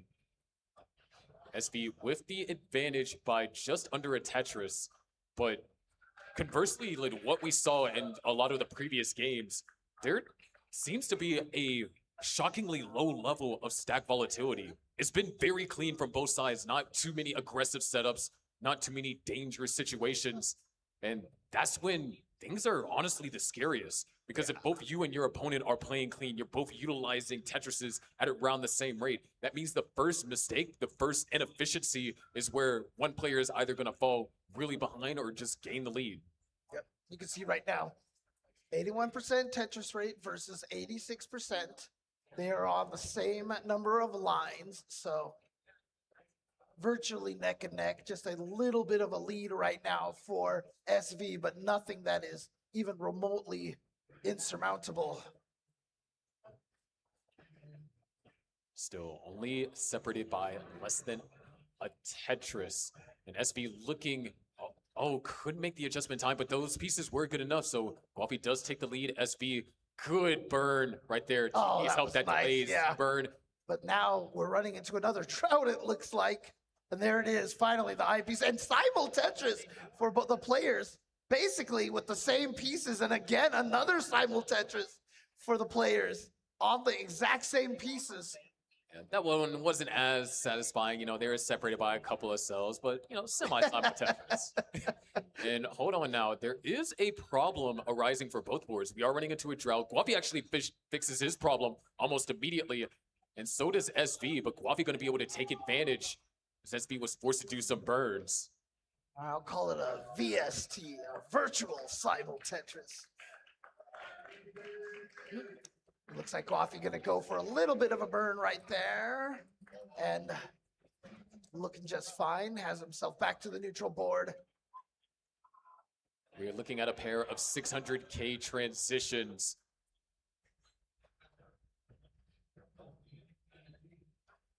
That's right, both of them at 116, 114 lines. Soon as they get to 130, that will be the transition. Guafi holding out for double I. No, okay, finally uses the LJ to fill out column 9, and boom, gets a Tetris as a result. We're separated by a single now, 760 points, and we're closing in on level 19. Another Tetris for SV, one more available for him. 2 more available for Guafi if he doesn't take any burns. Well, if a board like this, it's kind of hard to see where a no burn solution is possible. Yeah, but we've also got one of these Z-piece valleys over there for Guafi to handle. But he's gonna go for, oh, that was beautiful. That was such a nice burn right there to eliminate that annoying valley that was built up over there. All right, so. But he hasn't transitioned yet, and that's gonna do it right there. So both players now transitioning to level 19 speeds. 689 for SV, 669 for Guafi. Both players now with clean stacks here on level 20. SV with the lead of just under a Tetris. And right now, things are relatively calm. Guafi is still looking for a way to get access to this well, so that is a hit of efficiency that SV might be able to capitalize. And the fact that that's what it takes for SV to try and build a lead just shows how insanely competitive this game was for the first 20 or so levels. Yeah. And now both of them back to clean boards, but again, the Tetris rate right now for SV at 81% compared to the 74% from Guafi. And now Guafi's got to deal with this stack over here. It's just been, seems like things have been continuing to cascade a little bit in the wrong direction, but hold on. Those are some good burns. Eyepiece, another one that can open up the well, setting up some delay burns, so another eyepiece not utilized, and SV, oh my gosh, he's going for it. SV's another dirty Tetris. Now up in the lead by 5 Tetrises as Guafi is still trying to find some way to navigate through this. Gets the J-piece all the way over. Not trying to fall into the temptation of building up that dirty Tetris. Just trying to get back into a regular scoring state. But as a result, that entire prolonged digging period has allowed SV to build up a 5 Tetris lead. He is up by almost 200,000 points. And Guafi just now finally able to start chipping away at that Tetris by Tetris, bit by bit. But another Tetris for SV is going to bring us closer to 1,000,000 points on his side. Yeah, we see the discrepancy in the Tetris rates here now. Guafi down 13% here behind. And they are basically neck and neck on lines, but all of a sudden, where's the Z pieces? That For S-Burst, SV. yeah, S-Burst is going to set him back slightly, but the way that he was able to fill in the middle of the stack has allowed him to reopen up this well. And there it is, a Tetris for SV. Guafi had a misdrop, and he had some momentum. He was starting to kind of close the gap. Yes. It went from 200,000 down to 100,000 at some point, but now this burn is going to force that lead to once again increase SV back to being up by 5 Tetrises, and we are closing in on 29. And a beautiful burn sequence right there from Guafi, but that just does mean that, affected his Tetris rate. But however, SV wasn't able to build too big of a lead during that sequence either. A 1.1 million for SV here. One more Tetris is available, or he either burns into 29, whichever comes first. Yeah, this game. Set up, and yeah, there it is. A 1.2 going into 29 for SV, but it's not over. We do have a super kill screen at level 39, and we've seen these comebacks happen. Guafi is now past that 1,000,000 point mark, and that goes in with 1,036,000. This is a game 5. 29 speeds are in play right now. Yeah, As Guafi not Tetris ready, and now the board's getting higher. That's going to be a triple, but he has to get the board under control. Fortunately, SV has not been in a position to score too many Tetrises here early on in the kill screen. I mean, at this point in time, I think Guafi is going to have to try to count on SV, perhaps topping out, making a mistake, but SV is remaining clean here. Look at this, singles and triples and doubles just to keep himself alive as long as possible.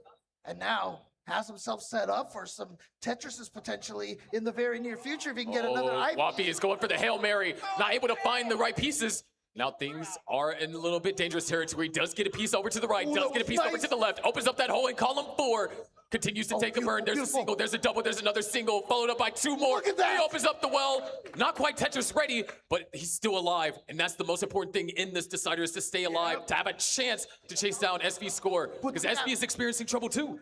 Yeah, but now all of a sudden the pieces, as soon as he got that open up, but he does get the Tetris. Tetris for Guafi, and I like that burn setup. SV now, a couple of complications. That hang might be fatal. There might be a window of opportunity, but no, hold on. SV's holding on for life. He needs a couple pieces to go over to the right. The board's getting higher, can't get it over. There's a chance for Guafi. He needs 1,325,000. He's set up for a dirty Tetris. brings the board down, executes the tuck, and just like that, he's set up for clean Tetrises. 3 more is what's needed. But now this is dangerous. We're in the middle of a drought. No, there it is, another Tetris for Guafi. Yeah, now he could just try to stay alive here, but he's got, like you said, 3 levels to go here. Oh, no. This is dangerous. He still needs the Tetris to change. He needs this eyepiece right now. Where is it? And it doesn't happen. Oh my goodness, the Tetris gods have spoken. A drought at the last second is gonna give SV the victory. And we see a lot of frustration from Guafi, and who can blame him at that point? He just needed that one eyepiece, and it never, ever came. He fought so hard for that, but that just goes to show that it is a very high pressure situation. This is game 5. Your opponent topped out. You had to chase down an active lead of around 100,000, maybe even more. And you know, was like, okay, I need 3 Tetrises left. I only have 4 levels. Then you run into a drought. You survive that drought just barely. And it's like, okay, maybe I can set up for this Tetris. I only need a Tetris and a half. And then the eyepiece doesn't come. You go for the Hail Mary, and it doesn't happen. Yeah, but I love But seeing still, sports. round of applause for our first couple of matches of round 1. Round 1. Oh man, are you guys not entertained? Are you not entertained here? Watching these matches here, that's about as close as we could get right there. We just needed the one eyepiece, and that would have given us a different result. It never came, but that is the level of play that you guys are witnessing here at CTWC 2026. And if you thought that that was over, we still have 3 more matches here for you on CT1.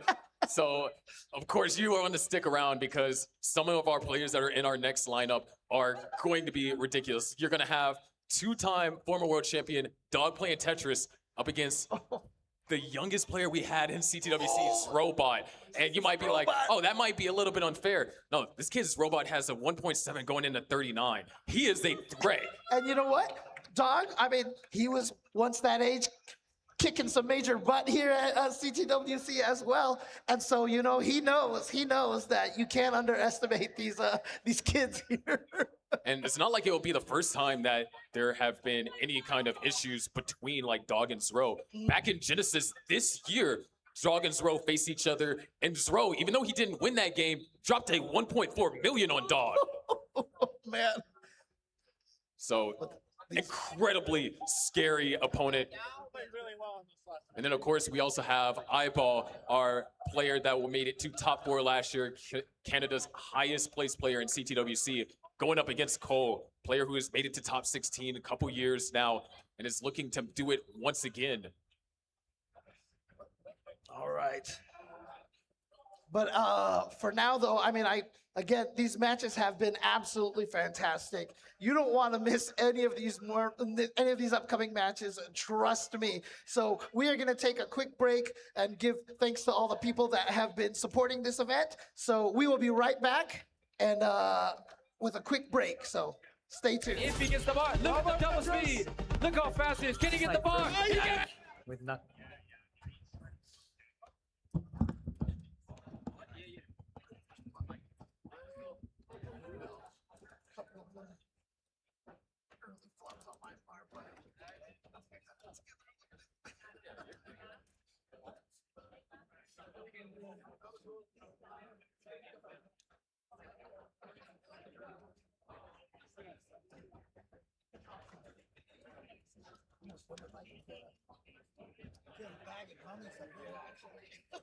Let's go, Eyeball! I love you, Linder!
simple as possible. Just make it a regular motion.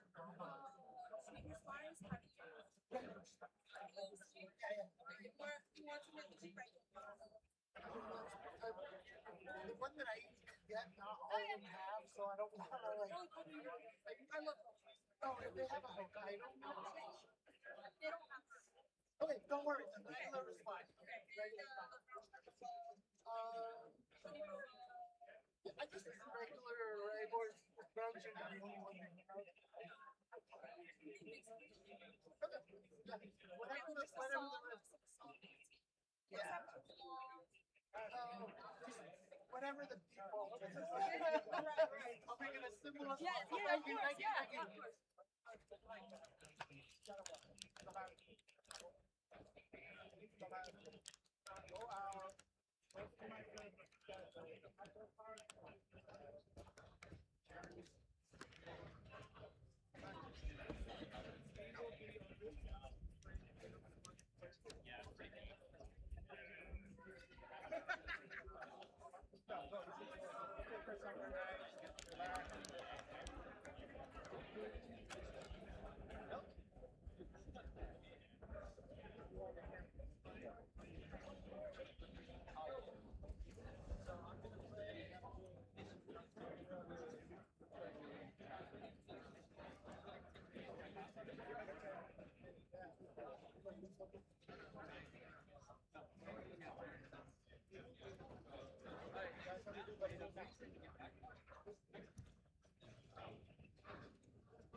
Done some on the CTWC2 stream as well. Just in case they want some. A little like, but if I start eating it in the middle of the commentary, please like stop me because like then I'm talking. I don't want to do that. These things are so dang addicting. I swear. I got this. Oh, dang, you got like two. Any water or anything? I guess I'm like just leave a couple of slices here. Oh,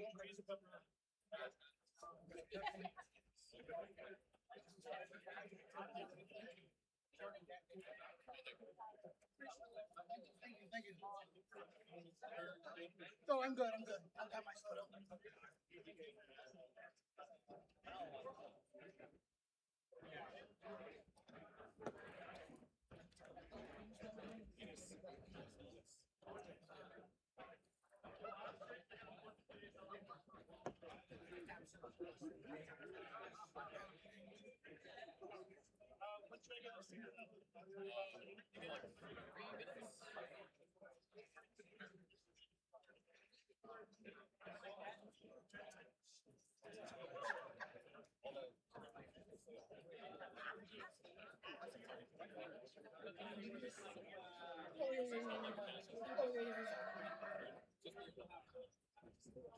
I'm looking at the wrong screens a lot of the time.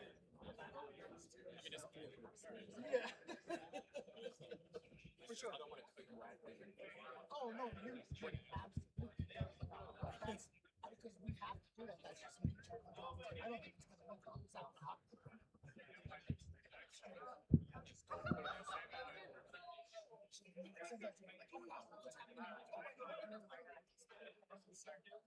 Sure.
Oh, it is.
All right, ladies and gentlemen, we are back with some more round one action. Of course, we're gonna have Dog versus Ro and Cole versus Eyeball. And if our first round one match is anything to kind of make a statement of what we are to expect from these upcoming matchups, ooh, I'm not sure if my heart can take it.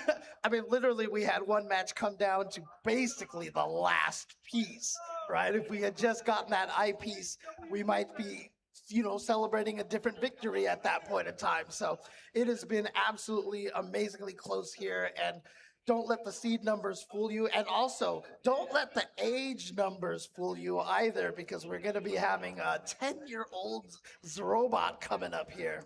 Yeah, and the interesting about Zro is, a lot of people is like, oh, well, he's just a kid.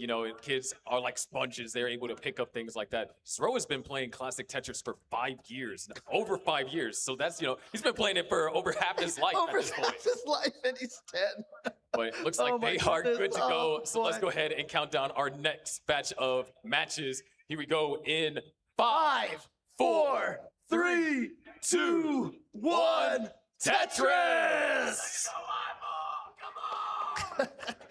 Already hearing the screams from the audience over here. Obviously, the Canadian contingent coming over here, rooting for Eyeball. And then on the bottom side here, Dog and Zrobot playing against each other. I mean, I don't...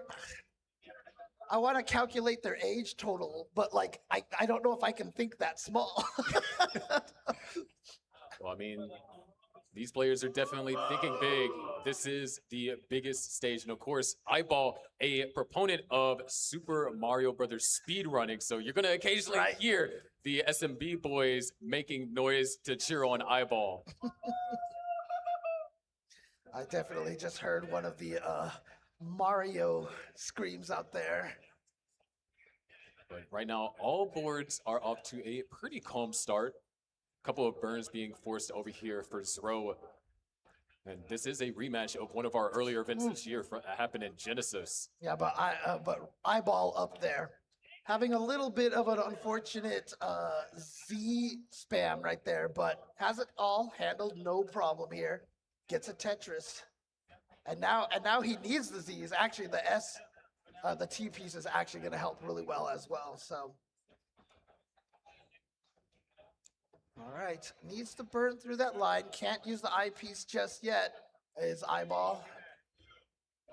He is set up though, and once again, another time covers up the well, just can't use it. Just really annoying time, but finally can use that eyepiece, and Dog does find a eyepiece to fill in the dependency. So Zro currently with a small lead. Dog's gonna take that right back. So first 40 lines in, we got 189 for Dog, 171 for Zro, 187 for Cole, and 194 for Eyeball. You can see right there in the upper matchup there, seed number 12 versus seed 21. And we've seen how the seed discrepancies basically don't really matter much here because all the players are so strong. But Dog is seeded number 5, but Zro had the 1.7 qualification score. earlier, which is an incredible score to get there. Got him a whole 9 points in that qualification period.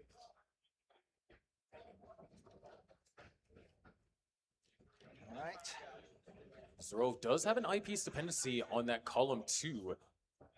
Might actually be able to find a creative way to bring it down. Well, that was one start right there. He still has the eyepiece dependency.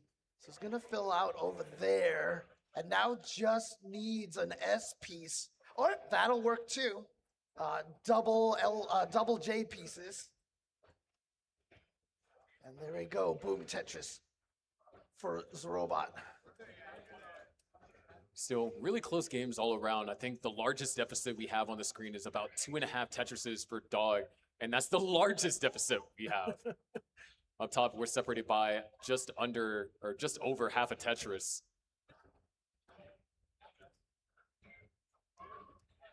All right. Looks like there's a little bit of a drought there for Dog. Yeah, you can see right there, 14-piece drought. As you can see, look at this, that drought is getting nuts over here. So Dog is not taking any risks. But finally the eyepiece comes and he did manage to get a Tetris. And now has to burn down a little bit, but might actually transition over to a left side well for a while. Yep. Oh no, actually he goes for the burn. To the burns, yeah. He goes for the burn. And the thing is, even though the players have been eventually getting eyepieces, Ro has been building a lot of eyepiece dependencies, so hasn't been able to really use those eyepieces to score said Tetrises. And once again, another drought has started down here at the bottom. Man, this has been back-to-back droughts already. And on the top over there, both players having just, not a perfect clean stack. Actually, Eyeball did manage to get his stack perfectly clean, but now they're going through. We have 4 droughts on the screen at the same time. Okay, there we go. There we go. But not on the bottom. The bottom is still going. The bottom drought. Once again, Zero couldn't use that eyepiece to score Tetris, had to use it to fill in a different dependency. Ooh, I love that S-flat from Zero. Yeah, that was nice. But look, he's just being forced to take these burns, but he's trying to find ways to keep the center well open. And as you can see, yeah, he sets up a burn, but that could get dangerous. And now Zero's going to have to start down stacking, and he's up rather high. There's one burn. There's another. Able to get one eyepiece over to the left. Can he find another one? Another eyepiece. Okay, that's a double, though. That's going to help out. There's a skim. There's one line. There's 2. Good effort from Zero here. Yep, still alive. And now if he could just get another eyepiece. Oh, actually, he's not going to worry about it. That's going to work out just great. Look at this. And now. Amazing down second effort from Zero. Look at him just throwing the no way he goes for it. Is he? He's taking the burns. And oh, wait, that's transition. Zero now transitioning up top. Yeah, he's down by 150,000 points, but he needs to survive. TP's finds his way over to the left. Doesn't go for the flat burn, takes the burn, different burn instead. Left side's now open. Does another burn line. He's still fighting for survival. Another burn line. Zero looking for a little bit of help here. Anything needs the L piece. Finds the L, but not after a misdrop with the J. And that's going to be a fatal misdrop. Zero tops out at 399. Dog takes game number 1, but up top, 629 to now 705. Cole with about a 2 and under half a Tetris lead. But that was beautifully done by Zero. I mean, he was staying alive for so long there with some great burns, but just in the end, just didn't have enough of the real estate to be able to move the pieces as freely as he wanted.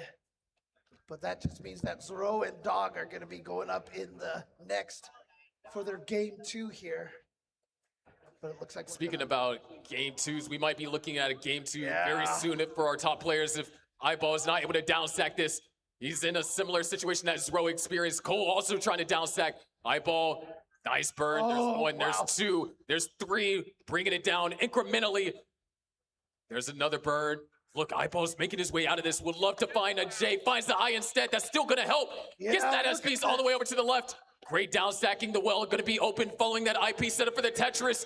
Where is it though? No, has to he's come not back going to well. wait for it. Now he's not going to thrust back into the situation. Yes, some of this cleaning that he's done right now, he's blocked off a lot. If he can get that eyepiece, but we're in the middle of a drought. And kind of indicative of this whole game for Eyeball, he's been getting those eyepieces as soon as he blocks But well. the down stacking effort has been phenomenal. He's had like 4 close calls, and every single time he's picked up the phone and answered it properly. Again, another drought.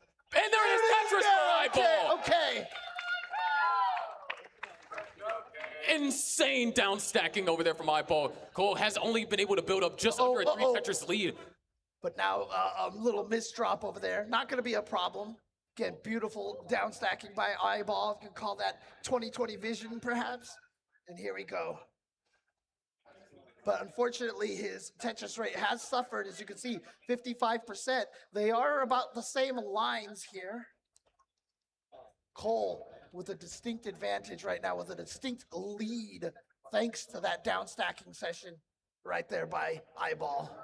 But it was a successful down stacking session, which means that there is still a chance to take this, but it's going to come down to 29 play, down by about 5 Tetrises. Oh, nice bird right there by Cole. Clean. That was beautifully done. Oh, a little bit unfortunate stack right now for Dog. Had to do a triple there just to clear this up a little bit. He's waiting. Oh, the T-piece. Always great to see the T-piece. And then, boom, Tetris for Dog. Back to a neutral board. Back Tetris ready. There's 29 transition over here for Eyeball. Cole will follow short and follows up with Tetris. Eyeball down by 142,000, but knocks down a Tetris. Starting to try and build up some momentum. Find a rhythm. And not finding this J-piece. Does find it. Knocks down a Tetris. Now has to take some burns. So does Cole. But the lead has shrank to just 3 Tetrises now, and both players are on similar line counts. Cole now being forced to burn. Eyeball in a score position to get ready to score, but there's 2 eyepieces couldn't be used. Cole uses one. Eyeball uses a different one. It's 1,030,000, 1,147,000. There's a Tetris for Cole. Goes into level 32. Yeah, and Dog having a little bit of unfortunate build right over there. No, Does manage Eyeball, to get it though. down, but he has lost a little bit of his Tetris rate. Eyeball kind of running into a rough sequence of pieces.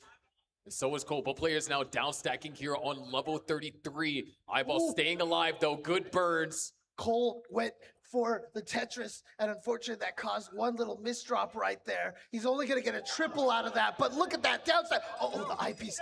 We got it all the way to the side there. Eyeball was able to bring the stack all the way down to the bottom, and Cole is going to be spending some time burning this. This is the chance that Eyeball needs. If he can start scoring Tetrises, then, oh, there's the Tetris for Eyeball. And Cole, several misdrops in a row. That left side is made, yes. No, there's not much that Cole can do. Cole's going to top out at 1,247,000. Eyeball now has a 2 Tetris chase down, and he has 2 levels to do so. And he's got a very clean board now. And he's actually going safe right now. He went for a couple of triples instead, not saving up for the Tetris. And he did run into a 20-piece drought there, so arguably you could say it was the smart choice in the moment. But now one Tetris and change is all that he needs. He's set up for the Tetris. Drought counter starts to tick, so he takes the triple. Does another burn. Beautiful delay burn right there. Looking for it. And look, we're almost at a 30-piece drought. Drought counter stopped working, apparently. We don't know. There is the eyepiece, and there's the Tetris for Eyeball. And look at that. 4 lines away from getting to the super kill screen. He was running out of time. And that's how these matches have been going, coming down to the last second so often there. And a fist pump from Eyeball. That was scary because it looked like it was going to be a repeat of what we saw in the last match. But then it was worse because it was a 30-piece drought. I mean, the drought counter stopped working on for us, but we know we could count, hopefully. It was a 30-plus piece drought and was able to hold out just long enough. But down at the bottom, though, 3,000 points is what separates these 2 players, Dog and Sro. But Sro, oh, actually, beautiful. Dirty Tetris for Sro, still keeping them separated by half a single. And if you guys have just tuned in right now, do not adjust your monitor. That is actually... Zoro is 10 years old, and he is here competing with us all in classic Tetris. You see the simul Tetrises right there. They are both neck and neck in lines.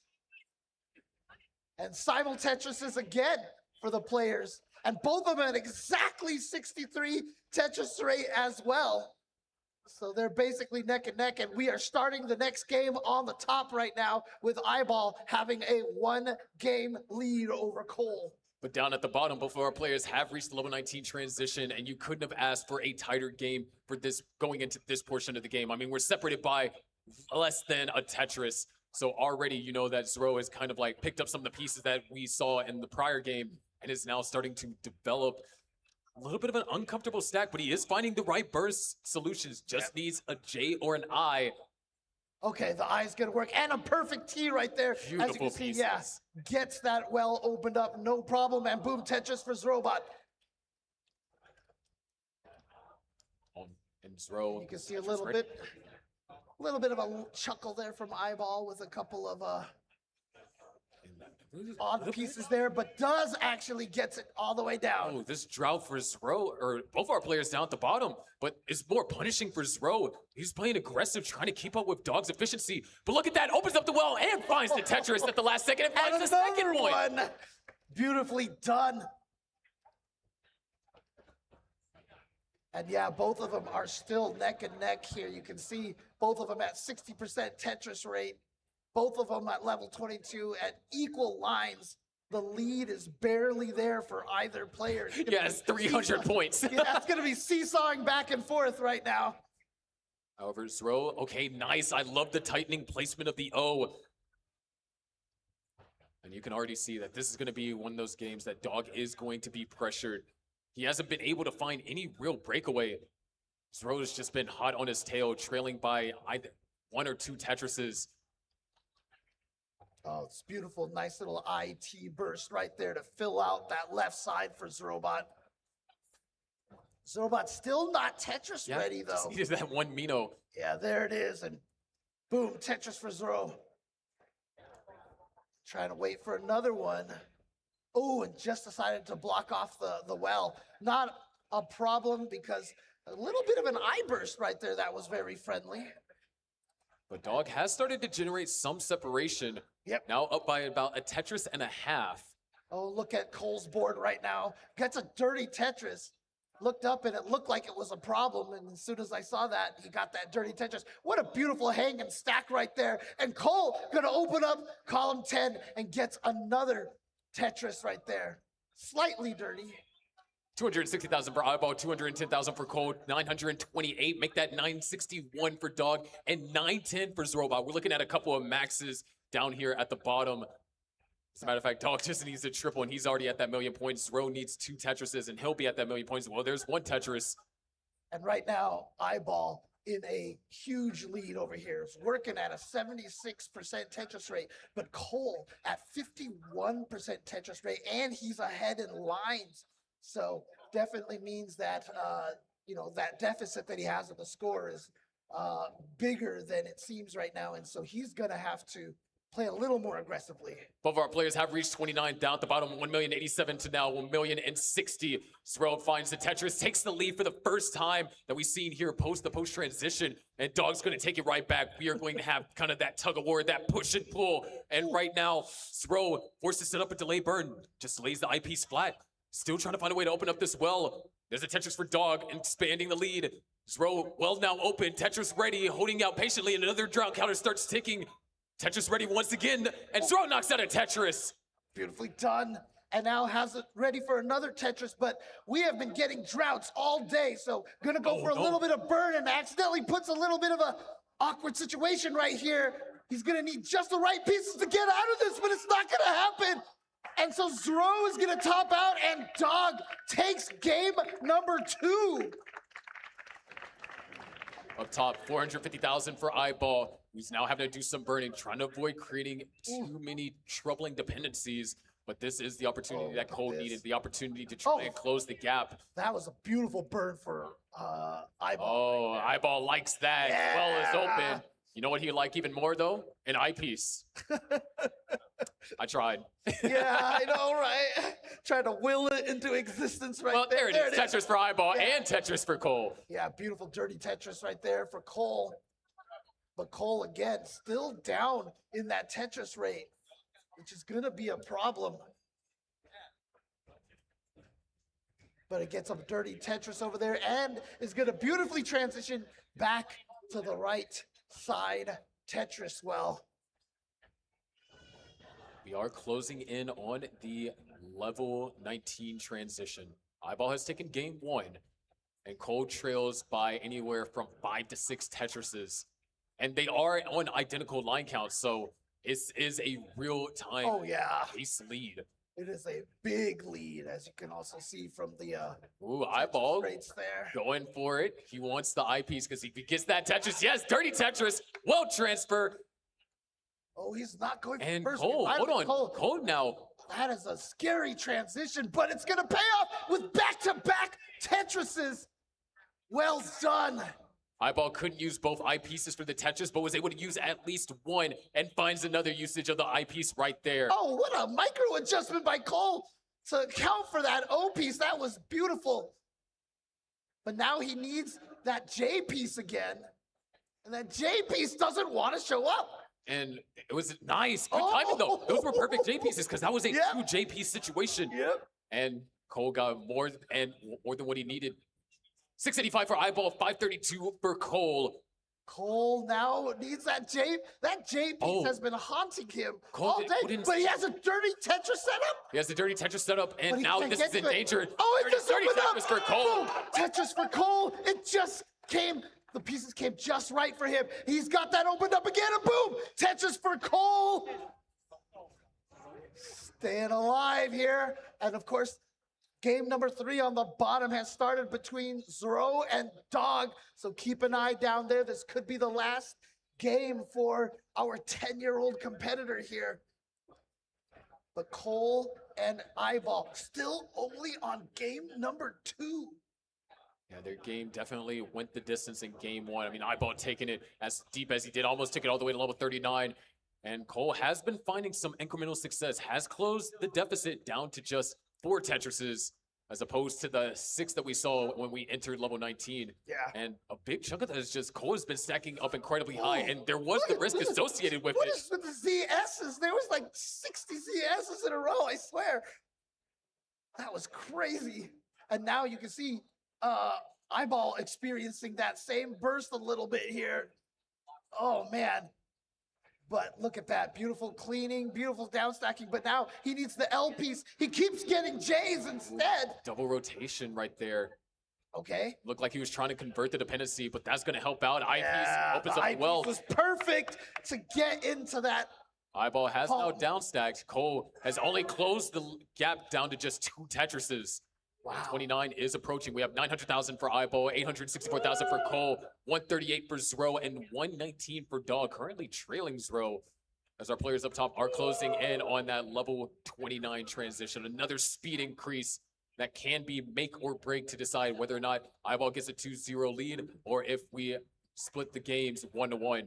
Yeah, Cole trying to get that Tetris, but it was taking a while. But, you know, the patience pays off. He still has that hole in row number 1, but not anymore. Gets that clean here. And now we have Eyeball on the verge of transitioning to the kill screen speed. This is getting a little bit dangerous. All right, There there's it is. Tetris. Here we go. He's that J piece, finds the J piece. Oh, split double. Tetris ready. After a skim, he's just going to bring the board back down to a much more controllable position and takes the triple. He does still have a 100,000 point lead. The pressure's on Cole, but Cole is not buckling under said pressure. He's now down by just under 2 Tetrises. Oh, that was beautiful. That was a beautiful T-piece that he fit right in there. But unfortunately keeps building himself a few dependencies on ZJs, but no problem. And he's probably going to go right here for that Tetris on row number 1. If he can get the eyepiece, there it is. Dirty Tetris. And beautiful micro adjustment right at the last second there. Look at this down stacking from Cole. He's doing a great job here to stay alive. Unfortunately, this Tetris rate, like I said, still a little bit lower than Eyeball's, though Eyeball's Tetris rate has also been dropping a little bit. You can see 51 to 58. Eyeball now has not had as many Tetrises scored in the post transitions. Now we're separated by less than a Tetris, but there's the Tetris for Eyeball. Good elevated burn right there. And Cole Still had in a the lead, chance. just barely. Cole had a chance for a Tetris. He went for a burn because he was worried, and then the eyepiece came, but he still gets it. right there. And that actually gives Cole the lead Oh, he early. goes Oh for my it. gosh, he went for the Vince, the aggressive play. Cole wants this. Knocks down the Tetris, but now that left side is dangerous. And that could cost Cole a couple of lines. I There's mean, a Tetris just for look at Eyeball. He takes TP's his lead back. Yeah. And another Tetris for Eyeball. The momentum's starting to build. You can see him nodding, but there's a Tetris for Cole. And another Tetris for Eyeball. And another Tetris for Cole. It is just back and forth, and Eyeball still holding on to this lead as there's another Tetris for Eyeball. But as long as Eyeball can maintain this momentum and he doesn't top out, he will maintain this lead. But hold on, misdrop over here for Eyeball, but he's able to clean things up. There's a Tetris for Cole now. And we're on level 28. Cole needs all these Tetrises. He can only get 2. And he needs both. There's a Tetris for Eyeball. That might have been the dagger. Cole now has to try and set up for something extra on the super kill screen. And with a board like this, it's not going to happen. He gets it. There's super kill screen. Cole knocks out. And Eyeball looking for the 1.6 there. Like Not I said, quite, but still takes game number 2. yeah, like I said, as long as he kept that Tetris rate going, it didn't matter how much closer Cole was getting. That Tetris rate tells you everything. If he cannot get the Tetris rate up to tie up Eyeball, he cannot win when it gets to the super kill screen unless he can survive at the super kill screen. But these matches have been so close. Well, something that's not necessarily super close right now is this game at the bottom. Sro with an 89,000 point lead on Dog. He has to win this game in order to keep his tournament life alive here. And Sro, a little bit of hesitation there. Yeah, Doesn't see the immediate solution. He wants that T-piece. Fortunately, does get it, but it's caused his board to be a little bit messier here. He's looking for that L piece, which he finally gets now. Meanwhile, Dog just opens up that well, gets a Tetris himself. But of course, as you can see, they are just about ready to transition to 120 lines each. Oh, great pieces for Sro. Yeah.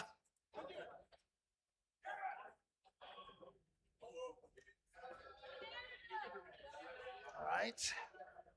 Dog, Tetris ready. And the transition for Zero. Very clean transition board, but still waiting for that eyepiece. 600K transition for Zro. Dog looking to transition with that triple transitions at 533. Zro's doing what he needs to do in order to try and take this game. There's a Tetris for Dog.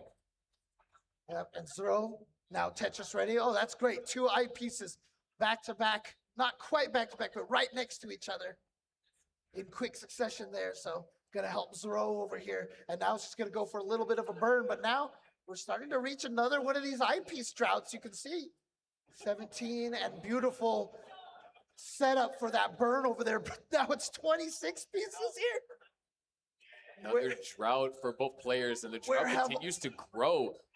Where have all the eyepieces gone? 41 piece drought. Crazy, and Dog is going to get to the end of that too. But it's going to have a better stack for it because now the next eyepiece also giving him a Tetris as well. Dog was able to find some key placements there to get Tetris ready, maximize that eyepiece that couldn't be used for a Tetris as Zro now the lead starting to slip away. Hasn't gotten in any real trouble. It's just that Dog has been able to capitalize on these micro inefficiencies. That's all it's been. It's just been small things that Zro has not been doing that has allowed Dog back into this game to be trailing by less than a Tetris at identical line counts. Yeah, Zro has had a lot of eyepieces, but he just hasn't been able to use them to get these Tetrises, and it has allowed Dog to get that Tetris rate much closer. And now, all of a sudden, when he is Tetris ready, there's another drought. But finally gets that Tetris, and remember, Zro has to win this one, or he is out of the tournament here. We saw an almost comeback from that down 0-3. Down 0-2. Oh, look at this. Zro setting up a Vince. Boom, there we go. Just trying to keep the aggression up, and it does pay off. There's a Tetris for Zro. 1 Mino shy being Tetris ready, but he gets that Mino with that T-piece. 900,000 for Zro. Make that 932, 879 for Dog, trailing by 86,000 points as Zro knocks down another Tetris on level 27 up top. 99,000 for Eyeball. A little bit of a precarious situation developing.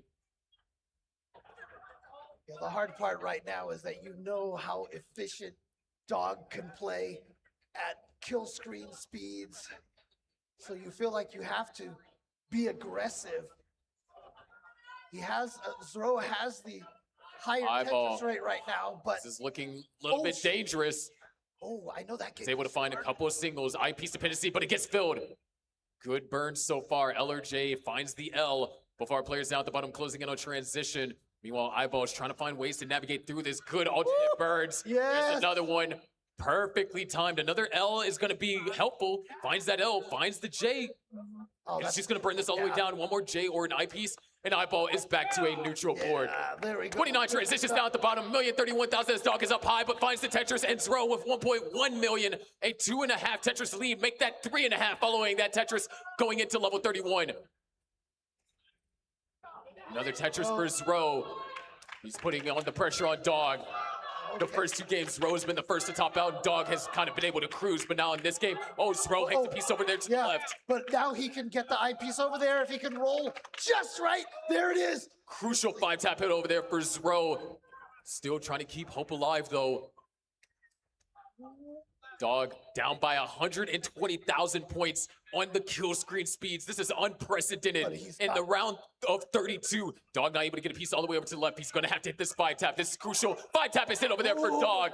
Zero, though, with a clean board. Looking to try and continue to pressure Dog. Looking for the J. Doesn't find it in time. Has to go for alternate solutions. Sets up a beautiful delight burn for Zero. Oh my gosh, that was insane. But he still needs the eyepiece, and the eyepiece doesn't get found. Zero running into misdrops. Oh boy. He's going to top out at 1.35 million. Dog needs 2 Tetrises. He's set up for 1.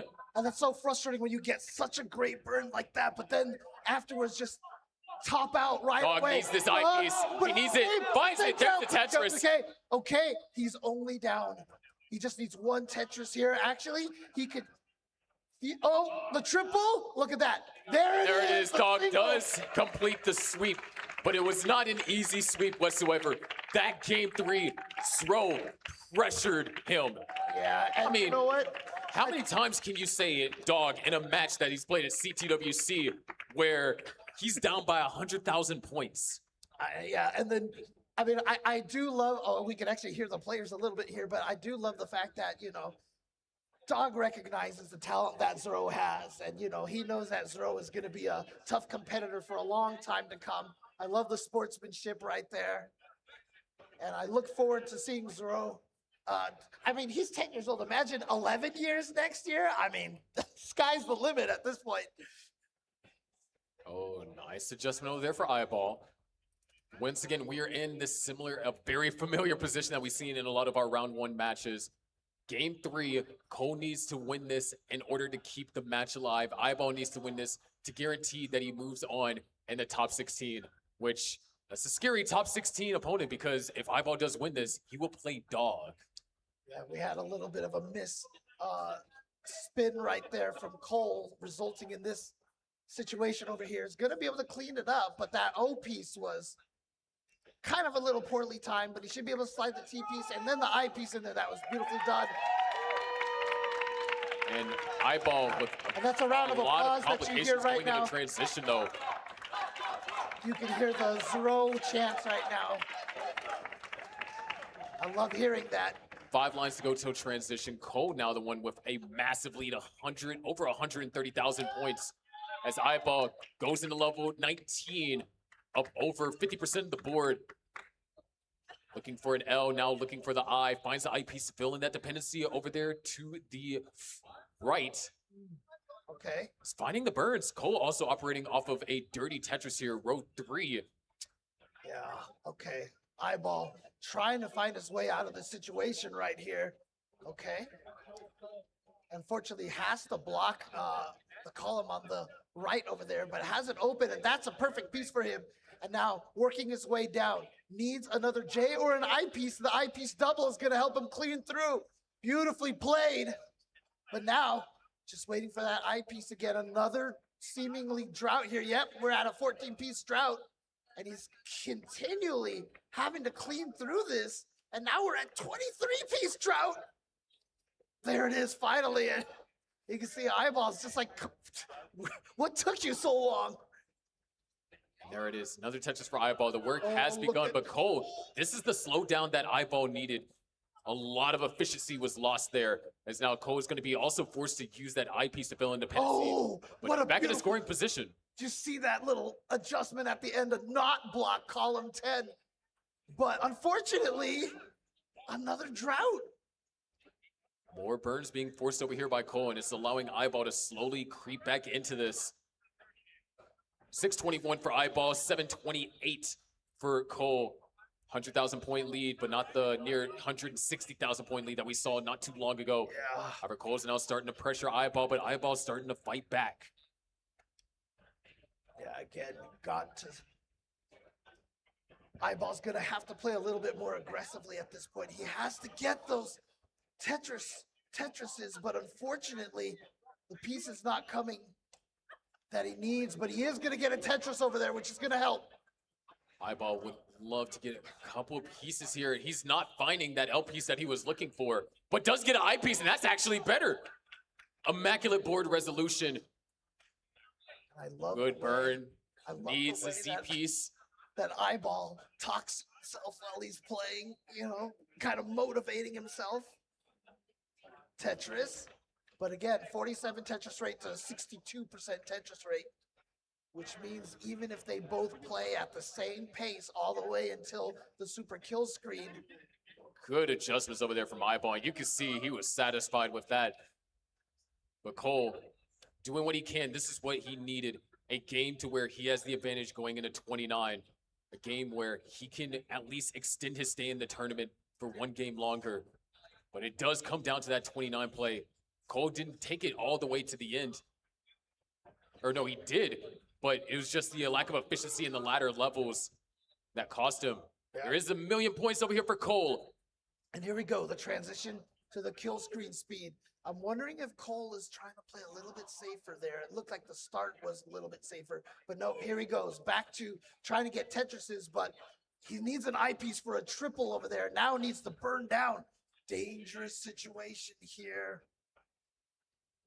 Oh, gets the eyepiece. Very all the way. tricky and very tricky situations for both players. Eyeball might be able to get out of his first, but if you look at the discrepancy, we're only separated by a Tetris. Eyeball has chased down that entire deficit. Yeah. But also, don't forget, Eyeball is up 10 lines. Oh, Cole, hold on. Cole's in danger. Hey, that misdrop, that's going to be fatal. Eyeball, he's less than a Tetris. You can see the expression on Cole's face. All he needs is a triple, not even. Yeah, he's not worrying about it. He just needs one more single, and Eyeball is gonna take it 3-0 over Cole.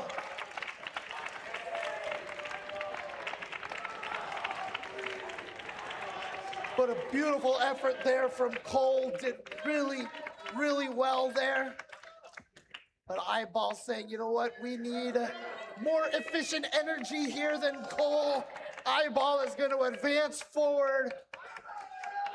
And again, the energy and the elation from Eyeball. And you could hear right there telling Cole that he made him work for it. Cole, of course, very, very upset.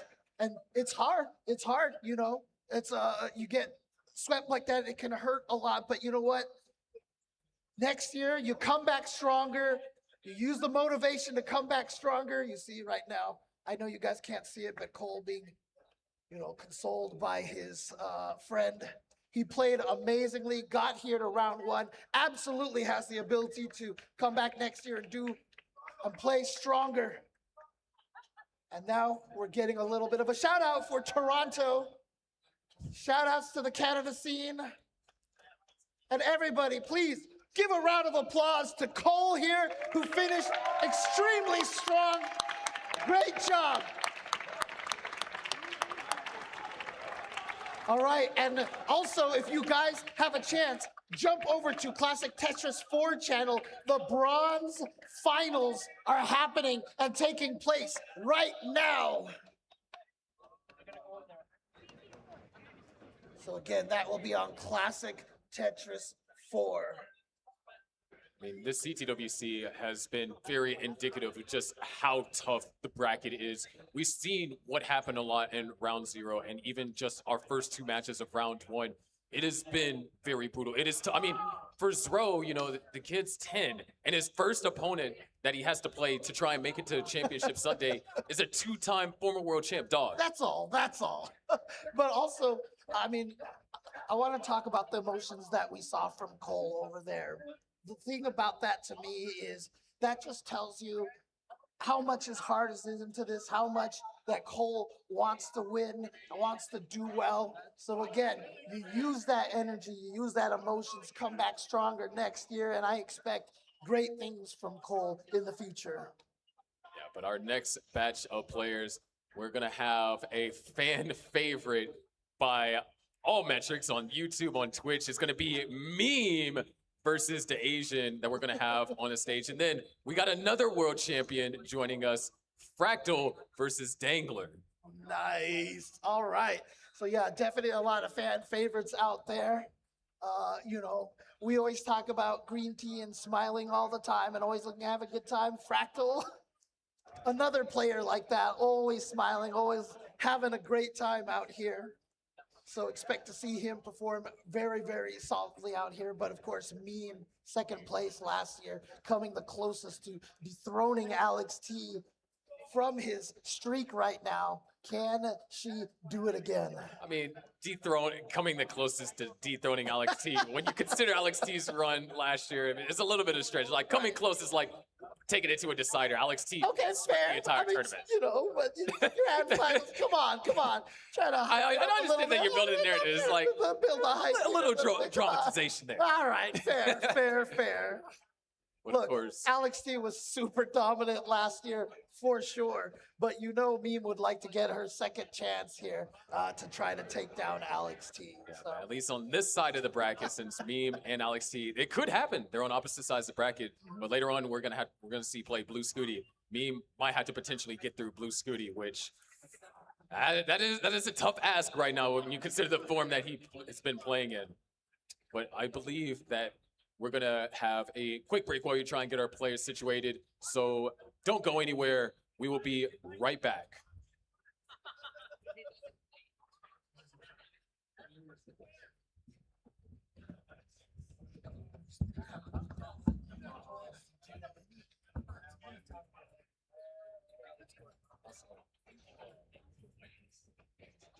Oh, okay. Good, sir. Oh, okay. Good call. Thank you so much. How much do I owe you? Sure. Okay, thank you. I have an entire boba sleeve. All of these tattoos are all boba themed. It is my honor to share boba with you. I respect your dedication to the boba. It's good, isn't it? Yeah, it's right across the street. Oh, okay. Yeah. Is it brand new? We opened it a couple months after the last.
I mean, an easy way would just be like, these have,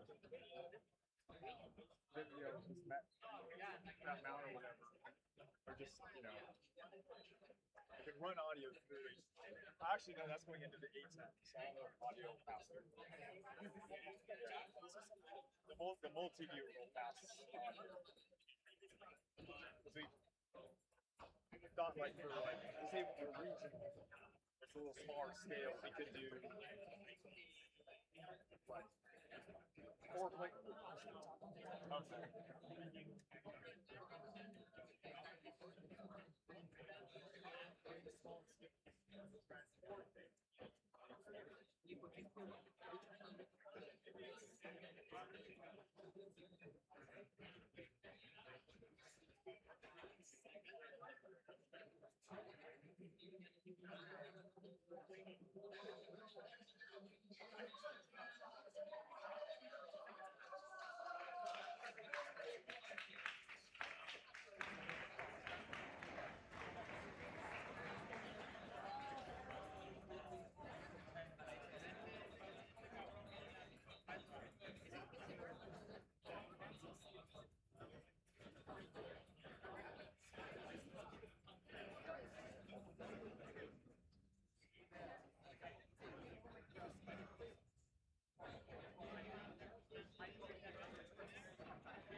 All right, welcome back everybody to CTWC 2026. We have been enjoying some great action here, and also want to give a quick shout out to a couple of people who have donated to the Matcherino here. We have Van Randy Artiaga and Jimmy James. Van Randy donating $100 to the prize pool. Jimmy James with $20. Go ahead and click on that Matcherino link that you'll see in the chat. And if you want to also contribute to the prizes, please feel free to do so as well. To support all of these amazing players who have been entertaining us here all day long. Also, just want to make sure you guys know that if you guys want to play some Tetris, if you guys are fans of the game, there are so many different ways to play it, including Tetris, the Grandmaster, the Absolute Eyes, the Tetris, the Grandmaster 4, just came out on the Nintendo Switch. $25. The Steam has a permanent sale of $25 as well, so you can play it on PC. And if you also want, you can play Tetris Effect Connected as well on all sorts of platforms on PlayStation, Steam, and on the Switch as well. But they also have another wonderful puzzle game, Luminous Arise, which I enjoy. Basically, the ultimate infusion of puzzles and music. Kind of where Tetris Effect kind of got the idea from. So check that out as well if you have a chance. Yeah. Thank you to all of our sponsors. And of course, this next set, I mean, it feels like things just keep ramping up. We have a world champion or former world champion that is going to be playing. We have last year's finalist that's going to be playing. And then we also have semifinalists and Dangler, as I think in 2023 made it to the semifinals and did it again, I think in 2024 as well. So it's going to be a lot of extremely strong players here. And I hear some chanting from some of the other tournaments going on, like the bronze brackets and the silver brackets here as well. So definitely, if you want to check out some of those, you can check them out on Classic Tetris 3 and Classic Tetris 4 as well. Of course, players are getting their warm-ups finished here shortly. Mm-hmm. And again, I mean, we're halfway through round one. Oh man, and you know, we've already seen a lot of very strong players go out of the tournament, and so you know, this is it just gets scarier and scarier and deadlier every year we do this. I feel like just even round 0 with how intense it was. I mean, I think it pushed us behind schedule because there were so many game 5s that were happening. And it's a lot of, you know, tense situations. I mean, we've had our share of like heartbreaking moments in just this round alone. All right. Well, you know, there's going to be a couple more heartbreaks here, but also 2 more players moving on in the tournament. One, of course, is Meme, who finished 2nd place last year. You know, going to want to have her chance to try to challenge Alex T again. Potentially, that is, if Alex T himself can make it to grand finals again. Yeah, I mean, while these players are getting their season, you know, there has been early tribulations. You know, Alex T was dealing with hand cramps and, you know, was able to overtake Sodium. But afterwards, you know, I ran into him and he's like, yeah, you know, I'm going to try and, you know, ice it tonight, you know, take a ibuprofen. Okay. So you did talk to him a little bit to confirm that then. Okay. Just to, you know, check in on him. Yeah, it's tough. It's tough, man, because, you know, to do the rolling and to do, you know, obviously hyper tapping. We've all heard of like things that happen from Joseph, but it looks like we're ready to go over here. All right, so we're going to start at 5? Yeah. All right, let's start at 5 here. Everybody ready? 5, 4, 3, 2, 1, Tetris! And so on the top, we have Fractal going up against Dangler. And look at the seeds, seed 15 and seed 18. That is anybody's game. And I heard some interesting rumors about the top match is that Dangler had 1 game left in his qual. And when he realized that he would play Fractal in round 1, he decided to top out just so then he guaranteed this matchup right here. So now this is kind of like the ultimate heat check, right? Whoa. It's like you got what you asked for.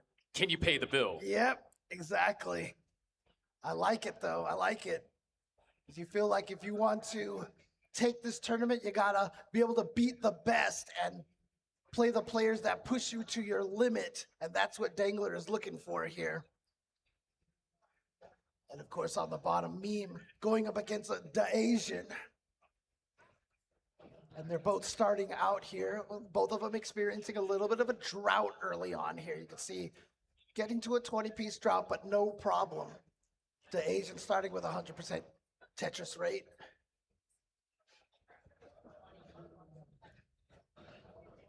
Had to do a little bit of a burn right there, but he has himself Tetris ready. Meanwhile, Fractal and Dangler up top, you can see right there, Tetris is with the same piece.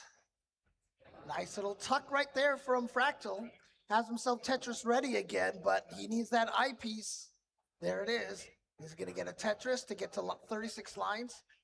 And Dangler, just about 4 lines ahead with 40 right now.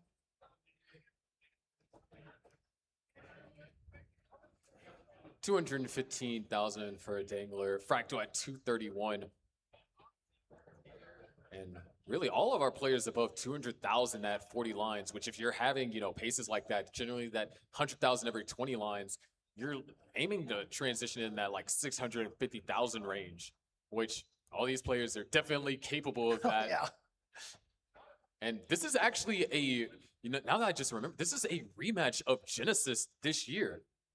Which one? The top? Fractal and Dangler met each other in top 8. Wow. Okay. And Fractal almost had a 1.4 going into 29 in that game, and unfortunately fell short of being able to defeat Dangler.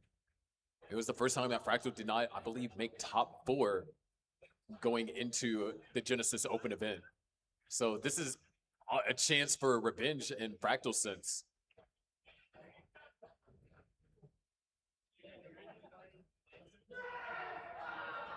That looks like they ran into each other in Genesis just this past year, and Dangler winning that one 3-1.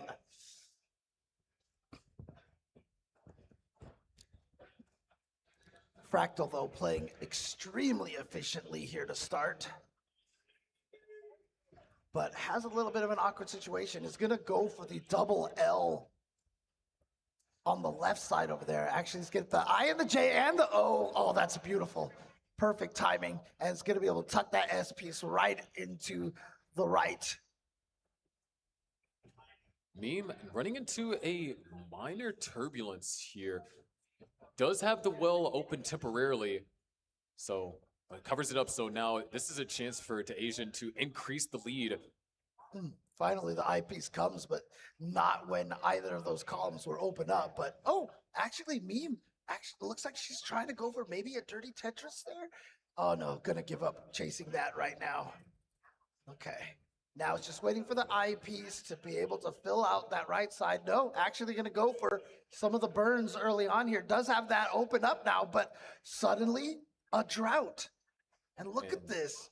Meme's doing the best that she can to survive this. It's level 18, so a little bit more maneuverability, but that doesn't mean that you're invincible, rolling or not. And there it is, Meme. And finally, exhale, because I believe breath, definitely, I mean, I would be holding my breath if it was up that high. 397,000 for Meme, the Asian at 503,000, over 100,000 point lead and up top. 516 for Fractal, 480 for Dangler. Yeah, I always call that the classic Tetris exhale. As soon as you get out of trouble, you see every player suddenly with the opportunity to breathe. And they see that, oh, that all the Tetris players know so well. Eyepiece dependency did get filled up by the Asian. Yeah. Meme utilizing this opportunity to close the gap. Going to be a great split burn and sets up for that Z piece, but oh, actually, perfect. And just needs the I piece, and there it is. Boom, Tetris for the Asian. We are closing in on the level 19 transition. As a matter of fact, we are there 650,000 for Fractal. Yep. Dangler looking at a potential 600K transition as well. Has 2 burn lines to give. Well, he's ready to go. He's got a Tetris, and there's going to be the transition with a nice clean board. So not we also have transitions at the bottom. Me transitioned with sub 500K to Asian at 608. So to Asian really taking advantage of that level 18 portion, but we get into our second stage, so to speak, our second speed that these players are going to be able to play on, which is from level 19 all the way to level 28. That was so beautiful from Dangler. Saw that the eyepiece was coming, adjusted that T-piece at the last second, and built it up just right. And there we go. Tetris ready. Meanwhile, Fractal kind of looking for that eyepiece right now. And he got it, but had already decided to cover up that well, which is fine because he's cleared through there. And boom, Tetris. And he gets the double L as well to fill out that column. Got the J piece to fill out the leftist and as well. So 795 for Fractal. Dangler not too far behind at 759.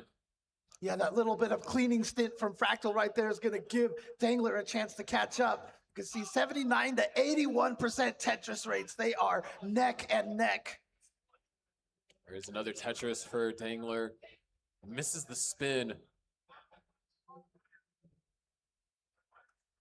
Was still able to kind of stay within this 1 to 2 Tetris range. Down at the bottom, Meme has recovered a lot of the lost efficiency on level 18. Yeah, they're pretty much neck and neck at this point as well. But Dangler having trouble finding stuff to fill out. Oh no, this is a problem right here. Couple of mistrusts from the Asian. Now is up incredibly high. Looking for good burns. Good T-piece. Eye finds his mark over to the left, then to the right. A nice skim. There's a second burn line. Eyepiece comes. Not wanted yet, but that one is going to help. Good burns over here for Asian. Well, looking to be open.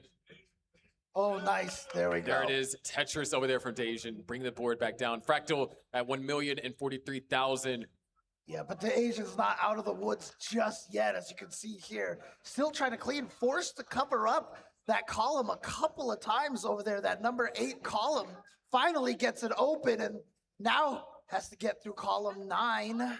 And there's the piece that he needed, the Z piece. And so Tetris ready once again. But where is the long bar? There it is. Boom, Tetris for the Asian. Memes. Oh, Dangler, a couple of issues have arisen. He has max, but now looking for some trouble here. Or trying to get out of trouble, not looking for trouble. It's an adjustment. I mean, you could say by wanting to challenge Fractal, maybe he was looking for some trouble. In that case, he definitely was looking for trouble. Yeah, and there we go. Finally, a good L piece to burn out on column 1 and 2. And look at that. Opens it up, and he's got himself set up for a dirty Tetris. Boom. Tetris for Dangler. Back to a neutral board. Fractal has now reached level 29 speed. Both of our players out the bottom has reached 29, and Meme needs to get this 5-tap if the eyepiece comes. This is going to be an incredibly difficult one to hit. Meme gets it over. Very crucial. Hits another 5-tap and another one for safety measure. But now Meme just needs to downstack. She has been able to gain the lead. Now needs another eyepiece. There it is. Meme. Wow, look at the speed playing there and the height. All players able to survive here on the 29 speed. There's a Tetris for Dangler, down by 178,000, but knocks down another Tetris. Fractal at level 22, 1,351,000. Dangler at 1,200,000. The Asian at 1,081,000, and Meme at 1,066,000. Following that, Tetris goes into the lead down at the bottom. The Asian and Meme neck and neck here, equal Tetris rates here. Good drought management. Another Tetris for Asian, another Tetris for Meme. So it's just back and forth. Up top, Fractal experiencing some minor complications, but is able to downstack and follows it up with a Tetris. 1.4 million to 1.27 million. As Dangler still trying to take some burns. Does trail a little bit in line, so there is some more scoring potential to be had. However, he's got to get into a scoring position. Another Tetris for Fractal as Dangler. Oh, that hang over there to the right. That could be fatal. And with no more burn lines available, Dangler's going to top out at 1,285,000. Fractal is good for game number 1, but down at the bottom, we got to focus because now it's the Asian's turn to try and survive this dig. Throwing pieces over to the left. Would love the eyepiece, but he blocks up the column. Yeah, after that happened, you knew that there was no hope at this point. And Meme already ahead. And so Meme gonna take game number 1. And so both of these matches finishing at almost the exact same time, as you can see. All of them with almost same line counts right there. 306, 280, 294, all finishing at around the same place. Fractal trying to make a statement here is like, you picked this fight, so this is the Fractal you're gonna get. Wait, no, wait. Is that possible? Well, guess we're not gonna find out. Top out for Fractal at 1.7 million. And a fist pump from Fractal. Getting hype here, and we're gonna be ready to start game 2 for both sets here at the same time. Actually, we're gonna be starting Meme and the Asian first right there as the judge gets the count here. And now we've got a count ready to go for Fractal and Dangler as well.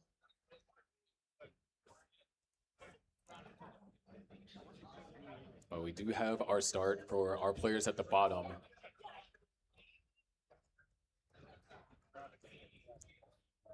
It's always interesting because like sometimes you could hear the players talking to each other in the middle of the match. Again.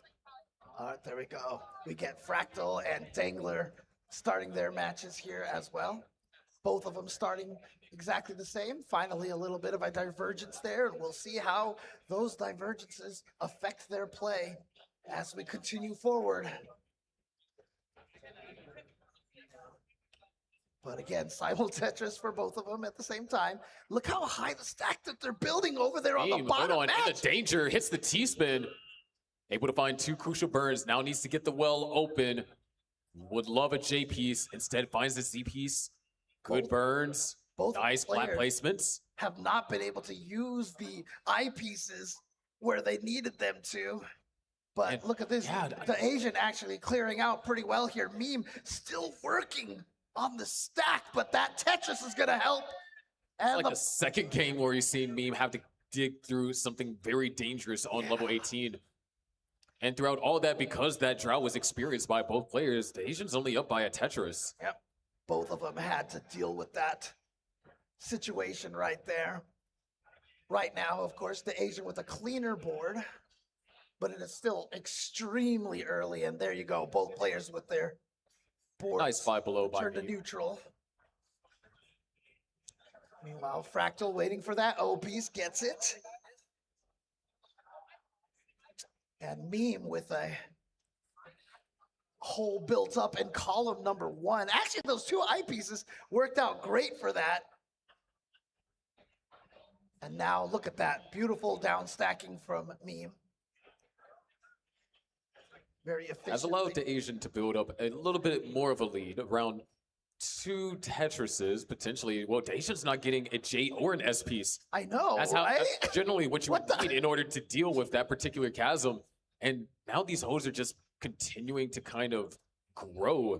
Yeah, unfortunately, by not getting that piece that he was looking for, it is going to basically stab at his Tetris efficiency here, his Tetris rate. He is set up for another Tetris. Doesn't put the O piece on the right. He was trying to keep it as that right side as low as possible so he could transition back to the right side Tetris. But unfortunately, again, we've seen this happen to the Asian a couple of times where the pieces just haven't been, he has a beautiful setup, but the pieces just haven't been working out for him. And so as a result, Meme now has a higher Tetris rate than the Asian. And the Asian having to do some cleanup here and forced to put, oh, that was a nice little spin there. But again, it was a great spin, but then the pieces following up didn't really get him much afterwards. And again, another S piece. Where do you put that S piece? 299, make that 322 for Meme, 280,000 for the Asian. And despite both of our players up top starting later than our players at the bottom, 367 for Fractal at a 96% Tetris rate, and Dangler at 349 at an 87. So considering that these 2 players, especially, Fractal in the past, where I think, that Fractal scored, like, what was that? Almost 100 lines perfect in a tournament match. And then Dangler, who's gotten the perfect max before. These 2 players are known for being able to really put some pace together on these lower speed levels. And they're seeded 15 and 18. I mean, that's crazy. All right, so Fractal needs that LJ, but he needs the L first, and they are not giving him that L. There it is, finally. And now he might be able to use that S-piece tuck. There you go, beautifully done. But creates another hang, is able to fill that out. And now, yeah, you can burn down through using columns 9 and 10. Set up for another Tetris. Beautifully handled, but a missed drop from Fractal right Nice there. spin tuck over there for Fractal. Able to narrowly get this over, but this drought is going to be problematic. Fractal keeps the well open. Beautiful double. Keeps the well flawlessly clean. But the drought continues to grow. And there it is, finally. Tetris for Fractal. And Dangler hasn't gotten there yet. He's experiencing the drought himself, and you can see the kind of terror that it's inflicting on his stack right now as well. Dangler It is doesn't feel- definitely a work of art. I agree with you there. Yeah. Ooh. All right, finally gets the eyepiece, but Dangler needs to dig through now. That eyepiece is gonna help. And yeah, pointing that JP straight down, gonna get him right through to open up that well. He's probably gonna try to set up for a row 1 Tetris now, and there you see it. Transitions down at the bottom, a 499 for Meme and a 461 for Deja. Both players scoring Tetrises narrowly, or right as soon as they enter level 19. As a matter of fact, already on level 20. And we're about to reach the level 19 transitions for our players up top as well. Fractal's still going to be able to score a 600k transition, but because of all those burns that Dangler spent burning, down by almost 6 Tetrises. Yeah, it's gonna take a lot of work to try to make this comeback over here, but as you can see right now, Meme in the lead against the Asian here by about 4 Tetrises. A 642 transition for Fractal. Dangler at best might be able to get a 529. Yeah, there it is, a 529 transition. So he's got his work cut out for him on the post transition. Meanwhile, the Asian, great survival, nice burns, clean stacks for both of our players at the bottom. But guess what? We are dealing with a drought. And both players were able to capitalize on the long bar and get rewarded for surviving and having enough material on the board, because you know sometimes the long bar could actually hurt if you don't have the right pieces to either score Tetris or even down stack. It's always the worst feeling, like where's the long bar, where's the long bar, and then you have to cover the well, and then finally when you get the long bar you have nowhere to put it. It's like the ultimate knife twist. But as you can see right here, Meme with a 65% Tetris rate and the Asian with 52%, and they're equal in lines. So the only way for the Asian to start catching up or to win this is to increase his Tetris rate or hope that Meme tops out early. But we've seen the kind of player that Meme is. That is not something that you rely on. 853 for Fractal, 748 for Dangler. Meme at 917 to Asian, falling behind by over 100,000 points at 806. And with all these holes towards the bottom, it's going to be interesting to see how he's going to deal with this. And that Z piece was definitely not a great one. So this is just going to cause the burn to extend itself now. Yep. Okay. And now, finally gets that gap open on column 8, and is just gonna have to cover it up a little bit here. Waiting for the J, finally gets it. There's the max for Fractal, and Meme has also maxed with a Tetris to go until level 29 speeds, and has now ballooned that lead up to 230,000. Yeah, over 6 Tetris lead here, and they are equal on lines right now. Meme goes into 29, so is the Asian. Both players waiting for, a couple of misdrops for the Asian. Yeah, that's going to be it. Meme takes game number 2, and up top, Fractal still has been able to hold on to around a 3 Tetris lead. Yeah, However, Dangler is behind in line, so there's a little bit more leeway. As a matter of fact, we could be looking at some pretty even scores going into 29. Yeah, the Asian had a perfect S piece right there to drop into that valley, but unfortunately dropped it 1 column to the left and it blocked everything. And as I mentioned, when you're playing at these speeds, as soon as the landscape ends up not being what you expected it to be, it can take a lot to recover from that. Meanwhile, Fractal already playing at kill screen speed. Dangler is gonna get there in 2 more lines, and he's gonna set himself up for a Tetris here. Nope, he's gonna take the triple Fractal went into 29 with a 1.106. So Dangler trailed by around 60,000 points going into the transition. So Fractal does have the pace advantage. So now he's setting the bar for Dangler to match, and Dangler gets the bar for that column 3 Tetris. Is now in the process of trying to survive this, or not survive this, but get this into a Tetris scoring position as he trails in the real time by almost 250,000 points. Yeah, at this point, what you're gonna want to hope for is that Fractal either tops out or ends up having a really, really, unfortunate stack that he has to clean through. But again, by being down by over 5 Tetrises right now, he is behind by about 20 lines though, and the Tetris rates aren't that far apart. So if Fractal tops out, Dangler could make a comeback. Good survival effort over here from Dangler. Got into a situation where there was a couple dead drops in the center, but now he's able to bring the board all the way down to the bottom. However, Fractal, almost at level, or now at level 36, has a 5 Tetris lead. And there's a couple of misdrops from Fractal. Okay, this is he needs to keep this going because this is a very doable chase down. Was able to find 1 Tetris, and that 1 Tetris might be all he gets. Right, but that 1 Tetris is a big deal right now because Dangler has quite a chase down. He can't play as we've seen a lot of chase downs where the players are able to take a lot of singles and triples and doubles. But I feel like Dangler has to be a little more aggressive because he's running out of time. Yeah, Dangler needs 3 Tetrises in order to chase this down and only has 20 lines to do so. So that, there's several misdrops in the center, another misdrop in the center, and another one, hang after hang after hang. Dangler tops out at 1.345. And I don't know, fate might be playing some humor here because Dangler said he wanted Fractal. Well, he's now down 0-2 and risks getting eliminated out of round 1 in the tournament. Yep, there's a little bit of a potential monkey's paw situation here going on, but I mean, you have to understand when you are playing in these tournaments like this and you have a chase down, that is so nerve-wracking, especially when you know you have like only a few more levels to go. It is a stressful situation. Yeah, the numbers weren't lying in that one. However, down at the bottom, Meme at 169,000 has finally been able to have an opportunity to clean the stack. All right, Meme trying to clear out a little bit. Has a dirty Tetris ready to go. Beautiful tuck with that L piece.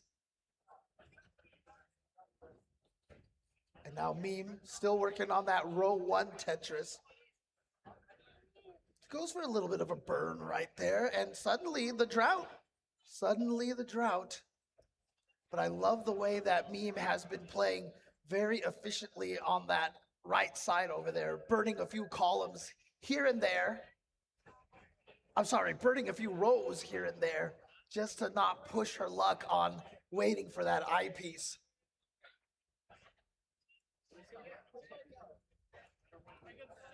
Okay. 269,000 for Meme, 261,000 for DeAsian, and DeAsian slightly behind the line, so pace lead very slight, but in DeAsian's favor. We have an early drought for the both players up at top, okay, but no, Dangler. That is Those are terrifying misdrops. Hold on, wait, we could be looking at an early top out here. Eyepiece comes just barely. Oh boy, yeah. He should be okay now, but that was definitely a scare. And what a great timing for that eyepiece. He used the eyepiece to fill in a dependency when he could have taken the Tetris and brought the stack down by 4 extra lines. All right, but there we go. Very, very comfortable position now for Dangler. Just has to, there it is perfectly. But the eyepiece came one too early, but he's gonna be able to slide that T-piece over. He has a neutral board, and now all he's doing is just waiting for that eyepiece. And there it is, boom, Tetris for Dangler. What a beautiful down stack right there. What a beautiful survive. And a nice micro adjustment for Dangler as well. However, he has built himself, oh wow, that is, but actually he gets the L. I was about to say an I followed by an LJ dependency, but he's got it, and boom, Tetris for Dangler. But you can see what that's done to his Tetris rate here. He's only at 48%. Meanwhile, Fractal at 80%. Dirty Tetris over there for Meme as we closing in on the level 19 transition. Oh, beautiful little micro adjustment right there from Meme. And now she's in Tetris position. Boom, Tetris for Meme and boom, Tetris for the Asian.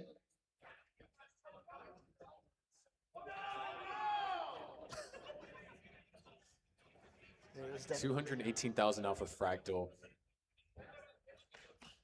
Able to have a 1 Tetris lead. There is a transition over here for Meme at 430,000.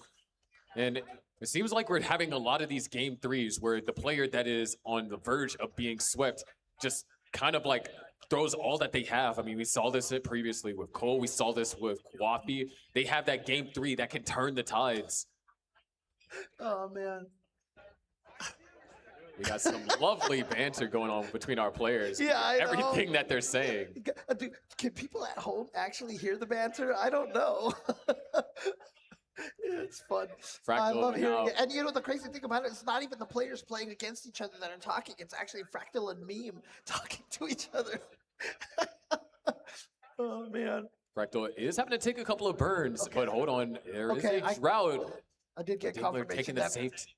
people at home cannot hear it. Okay. Oh, wait. Dingler doesn't see the S flat, so misses out on a potential burn. But he finds the double, still waiting on the eyepiece. Takes a triple, and now he can breathe. There's the Tetris for Dingler. Oh, yeah. Okay. Fractal with a little bit of a situation over here. That's going to be a triple. So I think he's just going to stick it out here for a row 1 Tetris. Interesting placement of that S piece. A missed drop by Fractal. Fractal's going to have to do some funky cleaning over here. Gets a dirty Vince, I guess you could call it. But what is Fractal is doing that is some Frankenstein kind of a setup here, but it's working out.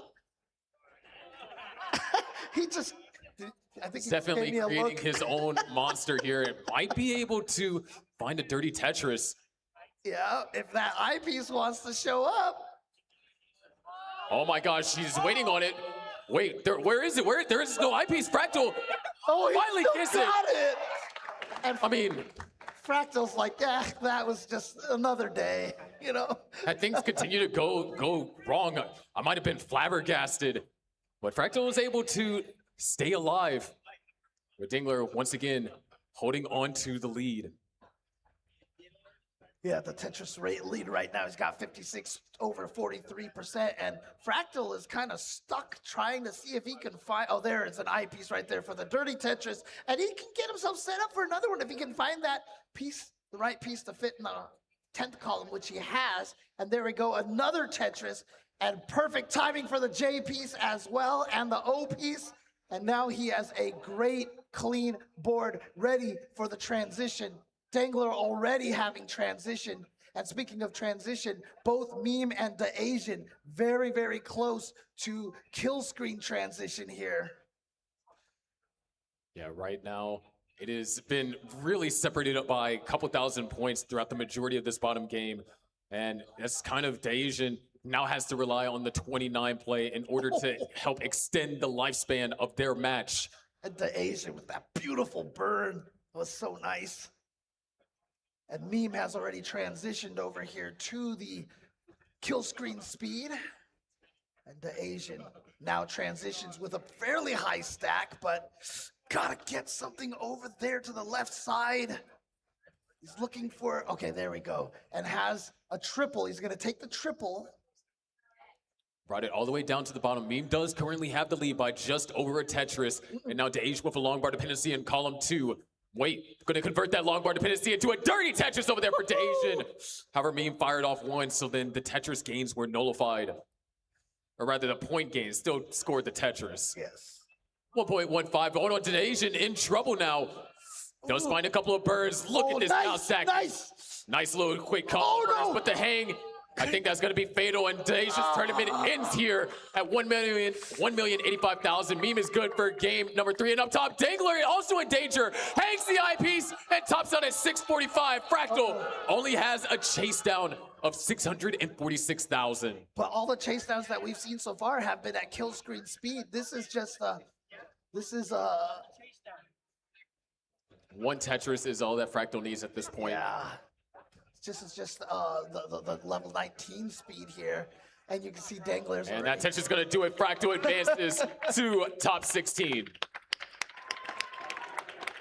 And immediately getting up, giving each other a nice hug here. Two competitors who have faced each other many times, two good friends. And Fractal getting hyped, excited here to be moving on to the next phase of the tournament. Meanwhile, Meme just continuing her run here, practicing at kill screen Meme speed. looking, this could be a 1.7. There it Nice, got the eyepiece in there. And then now, Productions we're just accidentally gonna let- swapped the board so we can, oh, there it is, 1.7. Yeah, there we For go. Meme. Look at that, a 1.7 here. And Fractal taunting Meme as well, saying, my score is higher.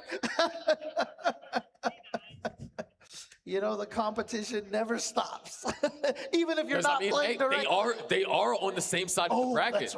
That's right. So they will potentially run into each other. Not only are they on the same side of the bracket, these two, Meme and Fractal, will play each other tomorrow on top 16. Oh, okay. So it is serious, and Fractal's playing the mind games now. Yeah, Fractal and Meme, yep, they're playing in the next round. They will be going up against each other next round, so there is definitely a little gamesmanship. But everybody, give Dangler and Asian a round of applause. Great games from them. Very well done. And there's Meme, who will be moving, and Fractal, who will be going up against each other in the next round. So one of the fan favorites will be going home after that match. But that means we do have our last batch of players that we're going to have. And I believe on this stage, we're going to be having Tristop versus Evesy and Scooty versus PK Rick. Man, it just doesn't get any easier here. Every time we find out what the next match is coming up, it's full of killers. And here's the audience right here. Everyone, please give a shout out to the Southern California Retro Gaming Expo, the new home of CTWC. We've been here this is our third year here, if I'm not mistaken. So a big thank you for the SoCal Gaming Expo for hosting again this year. It is a fun place to be during the same time as Summer Games Fest, which actually takes place down here as well. I actually had a chance to head into the vendor area, and I picked up some good retro classic stuff for myself. And so if you ever are in Southern California at around this time of the year, you guys could definitely show up here and hang out at SoCal Gaming Expo. Yeah, with that being said, we're gonna have a quick minute or quick couple minute break as we get our last matches of today squared away. Don't go anywhere. We will be right back.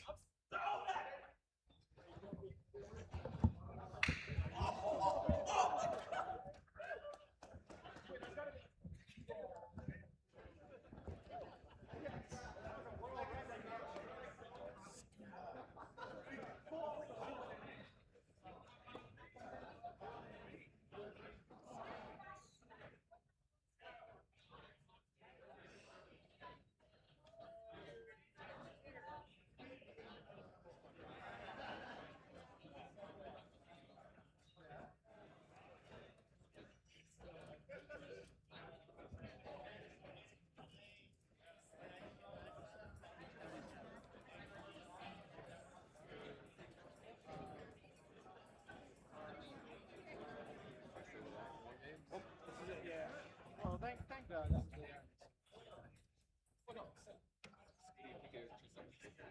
what I'm saying. It's the last one. Oh, okay. Yeah. Because I said that I still want games, and you're like, oh, did you say that wrong? No. That's what I was asking. They had the copy. So I was like, I just remember B6 being twist up. No, you're fine. No, I thought you were asking me long games. Oh, well, I mean, we got I think it's like we're actually. I was expecting to start this at 9 o'clock. Yeah. I gotta get silver back on track.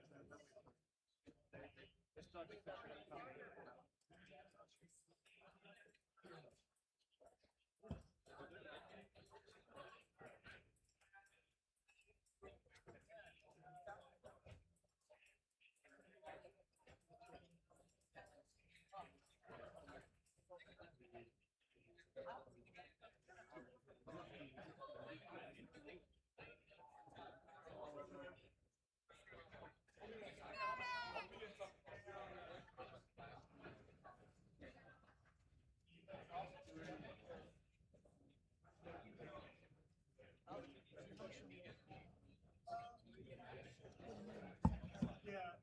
1.8 and wait, no way. Center wells are not easy to set up. Has an eye dependency and he's waiting. Come on, get it. He burns. Yeah! Going into 2025, I felt like I had about the same chance to win as 2024. I wasn't as confident as I am this year. Like, I didn't really understand how to play against Dog. I still very much struggled in that matchup. I was kind of confident, but I knew that I would need to be playing really, really well in order to win that day. I honestly wasn't thinking he was playing like too well going into that match. I had beaten his high score of the tournament earlier, and I almost beaten it back-to-back, I think. So I knew that I was playing really, really well. Like, in my mind, it was about a 50-50 that either I won or he won. But I think after game one, I wasn't really too confident in my chances. And this is where you just kind of start flattening up your board as much. Wow! See, there's that frame perfect spin. Jeez. That is ridiculous. But things are still. Oh no, those O's are terrible. Okay. And not able to really do anything. Scooty is going to top out at 1.15. Seemed comfortable in 29 where I wasn't. Yeah, I think he just continued that like through the match. I had one good game early on against Sharky, and I think I almost got a 1.9. That tournament, I was playing pretty well compared to how I had been online. Yeah, especially after my win against Meme, I was like pretty confident that I was gonna win, and then I got freaking destroyed by Dog. So, NT, yeah, I was pretty confident going into the later rounds of that tournament, but I wasn't too confident like going into the tournament. 6 in a row. You have not lost since when exactly? October, November. Yeah, you haven't lost since October. I went on a similar streak with Masters Finals halfway through 2024 and into 2025. I remember at the time I felt kind of unbeatable, and when I started losing, it hit me pretty hard. And now I'm kind of in the same situation where I've gone on that same streak from mid of the first year, and I go on to continue that streak right before CTWC, and I start failing. It's so hard to be consistent at not dropping inputs when rolling. I've just been playing a lot of 29. I need to start focusing on 18 and 19 just to not, at the World Championships be behind of people by 100,000 every single game. I have to like claw it back. I mean, my goal is just like keep playing the same way I have been. I need to be prepared to lose eventually, because you can't keep it up forever. But yeah, with this master streak, I feel like I still do have the momentum, even when there's a lot of similarities last year where I didn't keep that momentum going. I just want to prove to everybody that I can win big tournaments that aren't just online. I don't think I've really won any big in-person tournaments that have all the other top players at it. Like all these other big tournaments either go out like pretty much every single time it's in the semis. So I just want to prove that I can at least take home a trophy, that I can win these tournaments. It really is just a game, but I want to prove that I am the best at this game. I think that's really it. I just want to prove that I can be good at things, and this is like a really good way for me to prove that.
All right, welcome back, everybody. If you guys have been enjoying all these matches, and all of you out there, I'm sure enjoy playing Tetris yourself. There's a lot of different ways to play Tetris, right? Yeah, there's a lot.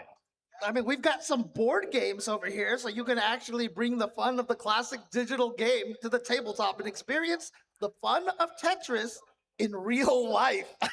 Which is kind of a scary thought, actually, but still, this is a multiplayer strategy game of rotating, dropping, and line making. So definitely check that out.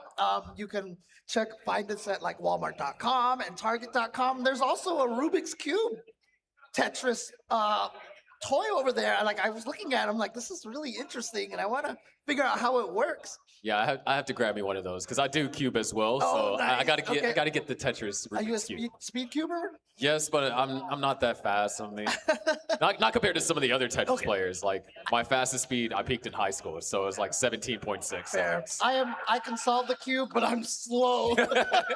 But definitely, it's not your average 3x3 Rubik's Cube. Instead of creating signs of solid colors, the goal is to twist and turn the cube until 6 classic colorful tetraminos are restored back to their original shape. So if you want a nice little twist on Tetris, you can check those out when you have a chance. Both of them can, again, be found at Walmart.com and Target.com. But we've got NES Classic Tetris to play here, and I think our players are ready. Yes, they are. So let's go ahead and count them down. Here we go in 5, 4, 3, 2, 1. Tetris! And you can see on the top right there, we have Tristop going against EC and Scooty going up against PK Rick. If I mispronounce any of the names, let me know. Of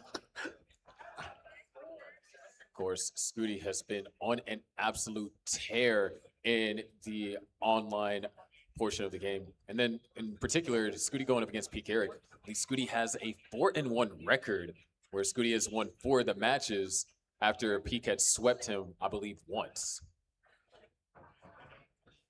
But we do have a novelty match, which, when you think of the top players, sometimes novelty matches aren't all that common. So this is the first time that Tristop and EC has played each other. Oh, wow. Okay. All right.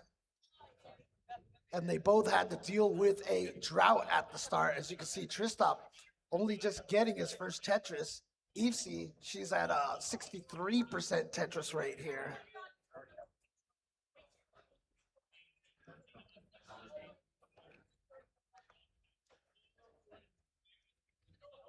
Meanwhile, you can see on the bottom right there, PK Eric and Scooty, of course. Scooty gaining worldwide attention, a lot of fame for being the first player to, quote, beat, unquote, Tetris, NES Tetris. Yeah, and just like a week and a day ago, his documentary has officially been made public. Oh, so nice. you can watch it on Amazon Video or Amazon Prime Video. Okay. I think I'll do that as soon as I get the chance, actually, then.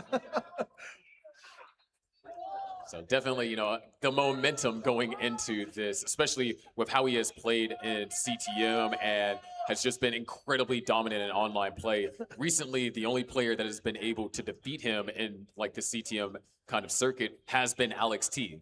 Everyone else, Scooty has just absolutely destroyed them. Okay. And we saw during the break, we saw a highlight of Alex T beating Scooty. I think that was last year. But also, if you watch that documentary, I mean, don't be confused, because the Scooty that you see in that documentary is a much younger Scooty than we see right now. And of course, Tristop, one of the players who has also crashed the game and got the first ever DAS 1.3. He was the first one that kind of started the wave of players being able to get DAS 1.3, which doesn't sound that impressive with the scores that we're seeing now, but back then it was a big deal. I mean, with Daz, yeah, absolutely. And of course, I still love the fact that Scooty's still rocking the Quaid jacket here. So I love it. With that being said, this has been a very calm game for all of our players. Yeah. EFC has been able to take just just under 2 Tetris lead. 331,000 for EFC, 289,000 for Tristop, 328,000 for Scooty, and 329,000 for PK Eric.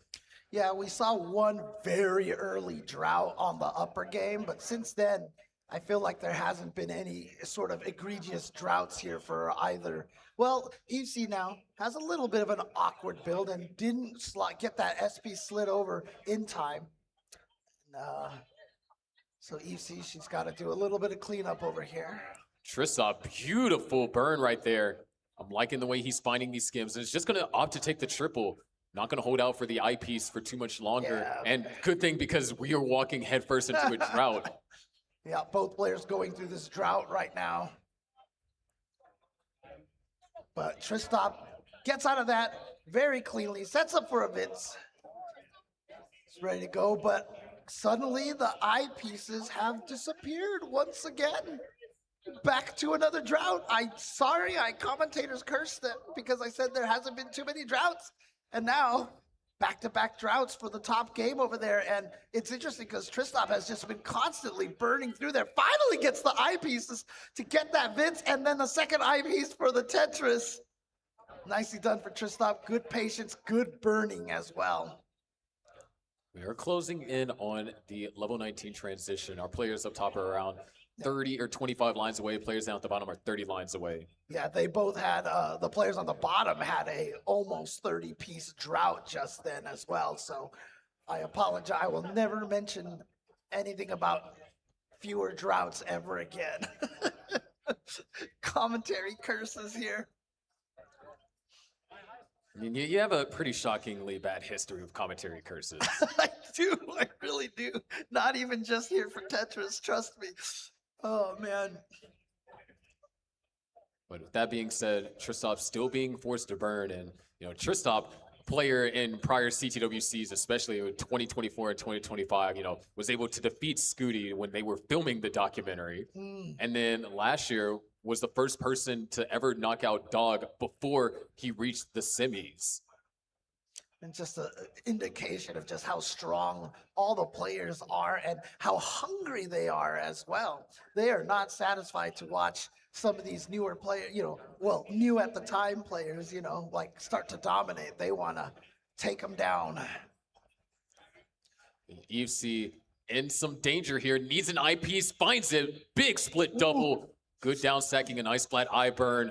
Oh, needs an IJ, but that's gonna be perfect. That's great. Set up with the dirty Tetris now, and there it is, dirty Tetris for EFC.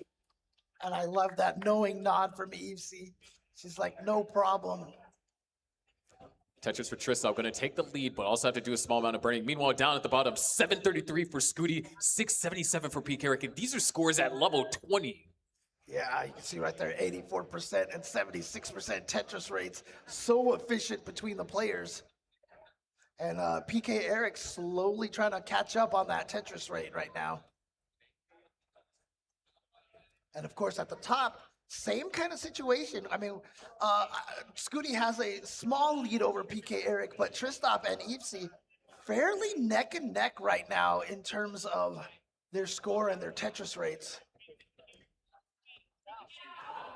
Right now, Tristop forced to take a triple. Does get the well open following that Z piece.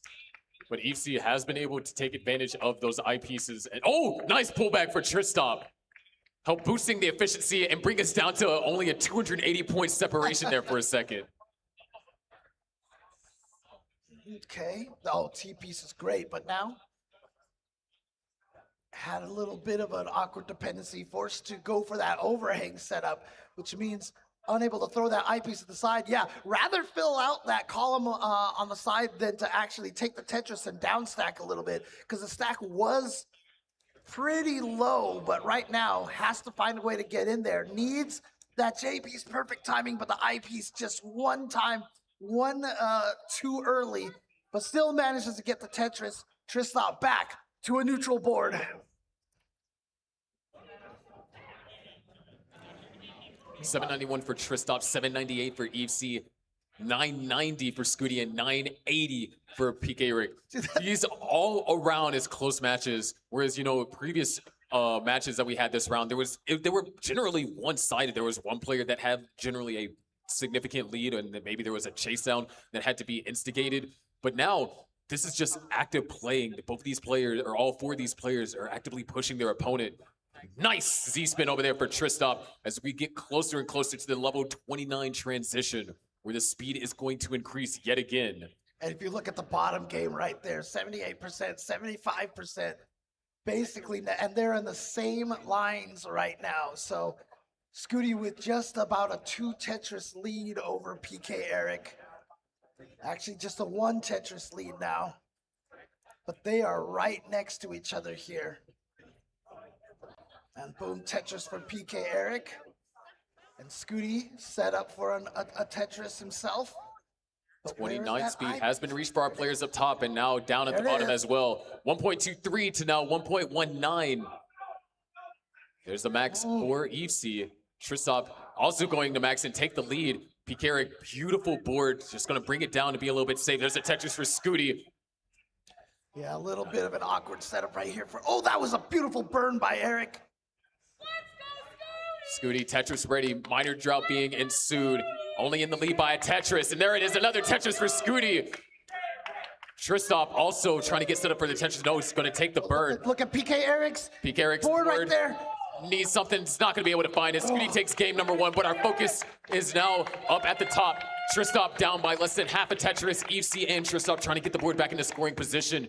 EFC, oh, didn't see the flat eye burn. Yeah, both of them now without a neutral board here, ready to go for Tetrises. Actually now, Tristop down, has the clean board. EFC still going for the clean, takes the double right there. But Tristop is going to score. Tetris going into the lead as EFC now still trying to downstack. Good burns over here for Tristop. Reopens up the well. Left side might be inaccessible, but Tristop knocks down a Tetris. EFC brought the board all the way down. There we go. Look at that. Beautifully done. And can find the J piece. There it is. And a boom, Tetris for EFC. We are back in neck and neck territory, and we are getting into the late stages of the game. We are at level 36. Wow. Good burns over here for Tristop. Opens up the well. Tetris for Tristop. Back into the lead as EFC had taken it. And hold on, EFC not going to go for the left well. Yes. Both players waiting now on the next eyepiece. EFC can't use it for a Tetris. Tristop hits a crucial 5-tap, holding out for the eyepiece. Where is it? There it is. Tetris for Tristop, and another one. 1.3 to now 1.22. EFC is set up for the Tetris, and there's another Tetris for Tristop. Can afford 2 more. Meanwhile, EFC opens up the well, justified for a Tetris. Tristop, 1 more Tetris available. 1.41 to now 1.27. EFC has 2 Tetrises available and trails by more than that, so has to go for the center well. Hold on. This is still winnable by EFC. But she has no more lines to give. And I think she burned out of it. Yeah. That's it. There's the Tetris, and EFC is going to come just shy. It's not enough. Still down by 1.5. And look at the rates right there, 48 to 47%. That is an indication of just how close they were to each other. Again, coming down to the very, very end. What a great match there on the top. It was possible. That's the thing. It was possible, but the win condition for EFC there, it had to be a perfect level 38. And already level 29 speed is hard enough to play. You're forced to play a little bit more safer than you would on level 19 or level 18 because you have less maneuverability. But to ask to be perfect, not take any birds. Look at these scores on the screen. It was 1.2, 1.2, 1.3, 1.4. It's crazy. But we've got PK Eric and Scooty starting their next games here, going up against each other. And also, I want to give a shout out to all the judges who have been on the stage right now. Arbaro up here on the stage, doing all the work. So shout outs to him, guiding the players, making sure that they're ready to go. There's a lot of roles here at CTWC here that we don't get to see as much, a shine for. So I definitely want to take the time to give a shout outs to all of our judges on the stream and all the other stations as well. Shout outs to Arbaro and everybody else who's been helping out. But all 4 games have been started. PK Eric and Scooty are going to be a little bit ahead of where EFC and Tristop are.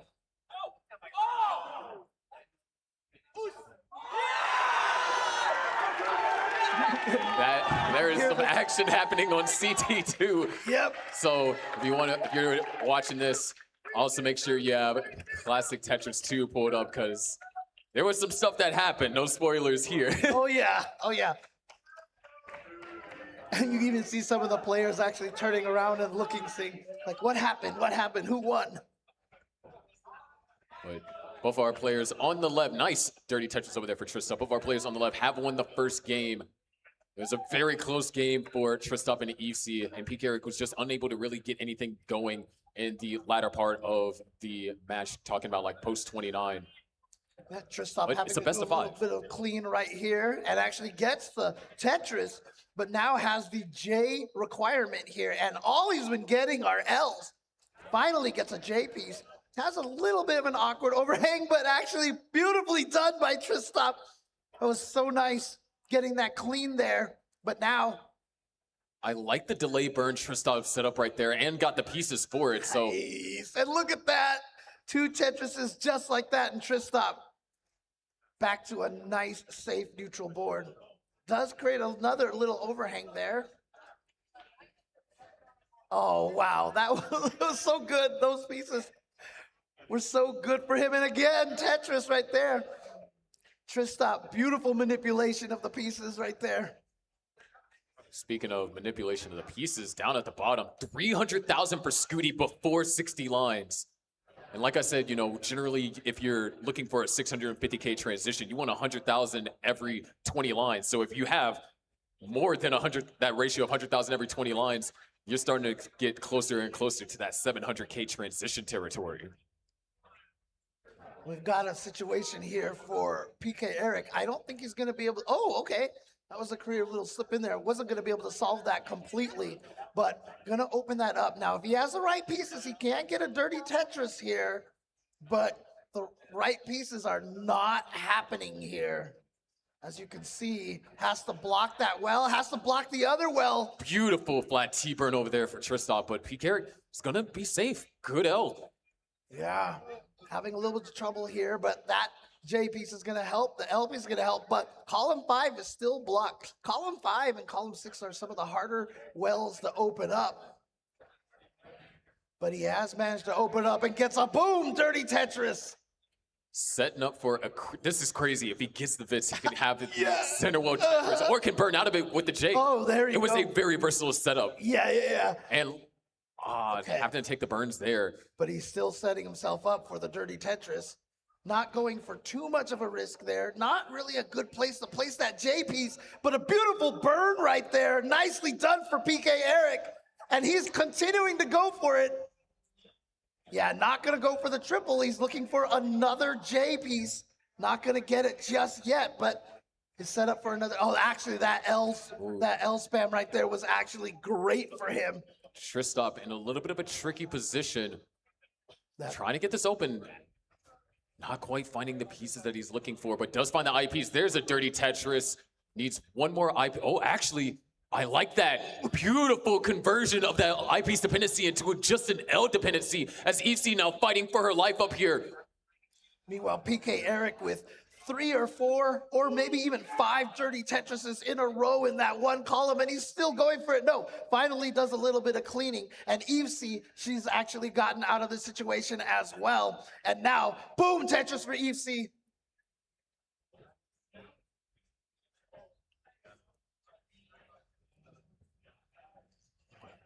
Another Tetris, and we got a pretty close match down here at the bottom, or up top. Down at the bottom, it's not particularly close just yet. Scooty with an 8 Tetris lead as we're going into the level 19 transition. Scooty with an 88%. Meanwhile, PK Rick, 58%. Rick is going to have to do a lot of work to try to catch up to Scooty. And now that they're at the kill screen speeds, oh, I'm sorry, the first transition speeds, it's definitely going to be a lot harder, but still doable. You just have to hope that, you know, your opponent gets into a situation where they have to do a lot of cleaning.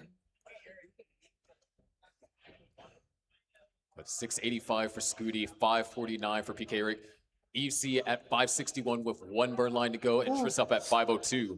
And Rick now with an awkward build, trying to rotate that T piece in there. Couldn't quite get it, so he's going to have to settle with the triple. And there's a triple again. And you know what? Rick might just have himself a nice dirty Tetris here. And there it is. Boom. Tetris for Rick. And boom. Another Tetris for Rick. And you know what? Beautiful timing for those pieces to get all the way down to a cleaner stack. And look at that. Back in action here. But Scooty still with the 80% Tetris rate. Unfortunately, this means that Rick does have to be very aggressive here, because even just hoping for Scooty to top out or just have a misdrop or something isn't enough. 682 for EFC, 650 for Tristop, down by just over a Tetris. Meanwhile, Scooty at 885. That lead of around 8 Tetrises has shrunk down to just under 5. So PK Rick putting in the work.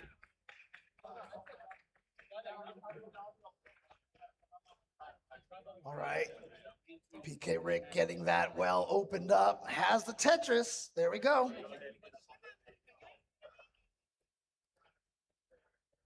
But again, Scooty has just been playing so clean.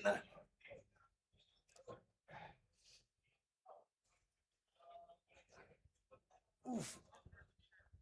But unfortunately, like I said, PK Rick is really kind of doing a chase down already here.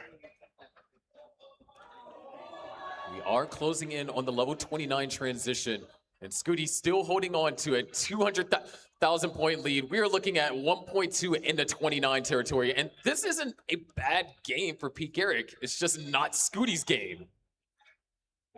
I mean, we're looking at a max going into 29, or not going into, but before 29, which by normal standards, that would be a great game. It's just, Scooty is playing phenomenally. I mean, there it is, the 1.2, and he still has a Tetris before 29 speeds. Nice dirty Tetris for Tristop. And so right there, however, EFC still with a higher Tetris rate. And so There's Tetris for Scooty. Players down at the bottom has reached level 29. Scooty with the 1.339. PK Rick with a high 1.0. Scooty just looking for the right pieces. Finds, there's another Tetris for Scooty. PK Rick is still surviving, but not able to find any success with pieces. Whereas he was down by 4 Tetrises going into 29. He's now down by 8. Yeah, and that one misdrop right there might spell the end of this particular run. Obviously, don't want to jinx him, but... Oh, beautiful! Got the 5-tapper to the side. And look at this, still surviving. And it's crazy. This survive right now. Scooty, big Tetris right there. PK Rick is still Oh, keeping on going, but and yet what is this score from Scooty? 1.6 in level 34. He's ahead of PK Rick by 400,000 points. This is what I was just trying to get at here. Like, you have PK Rick who's playing and surviving beautifully, and yet still down by over 11 Tetrises. What? Scooty's continuing to grow this up top. Tristop has the lead, and PK Rick's just going to top out. But what is this game by Scooty? 1.7. We are in 1.9 territory. Up top, 1,300,000 for Tristop, 1,200,000 for EFC. Wow, that's a lot of S's over here for Scooty, so that's going to put a damper on things. But he has successfully taken game number 2. Is he setting up center? Oh, wait, he actually got that over to the left. Maybe one more Tetris for the 1.8. Yes, he gets it. But hold on, it is not over. There is still action happening at the top. Tristop with a 100,000 point lead going up against EFC, but is also a level ahead, maybe even more. Tristop knocks down a Tetris, still has a couple more available, but EFC running into miss drops, not able to get pieces over to the left. Maybe a Hail Mary, can't get it over. EFC tops out. Tristop takes game number 2. And so on both games here, we have a 2-0 lead on both sides here. Tristop just continuing to play through, gets that dirty Tetris there. That is ridiculous. And look at this, a 1.6 from Tristop as well here. I mean, from Scooty's end, I mean, I've had him double my score in a match before, but to see him oh no, beat P. Carrick's score by 700,000 is just ridiculous. And it's not like my score that he doubled was bad. It was like a mid 900K. Well, game 3 is going to start on the bottom over there between Scooty and PK Rick. Really apologize. I garbled that name for a bit there.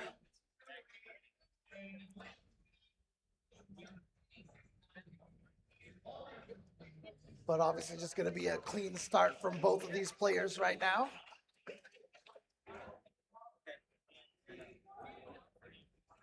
Once again, we are on the precipice of a couple more sweeps being added here in round 1.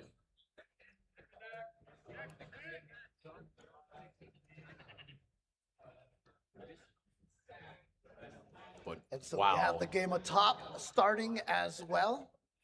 Both EFC and PK Rick have to win this one in order to stay alive in this tournament. We had a 2-0 lead whittled all the way down to a 2-2 tie, but was not able to be completed. Can EFC or PK Rick be the one to actually pull it off?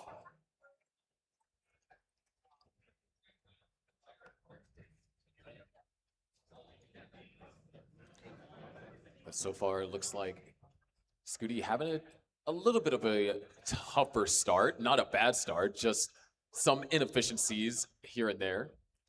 And when you're talking about players of his caliber, that's what a tough start is. It's like, oh, right? I missed out on a Tetris, so I don't get flawless 40 lines. Right. But yeah, PK Rick right now trying to get through this situation up here. Just hasn't been getting very friendly pieces. And is actually set up to get something clean, but has to create a bunch of gaps over here. Gonna try to get through here without trying to lose too much of the Tetris rate. Yeah, so if he can find a piece that falls over there, yeah, he doesn't want to get the triple. That's gonna work, but now looking for the J piece, gets the J piece, and there we go. And boom, Tetris for Peak. EFC setting up for a dirty Tetris, but this drought. Oh, the hang of the square! Oh no! Still able to get the dirty Tetris, so brings the stack down by 4 lines, but that could have been fatal. Yeah, but oh, beautiful timing for that eye piece. Gonna get into that gap over there. Oh, nicely done burn right there from EFC. So clearly, she's gonna be able to survive that misdrop. But again, the damage is on the Tetris rate. She could go for a dirty Tetris. No, just goes for the burn instead. Doesn't want to risk it. And I respect that. Yeah. You definitely want to push it because this is game 3. You don't have any more chances when you're down 0-2. But at the same time, you don't want to have like an early top out and then that be the end of your tournament run. Right. Living is better because if you can survive, your opponent could, run into a situation. Oh, okay. You know what? EFC again with another tough situation to handle. Not going to be anything that she can't escape from, but it's just slowing down the recovery. Oh, that is a great piece right there. And actually now set up for a dirty Tetris. There it is. Boom, dirty Tetris for EFC. And despite having to do all those burns, only trails by 3.5 Tetrises. Because in the midst of EFC doing all those burns, there were droughts sprinkled in. And even though that might not directly hurt EFC, that hurt Tristop's chance to capitalize on those issues completely. There's another Tetris for Tristop. 339 for Tristop, 259 for EFC, 413 for Scooty, who's now been able to usurp the lead from Peak Eric, and 395 from Peak Eric. Yeah, and EFC, once again, back at the top over there. Didn't see one of the next pieces coming right quick enough, but gonna be able to continue to burn here again. She's still safe, but you can see right now this drought all of a sudden out of nowhere, 20-piece drought. Finally gets one, but her Tetris rate down to 41%. Meanwhile, Tristop still running along at 75%. On the bottom, of course, you see Scooty and PK Rick, both of them pretty close to each other right now, neck and neck in terms of the Tetris rate as they both go through another drought but a very short drought, but it's 71 to 67%. There we go. Beautiful split burn for Scooty. And now Scooty's all set up for another Tetris, but seems like we're going through a mini drought. Nope, not even a true drought right there. Got the eyepiece. But 67 to 68%. Truly neck and neck between these two players. You see the lead bounce back and forth between the players.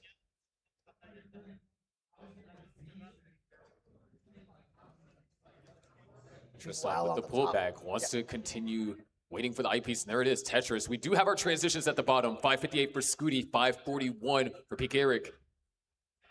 Yeah, very, very close match between these two. Oh, okay. Beautiful burn right there from PK Rick, and it's going to work out for him. And another Tetris. And so now PK Rick takes the lead, but only by just a fraction of a Tetris. Again, so close between these two. But that S piece came at a bad time for Rick. And we're going to have an interesting situation up top. Evesy's going to be ahead in lines because of how high she was stacking.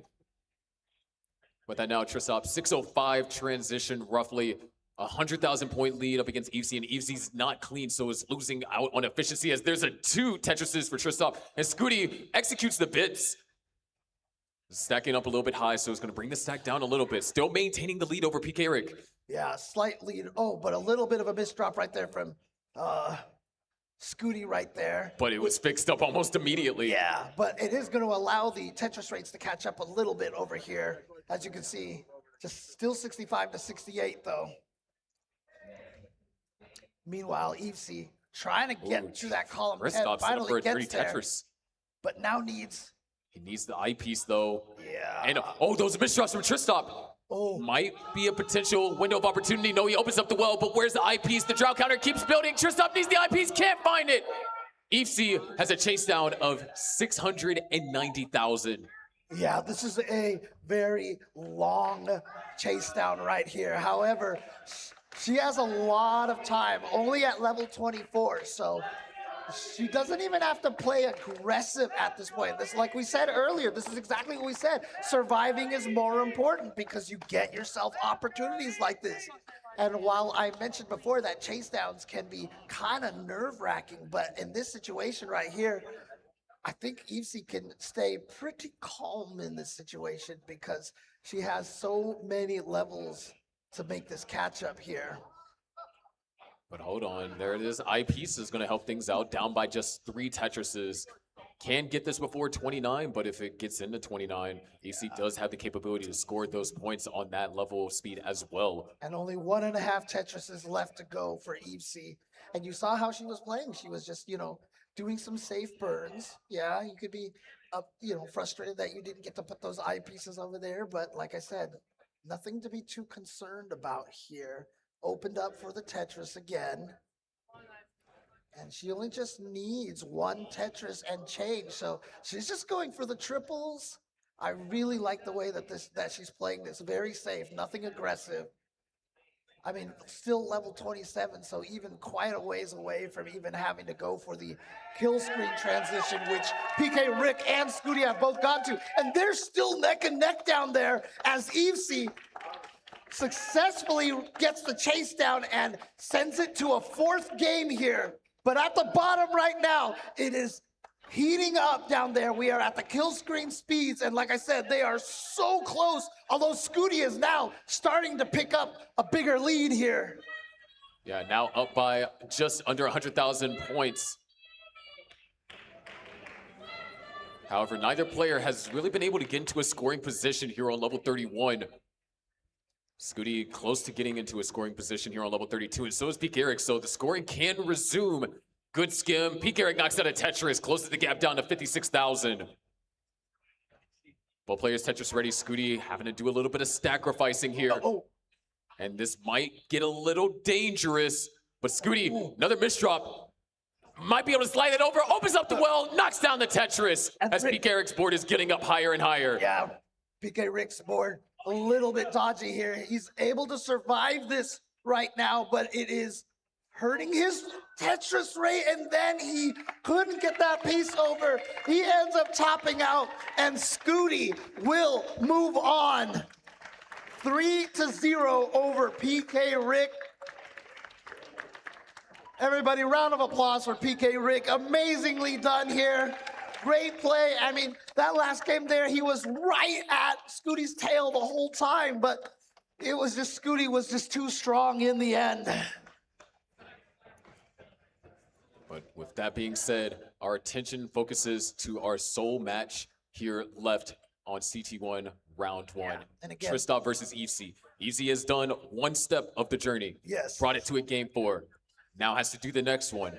Bring it to a game 5. Yeah. And then Tristop looking to win just one more game. And if Tristop wins, he will have a rematch with Scooty. And, you know, Scooty's definitely walking into that one with a chip on his shoulder.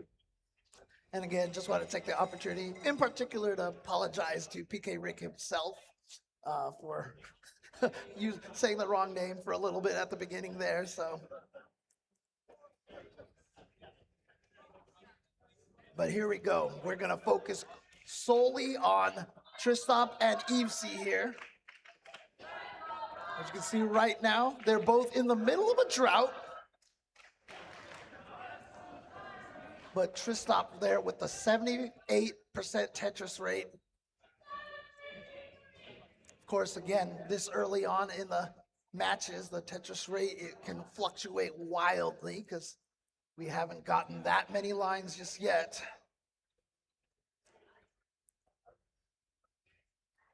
But overall, it's been a pretty calm level 18 so far. I mean, we're only 40 lines in, but there hasn't been any significant drama just yet. Now, EFC looking for a T-piece. There it comes. Oh, mistimes the T-spin. Didn't quite get that in there. But, oh, what a beautiful sequence right there of that L and J piece to clear that out. Boom, Tetris for EFC. Oh, nice adjustment from Tristop. Combinates the O perfectly. No, not going to be able to get a Tetris quite out of that piece just yet. And now there it is. And actually simul Tetris on the exact same piece. I'm just mesmerized by the way that Tristop is playing. It's very adjustment heavy, and you can see that reflected in how the efficiency has been rewarded. I mean, like we said, that 100,000 every 20 lines, Tristop is finding these adjustments to position his stack to where he's not having to take as many burns to either get Tetris ready or to maintain that Tetris readiness well. However, EFC is still doing well, 293,000 for EFC, 352 for Tristop, so down by 3.5 Tetrises. And there you go, boom, Tetris for EFC. EFC's gonna go for the double I piece to set up a Tetris to, you know, save herself from having to burn any extra lines. There's a burn right there, and creating the nice little O stack over there, the little chimney stack on the left side of the board. But waiting for a T or, oh no, and just blocked it right there. Both players actually running into some trouble with this sequence, and Tristop, J-piece dependent. Hold on a second. The dependency gets swapped, but Tristop does find the J-piece eventually. Okay, yeah. Good burns, nice. Down. Yep. Wow, Again, straight down. perfect Okay. JLJ for Tristop. Yeah. Would love to get one more L. There it is, maybe an I piece. That Perhaps. would be the There it sweet way is. to end it, and there it is. Boom, Tetris. Come on, I need that I Tristop. piece. The board's kind of Tetris-less. All right, a little bit of an extra gap right there for EFC. He's going to be trying to clean through that. He's going to get to it, but unfortunately had to do it with the eyepiece. Couldn't quite get the Tetris yet, while Tristop bangs out another Tetris. 71% Tetris rate. EFC at 57. She's either going to have to hope for a top out. Well, they've got a while to go. So Tristop, she's hoping that Tristop has to go for maybe a clean section right now, but he is doing extremely well here with a very, very clean board. Yeah, but we are closing in on the level 19 transition here. Only 10 lines to go. Scratch that, 6 lines to go for Tristop. So 2 more Tetrises can be scored in that. EFC can score 2 more Tetrises as well.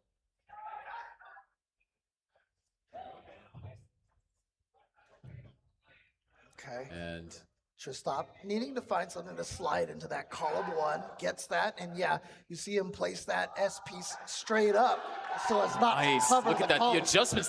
That's what I'm talking about. Oh. Tristop transitions and has 580 in level 20, or not level 29, level 19. EFC at 525.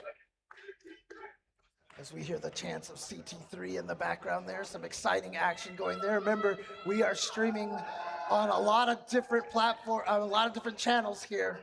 And EFC has a dirty Tetris set up, and boom, Tetris for EFC.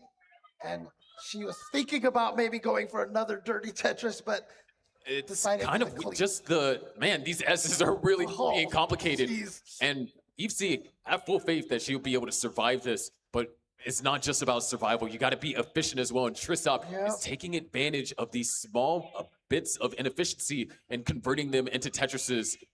Is now up by 2 Tetrises, but a missed drop by Tristop. Okay. This is a dangerous. And another missed drop by Tristop. Hold on, this can get a little bit dangerous now. Oh my gosh, he actually went for that and got it. That was so good. But it's not over. A little bit of a dangerous left. Okay, nice, good burn. Would love an L. Make that an But I. now it needs 2 eye pieces, so yeah. Oh, wow, what a beautiful burn. Turned it into a 1 there's eye the piece other. dependency. Beautifully done by Tristop. And a missed drop right there from EFC, but cleaning it up, about to give herself a, oh, actually, that's just a dirty double right there, unfortunately. And that's just an unfortunate situation for EFC. Tristop lost so much efficiency from that dig, and EFC caught up, and then all of a sudden, EFC gets in a situation, and Tristop is back to almost a 3 Tetris lead. Right. But now, both players' stack have normalized. 719 to now 806. EFC with the J piece dependency gets the J piece. However, Tristop uses the I piece to score Tetris, and EFC covers up the well right as soon as the I piece comes. Simul Tetris right there, 754 for EFC, 869 for Tristop. And Tristop just throwing those I pieces over there is like, oh, I can't use you right now, I'll just throw you to the left. And right now, both players just real calm. We had a lot of drama in the mid game, and now it's just very calm play right until we hit the storm that is 29. Well, the problem right now is EFC had a big O piece dependency, was able to solve a little bit of it, but you can still see it's still, you know, rearing its ugly head right here, but finally got through there and boom, Tetris for EFC. Meanwhile, Tristop also set up for a nice Tetris, ready to go. Boom, Tetris for Tristop as well. But Tristop maintaining a 10% lead in that Tetris rate. And again, the later it gets, the harder it is to make up and catch up with those rates. But Tetrises are worth more the further you get in, and now we're in level 29 for Tristop, 126,000 point lead as EFC has 1 more Tetris on the table before 29, and she will find it going into 29 with almost a max. There it is, 1 million points on both players' boards. Make that a 1.1 million for Tristop. EFC's tournament life is on the line for this game, and Tristop a couple of misdrops. Yeah. And not able to get the T-piece all the way over. Hold on, this is starting to get a little bit dangerous for Tristop. Oh, and those hangs, that's gonna be fatal. EFC has an opportunity. 1,141,000, there's a Tetris. I mean, the last time we saw EFC make the chase down, she did it with not kill screen speed. Can she pull this off here? You can see trying to play as safe as possible here. Not going for anything too crazy. Just going for singles right now. Less than a Tetris to go. Can she bring this to a game? 5, a decider. It's very low points needed, but it's not trivial. We've seen these chase downs fail earlier today. Yep. But the Tetris has been set up. Look at this drought. There it is after 41 pieces. EFC gets the eye piece. And ladies and gentlemen, we are going to a decider. Decider! here. And Luke, see the hype from Evesy right now. She's like, I'm bringing it all the way back. Like I said, we have seen this before. The reverse 3-0. This is something that Evesy is going to try to pull off here. We've got a decider. This is what you guys want to see here on the main Classic Tetris stream here to end the day. An amazing match like this.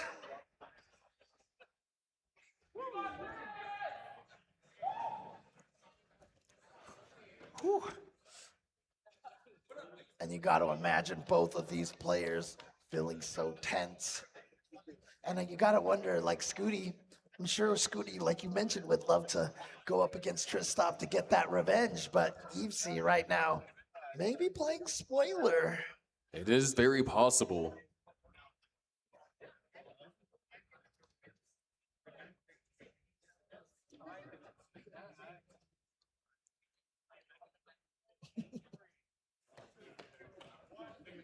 Tetris. Let's go. All right. Our ref just counted down our players. So this is it, game 5. Our last game here on Classic Tetris for today. And Evesy already able to find the early Tetris conversion. Tristop will follow suit. Yep, Tristop gets his first, and now both of them on their second Tetrises with fairly identical boards for a brief moment there. But now,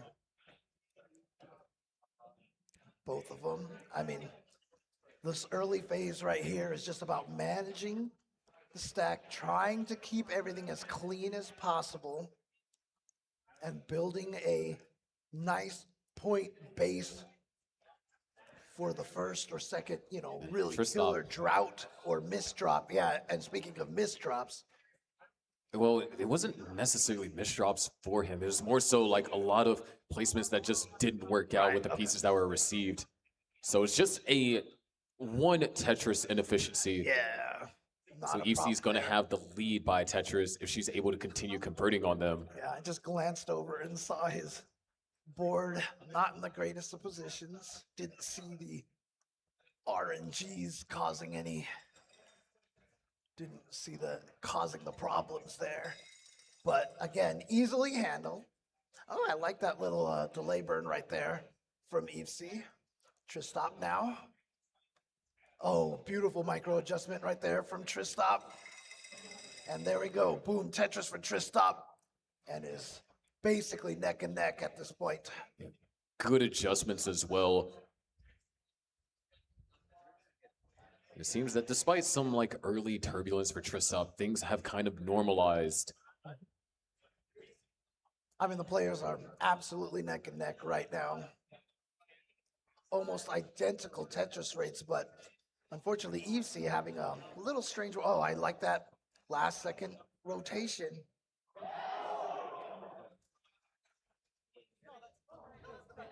Dealing with this drought here now. Finally, the drought ends, allowing Evesy to get that Tetris. Tristop. Oh, yeah. Beautiful. Saw the second IP Yeah, you can coming. see like there was like a little hesitation back and forth.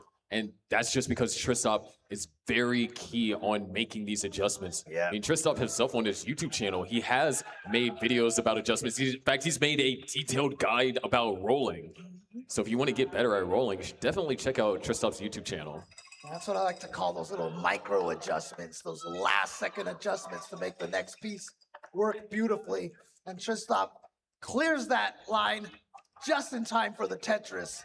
Tristop looking very strong here. Actually, both players very strong here at 78% Tetris rate. They are truly neck and neck. Well, 2 Tetris difference. I'm not sure if I'd consider that exactly neck and neck. I'd say like maybe shoulder to shoulder. Okay, fair enough, fair enough. 381 now for Tristop. So we have potential 600K transitions on the table.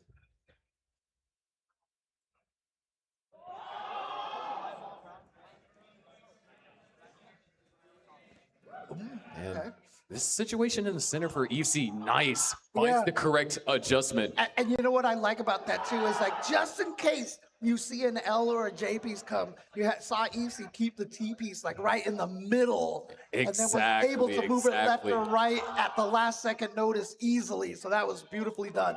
Because I mean, you have two options there. You either keep it in the middle and then you adjust to the rotate like what EFC did, or you preemptively adjust it, and then if it's the wrong one, then you got to hurry up and hit the rotation button twice to flip it 180. Exactly. You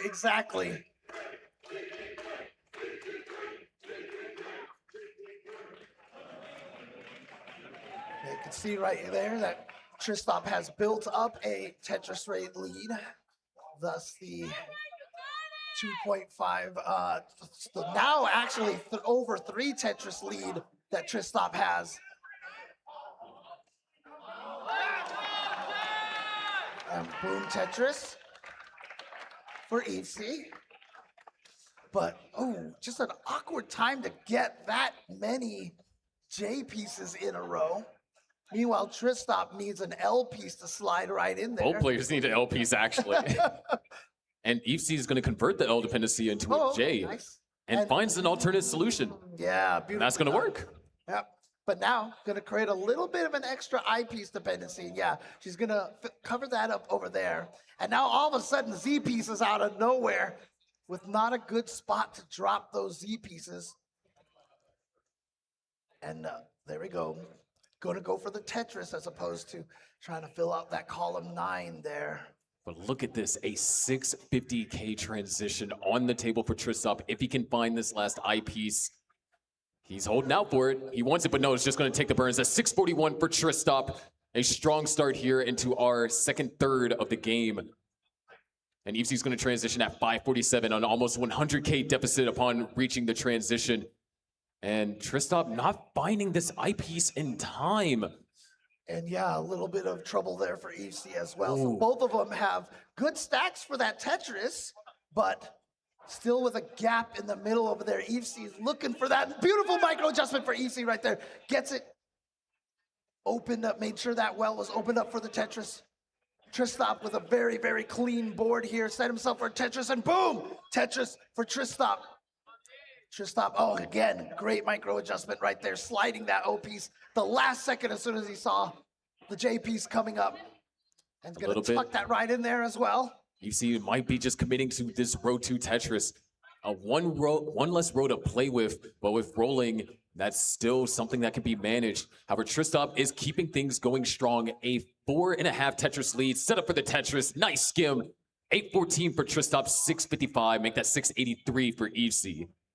It's funny that you say that. I realize now I've been a programmer this whole time, and I've been calling that a row 1 Tetris. I guess I'm starting at row 0. All right, there we go. Boom, Tetris. Oh, nice micro adjustment for EFC there. Still very calm game. Both players now with a very workable board. EFC able to throw those pieces over to the left. And this is a problem. Normally, you know, if you're in EFC's case, you don't want to hear that, oh, my opponent Tristop is doing fine, because that means you're forced to match Tristop's efficiency so the lead doesn't grow. You want Tristop to run into a dig so then you can at least chase down some of that active deficit. Because Tristop's still in the lead by 157,000. Right. And you see every once in a while when EFC gets those Tetrises, that's kind of like a longer pause. You can see her glance over at Tristop's screen to see where Tristop is at. Tristop is playing so cleanly right now. Just continuing to work on this. Play safe. Has the Tetris set up off of that burn, and boom, Tetris for Tristop, 78% efficiency. Yes, we're looking at a 1.1 with this next Tetris. A 1.1 going into level 27. EFC was able to hold out, find all the necessary burns, open up the well. 946 now for EFC. Just shy of being able to utilize that eyepiece for Tetris, but can use the next one. One Tetris away, and we will see the 1,000,000 points as Tristop can potentially go in with a 1.2. James, we're about to reach our second third, or our third, the 29 play. It's where Tristop lost the last game to. That's right. It's just going to go and triple in. Basically a 1.2 for Tristop at level 29. EFC with one more Tetris left to give. Gives that Tetris, goes in with a 1,088,000. And now we're off. This is game 5. This is the decider. Tristop opens up the well, but a drought counter starts. Nice 5-tap over there by Tristop, getting the TPs over. That actually saved the game for him. As the drought continues to grow, good drought management being executed over here by both players as this drought is starting to grow into some very unfavorable numbers. EFC is getting in trouble, able to not quite throw piece. No, hold on. There's still a chance. If the eyepiece comes, she might be saved. Can't do anything though. Won't come. And Tristop is going to take it 3-2. Another 0-3, reverse 0-3, stopped short.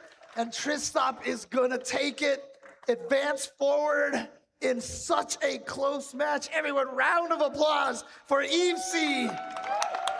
EFC definitely had the crowd rooting for her, but Tristop, he is once again back in that top 16, and once again, he will play Blue Scooty. But my gosh, Tristop gonna just mulling this out.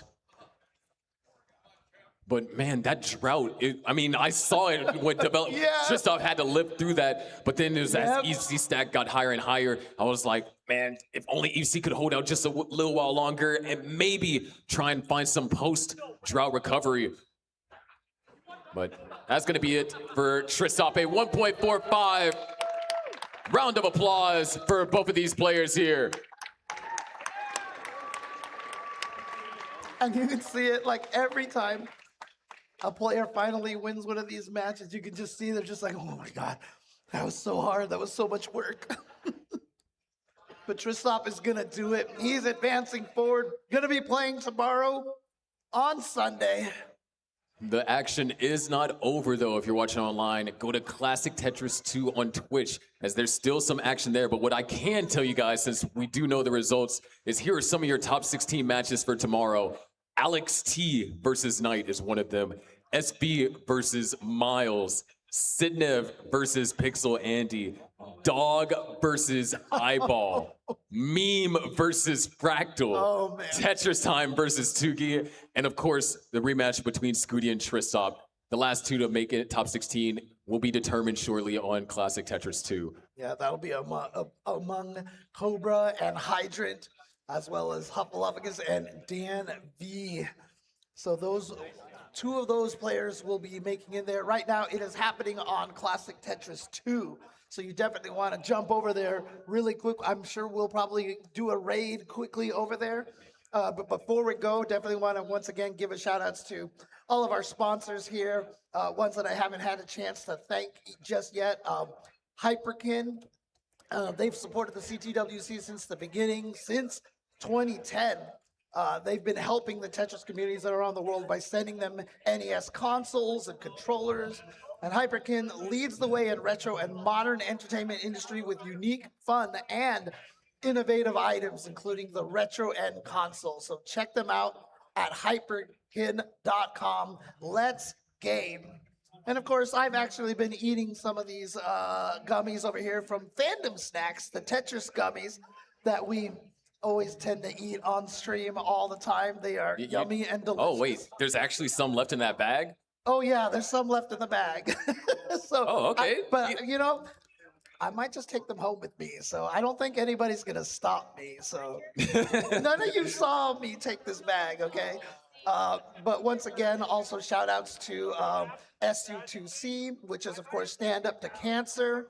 CTWC is always honored to once again partner with Stand Up to Cancer and their campaign to fight cancer. I know, people know me as the fighting game background. We have lost some players to cancer in the past few years, and it is absolutely devastating to all the communities and families and friends and such. So shout outs to Stand Up to Cancer for always fighting the good fight to try to find a way to save as many people as we can. Huge. Oh, and also, did we get a huge? Do you mean on Matcherino? Sorry, I'm talking to Mother Base here. Let's take a look over here on Matcherino. Oh yeah. Shout outs to Jason0441 just donated $500 to the prize pool to bring our total up to $5,500 for the end. I mean, it's not the end of the day yet. CTWC Classic Tetris 2 is still going on, but also shout outs to Parker Portlock for a $175 donation. Said, this is the first game my parents put in my hand in the early 90s. I'm gonna say, good parents. I love this tournament. And then, of course, cousin AVI33 with a $40.10 donations saying, go Scooty. Ain't me to you, $25 donation. And then cousin AVI with also a previous donation of $100 with a go meme chant. Corin Elizabeth with a $100 donation to Let's Go Meme, saying Let's Go Meme. And I know I missed a few names here with a lot of generous donations as well, but thank you to everybody who has donated to the Matcherino.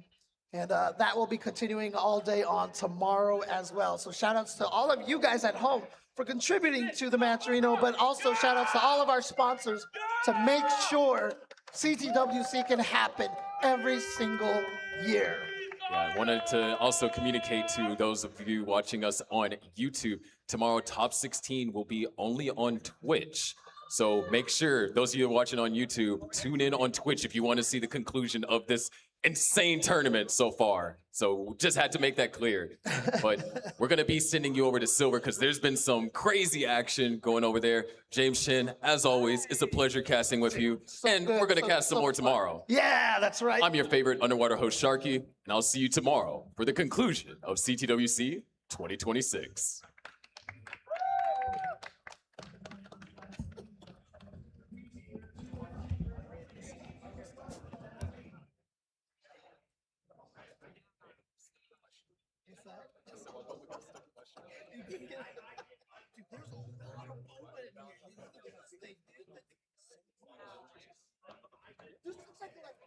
This looks like a Metroid creature or something. Take this, like swivel it around.